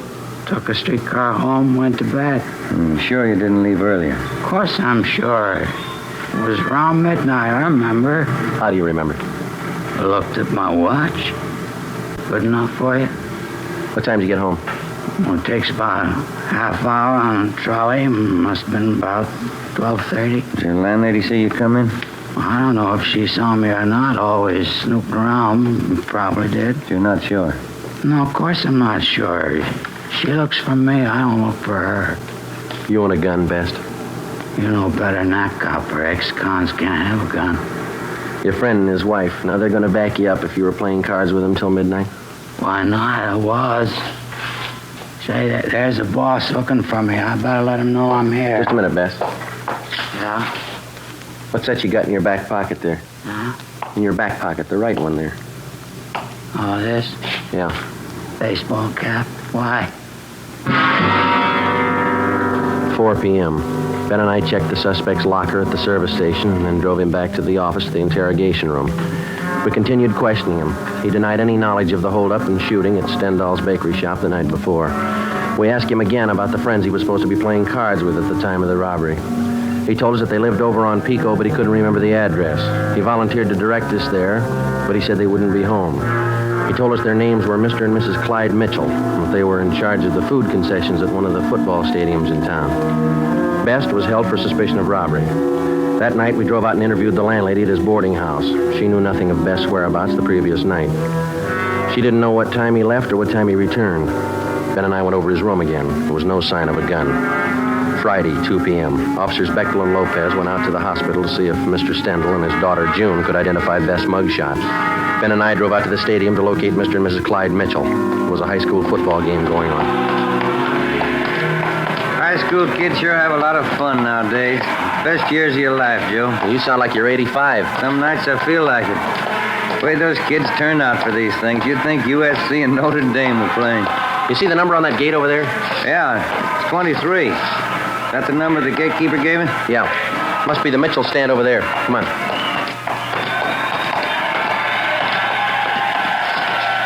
Oh, miss, can you tell us where to find Mr. and Mrs. Mitchell? Yeah, around back of the stand. You're knocking the door. Thank you. Yeah, come on in. You Ms. Mitchell? That's right. What is it? Police officers. I'd like to talk to you if you have a few minutes. All right, I'm having a bite of lunch, but come on in. Shut the door. Yes, ma'am. Thank you. Lousy food business. You never get a chance to feed yourself. Yes, ma'am. Hey, you care for some of these? New kind of potato chip. Revolutionary, it says. Oh? Mother Thompson's Puff Chips, flavored. Got all kinds, see? These here are a combination, see, garlic and eggplant. Sure tastes different. Have some? No, thank you very much. I wouldn't. Thank you. See, we're inquiring about a friend of yours, Ms. Mitchell. Maybe you can tell us something about him. Oh, who's that? Man by the name of Herbert Best. Herb? Yeah, old-time friend of my husband's. Why you want to know? You see him quite often, do you, Ms. Mitchell? Mm-hmm. Once, twice a month. Clyde and I play cards or go out bowling with him. Herb's pretty good company. Uh-huh. When's the last time you saw him? Early this week, Tuesday, I think it was. Sure it was Tuesday. Let's see, yeah. It was. We played cards. Why? At your place? That's right, a little poker. Clyde and Herb and me. What time did Best get to your place, Ms. Mitchell? Right after I finished up with the dinner dishes, around 7:45, I'd say. How long did he stay? A couple of hours. We sat around, had a few drinks, played poker, nickel limit. What time did he leave? Do you remember that? A little before 10, I think. I'm sure that, ma'am, is important. Sure as I can be. Must have left before 10 because Clyde and I listened to the 10 o'clock news alone. Then we went to bed right after. Your friend Best tells us he didn't leave your place until midnight. Oh, well, that's not right. There must be mixed up. He left before 10, I'm sure of that. All right, Ms. Mitchell. Thank you. Say, I hope I haven't said anything I shouldn't have. I know Herb's an ex-con. Yeah, He likes to gamble. You're not checking up on him for Tuesday night, are you? that's right. You playing too much poker? We're not playing enough. 3:30 p.m. We located Mr. Mitchell, corroborated his wife's story, and then we went back to the city hall. Officers Bechtel and Lopez were waiting for us. They told us that they had seen Mr. Stendhal and his daughter, June, at the hospital. Both of them had identified Herbert Best's mugshot as that of the holdup man. At a show-up, Mrs. Stendhal and her daughter identified Best. We checked auto records for all stolen cars that might tie in. There were none. We then started to work on the theory that he had taken a bus from his friend's place where he had been playing cards to the Stendhal bakery where the shooting took place. Lopez and Bechtel rode the bus over the same route. It took 43 minutes. Plenty of time for Best to have gotten from one place to the other, even on a slow run. We interviewed the bus driver who'd been on duty that particular line Tuesday night between 10 p.m. and midnight. He identified Best as one of his passengers, but he didn't remember where he got off. The next morning, Ben and I met with Ed Walker, captain of robbery. Hi. How'd you make out? Just saw the deputy DA. Laid out the case for him. Yeah? We got the complaint. He'll be arraigned this afternoon. How strong a case you got? Well, each one of the Stendhal family identified Best. His alibi didn't stand up for Tuesday night. Uh-huh. And we got that bus driver. He tapped Best, too, and that blue baseball cap. All we need now is the holdup gun. I hate to spoil it for you. This letter just came through in the mail. Have a look. Thanks. What do you think? I read in the paper this morning about Herbert Best. You got the wrong guy. I'm the one who held up that baker. Every detail about that robbery's written down in that letter. The information wasn't in the newspaper story. Nobody else but the hold-up man would know all those details. Yeah, wait a minute, listen to this. Yeah? If you don't believe I'm the right man, I'll shoot up a couple of more jerks. Next time, I'll kill him. It's no crank, Letty. No, it isn't. You got the wrong man.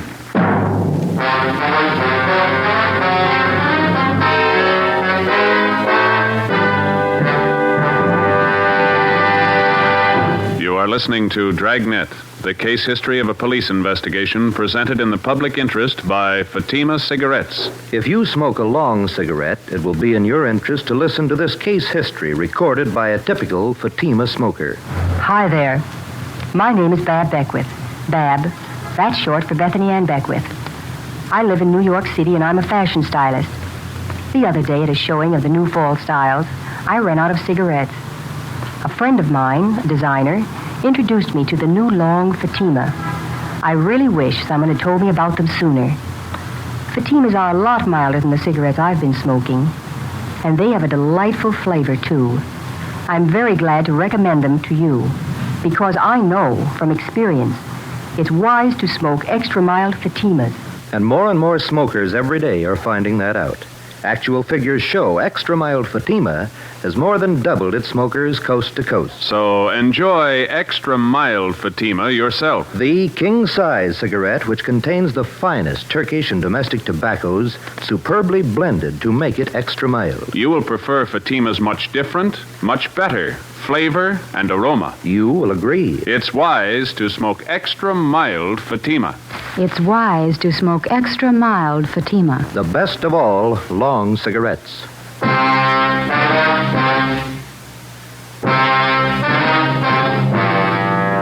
After we received the anonymous letter in the mail confessing to the Stendhal Bakery holdup, we met with the deputy district attorney. We acquainted him with the new facts in the case. That afternoon, the charges against Herbert Best were dropped. We started again at the beginning. 10 a.m. Monday, November 9th. The members of the Stendhal family were again shown mug books of ex-cons with robbery records. This time they picked out 8 mug shots of known robbery men, each with a marked resemblance to the original suspect, Herbert Best. Together with officers Bechtel and Lopez, we started checking them out. The first 2 days, we tracked down 4 of the 8.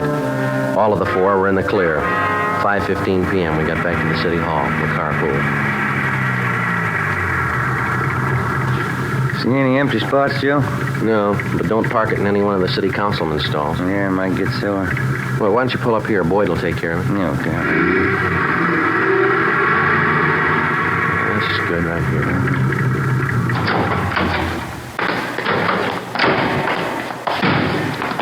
Doggone it, I knew there's something I forgot to do. What's that? Oh, they had an underwear sale today. That place down in South Fig, shorts, T-shirts. Wife told me to be sure and get down there. Oh, that'll be another one. That place has sales all the time, don't they? Only twice a year on underwear. Stuff I've got's not going to last till next time. Friday? Ben? Wait a minute. Came back to here. Hi, Beck. Hi. What up? Yeah. How'd you make out? 2 men we checked were clean. We picked up something 77th Street station, though.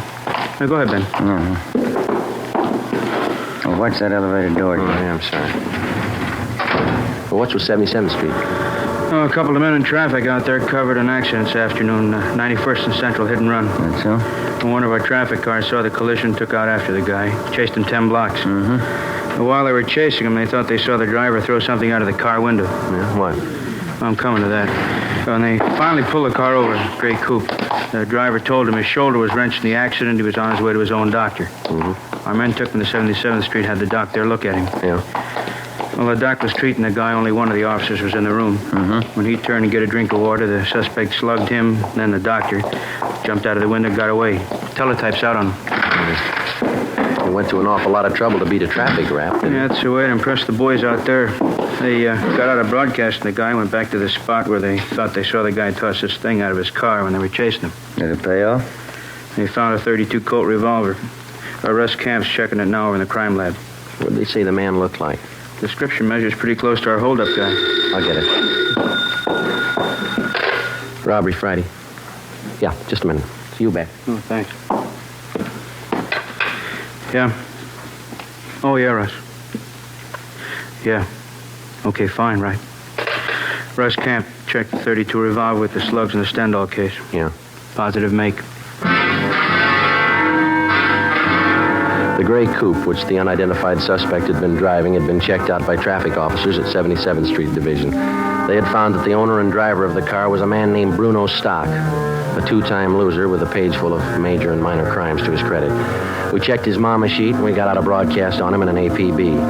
A stakeout had been placed at his last known address.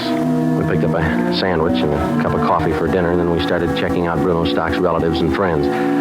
By 6 o'clock the following night, we still had no idea where he was. A little after 9 p.m., we got a call from an informant who told us that a Tommy Josephson, a small-time thief and reputedly a friend of Bruno Stock's, wanted to talk to us. We found him in a small apartment over on West 6th. One thing I want to set you straight on. Bruno's no friend of mine. He's in on the heavy rackets. No heavy racket man's a friend of mine. All right, we got it. Now where's Bruno? He came here tonight, 6:15, moved right in on me, didn't even ask me. What do you want with you? Now, you remember, Bruno's no friend of mine. Yeah, we got that. Now, what do you want? A gun. He knew I had one. I keep it for self-protection. You can't trust these heavy men. Did you give him the gun? Give it to him. He took it. Shook me down like a rat. Made me go out and buy dinner for him. My own dough. Had to bring it back here from. Yeah. Bruno's no friend of mine. What he does with that gun is his creep. It's out of my hands. When did he leave here? An hour ago, I think. Maybe a little less. Shook me down like a rat. Real heavy guy. Where was Bruno going? I don't know. He's crazy. All them heavy guys are crazy. Talk like somebody with a paper head. Did he tell you where he was going? See a friend of his over in Dogtown. Guy runs a bowling alley. Bruno's going to borrow his car. What for? He's heavy, I tell you. Said he was going out on a heist tonight. Did he ever write you guys a letter? Why? Well, he told me he was going to prove what he wrote to you. Crazy. I didn't get it at all. Yeah. Said he was going out to kill a couple of jerks. 9:30 p.m. We got the address of the bowling alley run by Bruno Stock's friend, and we called the office. An alert for the suspect was broadcast immediately. Together with Gene Bechtel and Lopez, we drove to the bowling alley. Ben and I went in. Bechtel and Lopez covered the outside. It's a good crowd. I wonder where they do business. I don't see any counter. No, neither do I. Oh, yeah. There it is. Way over in the corner. Oh, yeah. There's nobody behind the cash register. How about that fellow in the white T-shirt standing by the cigarette machine? Yeah, looks like he works here. Let's go. Joe, guy with him. Just turned towards Bruno, come on. He sees us. He's going for the back. All right, you, let's hold it up. Come on. He ducked in there to the right, Joe. Down behind the alley. Hold it up, Stock. The window, Joe. Went right through it. Come on. Here. There he is. Get out. Joe! He's in there, Beck. Cover the front. Right. Over the fence, Joe. There he is. All right, give it back. Yeah. Come on.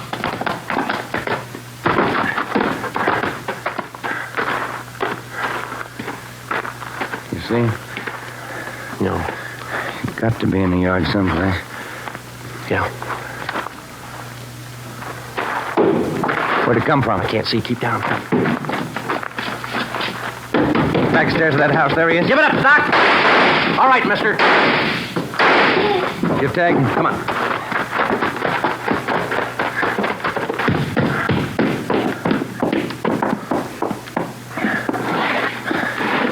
What's it look like? Wait a minute. It's a shoulder wound. You want to shake him down? Yeah. Joe? Ben? You all right? Yeah. Get an ambulance, will you, Beck? Right. I'll throw the cuffs on him, huh? Yeah.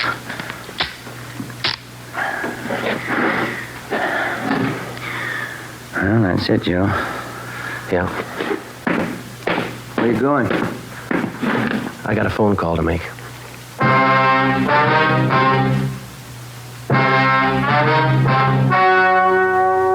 The story you have just heard was true. Only the names were changed to protect the innocent. On February 18th, trial was held in Superior Court, Department 84, City and County of Los Angeles, State of California. In a moment, the results of that trial. And now, here is our star, Jack Webb. Thank you. In the Record Bureau of all metropolitan police departments, there's a special file in which all known criminals are cataloged and cross-indexed according to identifying marks. Marks which help the working detective. And so, with the cigarette, the outstanding identifying mark of Fatima is quality. The careful selection and blending of only the finest Turkish and domestic tobaccos to make Fatima extra mild. Now, if you're a long cigarette smoker, you'll find, like I did, that every pack is extra mild. You'll find it's the best of long cigarettes. Smoke Fatima.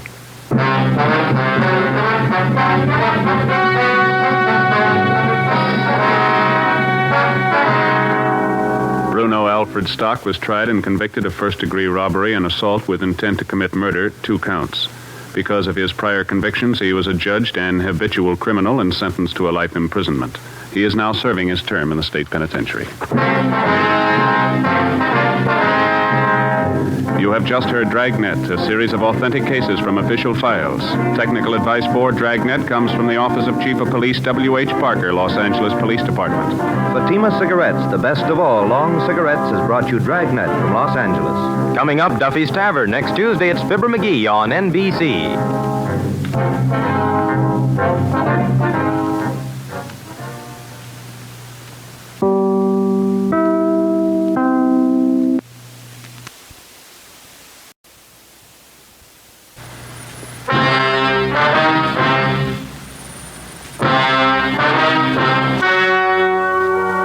The story you are about to hear is true. Only the names have been changed to protect the innocent. Fatima Cigarettes, best of all long cigarettes, brings you Dragnet.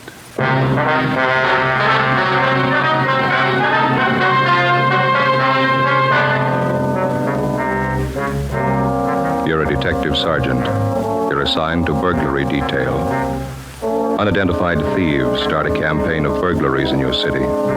Homes are broken into and stripped of their furnishings. There's no lead on the criminals. Your job, get them. When you compare Fatima with other long cigarettes, the difference is quality. Yes, in Fatima, the difference is quality.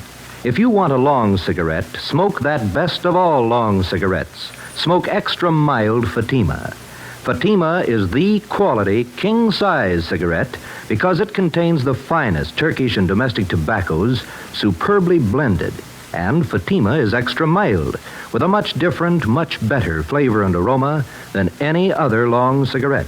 Because of its quality, its extra mildness, its better flavor and aroma, Fatima has more than doubled its smokers coast to coast. Enjoy extra mild Fatima yourself. It's wise to smoke extra mild Fatima. Because in Fatima, the difference is quality. Yes, in Fatima, the difference is quality. Smoke Fatima, the quality king-size cigarette. Best of all long cigarettes.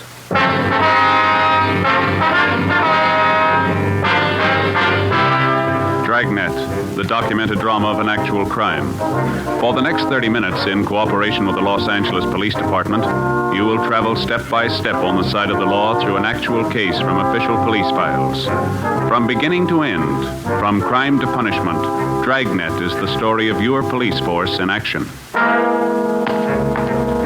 It was Monday, August 3rd. It was warm in Los Angeles. We were working the day watch out of burglary detail.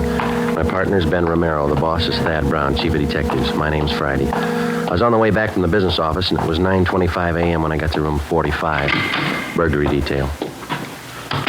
Did they get all the money together, Joe? Yeah, $1 from each man in the detail. We got to buy the gift. When's Austin going to get married? Next Sunday. We haven't got too much time. I don't know why we always have to pick out the gifts. Well, somebody has to do it. You got any ideas what we ought to get him?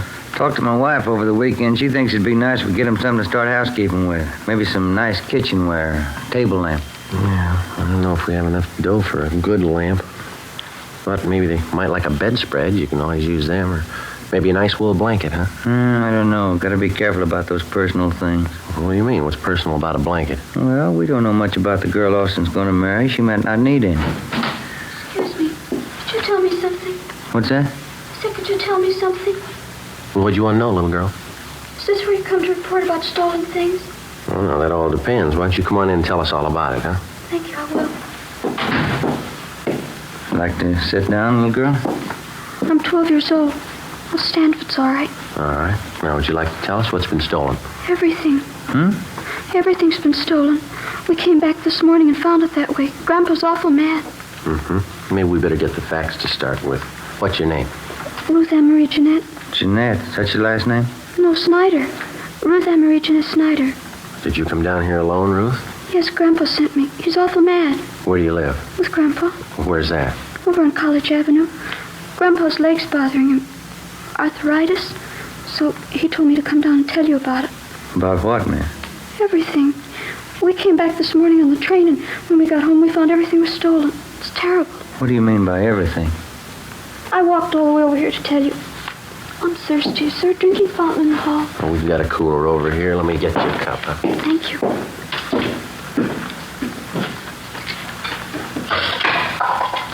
You like a drink, man? Oh, no, thanks.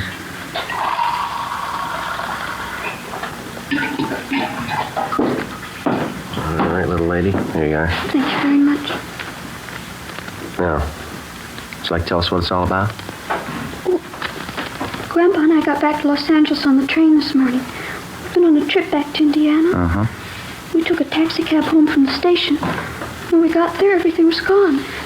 Everything but the rug in the dining room. Yeah? All the furniture, every single bit. The sofa, the chairs, my desk upstairs, the stove. Everything's been stolen. I want you to find it. I mean, someone broke in while you were gone and took all your furniture. Is that what you think? We know they did. The lock on the back door, it was broken. They took everything but the dining room rug. That's why Grandpa's home now. He thinks the crooks will be back. He's sitting on the rug because he says if they take that, they'll have to take him, too. We better hurry. Yeah? Grandpa's not very big.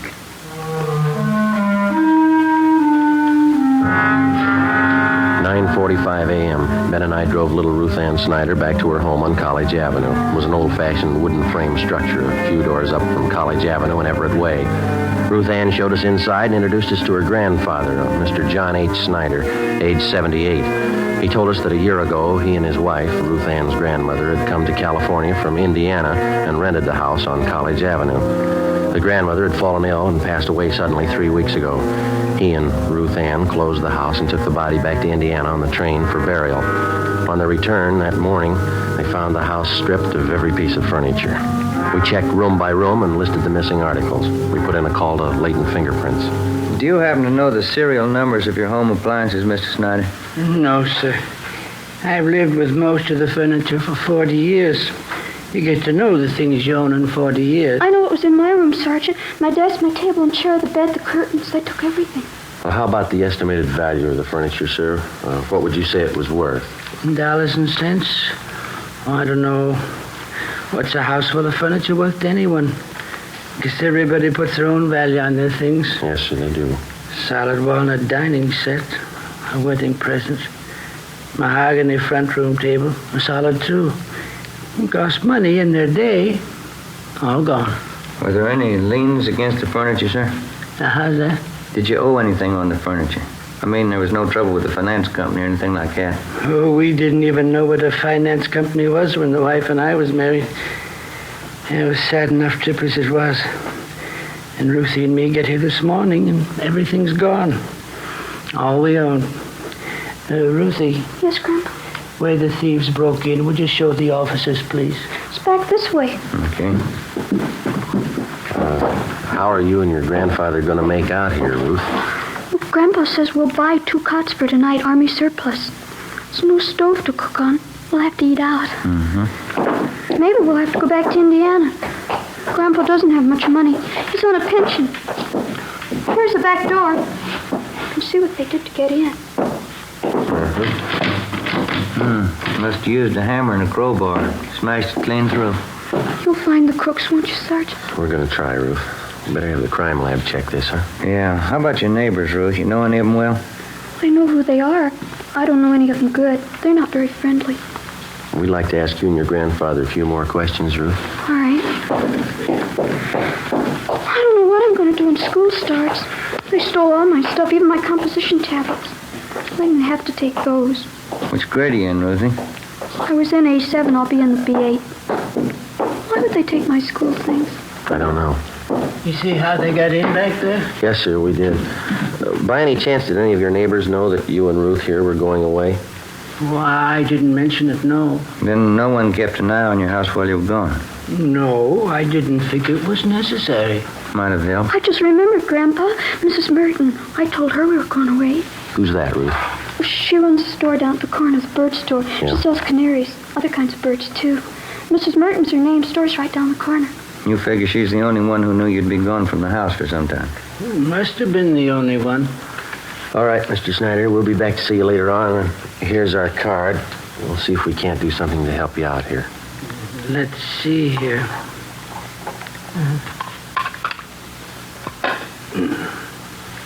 Friday, Romero, burglary detail. All right, thank you, boy. Ruthie will show you to the door. Yes, Grandpa. Mrs. Snyder. Goodbye, sir. Oh, say there. Yes, sir. Guess you understand, but I'd like to apologize anyway. I just couldn't do it. What's that, sir? Offer you a chair.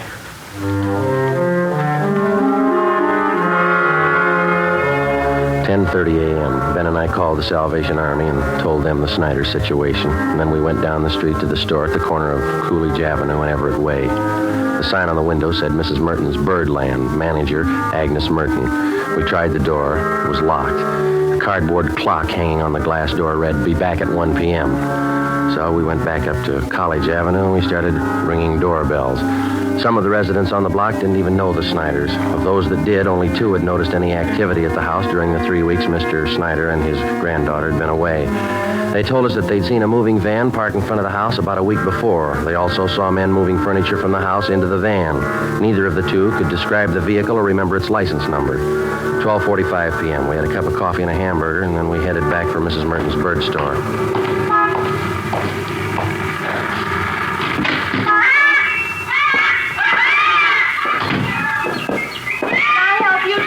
Yes, ma'am. Police officers, have a few questions for you. Certainly. Something about birds? No, ma'am. About one of your neighbors. Oh. The Snyders? They live just up the street from me? Oh, yes, old couple. Poor Mrs. Snyder passed away, a few weeks ago. Yes, ma'am, we know. They have a wonderful granddaughter, Ruthie. She and I are getting to be great friends.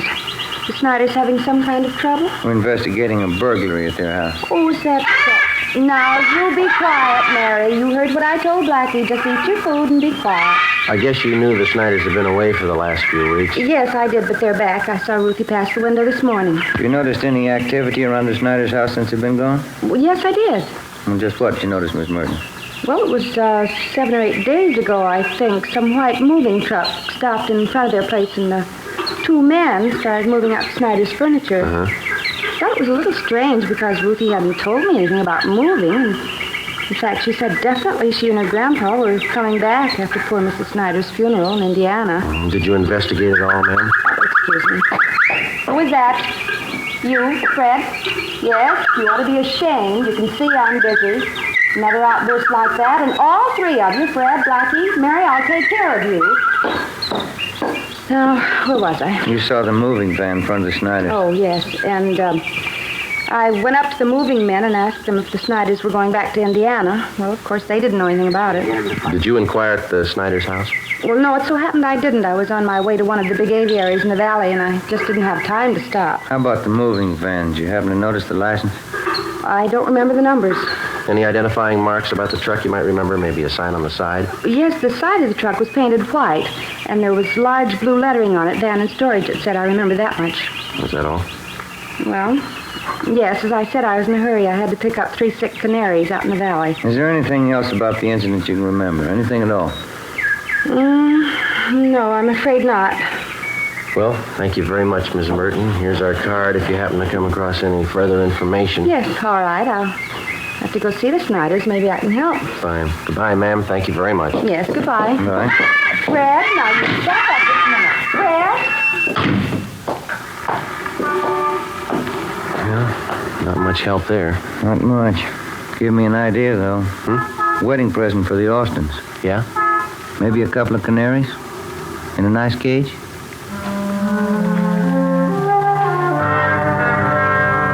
5 p.m. We went back to the office. Reports had come in from 2 more victims. That night, Ben and I drove out to interview them. The circumstances of the theft and the M.O. of the criminals matched identically with the Snyder case. Both of the families victimized had gone off on vacations and neglected to notify either the neighbors or the patrolmen in their area. Both had allowed daily newspapers to collect on their doorsteps in their absence and otherwise left signs that their homes were vacant. In both cases, the thieves had forced an entrance through a back door or a window, stripped the house of every last piece of furniture, and either hauled it away themselves or hired somebody to do it for them. We started canvassing the 2 areas where the crimes had been reported. Again, The neighbors saw the moving vans, but none were able to definitely identify the vehicles or their license numbers. Captain Fulton called us into his office. You're going to have to try harder. I know they're hard to get, but get them fast. Done about everything we can so far, Skipper. Only one small lead. The thieves seemed to be using a different moving van on each job. We started to check the movers around town, the transfer companies. Clayton friends come up with anything yet? No luck there. One of the lousiest rackets we've had since I came on this detail. Whole house full of furniture, everything a family owns. Yeah. Well, we'll stay on top of it. The stats office may come up with something. How about an outlet for all that stuff that's been stolen? Thieves can't be sitting on it. Pawn shop and second-hand details have been alerted. They're checking regular outlets, auction houses, second-hand places, nothing yet. What about some kind of preventive idea? At least slow them down. Good dose of publicity on the whole thing would help. If only people wouldn't keep it a secret when they're going away. Neighbors aren't alerted. That's why a lot of them didn't think much of it when they saw the moving vans parked at those houses. And drawn blinds and the newspapers on the doorsteps didn't help much either. It's an open invitation. Well, I'll see what we can do on the publicity end. We've had one campaign on this already. No, excuse me. Burglary, Captain Fulton. What's the address? Okay, I got it. Thank you. Here you go, another one. 63 hours, just called it in. Family back from vacation, furniture all gone. Here's the address here. Thank you. Better get on it right away. Let's go. I'll have a little more help for you on this tomorrow. Crowley and Barnes will be free. They can work with you. Okay, Skipper. I'll check you later. Right.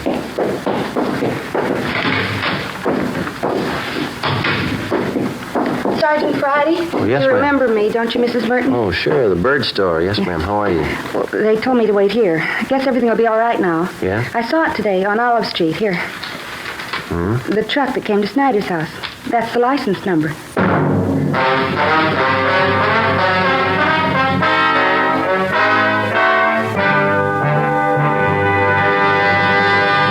You are listening to Dragnet, the case history of a police investigation presented in the public interest by Fatima Cigarettes. It's amazing how many long cigarette smokers are changing to extra mild Fatima. Here is the actual report. From coast to coast, Fatima has more than doubled its smokers. Here is the reason why. When you compare Fatima with other long cigarettes, the difference is quality. Yes, in Fatima, the difference is quality. Fatima is the quality king-size cigarette because it contains the finest Turkish and domestic tobaccos superbly blended. And Fatima is extra mild with a much different, much better flavor and aroma than any other long cigarette. And because of its quality, its extra mildness, its better flavor and aroma, more and more smokers say it's wise to smoke extra mild Fatima. I agree, says Dick Hyland, sports columnist. I agree, says Mrs. Deems Taylor, painter and theatrical designer. I agree, says Frank Fenton, author. Yes, all agree. It's wise to smoke extra mild Fatima. Best of all, long cigarettes. Because in Fatima, the difference is quality. Yes, in Fatima, the difference is quality. Smoke Fatima, the quality king-size cigarette.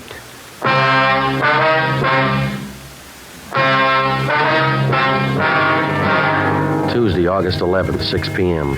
The license number, which Mrs. Merton had given us, was checked through DMV. We found that the truck was registered in the name of a local second-hand furniture dealer by the name of Ralph Grismore.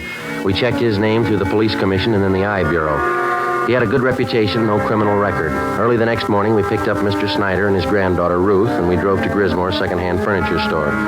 We identified ourselves and asked to look at his buy book. Under the date of July 27th, Grismore had recorded the purchase of more than 3 dozen articles of furniture from a house on College Avenue. The address was that of the Snyders. The man and the woman, Sergeant, they said they'd sold their house and they were going east. Man said the company he worked for transferred him to Boston. Told me he had to get back to take over his new job. Would you recognize the people if you saw them again, Grismore? Sure, I think so. The woman was a great talker. She said they figured on selling the stuff piece by piece. They'd get more, but since they had to leave town the next day, she decided to sell the whole lot to a dealer. You got the furniture for a pretty low price, didn't you? Pretty good price, yeah. That's why I went along in the fast deal. Wasn't going to talk myself out of a bargain. They wanted to sell fast, so I wanted to buy. I didn't think anything was wrong. Sergeant? Yeah, Mrs. Snyder? Our walnut dining room set.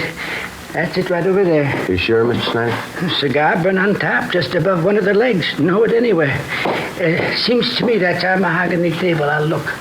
Sergeant? My table and my desk, here they are right here. My school stuff, too. All right, Ruthie. Yeah, they sure stuck me all right. That's the last fast deal I ever make. How did they contact you, Grismore? What kind of approach did they use? Called me on the phone, and I came out and gave them an appraisal on the stuff. Nothing suspicious about either the man or the woman. That's so? She was in a house dress, bandana around her head. The guy was in old clothes, just as homey as you please. Looked like he was doing a little repair work around the house, you know. Mm-hmm. You notice if they had a car parked by the house? Well, no, as a matter of fact, I didn't. There wasn't any in the driveway. Mm-hmm. No argument over the price you offered them for the furniture? No. They seemed to hesitate a little, but they took my first offer. I thought I had a good deal. I don't know. How'd they react after you agreed on a price? In a hurry? Said they had to board the train that night for Boston. They asked me to get the furniture out right away. Mm-hmm. The woman said they had other business to wind up, so if they weren't at the house when I came back with the van, why, she'd leave the back door open for me. I guess you realized you were going to have to place a hold on this furniture that you bought. Yeah, I know. I got no one to blame but myself. And you gave this man and woman a check for the full amount of the sale. Is that right, Grismer? $550 down the drain. Do you have the canceled check? No, not yet. If you like, you can probably get it from the bank. Don't imagine those crooks would waste any time cashing it. Mm-hmm. We'd appreciate it if you'd run down to the bank with us now. Okay, sir. Sergeant, could I speak with Mr. Grismore? Sure, Mr. Snyder. Mr. Grismore. Yes, sir. I'm sorry about all this. I didn't know. Oh, I understand, sir.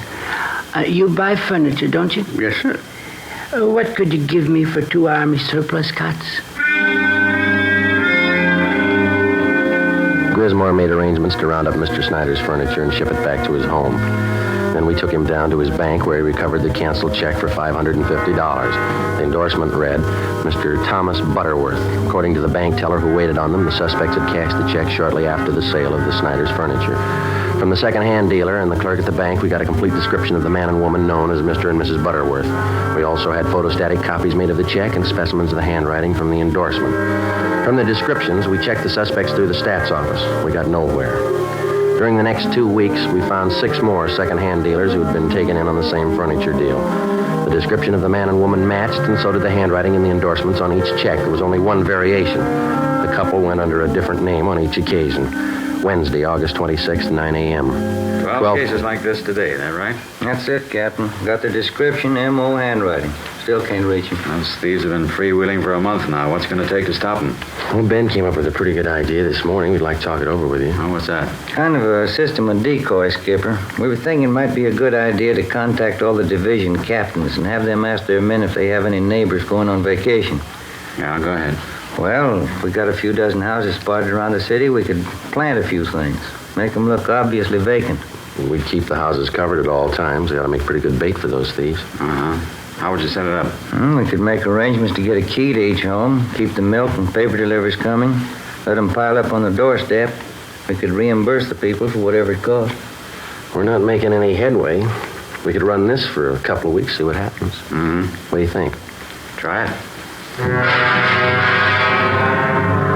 9:30 a.m. We contacted all division commanders requesting them to ask their men to contact burglary detail if they knew of any of their neighbors about to leave on a vacation. During the next 2 days, the response came in and the plan went into effect.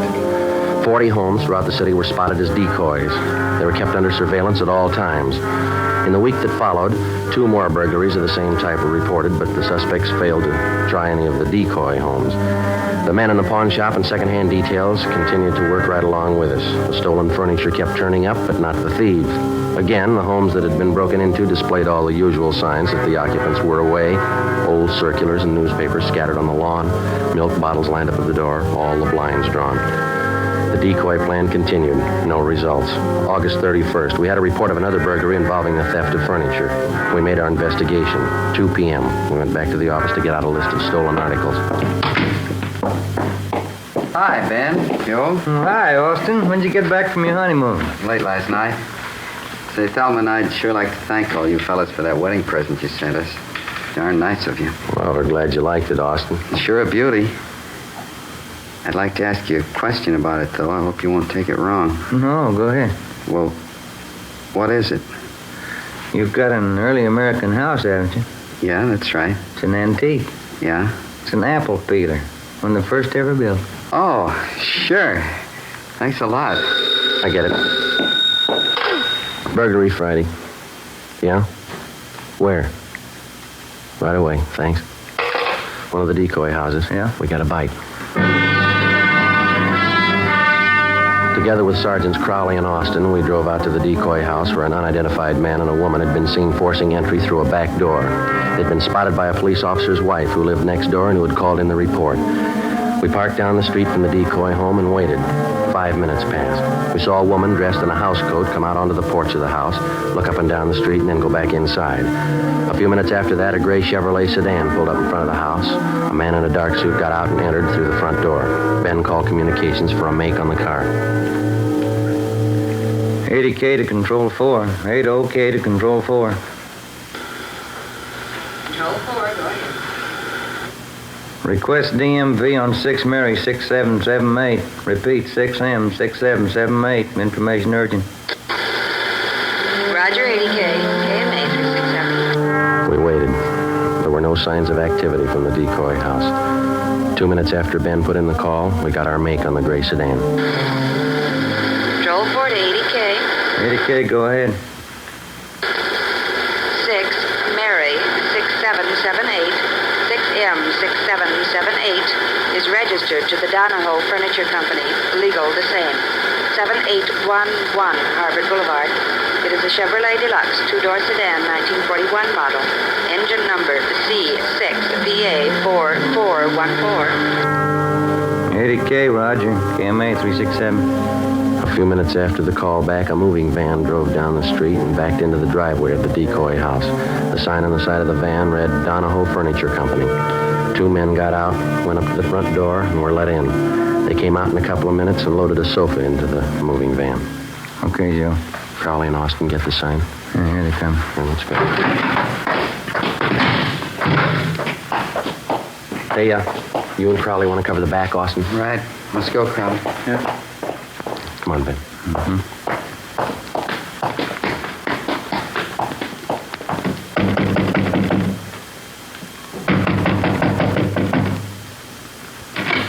Yes, sir. You want something? Police officers like... Call in the cops! Run, him! Stand still, you. Austin and Crowley got her. All right, hold still, mister. Oh, Hold still. Hey, what's this all about? You cops? That's right. You? Mike's Donahoe. I'm buying this lot of furniture. Something the matter? You're buying from the wrong people. They're not the owners. You better have your men move that stuff back in the house. Okay, if you say so. All right, lady, relax. Take it easy, Helen. There's no use fighting. They got us. Whose fault is it? I told you luck doesn't last forever. Okay, all right. Don't make it worse. All right, let's go. I'll take her, Austin. You better fix your shirt. Yeah. Come on, lady. Get your hands. Hey, what's the matter with your shirt, Austin? Look, it must have happened when she tried to get away. Yeah, lipstick all over the collar there. Doesn't look very good. No, it doesn't. What are you going to tell your new bride? I got nothing to hide. I'll tell her the truth. Yeah? She'll believe me, won't she?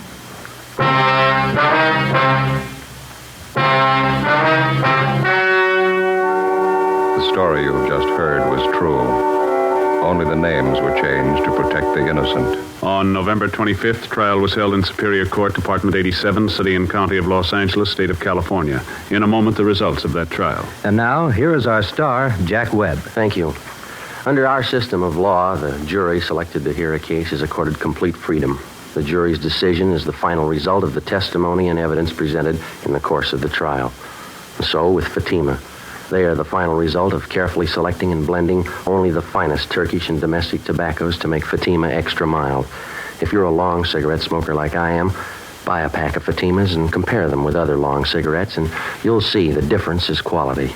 Yes, in Fatima, the difference is quality. So, smoke Fatima.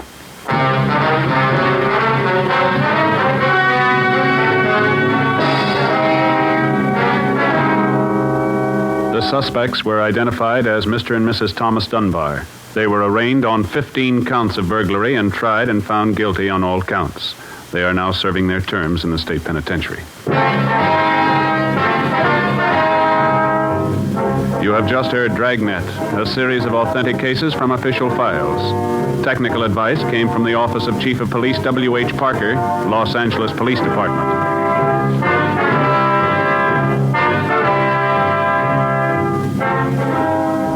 Fatima Cigarettes, the best of all long cigarettes, has brought you Dragnet from Los Angeles.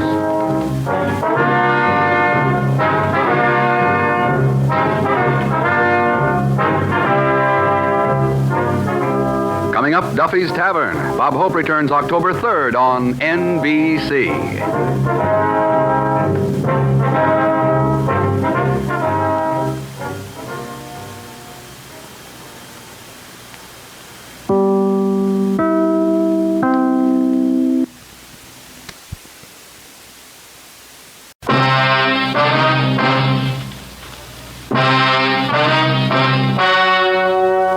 The story you are about to hear is true. Only the names have been changed to protect the innocent. Fatima Cigarettes, best of all long cigarettes, brings you Dragnet.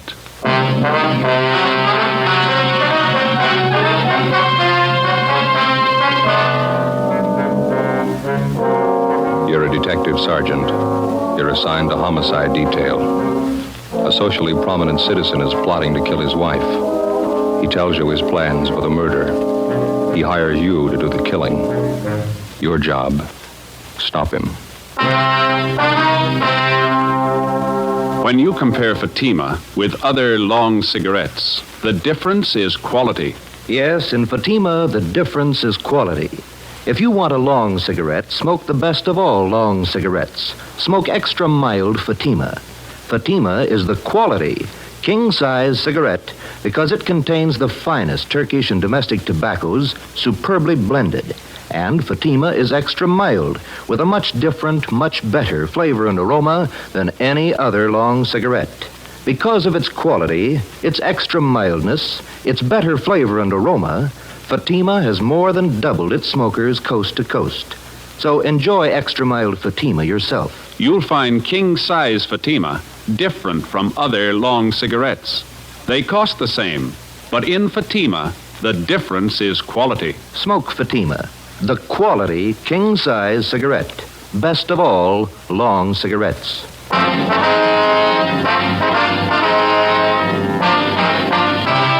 Dragnet, the documented drama of an actual crime. For the next 30 minutes, in cooperation with the Los Angeles Police Department, you will travel step by step on the side of the law through an actual case from official police files. From beginning to end, from crime to punishment, Dragnet is the story of your police force in action. It was Monday, February 17th. It was raining in Los Angeles. We were working the day watch out of homicide detail. My partner's Ben Romero. The boss is Thad Brown, chief of detectives. My name's Friday. It was 4:18 p.m. when we got to room 26, chief of detectives' office. Come on in, men. Have a seat. Did you close the door, Friday? Yeah, sure.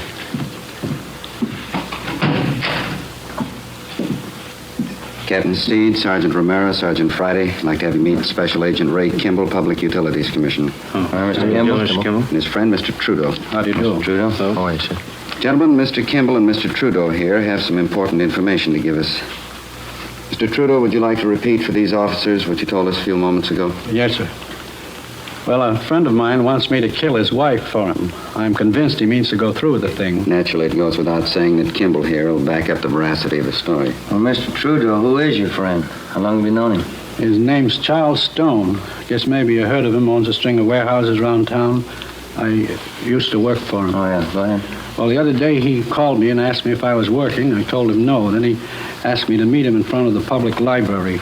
And that was last Saturday afternoon. Did you meet him?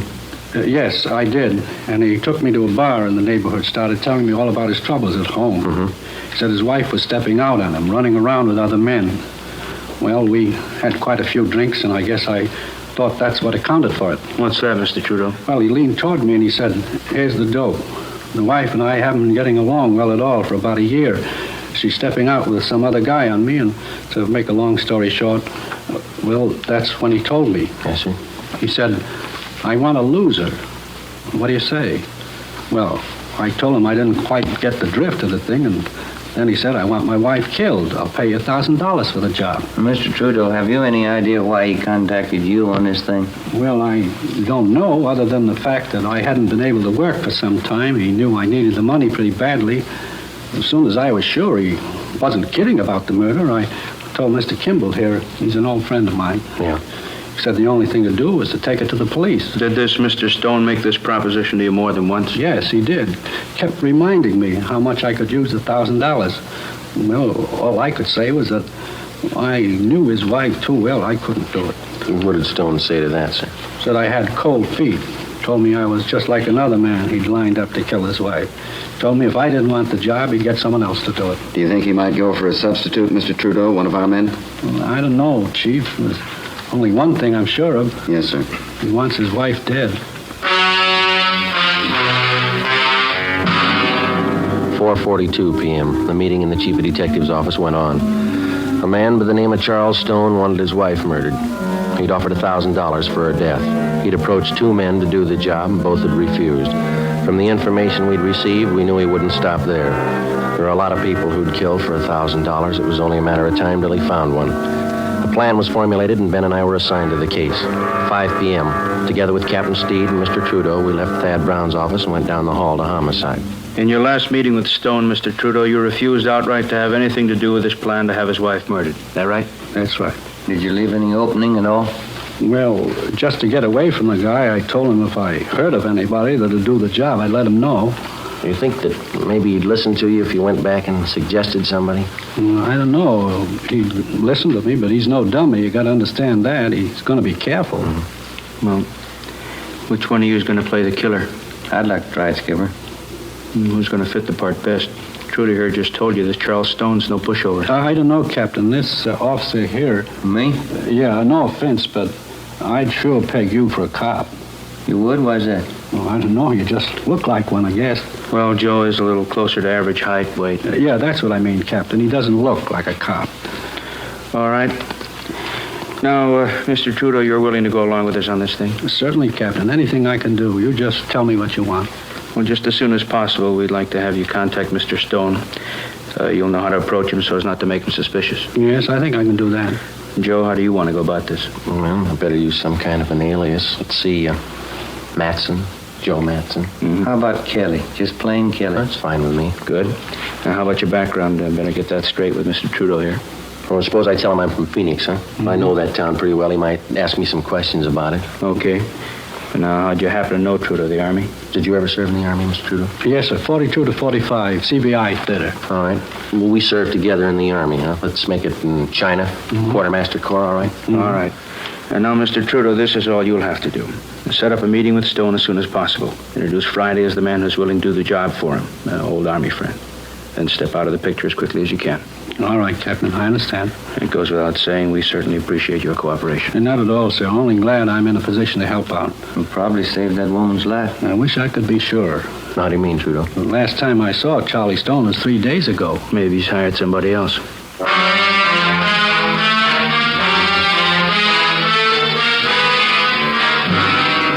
5:30 p.m. Captain Steed ordered 2 teams of men from homicide to watch Charles Stone's wife, Mildred, until further notice. For her own protection, she'd be kept under 24-hour surveillance without her knowledge. We checked the eye bureau to see what we could find on Charles Stone. He owned a gun, a .32 Smith & Wesson revolver. That's all we found. He had no criminal record. We knew of him only as a social figure from a prominent family, and supposedly he was happily married. He owned and operated a chain of 6 warehouses throughout Los Angeles. His business reputation was good. Captain Steed ordered that Charles Stone also be placed under 24-hour surveillance immediately. He would be kept under watch without his knowledge. Ben Romero and Gil Encinas were one of the teams assigned to tail him. The next morning, I checked in for work at the usual time. At 10:15 a.m., I left Captain Steed's office and went into the squad room. Homicide, Friday. This is Mr. Trudeau, Sergeant. I saw Charlie Stone a few minutes ago. Yes, sir. How'd it go? We talked about 20 minutes. I told him you might be willing to do the job. What'd he say? He wants to meet you.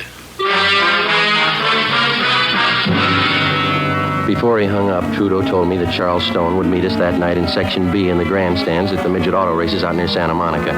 I informed Captain Steed of the development, and then I left the office, went home, put away my gun and all my identification, changed into some old clothes. I boarded a bus and rode back downtown to the Skid Row area where I rented a single room in a cheap hotel. I signed the register J. Kelly, Phoenix, Arizona. 5:30 p.m. I went to Koken's Cafe on the corner of South Main and Satella Streets. Captain Steed was waiting for me in one of the rear booths. Hi. Hi.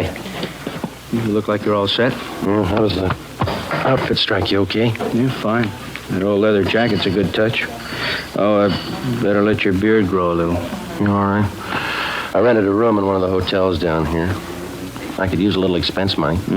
Glad you said a little. All right, I'll fix it up for you. Here's the phone number of the hotel in case you want to contact me. Good. There's one thing that's got me a little worried, Skipper. Yeah? The legal angle. You know, you can get pretty close to entrapment in cases like this. Well, nothing to worry about. You just play it straight down the line. Yeah? The idea for the crime has to originate in the mind of the criminal. It's got to be all his idea. You just go along with him. Okay. Be sure and keep us posted. Yes, I will. Murder of his wife means a lot to Stone. He wouldn't want anybody getting in his way. Yeah. Be careful. That night I had dinner with Trudeau at a cafeteria on South Grand, and then we caught a bus and rode out to the stadium where they held the midget auto races. We found the seats where Charles Stone was to meet us, numbers 4 and 5, row 27, section B, main grandstand. The auto races started. At 10 minutes past 8 p.m., Charles Stone arrived. He looked like an average, prosperous businessman, well-dressed, medium build, dark hair that showed a few streaks of gray. Trudeau introduced us, and then he left. Where you from, Kelly? Phoenix? You like midget auto races? That's not why I came out here. Trudeau said something about a job. Sure. Guess he told you what it's about. Yeah? You ever handle anything like this before? I'd be a sucker to answer that one, wouldn't I? I just want to know if you could handle it. Trudeau told me about it. I wouldn't be here if I couldn't handle it. It's a delicate job. Gotta be sure it's done right. What are you looking for, references? Gotta be careful, that's all. But what about me? I don't know you from Adam. How do I know it won't be a double cross? Don't worry about a double cross. Let's go below the grandstand. Get away from this crowd. All right with me.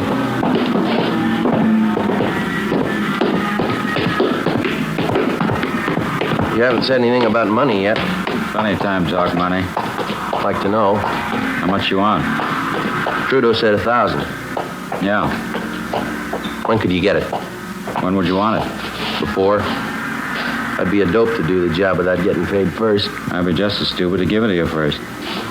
Say, can I buy you a hot dog, cold drink? Okay.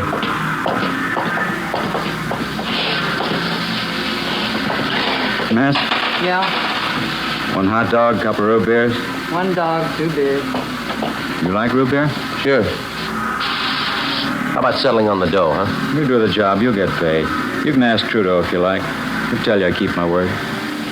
Well, it's got to go fast, that's all. I may have a job lined up in Phoenix. I got to get that dough and some new clothes. Got to put up some kind of a front. That's why I need the dough fast, no waiting. You'll get your money. We can work out something. Hot dog, 2 root beers, 40. Mustard's on the counter. There you are. Just move over there out of the way. Okay.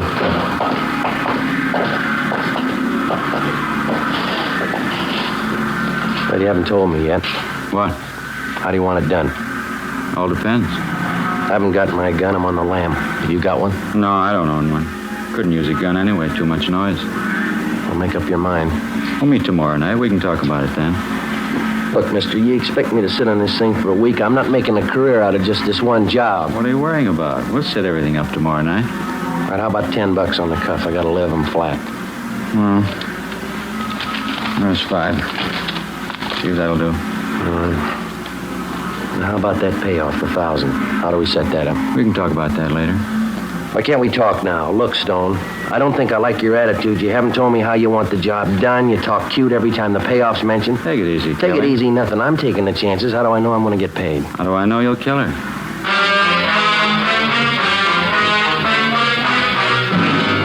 Before I left Charles Stone, we set up a meeting for the following night at 8 o'clock. I caught a bus and went back to the hotel room. So far, I'd been unable to get any other corroborative evidence on Stone, evidence that could be presented in court. The next morning, I called the office and kept them posted on developments. I had my meals at a lunch counter next door to the hotel, and I stuck pretty close to my room. At 2:30 that afternoon, Ben called. We tailed Stone to the midget auto races last night, Joe. Do any good? Oh, not bad. It's going a little slow, though. We tailed him after he left you. He drove to a Beverly Hills address, apartment house. I thought he lived in Glendale. He does. The apartment he went to is registered to Gene Howard. Stayed till 4 this morning. Checked the hard girl out. She's a secretary at one of Stone's warehouses. Oh, maybe that explains why Stone wants to get rid of his wife, huh? There's one more thing. We tailed him to a gun shop this morning. Bought a couple of things, and after he's gone, we checked with the store clerk. Told us Stone bought a box of shells, 32 caliber. Same kind of gun he had registered in it, 32 S&W? Yeah. That's funny. Stone told me he doesn't own a gun. Doesn't look too good in my book. All right, now let's don't start worrying, huh? Don't trust him a dime's worth, Joe, that's all. All right. You want to check with me later on? I got to keep this line open. Yeah, all right. See you later. Right.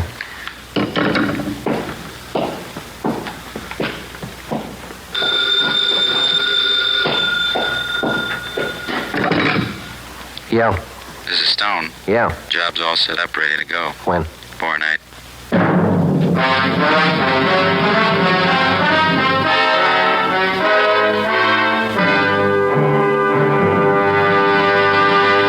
You are listening to Dragnet, the case history of a police investigation presented in the public interest by Fatima Cigarettes. If you smoke a long cigarette, it will be in your interest to listen to a typical case history of a Fatima smoker. It's the case of New York cover girl Rita Daigle. This is her actual signed statement. I find Fatima different from other long cigarettes. They cost the same, but in Fatima, the difference is quality, and they're extra mild. You see, Fatima is the quality king-size cigarette because it contains the finest Turkish and domestic tobaccos superbly blended. And Fatima is extra mild, with a much different, much better flavor and aroma than any other long cigarette. Because of its quality, its extra mildness, its better flavor and aroma, Fatima has more than doubled its smokers coast to coast. So enjoy king-size Fatima yourself. You will find king-size Fatima different from other long cigarettes. They cost the same, but in Fatima, the difference is quality. Yes, in Fatima, the difference is quality. Ask your dealer for Fatima, the quality king-size cigarette. Best of all, long cigarettes. Start enjoying Fatima tomorrow.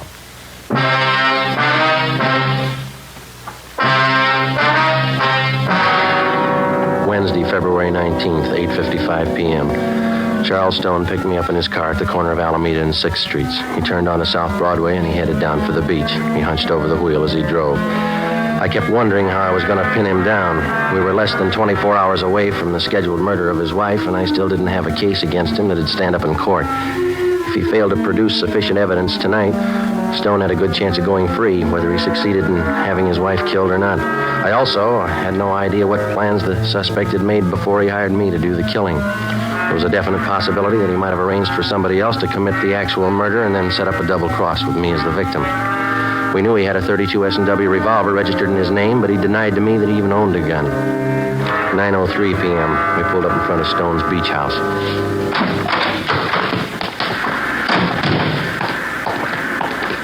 Most of the other homes around here are vacant, summer places. People don't start moving in till 1st of May. But you said you were afraid of the neighbors seeing you here. There's some living up the next block. Oh. Can't afford not to be careful. This one here.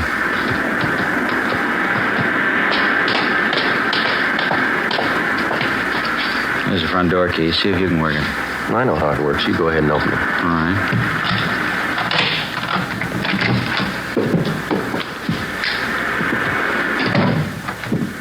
The living room, huh? Yeah, bedroom's over here through this door.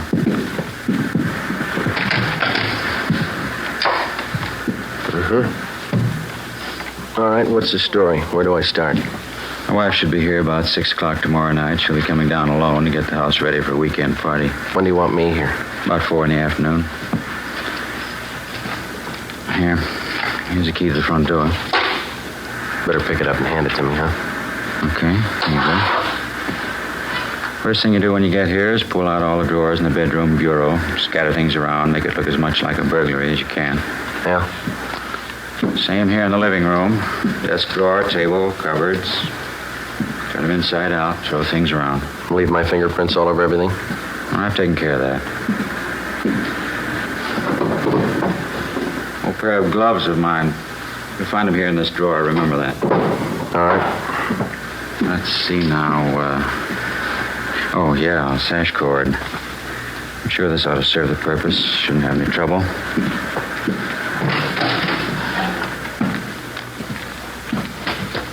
Yeah. He piece of rope's pretty new. It's a little slippery. Won't be with the gloves on. She's not very strong. Shouldn't have any trouble. We'll leave the rope here in the closet. You sure she's going to be alone? Positive. Where am I supposed to hide? Let me show you. Here. Right by the front door. This closet. Yeah. My wife comes in, closes the door. She'll probably go right to the bedroom, take off her coat. Follow her in, then do it fast while her back's turned. No screams. Neighbors might hear. All right. Want it clean and quiet. Do it as quickly as you can. Now, when you're finished, here's what I want you to do with her. What's that? Take the body and bring it this way. Come here. I want you to see. All right. Across the living room to these French doors. Open this one. You won't have any trouble. Take the body out here on the porch. Come with me now. I want you to get this clear in your mind. Yeah, I think I got it. Take her down to this end of the porch. Right to the railing. Leave her here. It's very important. You understand? All the way down to the end of the porch here. I don't get it, but I guess it's all right. All right, let's go back in. Look, Stone, I may forget the layout of this house here. Would you draw a floor plan for me? I don't want to get mixed up here. No, there's paper on the desk there. You can draw it yourself before you leave tonight. What's the matter? Don't you trust me? Can't afford to take any chances. Now, what was it? Yeah. After you're finished using the rope, I mean. Yeah. You'll find some rings on my wife's fingers. Take them all off. Big setting especially. There'll be a bracelet on her left wrist. Take that, too. What'll I do with them? Put them in this white vase on the mantel here. The rings and the bracelet. Don't miss any of the rings. They're expensive. Well, how about me bringing them to you? I can pick up my dough at the same time. No, put them in the vase. As soon as that's done, leave here and go back downtown. I'll pick you up where we met tonight, 6th and Alameda, 7:30 sharp. I have the money for you then. Where are you going to be at 6 o'clock? I have to cover myself. I'll stay on at the office. Special conference. I don't know. I don't think I like this. What do you mean you don't like it? Suppose something should happen. I got no protection. I'd feel a lot better with a gun. I told you I don't have a gun to give you. Why would you need one anyway? Just feel a lot better, that's all. Buy one if you want. That's your problem. I'm paying you for the job. I haven't seen your money. I told you, when the job's done, you get your money then. There's just one thing I want to make sure of. No mistakes here. Don't worry, you get your pay. Ask Trudeau if you like. He'll tell you can trust me. You can ask anybody. How about your wife? Before I left Charles Stone, I got one more valuable piece of evidence out of him, a special phone number written in his handwriting on the back of one of his business cards. In case anything went wrong, I was to call him at this number. In his own handwriting, I also got a list of times that I was supposed to remember. When to come to the house, when to leave, when to meet him for the payoff. The next afternoon at 3:30, I left the hotel and drove my car out to Venice to Stone's beach house. Captain Steed and another officer from Homicide followed me out. We waited in the house together. Shortly before 6 p.m., Mrs. Mildred Stone arrived with Ben and Gil Encinas. She refused to believe the story of her husband's plot to have her murdered. Captain Steed laid out the evidence for her. This key, Mrs. Stone, you recognize it? Why, yes, it's the one for the front door. It must be Charles. He gave it to this officer, Mrs. Stone, the man who was supposed to murder you. No, I don't believe it. Do you have any idea what's in that closet, ma'am, that one over there? There's nothing in there. I cleaned it out the last time we were here. I cleaned out all the closets. I'd like to show it to you, ma'am.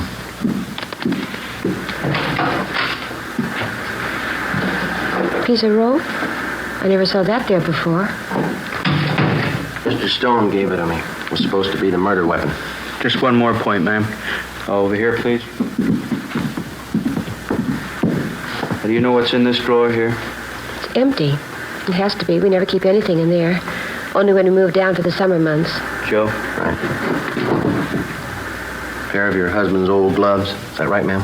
Well, why would they be there? What for? I was supposed to wear them while I was in the house so I wouldn't leave fingerprints. Do you mind if I sit down? Here you are. I'm sorry, Mrs. Stone. We know it's a terrible shock for you. I think you realize we had to tell you. It's all right. You've been very kind. You saved my life.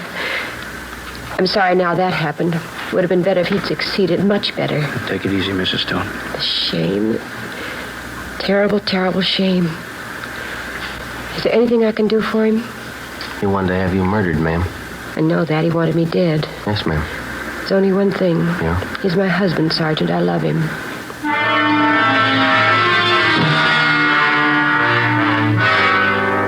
6:45 p.m. I telephoned Charles Stone and told him the job was done. His wife was murdered. He said he'd meet me at 6th and Alameda Streets for the payoff as scheduled. I waited. He failed to show up. At 7:30 p.m., Stone was placed under arrest as he parked his car in front of their Venice beach house. A loaded .32 caliber revolver was found in his pocket. He was taken back to the city hall, the chief of detective's office.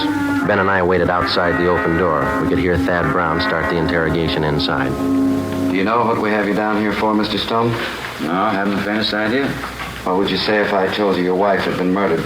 I think you're crazy. What would you say if I told you that you're accused of her murder?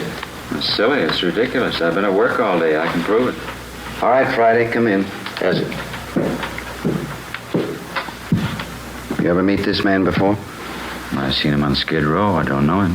Do you recognize the man you hired to kill your wife? I didn't know the man. I didn't kill my wife. I don't understand all this. The name's Kelly, Mr. Stone. He's some fake officer. He's a Skid Row bum. I don't know him. I don't think that's going to make it, Stone. Both you and your wife have been tailed constantly for the last couple of days. Photographs taken. Midget auto races. 6th on Alameda. Beverly Hills apartment. Crazy. You don't know what you're talking about. Mike, would you send the lady in, please?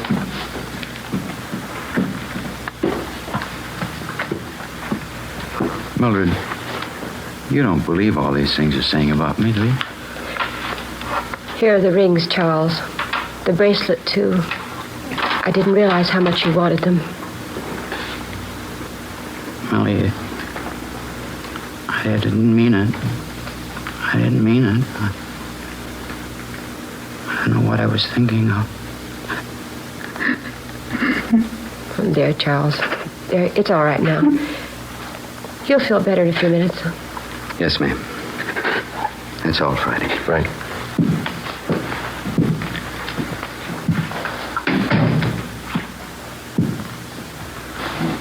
What's it look like, Joe? He's starting to talk. It's got me. He tries to have her murdered. She goes to bat for him. What's it prove?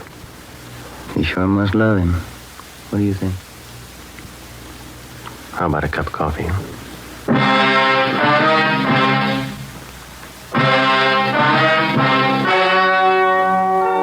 The story you have just heard was true. Only the names were changed to protect the innocent. On May 2nd, trial was held in Superior Court, Department 89, City and County of Los Angeles, State of California. In a moment, the results of that trial. And now, here is our star, Jack Webb. Thank you. To the working detective, the difference between guilt and innocence is proof, in the form of physical evidence, in the form of testimony gathered from reliable witnesses. In determining any suspect's guilt or innocence, the difference is actual proof. Now, when you compare Fatima with other long cigarettes, the difference is quality, and Fatima is extra mild. If you're a long cigarette smoker like I am, smoke Fatima. You'll find Fatima different from other long cigarettes. They cost the same, but in Fatima, the difference is quality. Start enjoying Fatima tomorrow.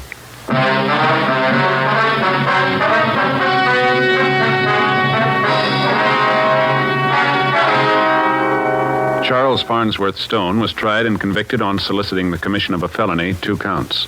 He received a sentence as prescribed by law. You have just heard Dragnet, a series of authentic cases from official files. Technical advice comes from the Office of Chief of Police W.H. Parker, Los Angeles Police Department.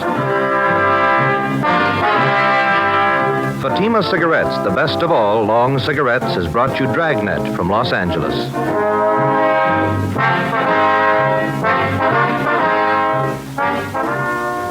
Hi, folks. This is Bob on the air for Chesterfield. Every Tuesday night, consult your local paper for time and station Hope. And Bing, on the air for Chesterfield every Wednesday night, Crosby. I've called this little seminar to teach our new boy the ropes.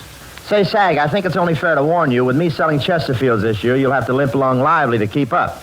Oh, say, since when have you been any competition, lover boy? When we're in pitches together, who always gets the girl? Which only backs up the old saying, everybody loves a fat man. Seriously, friends, Skinflint and I, we do agree 100% on this. Chesterfields are milder. And they leave no unpleasant aftertaste. So always buy our cigarette, Chesterfield. The best cigarette for you to smoke.